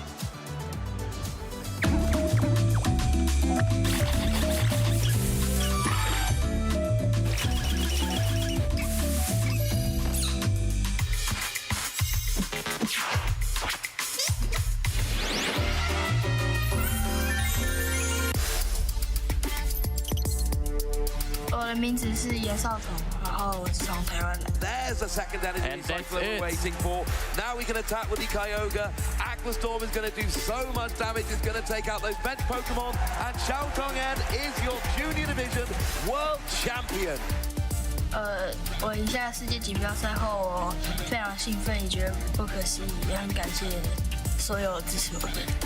我赢了后，对我的意义是我平常练习的努力没有白费，因为花廖花环陪我赢下非常多的比赛，我也喜欢放逐这个体系。我的策略是我全部会选择后攻。 但我也有想过是否可以选择先攻，但后来选择后攻的原因是后攻可以使用支援者，这样我会变得比较顺畅。我建议他们每天都要练习，且在想好自己要玩什么牌组时后的Can I go again？ 我会建议他们要练习，要多多练习。可是，在想好自己要玩什么牌组后，也要构筑好你的牌组。我想玩宝可梦卡牌的原因是我可以认识许多朋友，然后跟他们一起成长。我觉得我会再去下一次的世界赛，且再赢得一次冠军。Hey trainers, welcome back. My name is Ross and I'm joined by the lovely Freya and Joe, and there will be no fence sitting in this segment. I'm going to make them make a choice. We have got two Pokemon that were on the booster packs for Paradox Rift, the two big Paradox Pokemon from Scarlet and Violet. They are of course Iron Valiant and Roaring Moon. Freya, I'm going to make you make a choice. They are both good decks in the Pokemon TCG right now. Choose. Well, I mean, it's not that hard. I played Iron Valiant literally just now at Gdansk, so... No, but there's a very good reason why the sort of Iron Valiant as a card and as a deck concept appeals to me so much. So I think there's something to be said about cards that win the game unfairly, if you know what I mean. Iron Valiant is one of the very, very few cards that enables a turn 1 win going first. You know, you can do your attacking bits, so you can knock out a low HP Pokemon, and ever since the rule change where you couldn't attack your going first anymore, there's not very many cards that can do that, and to be able to win before your opponent even gets a chance to play the game is something that is really, really hard to pass up. It's hard to pass up. It's a little bit mean to your opponent, but you got to take those wins any way you can get them. So, Joe, can we convince you to say nice things about Roaring Moon? Yeah, Roaring Moon, I think, is an easy one, really, because it's just so overstated. It's a monstrous basic. It has 230 hit points, which is like a new threshold in the TCG now. 220 for a long time was the number that we had to be hitting for basic multi-prizes. So having that extra 10 hit points can be massive. You can push it even further with Bravery Charm or with Ancient Booster Energy Capsule. You can go to 290, which is absurd for a basic, let's be honest. And then both attacks are incredible. The Frenzied Gouging, being able to knock out anything is just crazy. You can get through, stage 2 EXs, which have, over 300 hit points. You can get through 3 prize Pokemon very, very easily. And then you also have a great attack that doesn't damage yourself, and you can deal 220 with the Calamity Storm. So really, really handy where you just get rid of stadiums as well, so you're less worried about Path to the Peak. I feel like this card is just really overstated as a Pokemon, and it has an insane amount of support cards around it as well. Yeah, it's a very, very good card in that regard. That would be my choice, incidentally, not to gang up on you, Freya. Now, of course, both these decks do have some pretty big weaknesses. I mean, how do you feel about the fact that these Iron Valiant decks, against big, beefy decks, things like your Rapid Strike deck, they can struggle to take out those big 2 and 3 prize Pokemon at times? Yeah, so you're not wrong. So I'll definitely concede that. But I think the thing that it has going for it is that Iron Valiant is so versatile in terms of the way attacking bits as an ability works, that there's multiple partners that you can pair it with. So the most popular pairing we've seen right now is Entei, for example, that can really push those. You can do the attacking bits and then push those extra little numbers that you need with the Burning Rondo attack. But I also think it's important to consider what's going on in the metagame right now. So we're seeing all these comeback cards that are sort of coming into play, and stage 2 decks being more prevalent than ever. And Iron Valiant is much better at preying on those. It can sort of lock those decks out of the game before they get to the point where they have that power spike in the late game and they can actually do their thing. So being able to put a stop to them before they can do anything is really worthwhile. That's a fair point, and Joe, we've got to be very quick on this one, but I've got to say, almost the opposite problem for Roaring Moon. You're great at taking out those big Pokemon, but can it really trade with little Pokemon so well? Yeah, I think it does need to weave in 1 or 2 single prize Pokemon to try and make that trade a little bit more favorable. I think we've seen Water Energy and Greninja as a combination, which is really cheeky and can force Manaphy onto boards at least, which is important. Also just more Pekko and Galarian Moltres, just the single prize option. I think these are cards that I think do go into Roaring Moon, because I think you need to have 1 or 2 single prizes to keep up with other players, trying to skew that prize trade. I do think that is definitely important, but Roaring Moon is still pretty much at the helm of that deck. Yeah, it definitely is true that Roaring Moon is an absolute monster, so I need to make a choice here, apparently, and I'm sorry, Fred, I'm going to go Roaring Moon.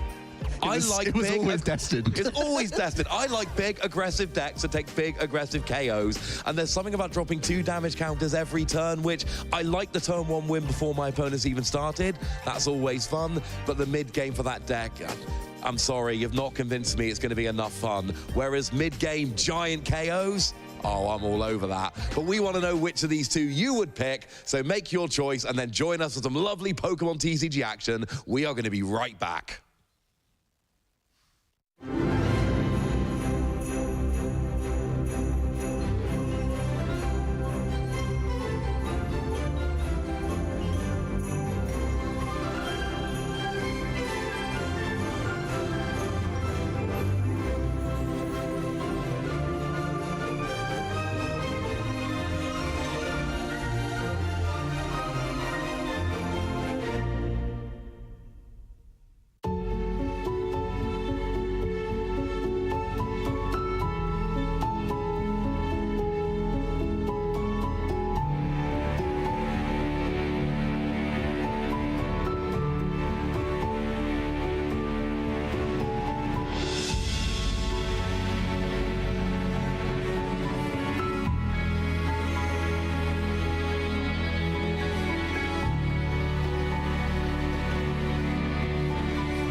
Crunch time here in Stuttgart. We're coming to the end of our day one, closely approaching. We're coming up to our round 8 next round. My name is Benjamin Robiotti. You're joined here by my co-caster, Joe Bernard. Joe, how are we feeling?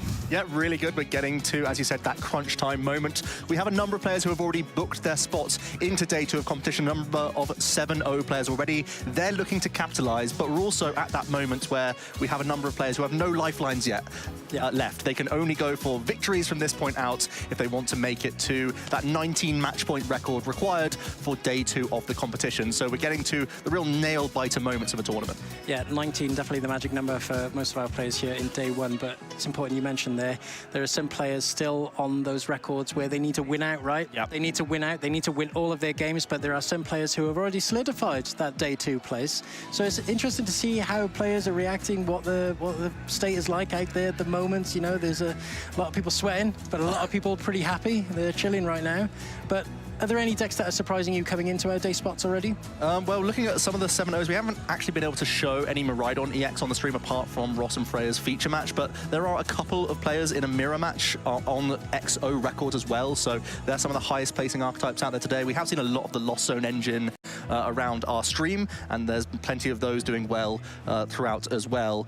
Some Charizard in there, some more Mew VMAX. I think it is somewhat of the same story here of the top decks making it to the top, possibly some Gardevoir. I'd expect a little bit more around the XO records, but haven't quite made it up to those heights just yet.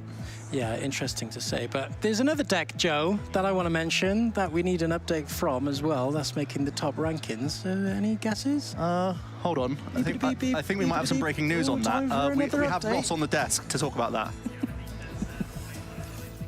Thank you very much, chaps. Yeah, Ross here with a very important Klawf update. I've been telling you all the Klawf news throughout the day, and it's really good news if you're a fan of the festive crab, because we've actually got a bunch of players. We've got Teddy Vetter, Jesper Eriksson, and Alessandro Sanvito, all of whom are on 5-2 records. They are 1 win away from essentially locking their day 2 invite, although we know you have to get that tie as well. But there are some other players, Darren Jack, Cedric Paparello. I apologize for any pronunciations.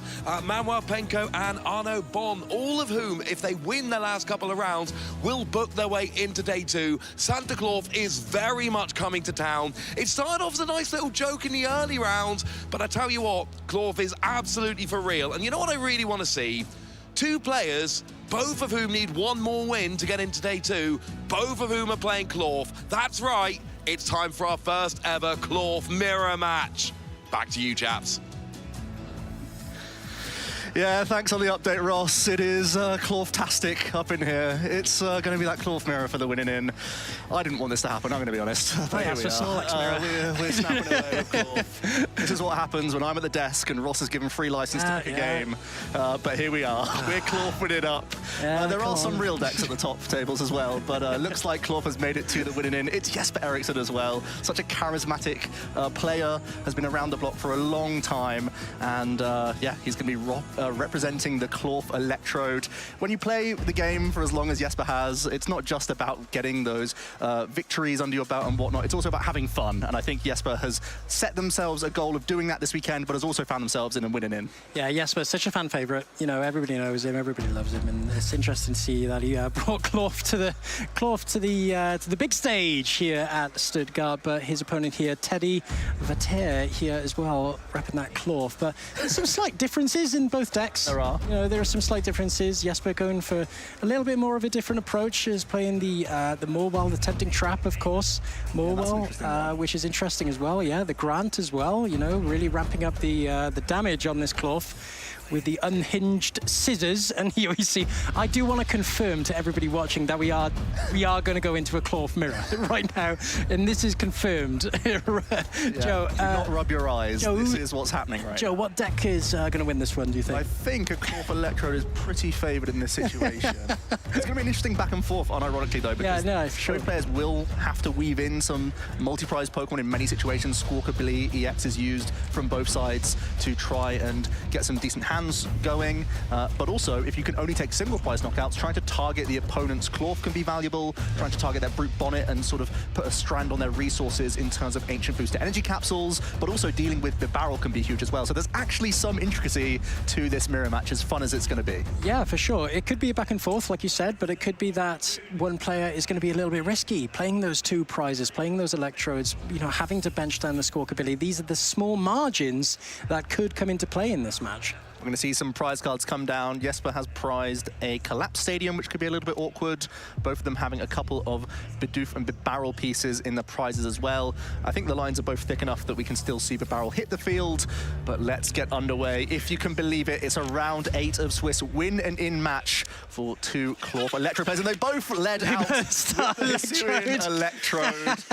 Now they realise why they're on the stream. Yeah, now they realised. Yeah, this is going to be a fun one, folks. We're having some fun here in Stuttgart, and it's actually Teddy that's playing them all well. And here we see the start here from Teddy. Bal VIP pass in hand. It's going to be an optimal start here from Teddy. You can imagine a Bidoof coming down as well as the Brute Bonnet as well. Really nice start. Battle VIP pass alongside this Klawf. This is actually quite a resource-intensive archetype. You need to get your Bidoof down as a backup draw engine. You need to get your Brute Bonnet established so you're not super reliant on your spicy season curries. So to maintain your chain of... Yes, I am saying those words out loud. These are things we have to manage throughout the entire game. And it's actually going to be an interesting one because both players can sort of pick apart the opponent's board a little bit by trying to target those things. Yeah, it's a tale of resource management, especially we see a very often in these mirror matches, right? We usually see in the Giratina and Gardevoir as well. Sure. It's all about the management of those resources, you know, who can take advantage of one another's board states. And here we see Teddy even opting for the Squawkabilly, like we mentioned. Like I said, the deck has some strange cards in it, so sometimes you need to use Squawkabilly EX to be the early game bailout. It's not ideal for either player to have started a 2-prize Pokemon, but Teddy also forced to use the Squawkabilly. You can see why. The hand's not great at all. No. So we're going to establish some basics early, and then we're going to Squawk and Seize to see a fresh 6 here. Yeah, and here we see Jesper just checking out. Yes, that is a Morwell. There are more options for this deck to play. Just going to go through this deck and going to opt for that Bidoof, as we mentioned, and a nice Squawk and Seize will refresh that hand 2-6. Teddy looking for an explosive start here. Yeah, this is a really good start for Teddy, because you do need the Brute Bonnet to be established quite often to inflict status on your own Klawf to trigger the unhinged scissors. So that's a key component here. It can also, of course, be used on the Hisuian Electrode V, which is currently in the active position. So it's going to be pretty happy with their opening setup here before even using their Squawk and Seize. Yeah, I really like this switch as well, because starting that Hisuian Electrode and staring down another Hisuian Electrode is a very easy 2 prizes for Jesper. Just a Brute Bonnet and a Spicy Season Curry will be able to take a knockout with that Tantrum Blast for no energy, no less. Joe, pretty efficient, wouldn't you say? And not too shabby on the other end of this hand. I believe there's an Ultra... Is there an Ultra Ball in there? No, it's a Hisuian. I think it's a Hisuian heavy. Yeah, not quite as good then. So no real means of drawing cards next turn outside of Town Store for Forest Sealstone. That would be the bailout play for turn 2, as we're actually going to see the early Collapse Stadium. I do really like this choice to get the Squawkabilly EX off the board immediately. Jesper's prized their own Collapse Stadium, so it doesn't have the same luxury, but Teddy finding this super early is going to make life more awkward as we do pass things over to Jesper. There's very much a way of getting a turn 1 knockout on the table. Really depends on how Jesper's hand lines up. This might be another Squawkabilly EX option here because Jesper's hand does not line up nicely. It's pretty rough as well. 2 double turbo energy also. That Nest Ball, there's no Klawf in the hand, so is unable to, you know, use that attachment on the Klawf as a fail-safe. So is it going to have to maybe Nest Ball for that Squawkabilly, as you mentioned? So awkward. Coming down, it's very awkward. Yeah, because this deck really wants to utilize the single prize options. Yeah. But if you get rid of 2 of these double turbo energies, immediately that means you can only use Klawf a maximum of 2 times, unless your opponent is using Gust supporters to push a Klawf out the way. So this early Squawkabilly is pretty mandatory if Jesper wants to keep up in tempo here, but will be losing some crucial resources in order to try and establish a new hand. Because right now, I don't believe there's any way that Jesper can put any status on their own Hisuian Electrode V. Yeah, we speak about resource management. Jesper just checking the prizes here as well, how many Pokemon are available to him. in this matchup. How many Klawf have I got? How many Bidoof have I got? What's my Babarrel line again? Because, of course, is going to be using that Squawk and Seize to get rid of a Babarrel as well. That's also rough. Which is pretty rough. And those 2 double turbo energy, as we mentioned as well. But with the Squawk and Seize, maybe finding a boss here, maybe finding a spicy seasoned curry, taking an early knockout on the Serene Electrode. Stranger things have happened, Joe. Yeah, and Klawf is weak to grass, let's not forget. So it would only take one status condition to get a knockout with the Tantrum Blast. Thanks to the weakness that Klawf has. Yeah. I absolutely loved watching Klawf for our earlier round as well. So much fun. So much fun, Joe. And the fun never stops. Fun. And here we see the Squawk ability coming down. You can imagine this is going to be quite an easy Squawk and Seize. Looking to maybe... Oh, the boss is already in hand, actually. So if you see 6 cards, you have a decent opportunity to weave in, just if you hit from the 6 cards. Yeah. I really like this choice, actually. Boss's Orders on the... Oh, OK, it's on the Brute Bonnet here. I thought it was the Bidoof, but no, Brute Bonnet is going to be the selection. Also weak to grass, let's not forget. So it would only require 1 status condition. So it just needs for this Electrode. It would be either an Ancient Boost Energy Capsule or a Spicy Seasoned Curry here. I think I see Forest Seal Stone. That can help us get there, if nothing else. Ultra Ball and Nest Balls, so we could establish a Bidoof now at last. Yeah, a couple of Ultra Balls. You might also want to have a Klawf on this board so that because you've spent so many of your switching cards as well as so many double turbo energy, you want to have another Pokemon to follow up after this Hisuian Electrode gets its attack in. Yeah, really like this play. The Bidoof is the obvious choice here to start things off. Yeah, with Ultra Ball in hand as well. Nice Babarrel next turn. I think you have to spend the Ultra Ball now just so that you can get a Klawf established, because you've already burned through so many of your switching cards that just getting a Klawf on the board means that once this Hisuian Electrode does get knocked out, you have another Pokemon to promote after this. Getting a second attacker also very strong. You know, it wants to mitigate the threat just in case this Hisuian Electrode falls a bit short next turn. So Forest Seal Stone in hand for Jesper, as well as a Professor's Research for next turn. The Boss's Orders has been played this turn. Yeah. I'm not sure if the final card in Jesper's hand is an activator for status conditions here. You'd think it would be the fact that we're shuffling up rather than using the Forest Seal Stone here. Don't really want to be using Forest Seal Stone for a... you gotta do what you gotta do. Yeah. Oh my goodness. So maybe it does have to be the Forest Seal Stone actually here. Unless you're going to retreat and pass into something. Pass maybe into the Brute Bonnet. Pass into Klawf. Klawf, yeah. All right, just going to pass things over. Doesn't want to leave a single prize, a 2-prize Pokemon in the active position.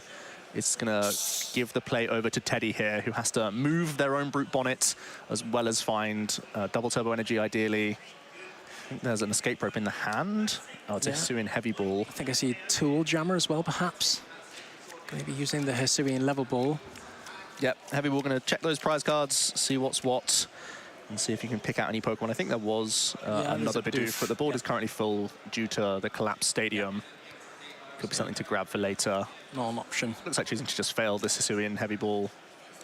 Yeah, thinning out the hand. Of course, does have Ultra Ball already in hand with one less card in hand. Makes that Industrious Incisors that more effective. Here we see Teddy just realigning the prize cards. Grants there, as we see as well. Just the 1-1 line of Babarrel as well, but that's not going to be a problem with the evolution into Babarrel this turn.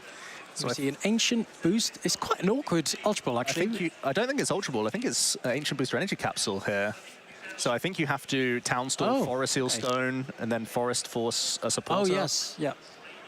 I think that's the way around this hand. Yep, it is going to be the Town Store now. Replacing your collapsed stadium is asking how many cards is in Jesper's hand. This archetype does play a number of Iono as well as Professor's Research. And there's not much happening here for Teddy, with no retreat options. Can't attack with Hisuian Electrode. Can opt to poison both Pokemon here with the Toxic Powder, but... Oh, no, yes, of course, Town Store getting that Forest Seal Stone. Star Alchemy into the... Professor's Research, yeah, Professor Research, right back into the game. Yep, you can proactively poison as well, fairly comfortably. Actually, there are escape ropes in the deck list for Teddy, so you probably don't want to use your ability just yet. You want to see the fresh 7, hope to find Switch Card as well as double turbo energy in the ideal case scenario. Things don't fully align. You could still attack with your Electrode, but we saw that Jesper was a little bit hesitant to do that Yeah. So we have to see what the professor's research provides here. Just looking what he's got here. Yeah, research coming down. Not opting to use spicy seasoned curry. Not going to earn his own brute bonnet. Doesn't help on the brute bonnet, unfortunately. No, it doesn't help. Not very festive at all. Here we see a fresh 7. See the double turbo energy. No switching out. The tool jammer. Yeah, just energy some booster. curries. Some curry. Downstore. The hands really are comical if it doesn't come together. Curry half and half. No. Double turbo on the Klawf. Also a tool jammer here. Yeah. That's an interesting one. Arven.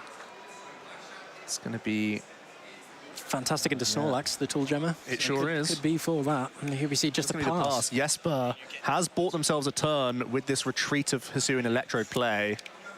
It was the, toxic powder as well, I believe, on the Klawf. Yeah, but the ancient booster prevents. No, yeah. So it prevents the damage on the brute bonnet, but not on the Klawf. Yeah, that's right. Klawf gets the one.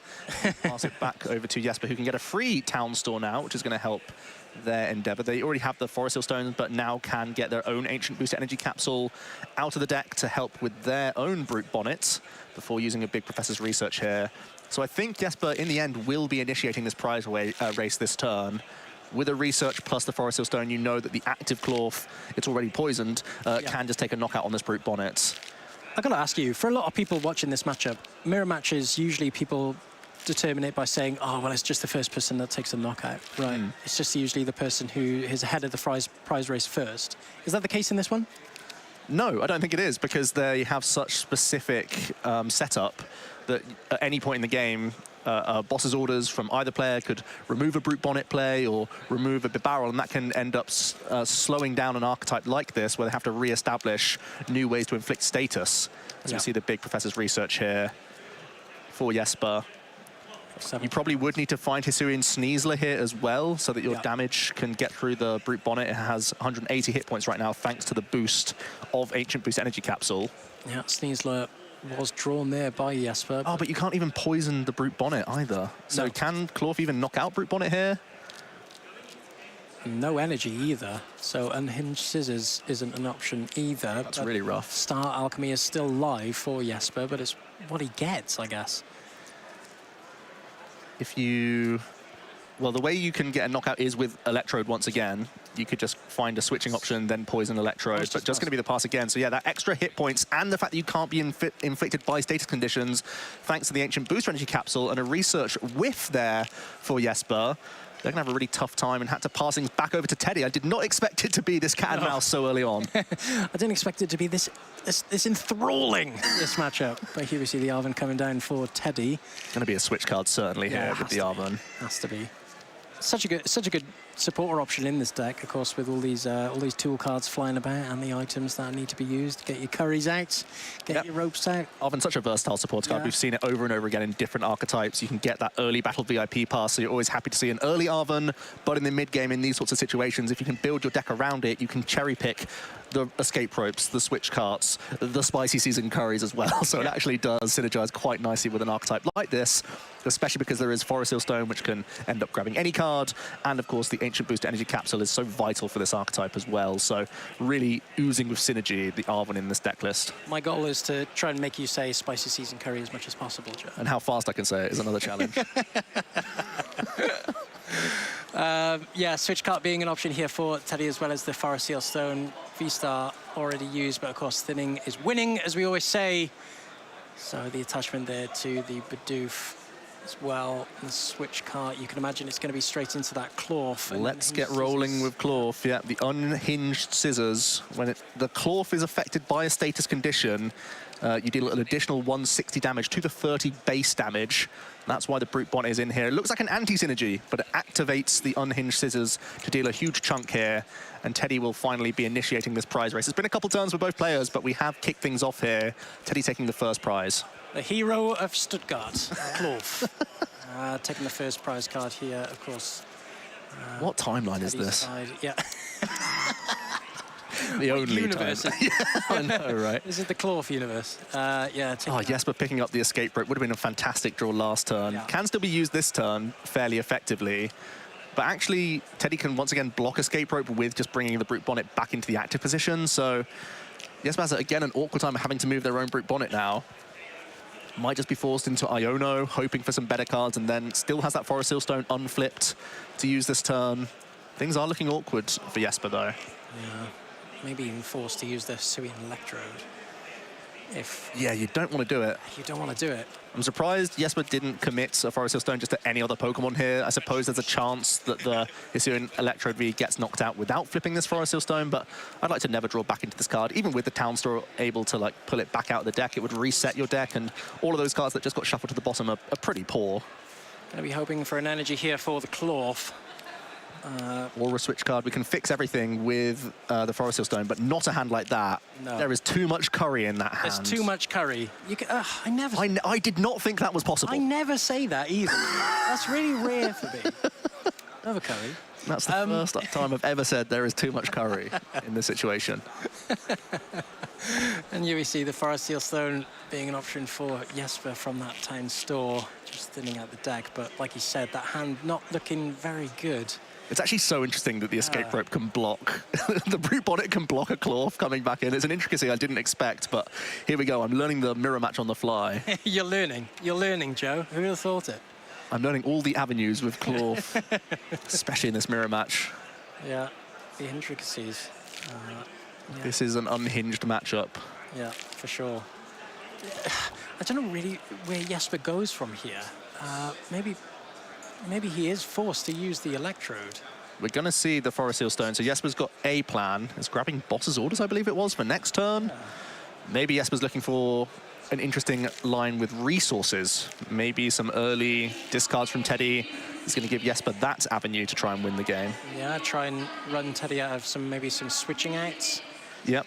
Perhaps an option, but Iono already used this turn, so no option to use the support and just uptick that poison and a pass over to the Pokemon checkup, and we're back over to Teddy's side. Yeah, some additional damage due to the Radiant Sneasler as well.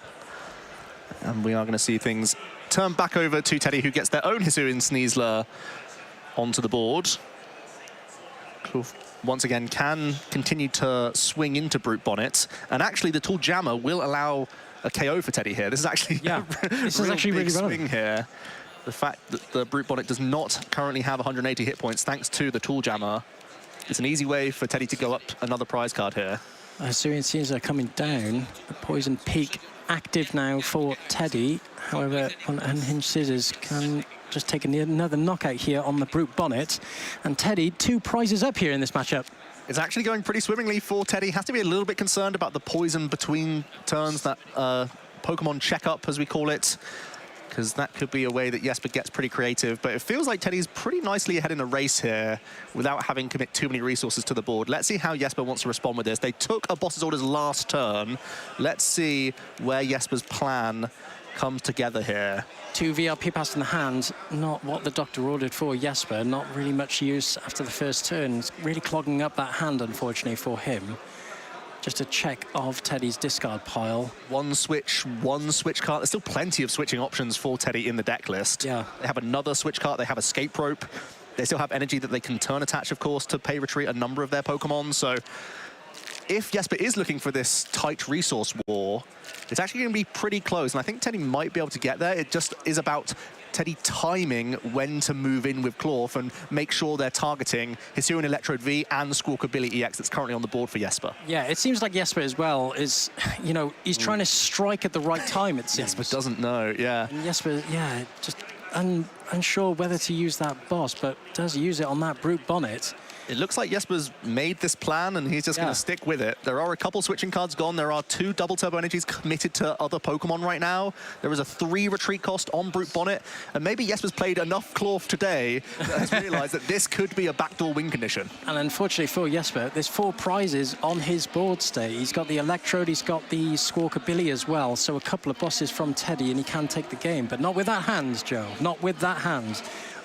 Is going to have to burn a Spicy Season Curry here. Season Curry coming down. -1 for the barrel draw here for 1 card. What is it? I believe that's a Super Rod? Super Rod, which isn't changing too much. Yeah. So it is just going to be... Yeah, just a pass. The pass here. It's going to be, the Brute Bonnet using its ability, the Toxic Powder, to start pressurizing Jesper a little bit here. And of course, with that Poison Peak as well, just 2 additional damage counters when poisoned for the Klawf. So 3 damage counters in between checkup. Could be, could be relevant as we get into it. And where does Jesper go from here? Yeah, I'm unsure. They basically got into this position where they said, well, maybe I can run my opponent out of resources. If Jesper is going for this avenue, they probably have to get their Brute Bonnet back into the active position with another Ancient Booster Energy Capsule so that this poison ticking that Teddy's gone for can't rack up. Yeah, and of course, Forest Sealstone used as well, so no option to get any energy, so no prizes for Jesper this turn. And then we see just a pass over to Teddy, and, just one switch. Oh, top decks the Iono there. That definitely helps refresh that hand for sure. The 2 VIP passes he'll want straight on the bottom of his deck. But it's happy just passing, though. Happy just passing. Yeah, Teddy not threatened by this. They're up in prize cards. They don't need to play anything from the hand right now. They're just going to force Jesper into this position to actually deal with this problem themselves. That was actually very relevant. Coin flip of heads for burn. Oh no, it's already on 100 damage, so that will mean that the poison uptick will mean Jesper burning his Spicy Season Curries now, just throwing one down every turn. With that Spicy Season Curry, that will prevent that knockout for Teddy. Definitely doesn't. Any sort of prizes here for Teddy is only going to be more of an advantage, but I think this may be just a pass. Wild. This is wild here from Jesper, and with that Tails, well, it wouldn't have even mattered anyway. This Klawf is definitely being knocked out with just a Pokemon checkup. Game we've seen all day. Is this weird? Is this genius? Is this genius from both of our players? Teddy with an expert pass. Take another KO here due to status conditions. Jesper can finally bring their own Brute Bonnet into the active position. Also has to be careful about using their own Professor's Research, because that's a way that you could then end up having less cards remaining in your deck than your opponent. So we'll just instead Town Store for an Ancient Booster Energy Capsule. We'll swing that onto the active and hope that it's tricky for Teddy to find a way to KO this Pokemon. Yeah, we're possibly missing a trick here. Both very, very, very different game plans. Jesper looking for more of that stall and strike when it's hot, the iron's hot, but Teddy continuing to take these prize cards, sees himself now 3 prize cards away from going 1-0 in this matchup. It's just another pass from With Jesper. the Tool Jammer that Teddy has, I actually think they're in such a good position. They can take an easy knockout here once again with the Klawf with Tool Jammer, and then they just need to find one Boss's Orders to finish off a Hisuian Electrode V or Squawkabilly. It should not be too tricky for Teddy to map out these last few prizes.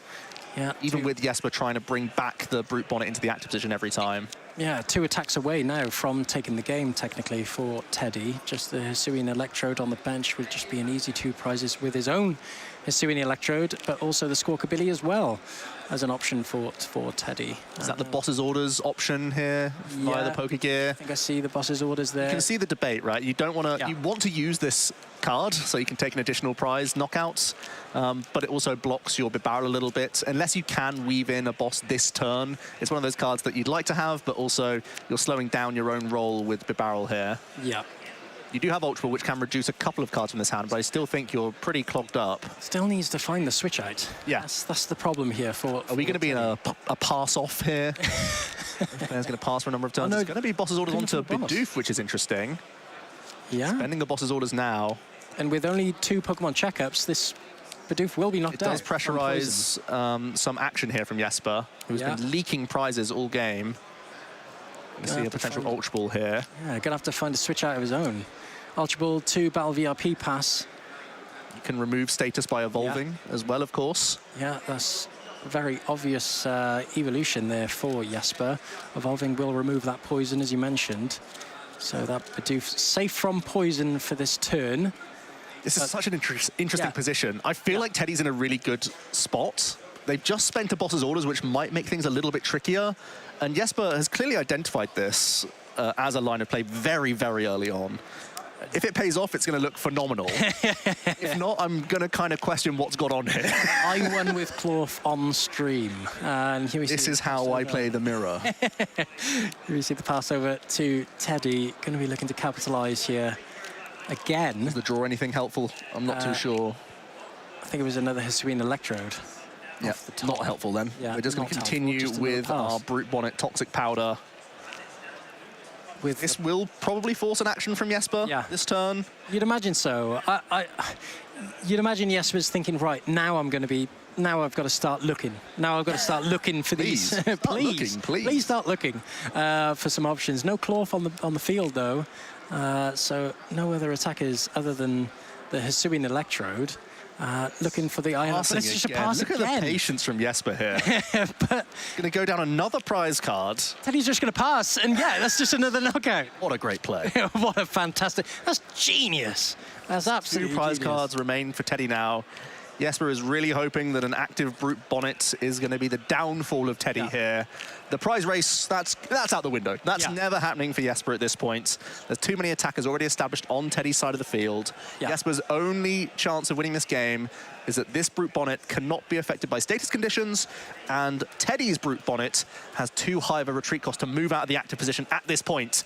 Jesper hoping that they have too many cards remaining in the deck and can simply pass the game away to win here. Being only 2 prize cards away, it's just a boss and a switch out for Teddy that's required. Squawkabilly or Hisuian Electrode, take your pick. I think Spicy Seasoned Curry was in the hand for Teddy, and here we see just another pass. Here we go. What was it? I feel like Teddy has to just continue to be patient. It's an Arven. That's a big piece. That could be a switch out, could be escape rope. I think you probably just want to hold it in the hand until you combine this with boss's orders. Don't get too carried away, moving out of the active position.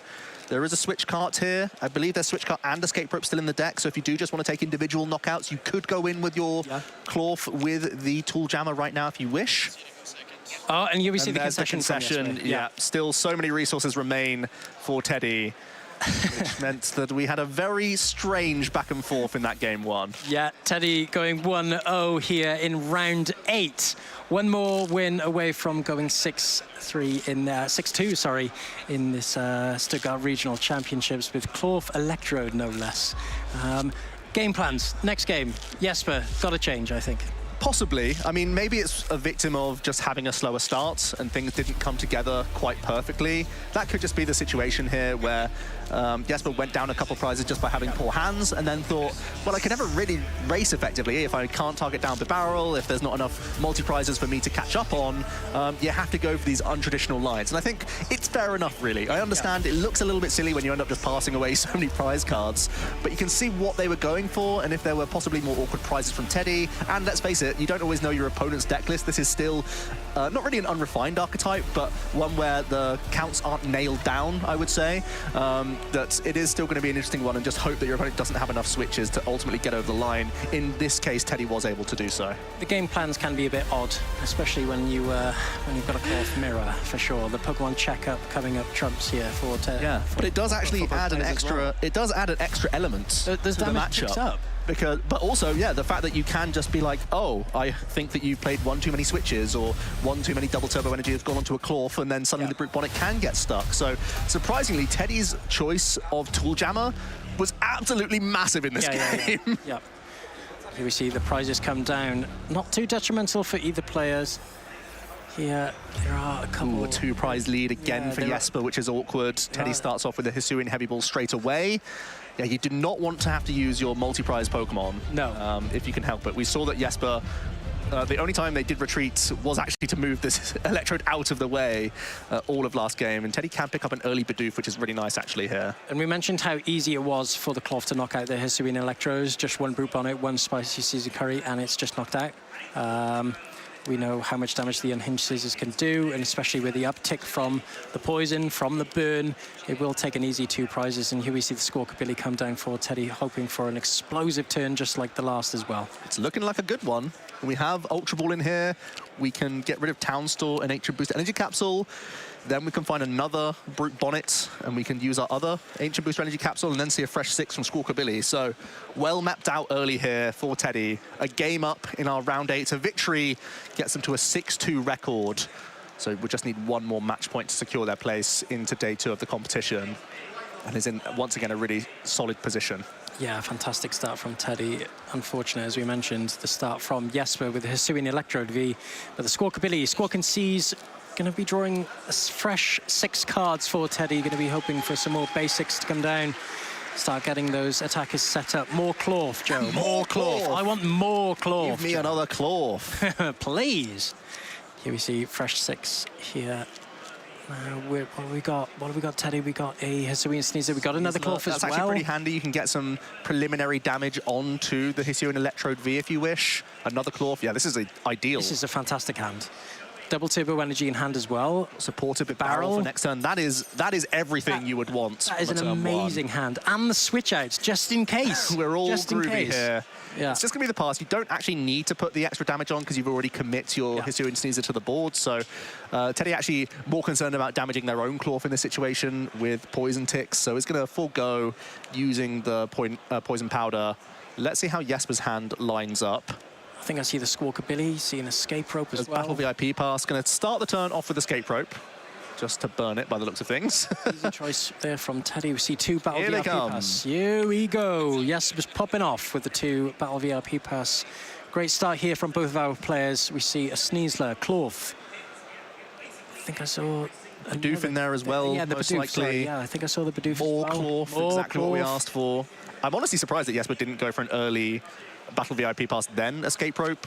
I suppose if you put a Klawf down and then you escape rope, it does allow Teddy to just throw up Brute Bonnet, but that is quite like a high-level choice, I suppose. It's not always going to be the obvious option, especially with 2 Ancient Boosters committed already, 1 discarded early before the Squawk and Seize. So I feel like I would have liked to get Klawf into the mix here, especially if you are going to be using a Squawkabilly EX yourself this turn. Yeah, maybe looking to use the Hisuian Electrode this turn. Yeah. Take an early knockout. You know the risks, though. Using a 2-prize Pokemon is always awkward. And also, in addition to poisoning yourself as well, not fantastic, especially with the with another Klawf searing down your neck. Might depend on what Jesper's eyeing up. I believe there might also be Boss's Orders in the hand as well, perhaps. That could also be influencing the decision for Jesper. If you play the escape rope, then your opponent gives you a Pokemon that you would have liked, and you just get it for free, essentially. Does have the Forest Seal Stone as well. I think I like Boss's Orders here quite a bit, honestly. You've got the Forest Seal Stone backup, so it feels pretty safe to go for this line. Just looking, just floating as to what to boss, but no, it doesn't. That's interesting. I would like to Seals. go for Brute Bonnet there, actually, because, of course, you are threatening Grass Weakness, and that would be a second Ancient Boost Energy Capsule you could take off the board. Then you'd really put Teddy in a situation where they'd have to find Spicy Season Curry every single turn of the game. Yeah, and not always an option. Jesper has found Spicy Season Curry themselves and has Forest Seal Stone, so can launch an attack if they wish. Does go for... Double Turbo Energy means that we might have a way of getting out of the active position for Jesper here. And this is really the question. Last game, Jesper decided to retreat and pass. Yeah. In pretty much a similar position to this one, I would say. We'll see if they want to actually take the initiative with a prize race here. Yeah, looking for... If he's looking to retreat now, that just makes that escape rope double VRP pass even more we have Spicy Season Curry, we have Switch, and we do have Double Turbo Energy, so we can Klawf on Klawf and scissor the active opponent's option. Okay. Some crab fighting. Spicy Season Curry here. Oh, interesting. So we'll be attacking with the Electrode, actually. Yeah. Thanks to weakness. Yeah, taking the knockout there on the Klawf, and Jesper going 1 prize up. Tails there, Burn does stay here on the Electrode, but yeah, Teddy staring down an easy 2 prizes, you would say, against this Hisuian Electrode. You'd think so. There's already the Ancient Booster Energy Capsule committed to the Brute Bonnet on the bench. And we know that Teddy's hand was exceptional. Had Iono, had Barrel already in hand, and Double Turbo Energy, so is already set to take a 2-prize response here. And the top deck of the Double Turbo Energy, not too shabby either. Already had one in hand anyway. But does have the Iono, can put Jesper down to 5 cards in hand if he wishes. Possibly a debate to just see 2 additional cards with the Barrel first, because of course you're topping up to 6 here. But typically you will find some playables after this Iono, and then you can still try and top up with Industrious Incisors. This is a really nice disruptor here. Jesper hasn't yet developed their own Barrel, so this is going to be slightly disruptive. And we know that Teddy is going to be going up 2 prizes, so your own Iono gets diminishing returns. And nice, we see Nest Ball here, so we can continue to develop more Klawf. That's what it's all about. Yeah, second attacker on board. Another one. Another one. 4 Klawf, Teddy. You're insane. That is insane. 4 spicy season curry, more like. That's insane. That is insane. Yeah, and here we see Teddy looking at that fresh 6 spicy season curries. Switch out. I think there's a couple of switch, actually. And the Hisuian Electrode with another double turbo energy. This is fantastic here from Teddy. Great hand going into the next turn as well. I believe Unhinged Scissors does take the knockout, right? Yeah. With the already damaged Electrode and the buff from Hisuian Sneasler on the bench. We are getting over the line with Unhinged Scissors. So Teddy once again ahead in the prize race here. Let's see how Jesper can respond from the Iono. I believe there's Ultra Ball here already, so can at least get a bit barrel their side. They are going to quickly use Hisuian Heavy Ball for no targets to continue to reduce their hand size down before establishing their own draw engine here. Really wants to get rid of that Squawkabilly. I think that Squawkabilly is such a We got a dig towards Collapse Stadium, yeah, such a risk on this on the bench at the moment. I believe the Sneasler is also in hand, so you can actually refill your bench if you wish. Yeah. To start looking towards that Collapse Stadium. There's also Boss's Orders on the mind in case you can go for a 2-prize knockout back onto Teddy's Squawkabilly EX. That's the big issue of you wanting to get rid of yours, but in doing so, you allow Teddy to remove their own 2-prize Pokemon, so you'd have to probably Boss's Orders first. Caesar coming down, double turbo attached, fresh 5. Really well played from Jesper there to reduce their hand size down. Yeah, Star Alchemy used as well, so he's going to have to draw into that. Well, we have found some status activators. That was also a big piece. Yeah. You probably don't want to research this hand. It's a switching out, it's a double turbo energy, and it's a spicy season curry, so I think you probably just have to take the Unhinged Scissors play here. With no more Klawf on the bench as well, you're going to be hoping to draw into one to attach that double turbo energy to it. Yeah, it's an awkward few cards, actually. Awkward. The Professor's research is pretty well blocked here because of the other cards you've drawn together. Yeah, you know. Ooh, wow. Opting for the research. This is interesting. Yep. Looks like Jesper's still looking for more pieces along the way. Possibly just thinking that if you don't research this turn, you can't Iono next turn. Yeah. And you probably want to weave that in for Teddy next turn, if you can, to just reduce their hand size down a little bit. This is it's really interesting because this basically forces Jesper into having to take the knockout on the Squawkabilly, right? Unless using Hisuian Electrode, actually. Yeah, that's the other option. Because Squawkabilly does have resistance as well, so it can sometimes be a little trickier for the Klawf to get over the line. Yeah, so here we see a draw from Teddy. What was it? I think it was a double turbo energy, another one. Here we see the... More Klawf. More Klawf. There's just Klawf everywhere. You wanted Klawf? Yeah. We give you Klawf. Here we see the Hisuian Heavy Ball coming down. I believe it's a Grant that's in hand as the supporter Grant choice as here. well. There's so much going on in this hand. Iono's still a play for Teddy. Both players have established with barrel now, so Iono's not that effective. I think it's an Iono as well as a Hisuian Electrode. Yep. That is interesting to see whether he puts the Hisuian Electrode down. Does need a second attacker on board. He's going to take the risk with Iono here. So we are still looking for things for Teddy this turn, as you say. Ideally, you bench another Klawf, but you could also weave in and Hisuian Electrode V if you have to. Don't want to be forced to. Oh, that is We have drawn into another one and not much else, so it could be a bit barrel 1 card if you really wish. Still have to use a status condition, so can opt to use the Spicy Season Curry if you wish, but maybe if you're trying to minus your hand, that's also true. Maybe wanting to use it for the Hisuian Electrode specifically. Does have Arven in hand as well. Yeah, that's going to be solid for next turn. Is this going to go... Oh, not even using the barrel draw here. No, it's just going to be an Unhinged Scissors. Or is at least just confirming the status. Yeah. And then going for the Unhinged. Okay, so this does force a little bit from Teddy. Means that if Jesper is able to take a response KO onto the active Klawf, which shouldn't be too difficult. We know there's already a Klawf raring to go in the back. This will mean that Teddy has to find a combination of cards to come up with a backup attacker next turn. I got something to tell you, Joe. I see a boss in hand. I see a boss in hand for that Squawkabilly. Is boss right, though? Because there's a Klawf that you can take out, and then you force a lot of options from Teddy. Yeah, it's a good point. It's actually tough now. Yeah, it's a pretty tough way around it. Especially if Jesper can go for hand disruption this turn as well. I know there's barrel available, but your opponent was deliberating playing cards, then didn't, and maybe that means they're lining up a play for the following turn. It still means that Jesper's technically 3 attacks away from taking the game, right? Even if he does take a knockout on this. I do like this choice more, though. Okay. You give Teddy 3 cards, and then a couple of barrel draws as well. But Teddy has to find Klawf, Energy, Switch Out. That's a lot to find. Otherwise, Teddy has to find Electrode, and that feeds Jesper the 2-prizer that can help you on your own prize map. So Jesper is behind on the sort of attack race. He's trying to make it hard for Teddy to launch another attack next turn. Yeah, Jesper taking advantage of Teddy not having the second attacker on board. Yeah, so that was what we were debating last turn. Yeah, it requires a lot more now from Teddy. So probably regretting not putting down the Hisuian Electrode. Well, we'll see. It depends. It depends if Teddy can rebuild or not. Yeah. We've seen Jesper's done everything they can here to get another Klawf ready to rumble. Will does need to status condition themselves before announcing an attack, though. Yeah. We're hoping.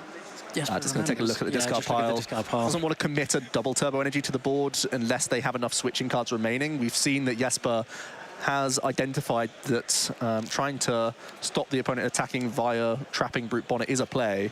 So Jesper may want to keep an eye on their own usage of double turbo energy here. Yeah, it's all about those resources, like we said, isn't it? You know, Jesper seems happy enough to attach to another Klawf, and we'll draw 3 additional cards. There's a couple switches, so it's pretty well safeguarded around that now. Yeah, that's not much else, though, going on in the hand. Yeah, nice draws here from... Poison themselves with Brute Bonnet. And unhinged scissors one more time from Jesper. 3 prize cards remain for them. And this is really a decisive turn for Teddy. Yeah. Can they find a way to weave in an attacking option here? If not, you can just send up the Brute Bonnet and say, deal with this for a turn. I'm not ready just yet. But Teddy bringing up the Squawkabilly might identify that there's other plans in motion here. Does have the escape rope. Yeah, that still needs to draw into that second attacker. Boss's orders. Barrel. Maybe looking to thin down that hand even more. Is it going to be boss countercatcher rope? Like, what's going on here? It's so much gusting in the hand. Can't use countercatcher either at the moment. So interesting to use the boss's orders before any other card here. It's just going to be an Industrious Incisors for 2. Does have escape rope. Oh, it's a Hisuian Electrode as well. And has the Spicy Season Curry. How? Wow. Wow. I'm speechless. We can go Electrode. We can go escape rope, then counter catch. And go down to 1 prize here for Teddy. Yeah. How is this planned out? I absolutely have no idea. Ben, my knees are weak. Oh, no, it's just a pass. It's just a pass here from Teddy. Looking for a pass here. And Jesper going for the Ultra Ball. Getting rid of some barrel pieces. They're actually level on prize cards, so there is no option to counter catch. So that's why I was just clogging up the hand right now. I'm still amazed there wasn't a...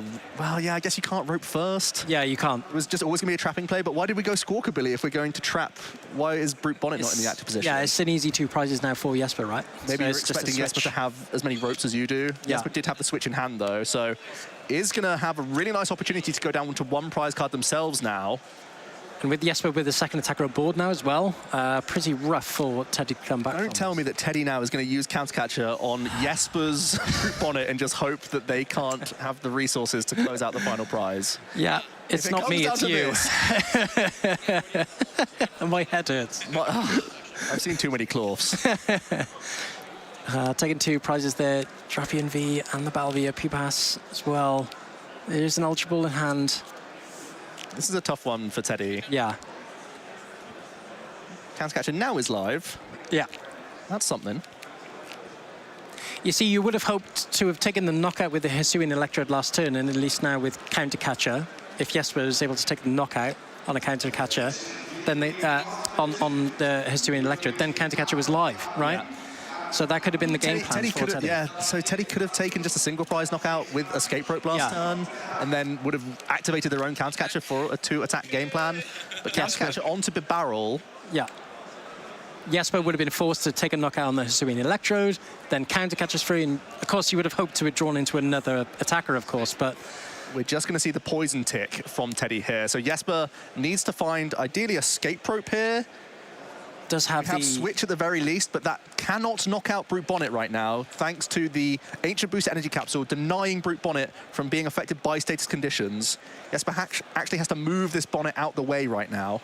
most importantly, we also have the collapsed stadium. So Jesper can get rid of the Squawkabilly now this turn, effectively meaning that Teddy will need 3 turns of attacking to take the game.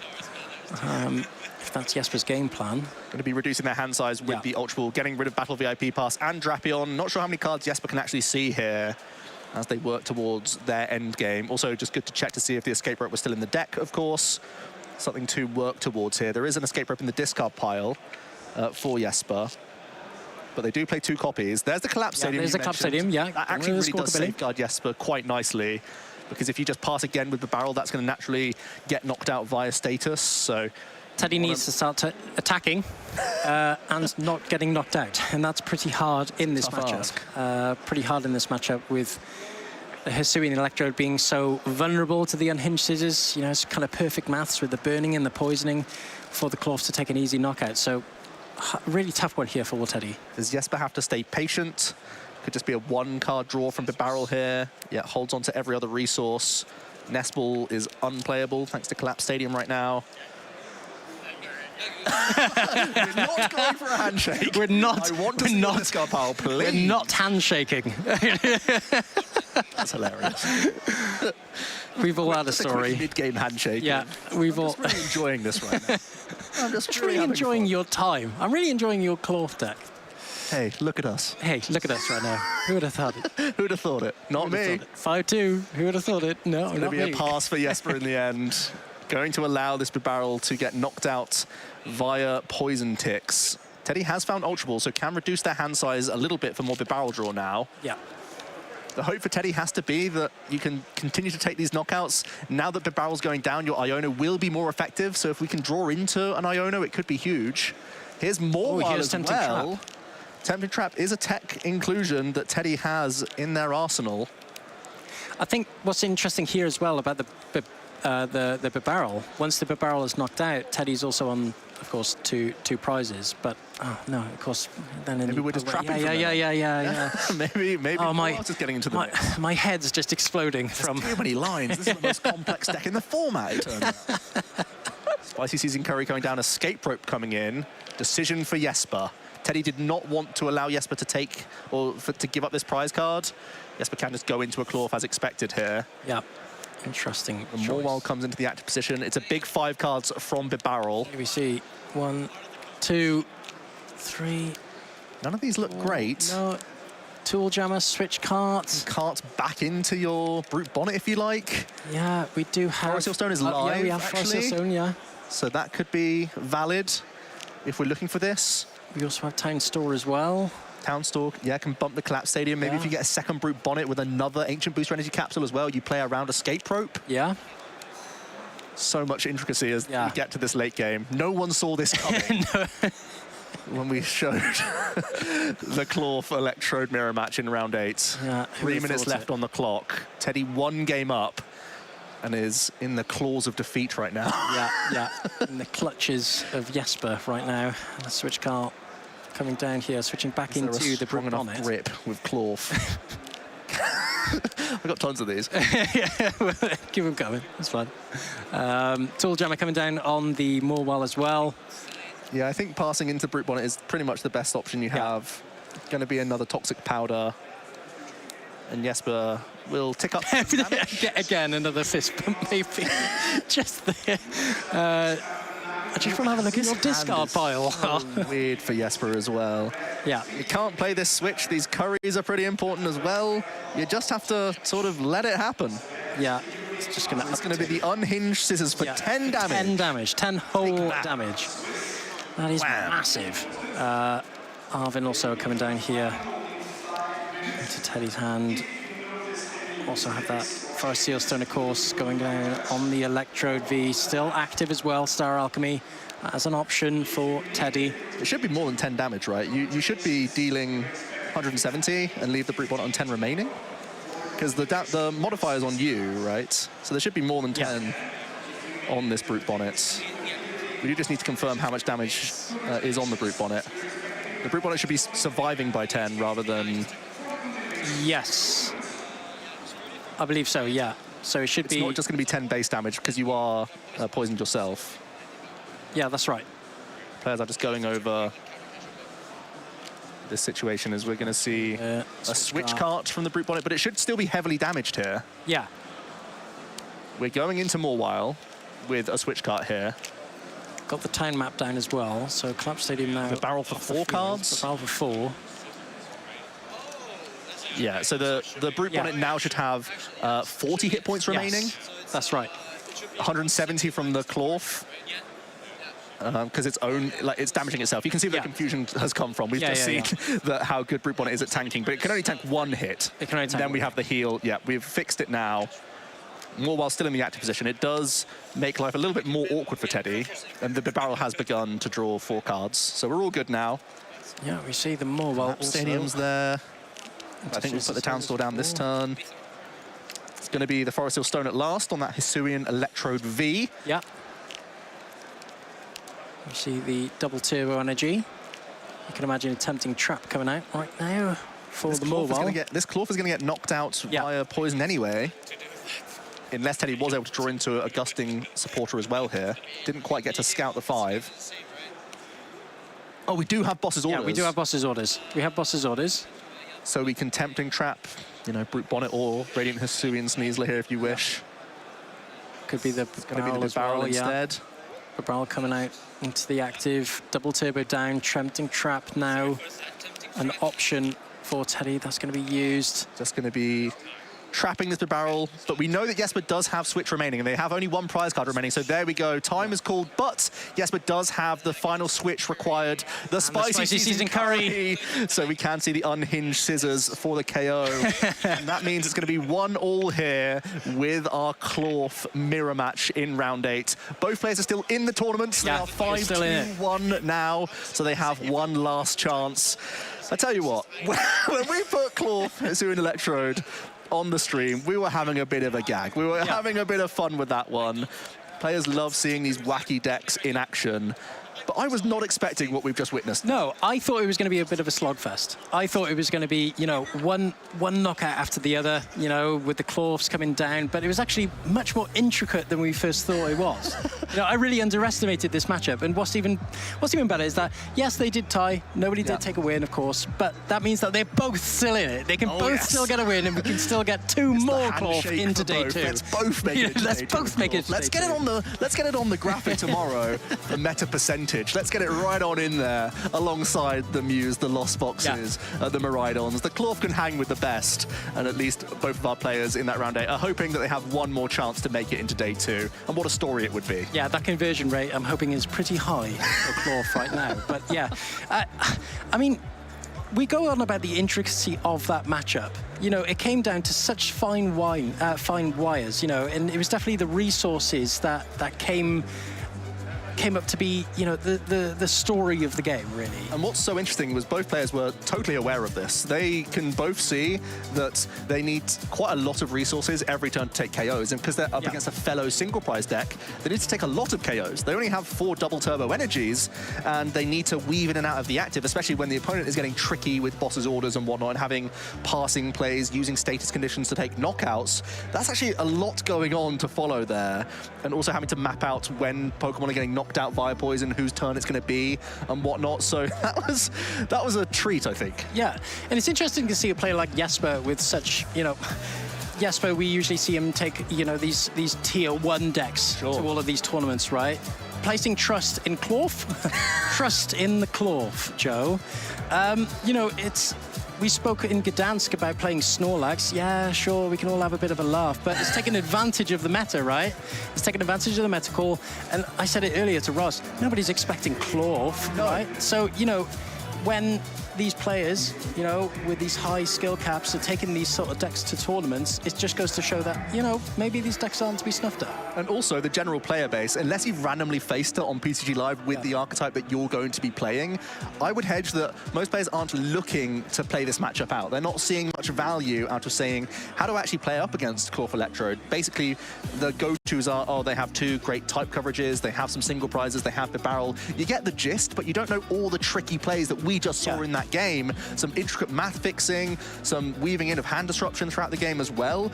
There's actually a lot of tricks up both these deck sleeves, and there's more to it than one would think. So it's not surprising to me that Klawf can pick up wins here and there just because your opponent isn't fully prepared for what's actually going on in your deck list. And that just goes to show, don't underestimate the Klawf. Power of Klawf. It's got the Brute Bonnet, it's got the Spicy Season Curry. You know, there's Hisuian Electrode able to have weakness coverage against a lot of those top meta decks at the moment. The Charizard, the Roaring Moon as well. So, you know, taking it by surprise here in day one. Certainly is. It's the story of day one. Not sure if it's going to be the story of day two. That's yet to be seen. Joe.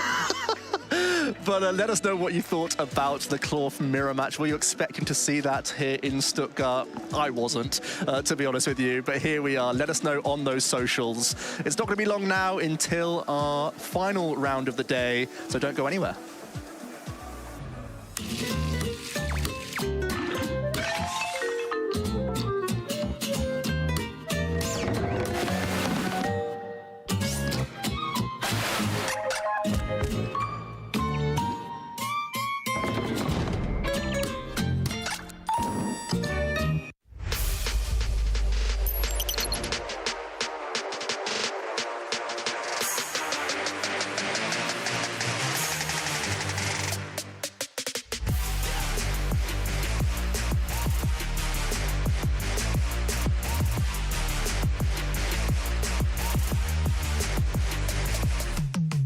My name is Jacob. I'm from here in Melbourne. Like, honestly, no words to describe it. Like, this experience has just been absolutely amazing. I wasn't even expecting to get anywhere near this far. I had so much support along the way, and they just kept pushing me to go. So I'm just gonna do what I do and try and win. Winning Worlds, I honestly I would have no words. It would be such a great experience. My name is Azul Garcia Griego, and I'm from California. This win just kind of reassures me that me and my team are on track for everything we put into the game. You know, we're getting out what we want to get, which is tournament wins. So it means that we're on track. We could always be doing better, but we're doing something right. My strategy this tournament was to play a deck that beats Lugia, but that isn't Lugia. Worked out pretty well overall. The Lugia matchup's close, probably about a 50-50, but I got to play a way more enjoyable deck than Lugia itself. Winning Worlds would be great. My name is Gavin Michaels, and I'm from Los Angeles, California. This feels crazy. Haven't even processed it towards excited, still like confused more than anything else. My strategy this weekend was to play aggressively with Palafin, coming in with a team that is wholly your own and that you're playing better with than anyone else is so important. Winning Worlds would be the culmination of everything that I've worked for in the past 12 years of playing TGC.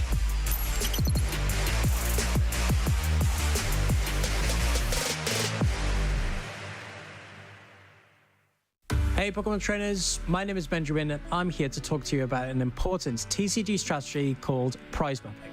First of all, what is prize mapping?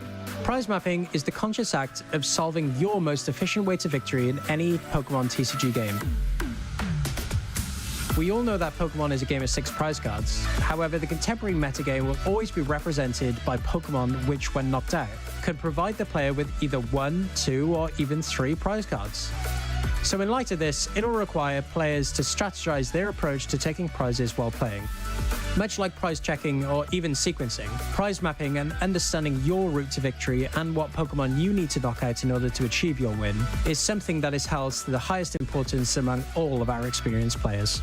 So how does prize mapping look practically, and how can we relate this to the current metagame? Well, a deck that takes advantage of having a fantastic time prize mapping is of course Lost Box. Lost Box utilizes a plethora of powerful one-prize Pokemon, most notably in Sableye and Cramorant. So why is using one-prize Pokemon such a large advantage? Well, their opponent is only taking 1 prize card against a certain Pokemon. This ultimately means that the opponent will require 6 whole turns of attacking to take all of their prize cards, making it difficult to win within the same time frame that it takes for the Lost Box player to complete their strategy. Other than this fact, Lost Box is also fantastic at abusing its ability to spread damage efficiently across the board, allowing Pokemon like Sableye, Greninja, or even Kyogre to take multiple prizes in 1 turn, normally resulting in Lost Box taking 6 prize cards quicker than their opponent. Other than Lost Box, another deck we've also seen recently laying down the law with their opponents in its awkward prize mapping strategy is Arceus V-Star, coupled up with a few of its friends in Umbreon and Duraludon VMAX. And you guys at home may be thinking, Ben, how can a deck that only uses 2 and 3 prize Pokemon take advantage of prize mapping? This deck doesn't play any 1 prize Pokemon. And you're right to ask. Decks that possess these Pokemon can take advantage of the prize race simply by placing only 3 of its high prize value Pokemon on the field. Ordinarily, a board state for these decks will only present 1 Arceus and 2 of its powerful VMAX Pokemon, forcing the opponent into what players call an H prize card game, making it harder for their opponents to deal with such large Pokemon and leaving them with no other option but to try and knock out the Pokemon in front of them. Commonly, players will play certain Pokemon that can take heavy knockouts on Pokemon with very high hit points like Raichu V and its massive dynamic spark attack, or Pokemon that can take multiple knockouts by spreading their damage across multiple Pokemon, like Kyogre and its Aqua Storm attack. And it's not just Pokemon that can be used by our players, but trainer cards too.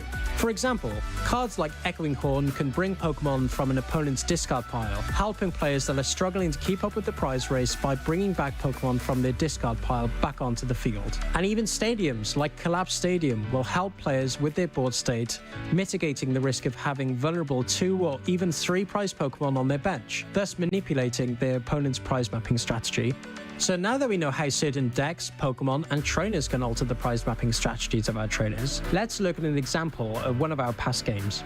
During our most recent Toronto Regional Championships in Round 9, we saw Logan McKay's Turbo Lost Box deck up against Yehoshua Tate's Chen Power EX deck.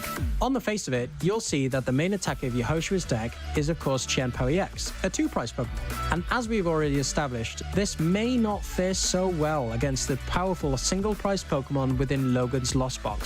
So, what can Yehoshua do to help his prize mapping strategy? With a few tricks up their sleeve, they were able to take multiple prizes against their opponent by utilizing 2 plays of trickery, using both Cancelling Cologne, negating Manaphy's bench protecting wave ability, and knocking out 2 Pokemon with a single attack, with Radiant Greninja's Moonlight Shuriken. With low hit point Pokemon littering Logan's field and 2 copies of Cancelling Cologne, Yehoshua happily helped themselves to 2 easy prize cards and continued to get ahead of the prize race, showing a perfect example of how both certain Pokemon and trainer cards can help any trainer with their prize mapping strategy. With this summary and more tips, you'll be able to take your game to the next level. I really hope this helps you in understanding the importance of prize mapping and helps you win more games more efficiently. Who doesn't want to win quicker than their opponent? Until next time, trainers, catch you later. Welcome back, ladies and gentlemen. My name's Ross, and I'm joined by Ben and Joe, and we need to talk about a big boy. We need to talk about Snorlax. It was a deck that people might not have been taking too seriously. Then they won a regional, and people were like, oh, Snorlax, yeah, it's pretty good. So, to start off then, Joe, do we ignore Snorlax, or is it time to start teching against it? Yeah, it does seem to be that elephant in the room. Literally, it's just taking a big presence and it's stopping people winning. And it's, you know, really achieving a lot of top cuts as well as that big victory as well. So I feel like it has to be respected. It's a very powerful deck in the metagame right now. And I feel like if you're not respecting it, even if it's not necessarily the most popular deck in the room, it can definitely take away some victories against you and really hurt your run. So I feel like we do kind of have to respect Snorlax right now. No, I agree with you on that one. We got big tournaments at the moment, and that means we have a lot of people making day 2 and a really harsh cut from day 2 down to top 8. That 1 extra loss in day 2 could be the difference between cutting and not cutting, or that 1 extra loss in day 1 could mean you don't make day 2. So, okay, so we're respecting Snorlax. We're going, you know what? This is legit. Let's try and fight against it. Ben, you're building a deck. What are you taking against it? Well, I think players have really taken advantage of the card pool right now. I think there's a lot of options that players have in countering Snorlax. I think with the target on his back at the moment, you know, with the good results it's had, we've got Minior, we've got Spiritomb, we've got Sandshrew from the 151 as well with that Sand Screen ability. I think right now players are figuring out also what is the right tech for my deck. Is the Spiritomb going to possibly help me in these other matchups that are also in the format like Mew VMAX? But, you know, it's more what's best relatable here for my deck, and that's really the decision that's going to be made. Okay, so we're saying it's not necessarily the tech, it's the deck, so to speak. So you mentioned Spiritomb there. Joe, you've been trying to champion Spiritomb. We've been chatting this weekend. Tell me about Spiritomb. Why is it so good, not just against Snorlax, but also why is it good against Snorlax? Well, it's good against Snorlax because you're turning off the Rotom V, and the Rotom is oftentimes how they will end their turn, just drawing 3 cards instantly to top up on hand size to make sure they have all these controlling tools required throughout the entire game. So Spiritomb shutting off V Pokemon abilities is fantastic for turning off the Rotom, But of course, the Spiritomb is also going to help out against the Mew VMAX, which is also a very popular archetype and one that's really nice to have in your tool belt of just having a nice matchup into them. So having this more general tech rather than just being aware of Snorlax is always something players look for. It's not just having a card that can beat one other deck, it's trying to give yourself opportunities to win against many other archetypes. That's where the best deck cards come in clutch. Yeah, I agree with you on that one. And of course, you know, you're turning off at Genesect V's ability to draw cards. That's amazing. Every time we have a European regional, I see a bunch of American players going, seriously, how does Mew keep doing so well in these European events? Maybe it is time for Spiritomb. But Ben, you mentioned Sandshrew. Sandshrews little. It's one of those little Pokemon.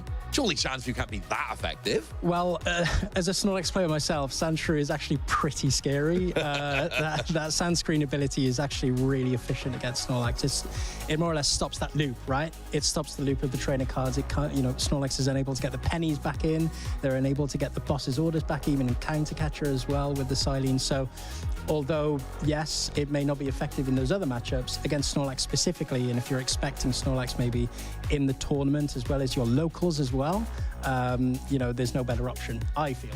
No, it's a very, very good tech. And then, of course, there are some decks out there, like your Iron Valiant, that tend to have a lot of switching cards, which can be quite naturally quite good against it. People like Miraidon into Snorlax because most of the cards in that deck are pretty good at attacking. Not everyone needs a Snorlax counter, but if you don't have a great Snorlax matchup, seems like it's time to take it quite seriously. We got lots more serious action coming in very shortly indeed, so don't go anywhere. We're going to be right back with more lovely Pokemon TCG action.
Welcome back, everyone. This is the last round coming up. We're now here at the regional championships here in Stuttgart. I'm Freya Pierce. I'm here with Ross, and I am so hyped for this last round. And we just saw a Klawf mirror. I'm so hyped. There's Klawf. And look, I know there have been decks we weirdly haven't been able to showcase. Miraidon, Charizard, good decks that are doing very well.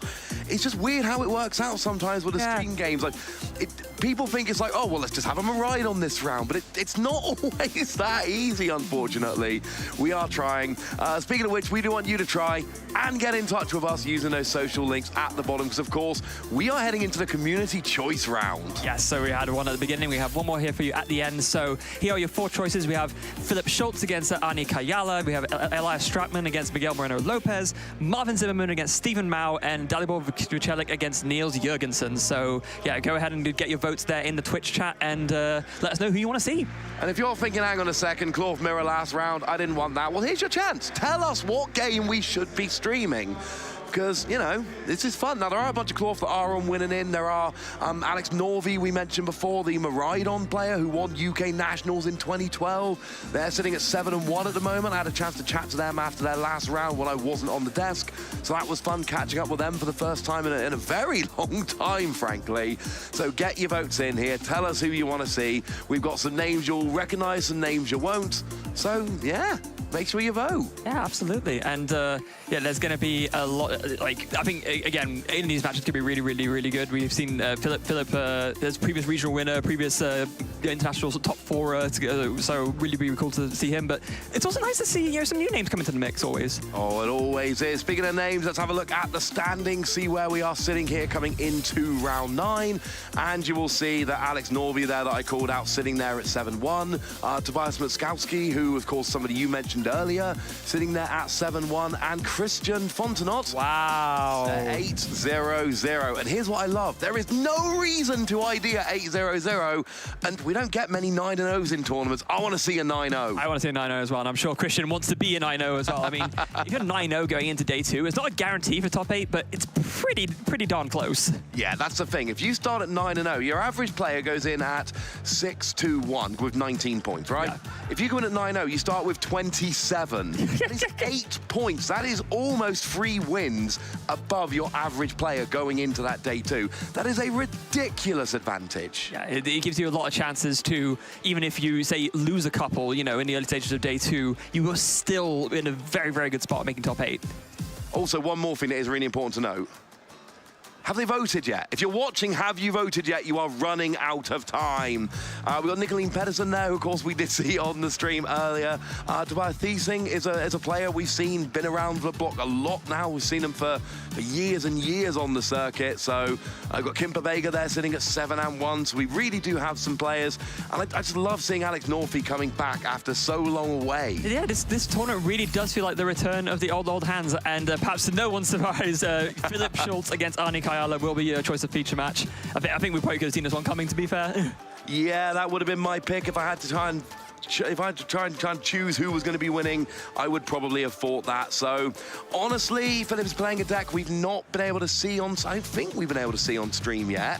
So it's going to be one that I'm looking forward to seeing. Oh, yes, absolutely. And we'll tell you what it is, of course, as soon as the players get on the headsets, we won't give anything away, so... No, it's a little bit mean if the players are walking across trying to get to the Steam table and we're like, hey, Philip's opponent, here's what Philip's playing. You know, start getting involved. That's a little bit rude. But we do have those links there at the bottom. Play Pokemon, /Pokemon, #Play Pokemon. And on X, remember, it is Play Pokemon. So, yeah, we want to hear from you guys. We want to know your thoughts, your feelings. We want to know if you think Klawf is legit or whether it's one of those decks that is fun in day 1 but is not going to make much of a splash in day 2. Santa Klawf has come to town. Is it going to stay here? Tell us over on your social media platform of choice. I'll do you one better than Santa Klawf is coming to downtown. The Carstenization of the meta is well and truly underway. There's a €20 word for you to look up. Yeah, and if you know what that word means, you get a gold star from me. So there's a few decks we haven't seen today. We haven't seen Rhydon, we haven't seen Charizard. It's interesting because these are really good decks. These are legit decks. These are ones which, you know, we see everywhere. Rhydon was, of course, the most popular deck coming into today. We saw the stats earlier. We've seen it, you know, top cutting basically every regionals lately. Not quite. The most popular deck for day 1 today was actually Charizard. It was number 2. Yeah. Thank you for the correction there. You're right. Charizard was the most popular, but Rhydon was right behind at number 2. It was, number 1 in my heart. Yes. Well, it was until I found out Klawf was an option. That was number 2 there as well. I mean, also, you have been the only Rhydon representation for the whole of today. I know. I feel a little bit sorry for the people watching at home that the only Rhydon they've seen was me. Sorry about that. The good news is we have got the whole of day 2 to come. And, you know, Charizard is out there. Rhydon is out there. Of course, we've seen a lot of Giratina. We've seen Gardevoir. There are a lot of things out there, of course. Our 8-0 player, we did mention we have an 8-0 player coming into this round, is playing that Lost Zone box. And if you have a look at the top tables, you know, Johan is sitting there at 701 with Charizard EX. Simon Shan is 701 with Miraidon. We've got an Iron Valiant, Caroline Farino, who, of course, we saw on stream earlier. She is sitting there at 7-1 with Iron Valiant. So there's some real variety. And actually, Kevin Kral is sitting there at 7-1 with Inteleon VMAX. Oh, wow, okay. Yeah, that Rapid Strike box is absolutely out there. So there are some very, very good players playing a real variety of decks at this tournament. So yeah, they are out there is what we're saying. I know Miraidon and Charizard haven't been on the stream. Do not fear, they are out there. But look, we've seen a bunch of Lost Box, and let's face it, Lost Box is the #1 seed right now. Yeah, it is, and I think that's a testament to how, no matter what happens in the metagame, like this deck's strength is really a sight to behold. You know, there's always a new way to play it, and I think Tord really found this very interesting new way of playing it, where, you know, instead of focusing on the late game Sableye or, you know, the Radiant Charizard, you're going in just with, as he puts it, all the best attackers in one deck. And I love Mirage Gate. Mirage Gate is one of my favorite cards in the metagame, right? Because it allows you to do silly things. As long as you're playing that Lost Zone engine and you can get enough cards into the Lost Zone, you can accelerate any basic energy you like. So you can play this weird and wonderful mix of attackers and it's going to work. It's like we used to see with Lugia pre-rotation when we still had Aurora energy as an option. It's like we used to see in early Lost Box decks with all of those amazing rare Pokemon, for instance. Having these, you know, 3 or 4 different types of attackers, weird energy line, and just roll with it. I love that. Yeah, absolutely. Now, I think it might be worth taking a quick look back at our cast predictions from the beginning of the day, just to see how that sort of panned out in comparison to where we ended up with. So, yeah, I mean, from my personal angle, I think that have any Iron Valiants made it all the way? I know, obviously, we saw what featured on stream earlier, which lost, but are any of them actually in the top tables right now? I just said a second ago. Oh, yeah, you did, sitting of course, there at yes. 7-1. Sorry, apologies, yeah. There is an Iron Valiant at 7-1. There is a Miraidon at 7-1. There is a Charizard at 7-1. I'm trying to see if there is a Gardevoir at 7-1. Otherwise, no, it looks like Ben is officially in last place. Oh. All the others have a 7-1 player right now. Gardevoir doesn't. Plenty of time left to go. Of course, Ben did go for the path to the peak, which I think we've seen is very impactful. I still feel really good about Countercatcher, honestly. It's out there, it's doing well. Yeah, it is. I think Countercatcher is continuing to have like more and more of an impact as people incorporate it into more and more different deck recipes. And there's... I mean, this is always going to happen, right? It's a card that enables your deck building and kind of your strategy throughout a game to go in a completely different direction. It goes back to, of course, you might have seen a couple of times throughout the stream we played that discussion panel on, like, don't call it a comeback, right? The idea being that, yeah, it's a comeback card, but actually what you're doing is you're playing your deck in a different way to intentionally fall behind so you can make use of these powerful cards like Countercatcher to then overwhelm your opponent and win. Yeah, we've seen it coming up on stream. Spiritomb has been here, but not necessarily in the way we might have expected, though we have seen it on stream. It is out there. How are you feeling about your Minior prediction right now? I mean, we saw it in the first round, right? Of course, we saw Pedro Torres played it in his list. I don't think it's made quite the splash that I would have thought about, but I also, at the same time, we haven't seen much Snorlax this weekend, really. No, it is out there. There are a few Snorlax. Now, they're not quite up at the top tables like we were saying a second ago, but there are some Snorlax out there. It's not the most popular deck. It's not the most successful deck at the moment, but for instance, Alessandro Cremascoli, who is a name a lot of you will be familiar with, sitting there at 6-0-2, undefeated. Okay. And also locked in for day 2 with Snorlax. Jelle van Kampen is 5-2-1, got a winning in with Snorlax. Manuele Tartaglia, I'm probably butchering some of these pronunciations, I apologize, has got a winning in, as does Niklas Christian, as does Lucas Jans. Okay, so it's around. There are a few. There's one in and a bunch on winning ins, but Snorlax, I mean, I showed you, I just named all the ones that can make day 2. That was the entire list of Snorlax that can make day 2. So I guess maybe in a roundabout way, you could say the prediction was right in the sense that people might have feared that people would play it, and therefore people are playing it less because of that, but we haven't seen as many people actually incorporating it into their lists. Maybe that could be a way of sort of summarizing it. Like, it's a stretch, I realize. Are you going to that much effort to be right? I guess I am, yeah. I had to ask the question. But no, Minior, obviously a very good tech. And of course, you know, Joe went for Spiritomb, which is another one of those Snorlax techs, which also works against stuff like Mew, which of course it was brought in originally to try and shut down that Genesect. It turns off Pokemon V abilities. Basic Pokemon V abilities only, important distinction. Excellent indeed. Genesect were the main target of it initially, but then getting that Rotom in Snorlax also works quite nicely. And look, I'll be honest with you, I know we're Countercatcher. I know I went for low-hanging fruit, all right? I'm well aware of this, but it does look like we are ready to get towards our game now, so we can have a look at our players. We have got Philip Schultz, who is, of course, a well-known player, been around for quite a long time, done a huge amount of service to the community, somebody who really is one of the good guys in the community. Coming up against, I've lost the name.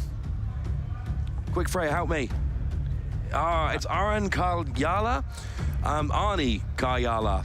Yes, I'm going to go for that. Arnie Karyala over there with a couple of accomplishments to their name. You know, got LAIC top 64 and a top 16 at Lille, so no slouch themselves. So I mean, top 16 at regional and top 64 in international. That is pretty impressive. A lot of players would be very happy with that kind of achievement. Philip Schultz, of course, got 2 very deep top cuts into EUIC. Top 4 in 2016, top 8 in 2019. Also, both of those. And then Bremen regional champion and Harrogate regional champion. So quite the, and let's be clear, that's kind of like the 4 best. Yeah. We could keep going with that list for some time. Yeah, we could. Also, you say we were both of those, to be fair. We were indeed. They were the early EU regionals with the whole team. It was wonderful. We had fun. We did. So it's a bit weird for me looking back at those, though, for obvious reasons. But still good times. Oh, they were fun. So I gave you cake at one of them, I believe. Yeah, you did. We've got Mew Genesect coming up against Roaring Moon, and this is a deck I was saying about earlier. It is a deck we've not seen on stream. It's one that I was hoping to feature.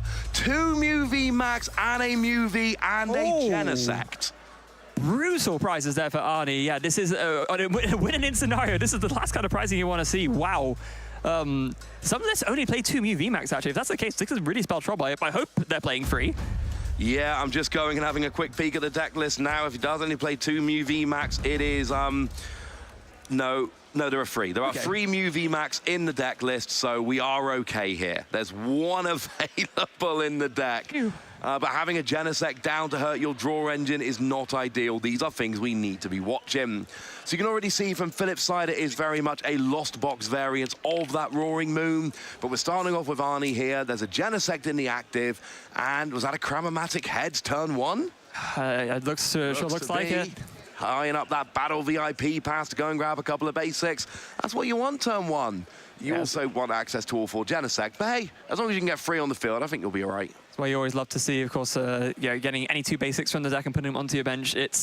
Mew was really the deck that solidified the use of Battle VIP path as a settler card, if you think about it. No, I agree with you entirely. I was saying earlier, I think it's a Joe on the stream, that when Battle VIP Pass was first revealed, people were like, oh, you can only use it turn 1. I don't know if it's going to be that good. And we were a little bit cagey. It took us a while as a community to really realize. And now looking back, we're all like, oh, that's one of the best cards they've printed in years. But it took us a little while to get there. Yeah, and it was kind of people popularizing it in Mew and then kind of applying that same logic to other decks, realizing, yeah, sure, it's a dead card later on, but opening with it is so broken, it's worth those, that potential risk of it being a dead draw later. Oh, there's a card we don't see very many of here. We've got ourselves Featherball. Lets you search for a Pokemon with no retreat cost. Very good in Mew, of course, because some of those Pokemon don't have much of a retreat cost. Yep, both the Mew V and the Mew V Max both have a retreat cost of 0, so very, very useful card in Mew to fetch that. Also, it's nice in the sense that it's a card you can always play, even if you don't need to search for anything, just to get it out of your hand to draw more with Fusion Strike system. Yep, always nice. So we do see the Fusion Strike system coming in here, lets you draw until you've got a number of cards in your hand equal to a number of Fusion Strike Pokemon in play. So right now, Arnie plays it and draws until 4 cards in hand. The ideal is it's draw until you've got 6. And it's one of those cards that it's limited to 1 per Genesect per turn. But unlike things like Kricketune, for instance, or Crobat, as it was, you can use as many as you've got. Yep, you can, and that is, of course, absolutely huge, meaning that you can... the whole reason why this archetype has been so successful for so long, and it's basically never left the metagame as a top contender the entire time that it's been legal, and it is simply because the amount of draw power is absolutely absurd. We do see a switch card getting the Mew into the active there, and I mean, Arnie's basically setting up their bench exactly as they want to here. We've got 3 Mew in total, 2 Genesect. I'm assuming they want a 3rd Genesect. There is a Meloetta, there is an Ice Cube here. So either of those could be quite good. It really just depends what you're actually going after. But a lot of the time, if you've gone for 3 Mew, that's basically saying this is going to be my attacker this game. So you will want 3 Genesect to give you maximum draw. Yeah, we do see there as well the Trekking Shoes. Not a card that every Mew build ups to play, but of course does give you a little bit of that extra sort of turbo power. So as you look at the top card of your deck and then either discard it or keep it. But then if you do discard it, you get to draw a card. Very, very, very useful. And of course with that lovely the prize pack holo promo there as well.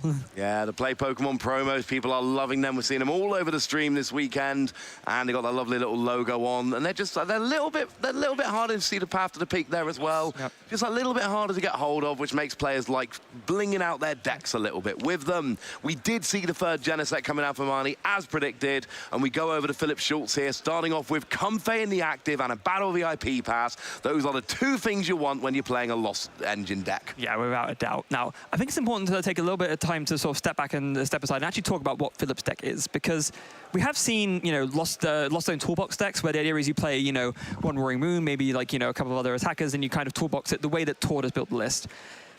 What Philip's going for here is a little bit different, because what this actually is, it's a Roaring Moon-focused Lost Zone deck. You have 2 copies of Roaring Moon in there, not just one. The idea being that Roaring Moon is such a good attacker that actually I want multiple of them, and I want this to be a main focus of my attacking strategy. Yeah, and the energy line is a little bit different. We see some others. You've got your 4 Darkness energy there, and you've still got attacking options. You've still got your Charizard there as an attacking option. You've got Psychic energy there, so the Sableye is an attacking option. And obviously you've got your Cramorant, because it's just way too good a Pokemon not to play. But you're right, it is a deck that it's got those other Lost Zone tricks. Your Cramorant, your Sableye, your Radiant Charizard, but it is a deck that aims to build towards a Roaring Moon. That's kind of the point here. You are using that, and we see, there's Pokemon in the format like Gardevoir, like your Giratina V-Star, like your Charizard, that when they get going, they're really hard to KO. So being able to just be like, ha, instant one-hit KO, very nice. And of course, you're hitting weakness on Gardevoir, and you're hitting weakness on Mew as well. That ain't bad going. Yeah. And I've got to be honest, looking at sort of the decks with Roaring Moon that have seen success and which ones haven't, it does seem like the Lost Zone toolbox way of playing Roaring Moon, whether it's just as a one-of or whether it's more of a focus in that regard, it seems like it's kind of cementing itself as the best way to play this card. It is. You see a lot of decks that play it with Dark Patch and the new Professor Sada card. But honestly, and that's how I like to play it, incidentally, all my testing goes around that list. I like going turbo with that. But actually, playing it the way Philip's playing it, you do get all of the bonuses of your Cramorant, your Sableye. It makes it so much easier in that regard. You do miss out on the early Roaring Moon. You ain't getting a turn 1 Roaring Moon, but you've got stuff like Cramorant, so you don't need a turn 1 Roaring Moon. And of course, one of the big downsides of Roaring Moon, hard to trade with small Pokemon. Cramorant will do that for you. Yeah, absolutely. And I think that's a big part of maybe why these variants have seen more success, because Roaring Moon, great into other 2-prize and multi-prize decks, right? But like you just said, against single prizes, not so much. If you play it in this variant instead, you have that best of both worlds. You have, like, the blow up button option with the Roaring Moon, but you also have these single prize attackers that can trade well into other single prize decks. So it's kind of you're almost having your cake and eating it in a way. You are indeed. We had some lovely cake at lunch here. It was very nice indeed. I enjoyed that cake. While we've been talking, though, Philip has managed to do some very good things. He's got 4 cards in the Lost Zone, now 5 cards in the Lost Zone. So the Lost Zone is getting stacked up very, very nicely indeed. And we've now got at least four cards in the Lost Zone. And there is you've got your Cramorant down. So an attack is going to be coming off here. He's not working towards the Roaring Moon now. That's not the point. That comes later when you've got Mirage Gate. Your goal turn 1, get cards in the Lost Zone. That's what he's doing very nicely. Then you ping off an attack with Cramorant, and all of a sudden that Mew has got a lot of damage on. Yep, 4 in the Lost Zone already, so Cramorant can already go ahead with that Spit Innocently, of course, with the Lost Provisions ability, can attack for no energy cost as long as you have 4 or more cards in the Lost Zone, and this is very often the lead early attacker for the Lost Zone toolbox decks for this reason. Yeah, it's one of the best early game Pokemon in the game. Doing 110 for 0 energy on a basic Pokemon. And, although we saw there, 2 Comfey and a Chorus's Experiment, it's not a lot to ask to get 4 in the Lost Zone, turn 1 going second. So back over to Arnie here. We've got an Ultra Ball coming down. Gee whiz, I wonder what this could be for. Okay, hold on. I'm going to use my Zatsu friend's psychic powers to go ahead and predict this. I think it's going to be a Mew VMAX. Probably going to be a Mew VMAX. It has to be an evolution Pokemon with a full bench, and of course, this is the only evolution Pokemon in the deck. You'll see that Arnie evolved the benched one there, so that you can attack with essentially a fresh Mew VMAX that's not got any damage on. And hopefully maybe try and orchestrate a Psychic Leap at some point to heal that damage off. But of course, Cramorant will not be KO'd by a Psychic Leap, not without a couple of modifiers, and you don't really want to use your modifiers to KO a Cramorant. Not in an ideal world, no. I mean, if you have to, then you have to, and, it's not ideal, but yeah, you really don't want to if you can also avoid it. So, Fusion Strike system with the full bench, so we'll counter up to 6, finding a couple of cards, also a Battle VIP pass, but not usually that great, but it is a very easy fodder for the Lost Vacuum, so we can get rid of that Pokestop and stop Philip from being able to dig for more items, at least. Yeah, I like that from Arnie here, going, and it looks like we're eyeing up another Fusion Strike system here in a moment. Oh, actually going to go Judge first. And we know that Lost Zone decks do not necessarily like having their hand disrupted. There's a Cramorant in the active that doesn't have free retreat and there's no energy on. There are a couple of Comfey on the bench, but there's no Radiant Greninja, not in the Roaring Moon build of Lost Box. So there's no real draw there for Philip until he starts getting his Comfey in the active.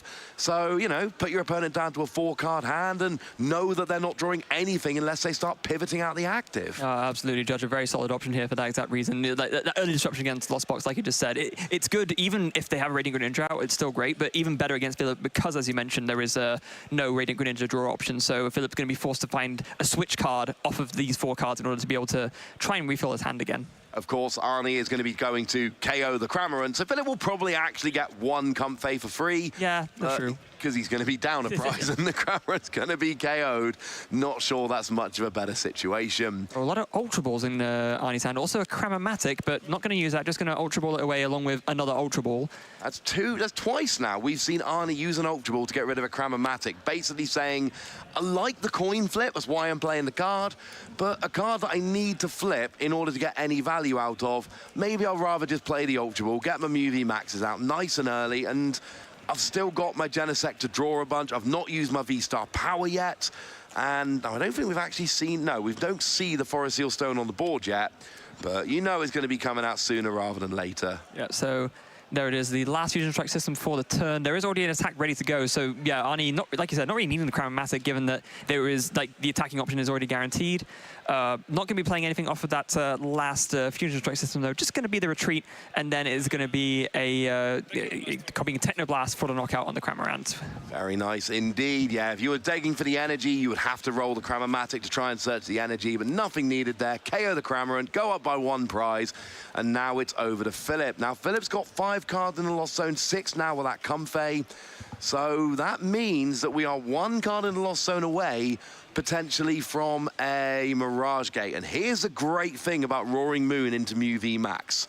You don't need to use your big attack. You don't need to go for Frenzied Gouging, great attack name, yes, get the instant 1-hit KO while doing 200 damage to yourself. What you can do is just use Calamity Storm as long as there's a Stadium in play to get that 1-hit KO, because you're actually at that point doing 440 damage. Yes, of course, the ever-exploited dark weakness on that Mew on that Mew VMAX, Roaring Moon, yet another card that can really sort of hit into that with maximum effectiveness. Now, only issue here from Philip's side is that there's not really the ways to piece together the attack this turn. So, I mean, you could have maybe tried to do a lucky dig for it with the Pokestop, but instead just going, nope, you know what, it's too risky at this point. I'm just going to pass. And I think this makes sense, right? You don't really want to be KOing this Mew V in the active because it doesn't really get you further in your prize map. You want to KO Mew V Max, and that's going to be your best use of your Roaring Moon.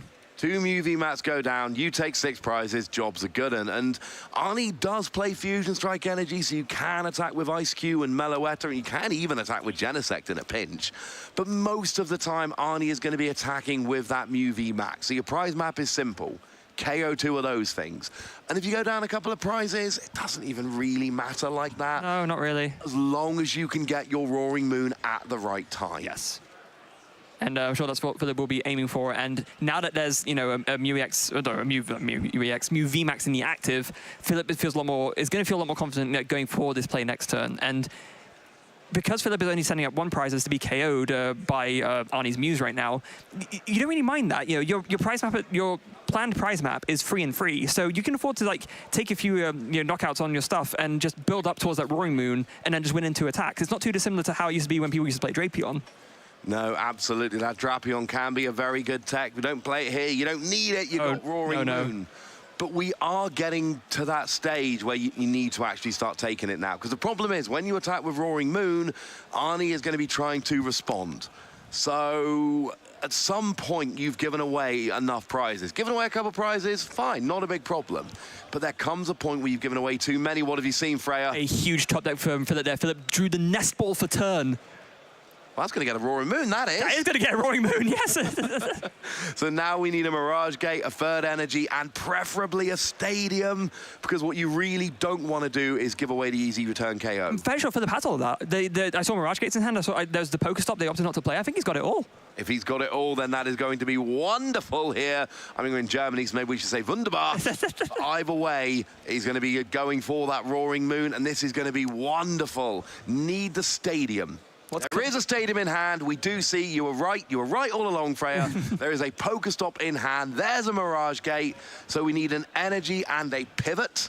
Do we have those in hand? That's a good question. That I did not quite spot. Oh, tiny problem here. There's only one dark energy in the deck. Oh, don't say that. That's not ideal. No, it's not. And yeah, that goodness makes sense given that... two prized. That's something we maybe should have called out a little bit earlier there, Freya.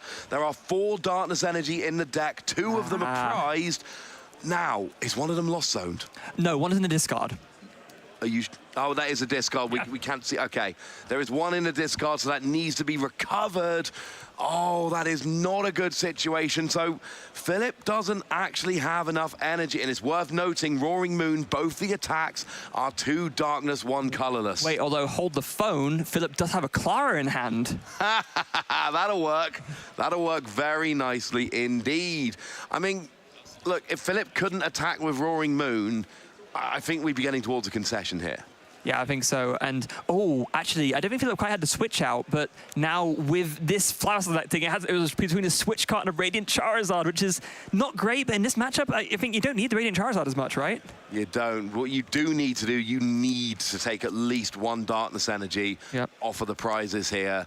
You want to be starting to get those, but the good news is that if Philip, we've got the Switch card now, we've got Clara to get the darkness energy back, so the 2 being prized was not such a big deal in the end, and it looks like one of those is going to come off the prizes here, so this is going nicely. Also of note, Philip picked up a cross switcher off of that Pokestop. He has one in hand already, so if he can piece together for next turn as well, that could be a very, very quick 2 knockout win. Yeah, and what we say, Arnie does technically have other attackers, but really it's a Mew V Max deck. And if another Mew V Max comes out, Philip can finish it off with Roaring Moon very quickly. So here we see the hit into Mew. Mew goes down. Philip now goes up by a prize. And now here's the thing. Roaring Moon is not actually the easiest one to take out here. Mew is generally hitting for, well, really 190 to take out the double turbo, and that means you're going to need 2 damage modifiers, and Choice Belt ain't going to work. No, it's not. Of course, Roaring Moon is an EX. Choice Belt only works to boost damage against other V Pokemon, so yeah. And that extra 10 HP going up to 230 rather than an average Pokemon V, which is 220, that is huge because it means Power Tablet puts you up to 220 and you are 10 short. So being able to get that Pokestop and get the attack, that doesn't do all the self damage, using Calamity Storm, not Frenzied Gouging, that's pretty good. There would be another way to get the KO. If Arnie can power up the bench Mew V with another Fusion Strike energy and then evolve that one, then you need 1 damage modifier because your damage isn't being reduced by the double turbo. That would be 210, go to 240 would be enough with 1 Power Tablet. I agree. Oh, speaking of which, here's 2 Power Tablet. Oh.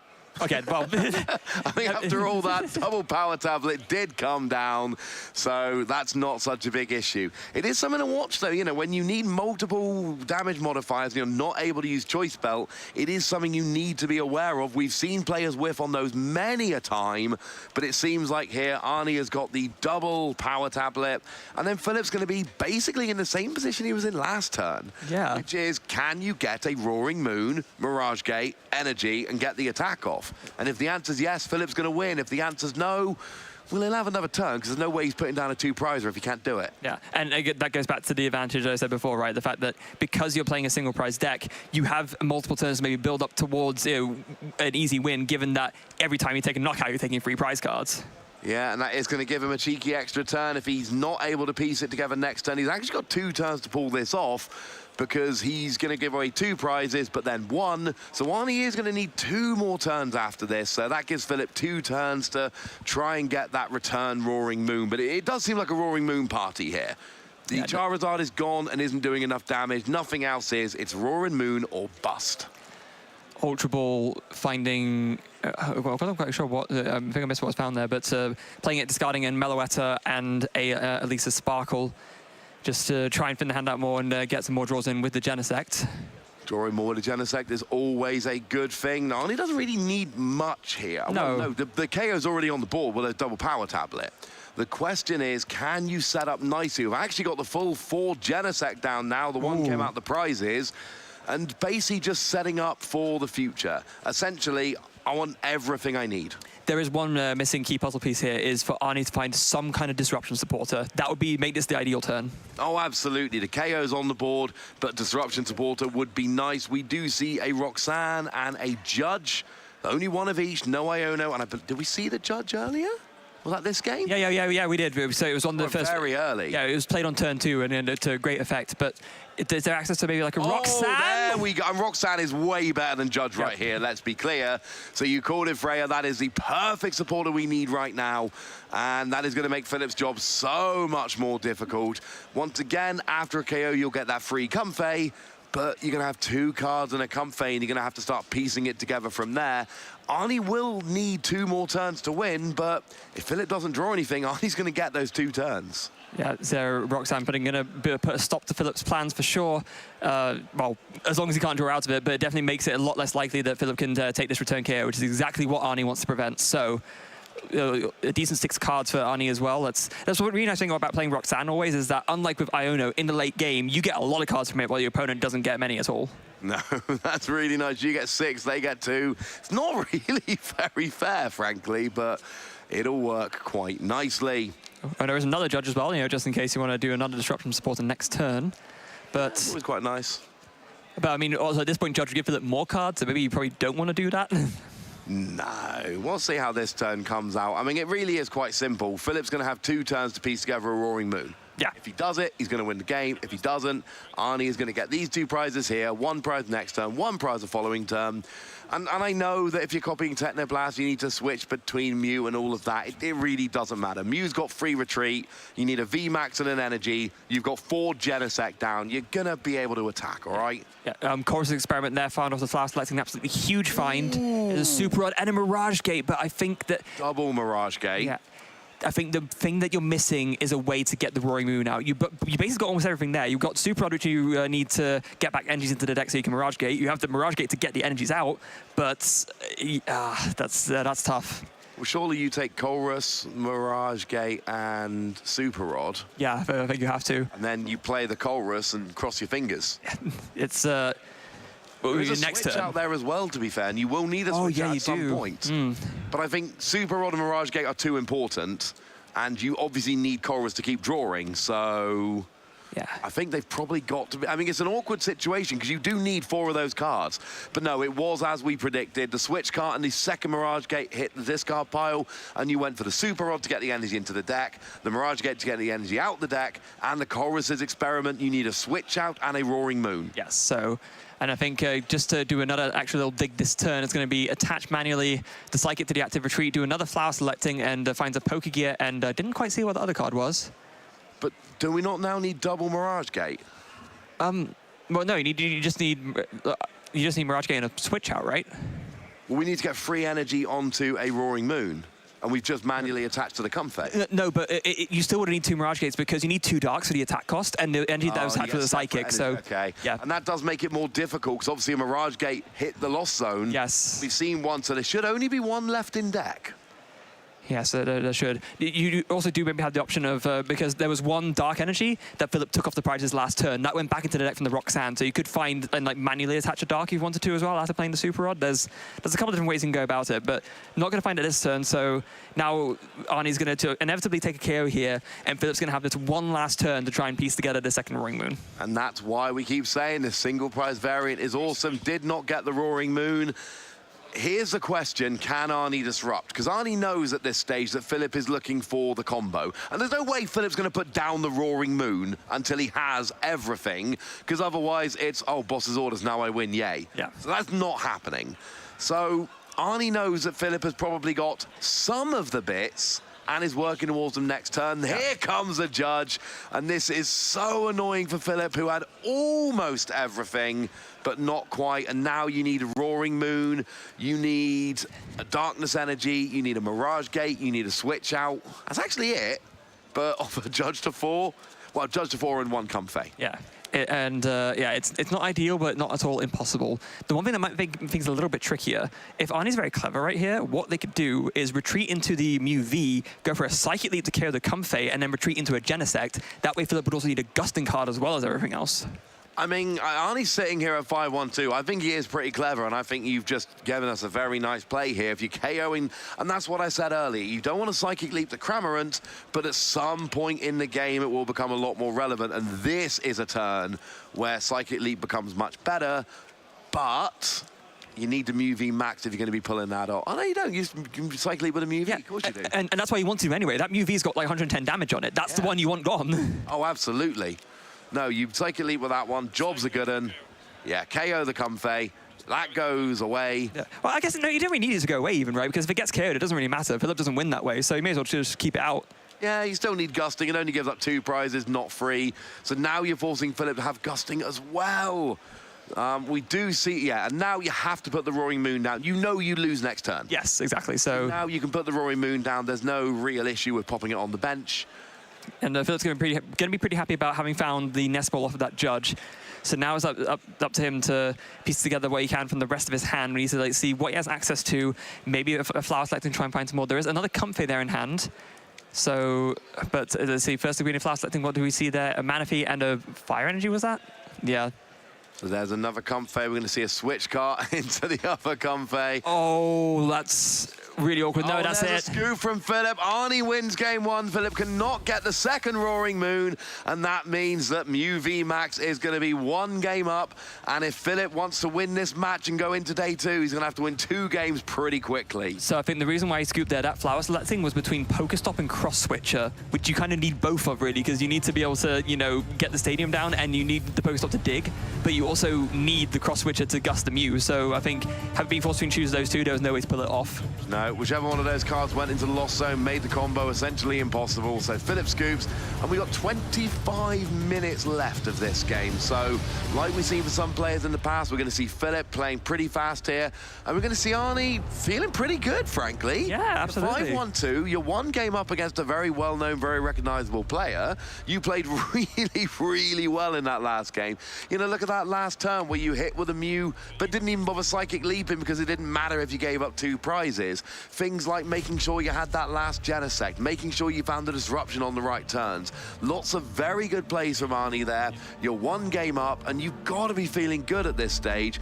Yeah, you know Roaring Moon's a pain. You know what else is a pain? Getting multiple Roaring Moon out and into play.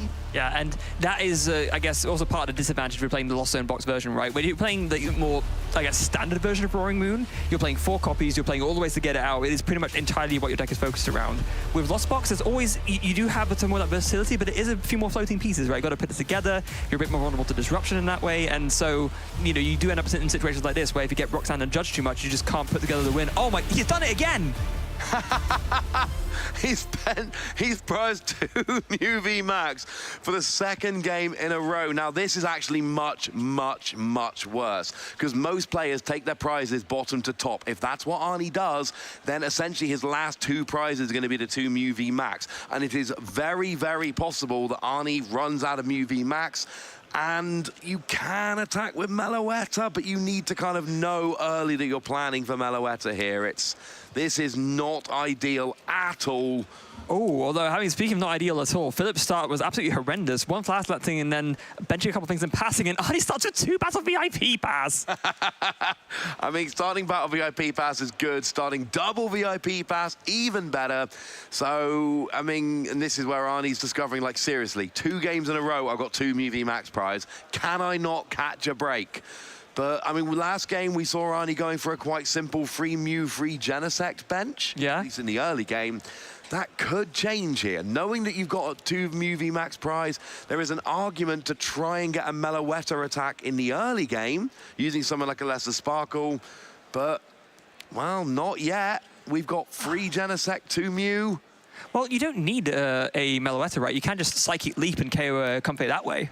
You absolutely can, but then you've got to keep recovering those Mew. It becomes a little bit awkward. You're absolutely right that you can.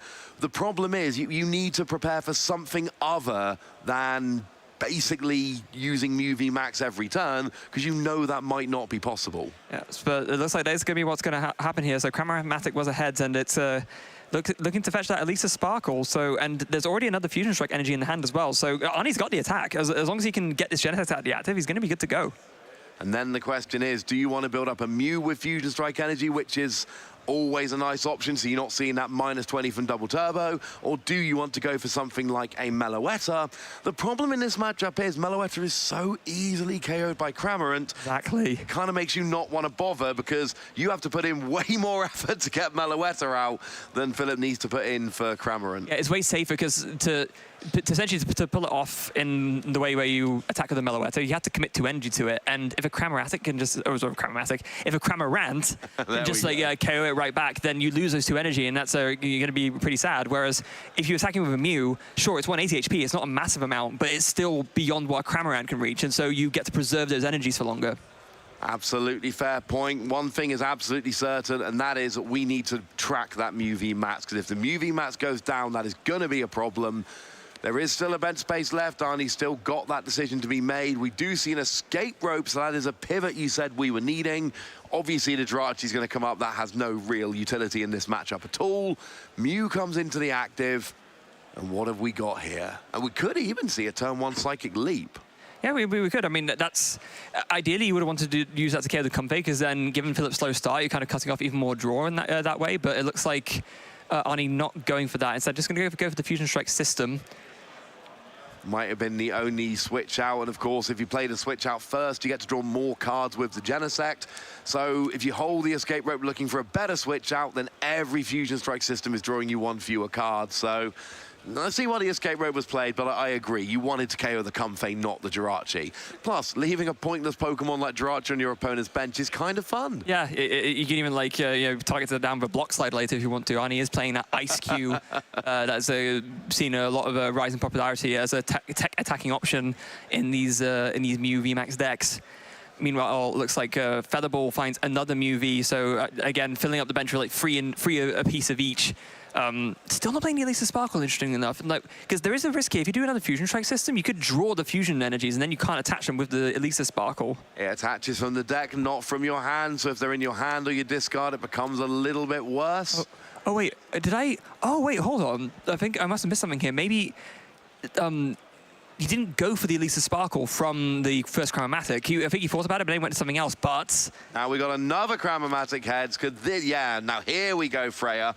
Now it's, no mucking about. No. Get the Elisa Sparkle and the 2 Fusion Strike energy right away, playing at a nice swift pace here. Love to see this, making sure we get as much Pokemon action as we possibly can. Yeah, it's something to respect a lot, right? Where if you're 1 game up, usually you're playing like a little bit more relaxed. If you think to yourself, okay, I'm 1 game up already, I don't need to go mega fast. But Arnie's like, no, I want to finish this game. I want to win and finish the game fully rather than just win on time or something like that. So yeah, it's so much more fun winning 2-0 than winning 1-0 because time ran out. Yeah. We did see the KO there with the Psychic Leap, obviously choosing not to go back into the deck. That would be, frankly, silly with all the effort you went to get the Mew.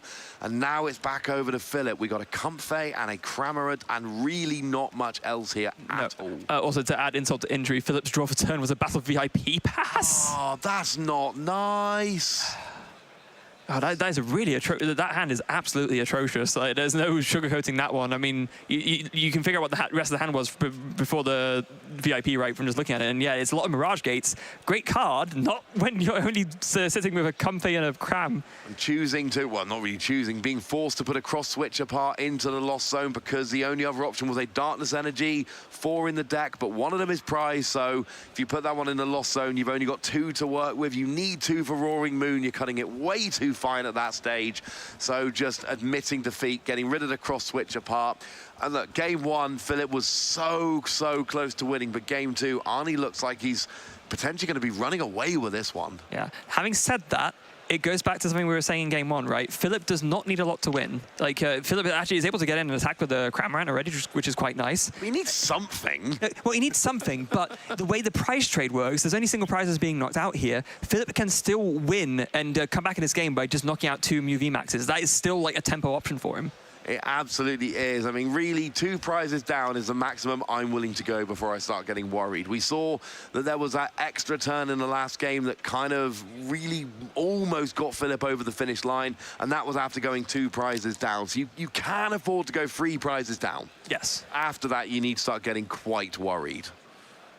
Now, if I'm Arnie here, I'm thinking, okay, this Cramorant has just softened up this Mew. It has 2 energy on it. I have a Mew VE on the bench. I have power tablets in. I think I saw those power tablets in hand, right? I might be mistaken, but either way, I want to dig for those. I want to Psychic Leap KO this Cramorant.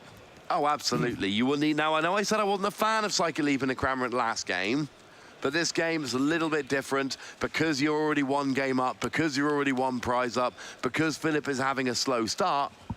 Getting rid of that nice and quickly and just really taking all of the pressure Philip has actually made off the board here. We do see there's now energy on another Mew, which has turned into a VMAX. So essentially, you've got 1 Mew ready to take a Fusion Strike energy, and then you've got 3 powered up Mew. You don't need to have 3 powered up Mew. 2 is enough. So Psychic Leaping, you lose the energy, but you can get them back later.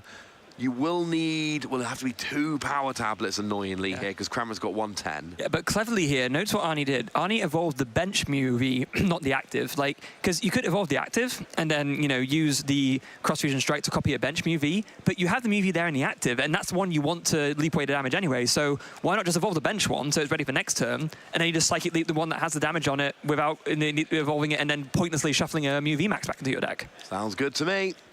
So we do have, we've not used a V-Star power yet, but it's absolutely on the board if you want it. We got 2 more Genesect, and Arnie really is going to have access to everything he wants here. He's got 2 Fusion Strike system, well, 1 after this now.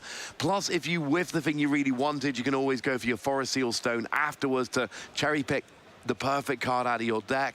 There is a Roxanne there, which is no good now, annoyingly, but you never know, maybe in a couple of turns. And this is working out very, very nicely for Arnie, as Philip really needs to start drawing some better stuff next turn. Oh! I like this a lot more, because either of those Pokemon are better targets, and you don't need to Psychic Leap, you don't need to do any damage modification here.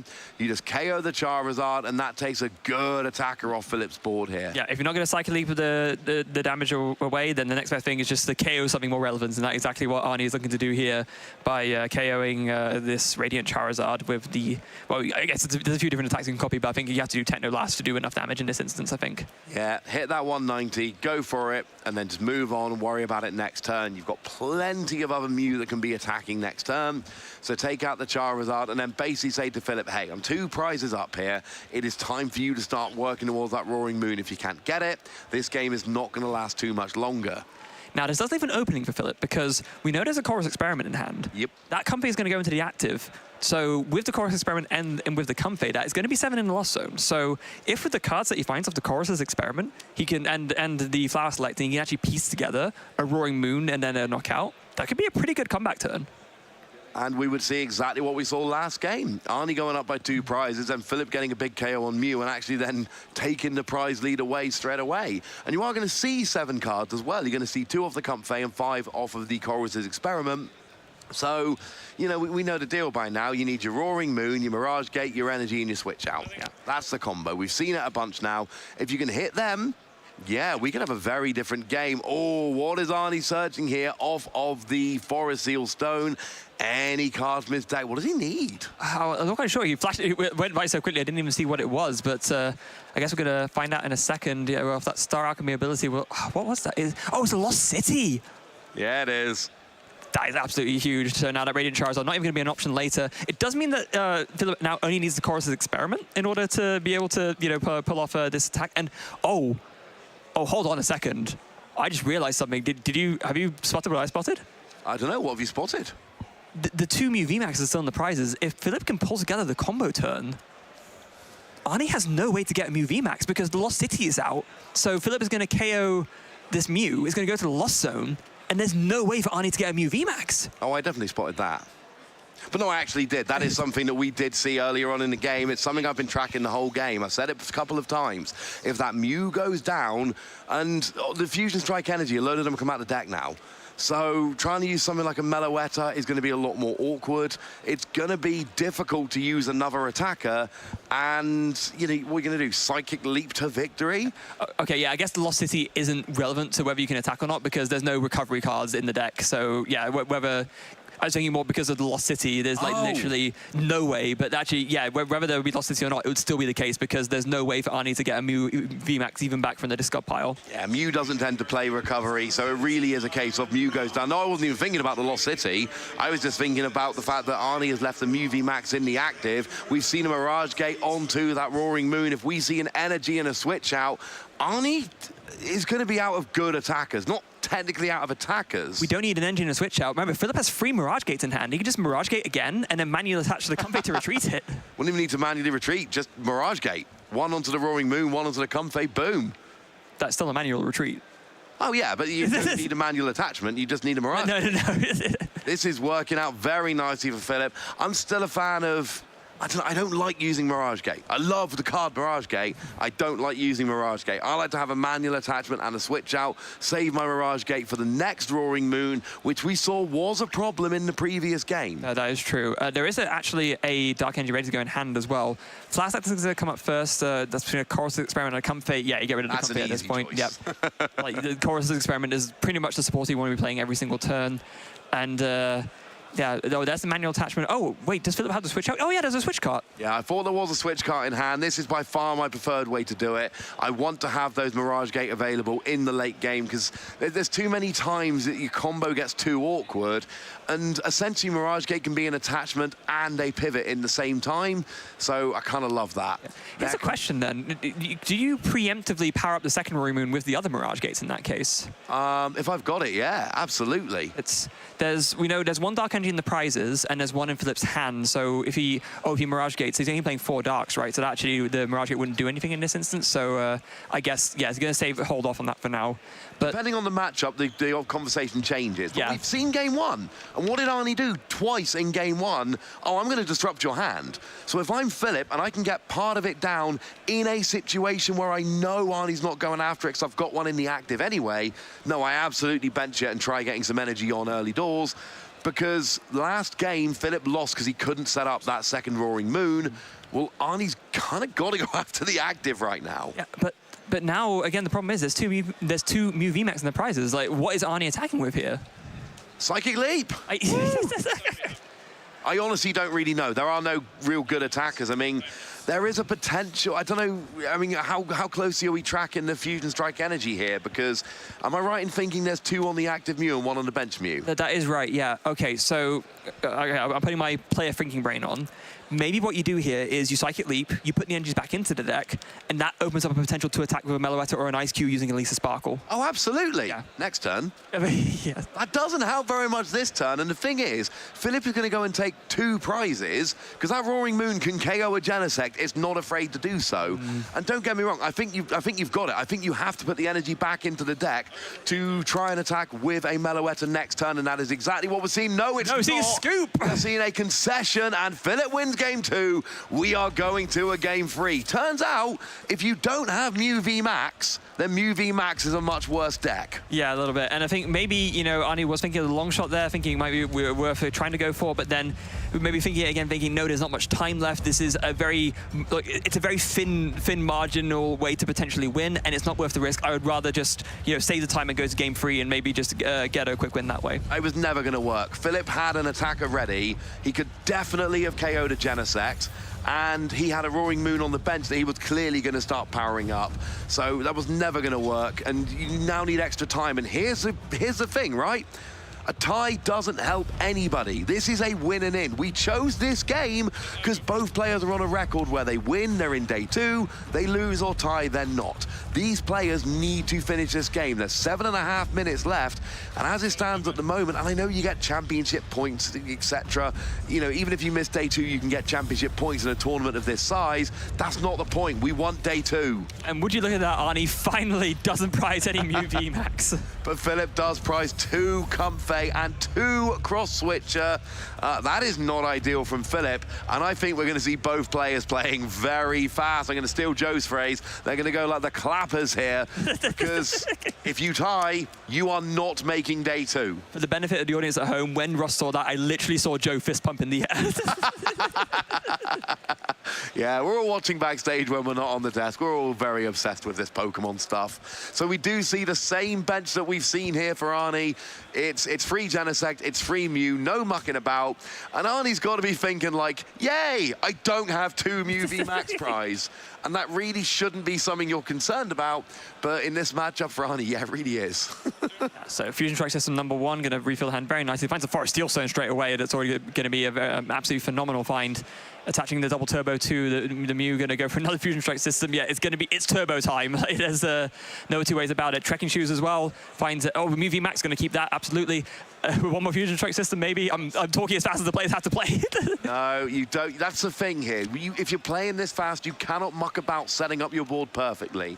It is, what do I need? I need a Mew, I need an Energy, I need a VMAX for next turn. Got all of them, brilliant. I got a Forest Seal Stone as well if I'm desperate. Let's roll on. My bench is set up, I've got an Energy on the board, I've got a Mew VMAX ready to go. Let's send it over to Philip, because I want to be taking prizes next turn. Oh, and Philip here, it's so awkward, especially in a deck like Philip, where you're playing 1 Manaphy, 1 Charizard, 1 Jirachi, 1 Sableye, 2 Roaring Moon, 4 Energy.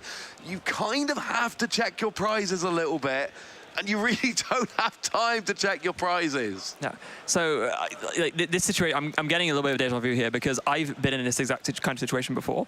So it's the winning in for Worlds of 2016, right? Up against Frank Diaz, and it's a very similar situation. There's only like 5 minutes left, like not much time left on the clock, and a tie gets nothing. It's either one of us wins and we get into top 8 or not. And yeah, it is exactly as you described. You have to sacrifice a little bit of sloppiness in order to make sure you actually have time to finish the game. We just about finished that game on time.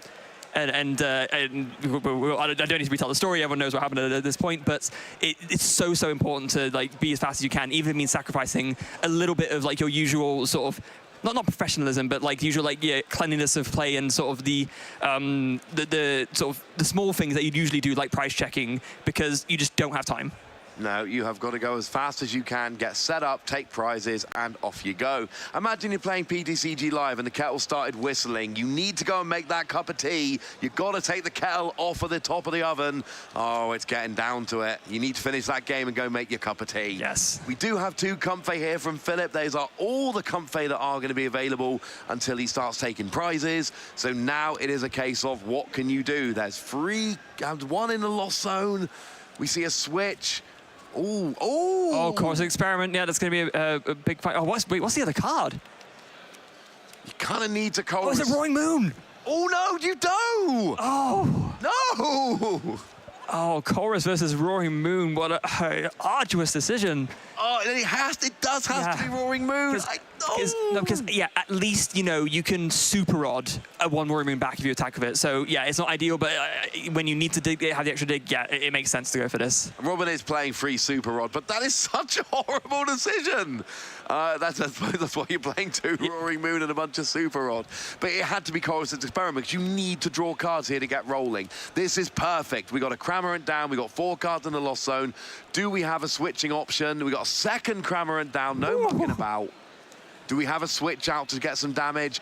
I don't think the players are playing fast enough here, Freya. I don't think we're going to get a resolution to this game. Yeah, this is the problem. Philip is thinking too much like a good player, right? That's the issue. You want to not be sloppy. You want to make sure that you're not doing any silly blunders, but you just don't have the time. You have to play as quick as you can, even if it means blundering slightly, if it means you can actually finish the game. Unless you just want the championship points you think you're going to get from this finish, and a tie is better than a loss, because at least a tie gets you the points you need to work towards a Worlds invite.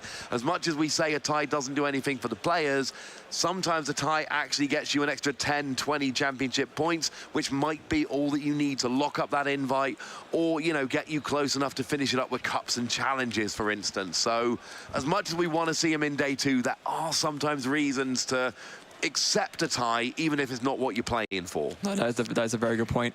Now, Ultra Ball there from Arnie finds the Mew VMAX, and I think one of the big problems here, because Philip's board is all single prizes, like, is Arnie going to have enough physical time to take 6 knockouts to win? I'm not sure if he is. I mean, no, there's no way Arnie's getting 6 turns. Arnie would need to basically get 4 turns before time is called, including this one. So he'd need this turn, plus 3 more, plus Philip's intervening turns, and then finish his 4th attacking turn, with this being number 1, before he takes his first turn in time. There's 2 minutes left. Yeah. Now, on the other hand, there's 2 Mew VMAXs on the board. Yeah, there is. Philip actually could very much win, even in a time scenario. And that's kind of, Arnie's been playing a bit faster than Philip here, but I think Arnie kind of knows, like, I'm not taking lots of little prizes, and actually there is a question, and I love how Arnie's playing here. You know, in game 2, playing really fast, even though it's kind of helped your opponent a little bit. Here, evolving up those 2 Mew VMAX, I gotta tell you, I don't love Arnie evolving up 2 Mew VMAX, because it does open the door for Philip to win in 2 turns when time is called, and you can't win. Not really. Well, no, because Philip's never going to put down 2 Roaring Moon. No, there's no way. Unless the second one wins him the game. Yeah, exactly. You can't win. It's a very, very tough position for Arnie, given basically everything you just said. So he's going to play this out to the best of his ability, but, like, yeah, what else do you do, right? I mean, Arnie is playing the game exactly like you're supposed to do. He's setting up his board, he's setting up his attackers, he's working to take prizes. This is everything you need to do. My problem... Oh, you know what we could see here? Oh, what? Psychic Leap. Oh, that's... That would take the Mew VMAX off the board. It's not, but if I'm Arnie, I think next turn I am definitely Psychic Leaping with a Mew VMAX if Philip gets the KO with Roaring Moon. So although technically Philip can win here, I think if Philip's in a position where he's got 3 prizes left and 1 turn remaining, I think we're going to see the Mew VMAX Psychic Leaping away. Yeah. I do think with that Chorus's experiments, as long as Philip can find something good off the last thing, I think he can actually piece together the KO here, you know. It's going to be... Or is that... We're getting rid of a Dark Energy? That doesn't seem ideal. No, Battle VIP pass, then thinking about it, but no, it is going to be a Dark Energy, okay. Yeah, unfortunately, if you need the other bits and if you've got everything else you need, again, it's necessity. Yeah. Of course, you want the Darkness Energy, but if you can get the KO without it, then that is where we are. Time has been called as expected. So Philip here, it's really simple. He needs to KO 2 Mew VMAX. Arnie cannot win. Arnie's got 2 turns to take 5 prizes. It's not possible with his deck. Philip can win by KOing 2 Mew VMAX. That would include Arnie choosing not to Psychic Leap away a Mew VMAX, which I suspect is unlikely. I think we're headed for a tie here. But look, from Philip's point of view, there are 2 Mew VMAX on the board right now. You've got to play for the win. Yeah. I guess the only way that Arnie would not Psychic Leap is if he forgets he has a Fusion Strike energy in his hand. But I don't think that's going to be very likely somehow. No, I think we're going to be quite good here. I think we are going to be okay. So, yeah, although is there any energy on the Mew? Yeah, there is a Fusion and on the Mew and in hand. So, yeah, absolutely everything there. So I do believe we are headed for a stalemate, but Philip has to play this as if this is a possibility. Yes. We've got the free energy on the Roaring Moon with the Mirage Gate here. So that active Mew VMAX is not long for this game, as long as Philip's got a switch out, and I'm pretty sure he's got one in hand. Yeah, so there's several. I mean, there's a couple of switch cards, and maybe even there was a switch that was found just now off of the flash selecting too. But other than that... Oh, okay. Switch cards? Yeah, switch card comes down. Oh, yeah, why not, right? You got flash selecting, you may as well do as many options, do as much of them as you can before going into this Roaring Moon.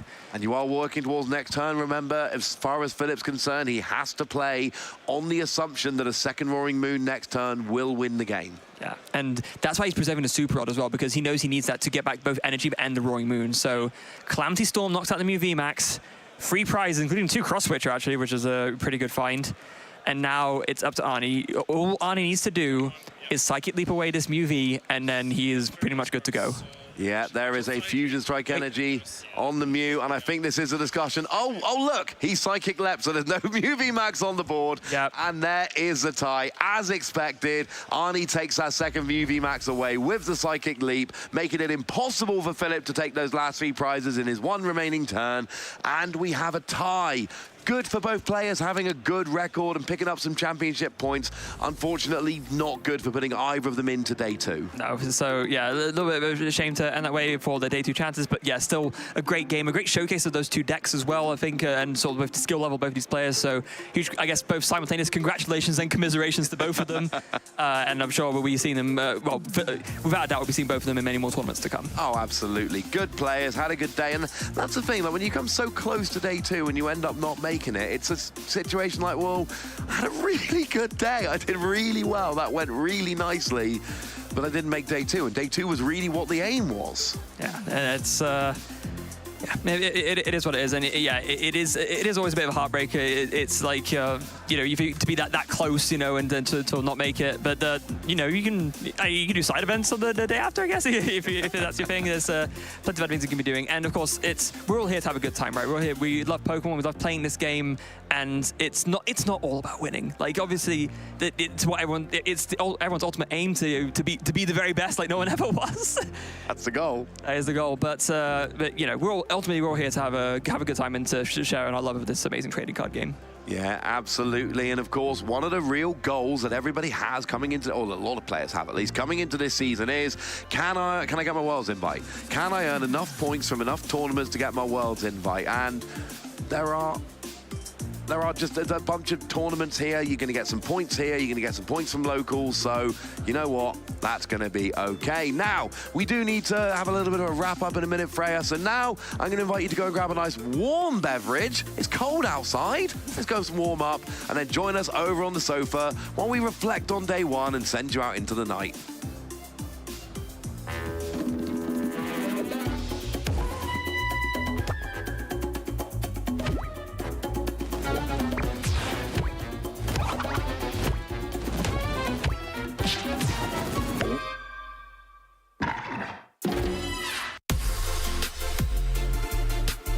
I started playing the Pokemon TCG in 2011. If I had a starter Pokemon, it would be Umbreon. My catchphrase is usually, I'm just vibing. I look up to Justin Bakari as a competitive TCG player and a very good friend. My overall goal playing Pokemon is to win a championship at any level, and if I win one, I want to keep winning. My favorite event food is the concession hot dogs. I don't know why, but they hit different. My favorite type of music is typically EDM that has like a hard drop that just gets the blood pumping.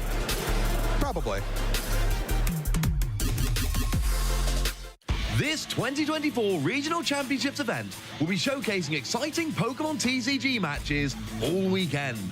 Trainers from around the globe are here to compete for over $125,000 in cash prizes, travel awards, and championship points to qualify for Worlds 2024 in Honolulu, Hawaii. This tournament is a 2-day event, starting our trainers off in Swiss rounds. All Swiss and Top Cut matches are best of 3.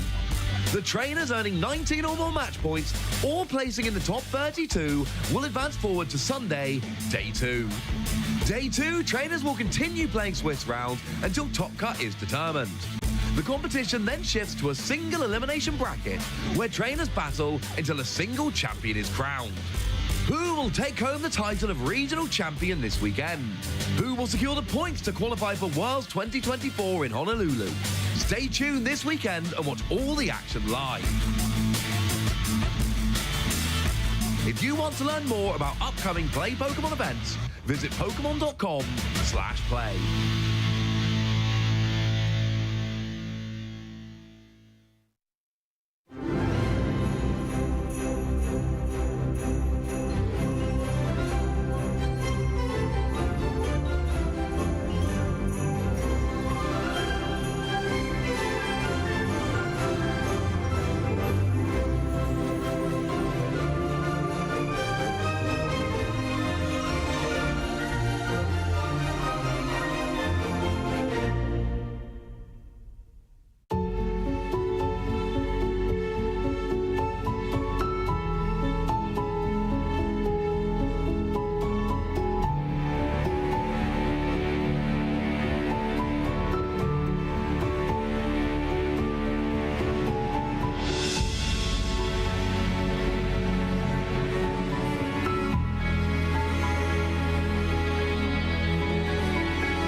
Welcome back, trainers. We have had a very fun day in Stuttgart here. I'm Ross Gilbert, joined, of course, one last time for today by Freya, Joe, and Ben.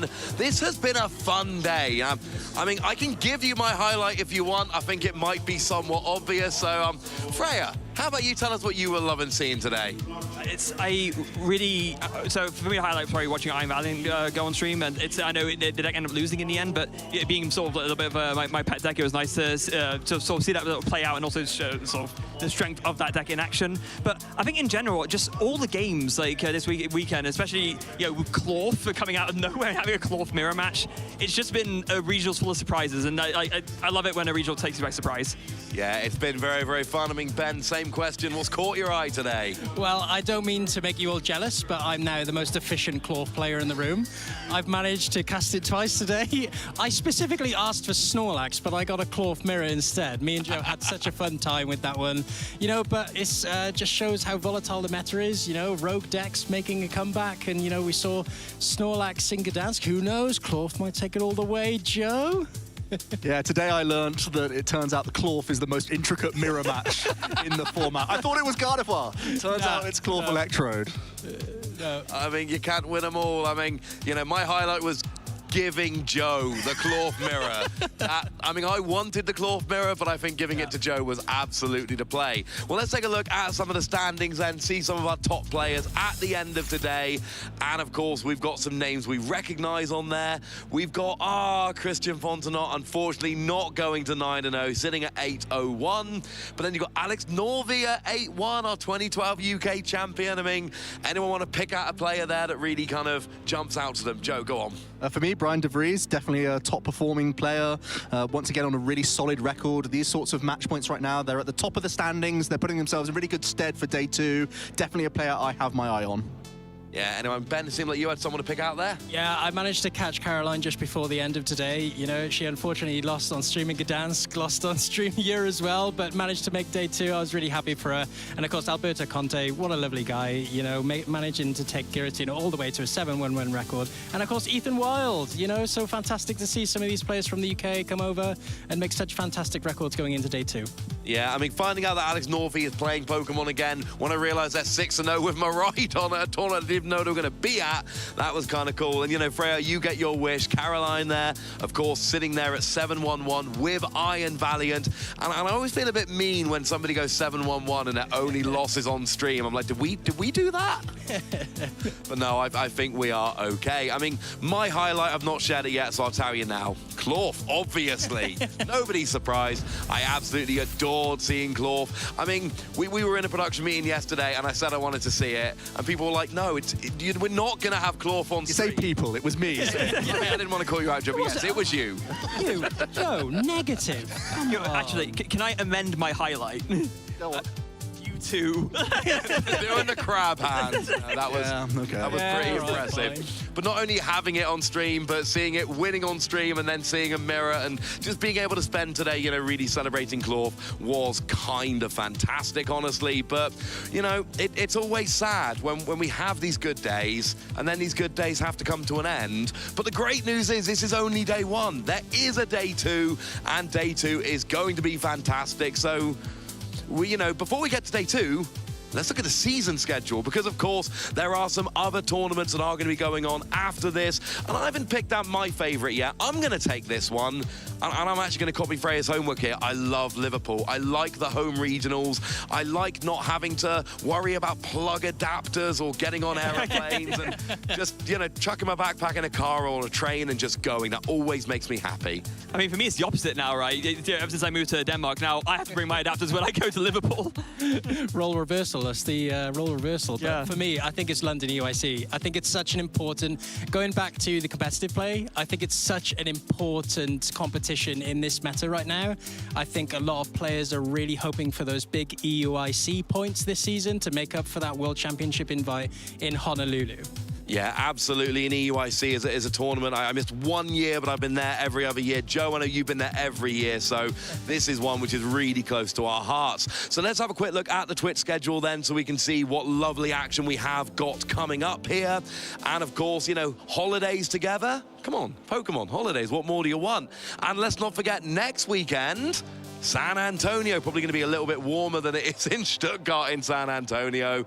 So that's all next weekend, Saturday and Sunday. Get some Texas action rolling. Yeah, fantastic. We have our players out in the field playing right now. They'll be watching, I imagine, next weekend. And I imagine there are probably some American players keeping an eye on this tournament this weekend. They'll be reacting next weekend if there's been any big stories, any new archetypes come out. We're still adapting so much. We've already talked about it throughout the day. The lists are changing constantly. So it's really important to watch the European stream so that you can be on top of things coming into the next week. What's the Klawf counter? Is there one? I don't think impossible to counter. I don't think it is. I think it's too strong. If you can't beat them, join them. Ah, yes. You guys laugh. I guarantee someone is watching this stream today going, I should take Klawf to San Antonio. Whoever you are, massive respect. Do make sure you follow the channel, of course, twitch.tv/PokemonTCG, and then join us tomorrow. The times are on the screen. You can use the internet to figure out what time zone that is if you're not in one of those time zones. But from myself and from Freya, Joe, and Ben, have a wonderful evening. We'll be back tomorrow. We've got a champion to crown.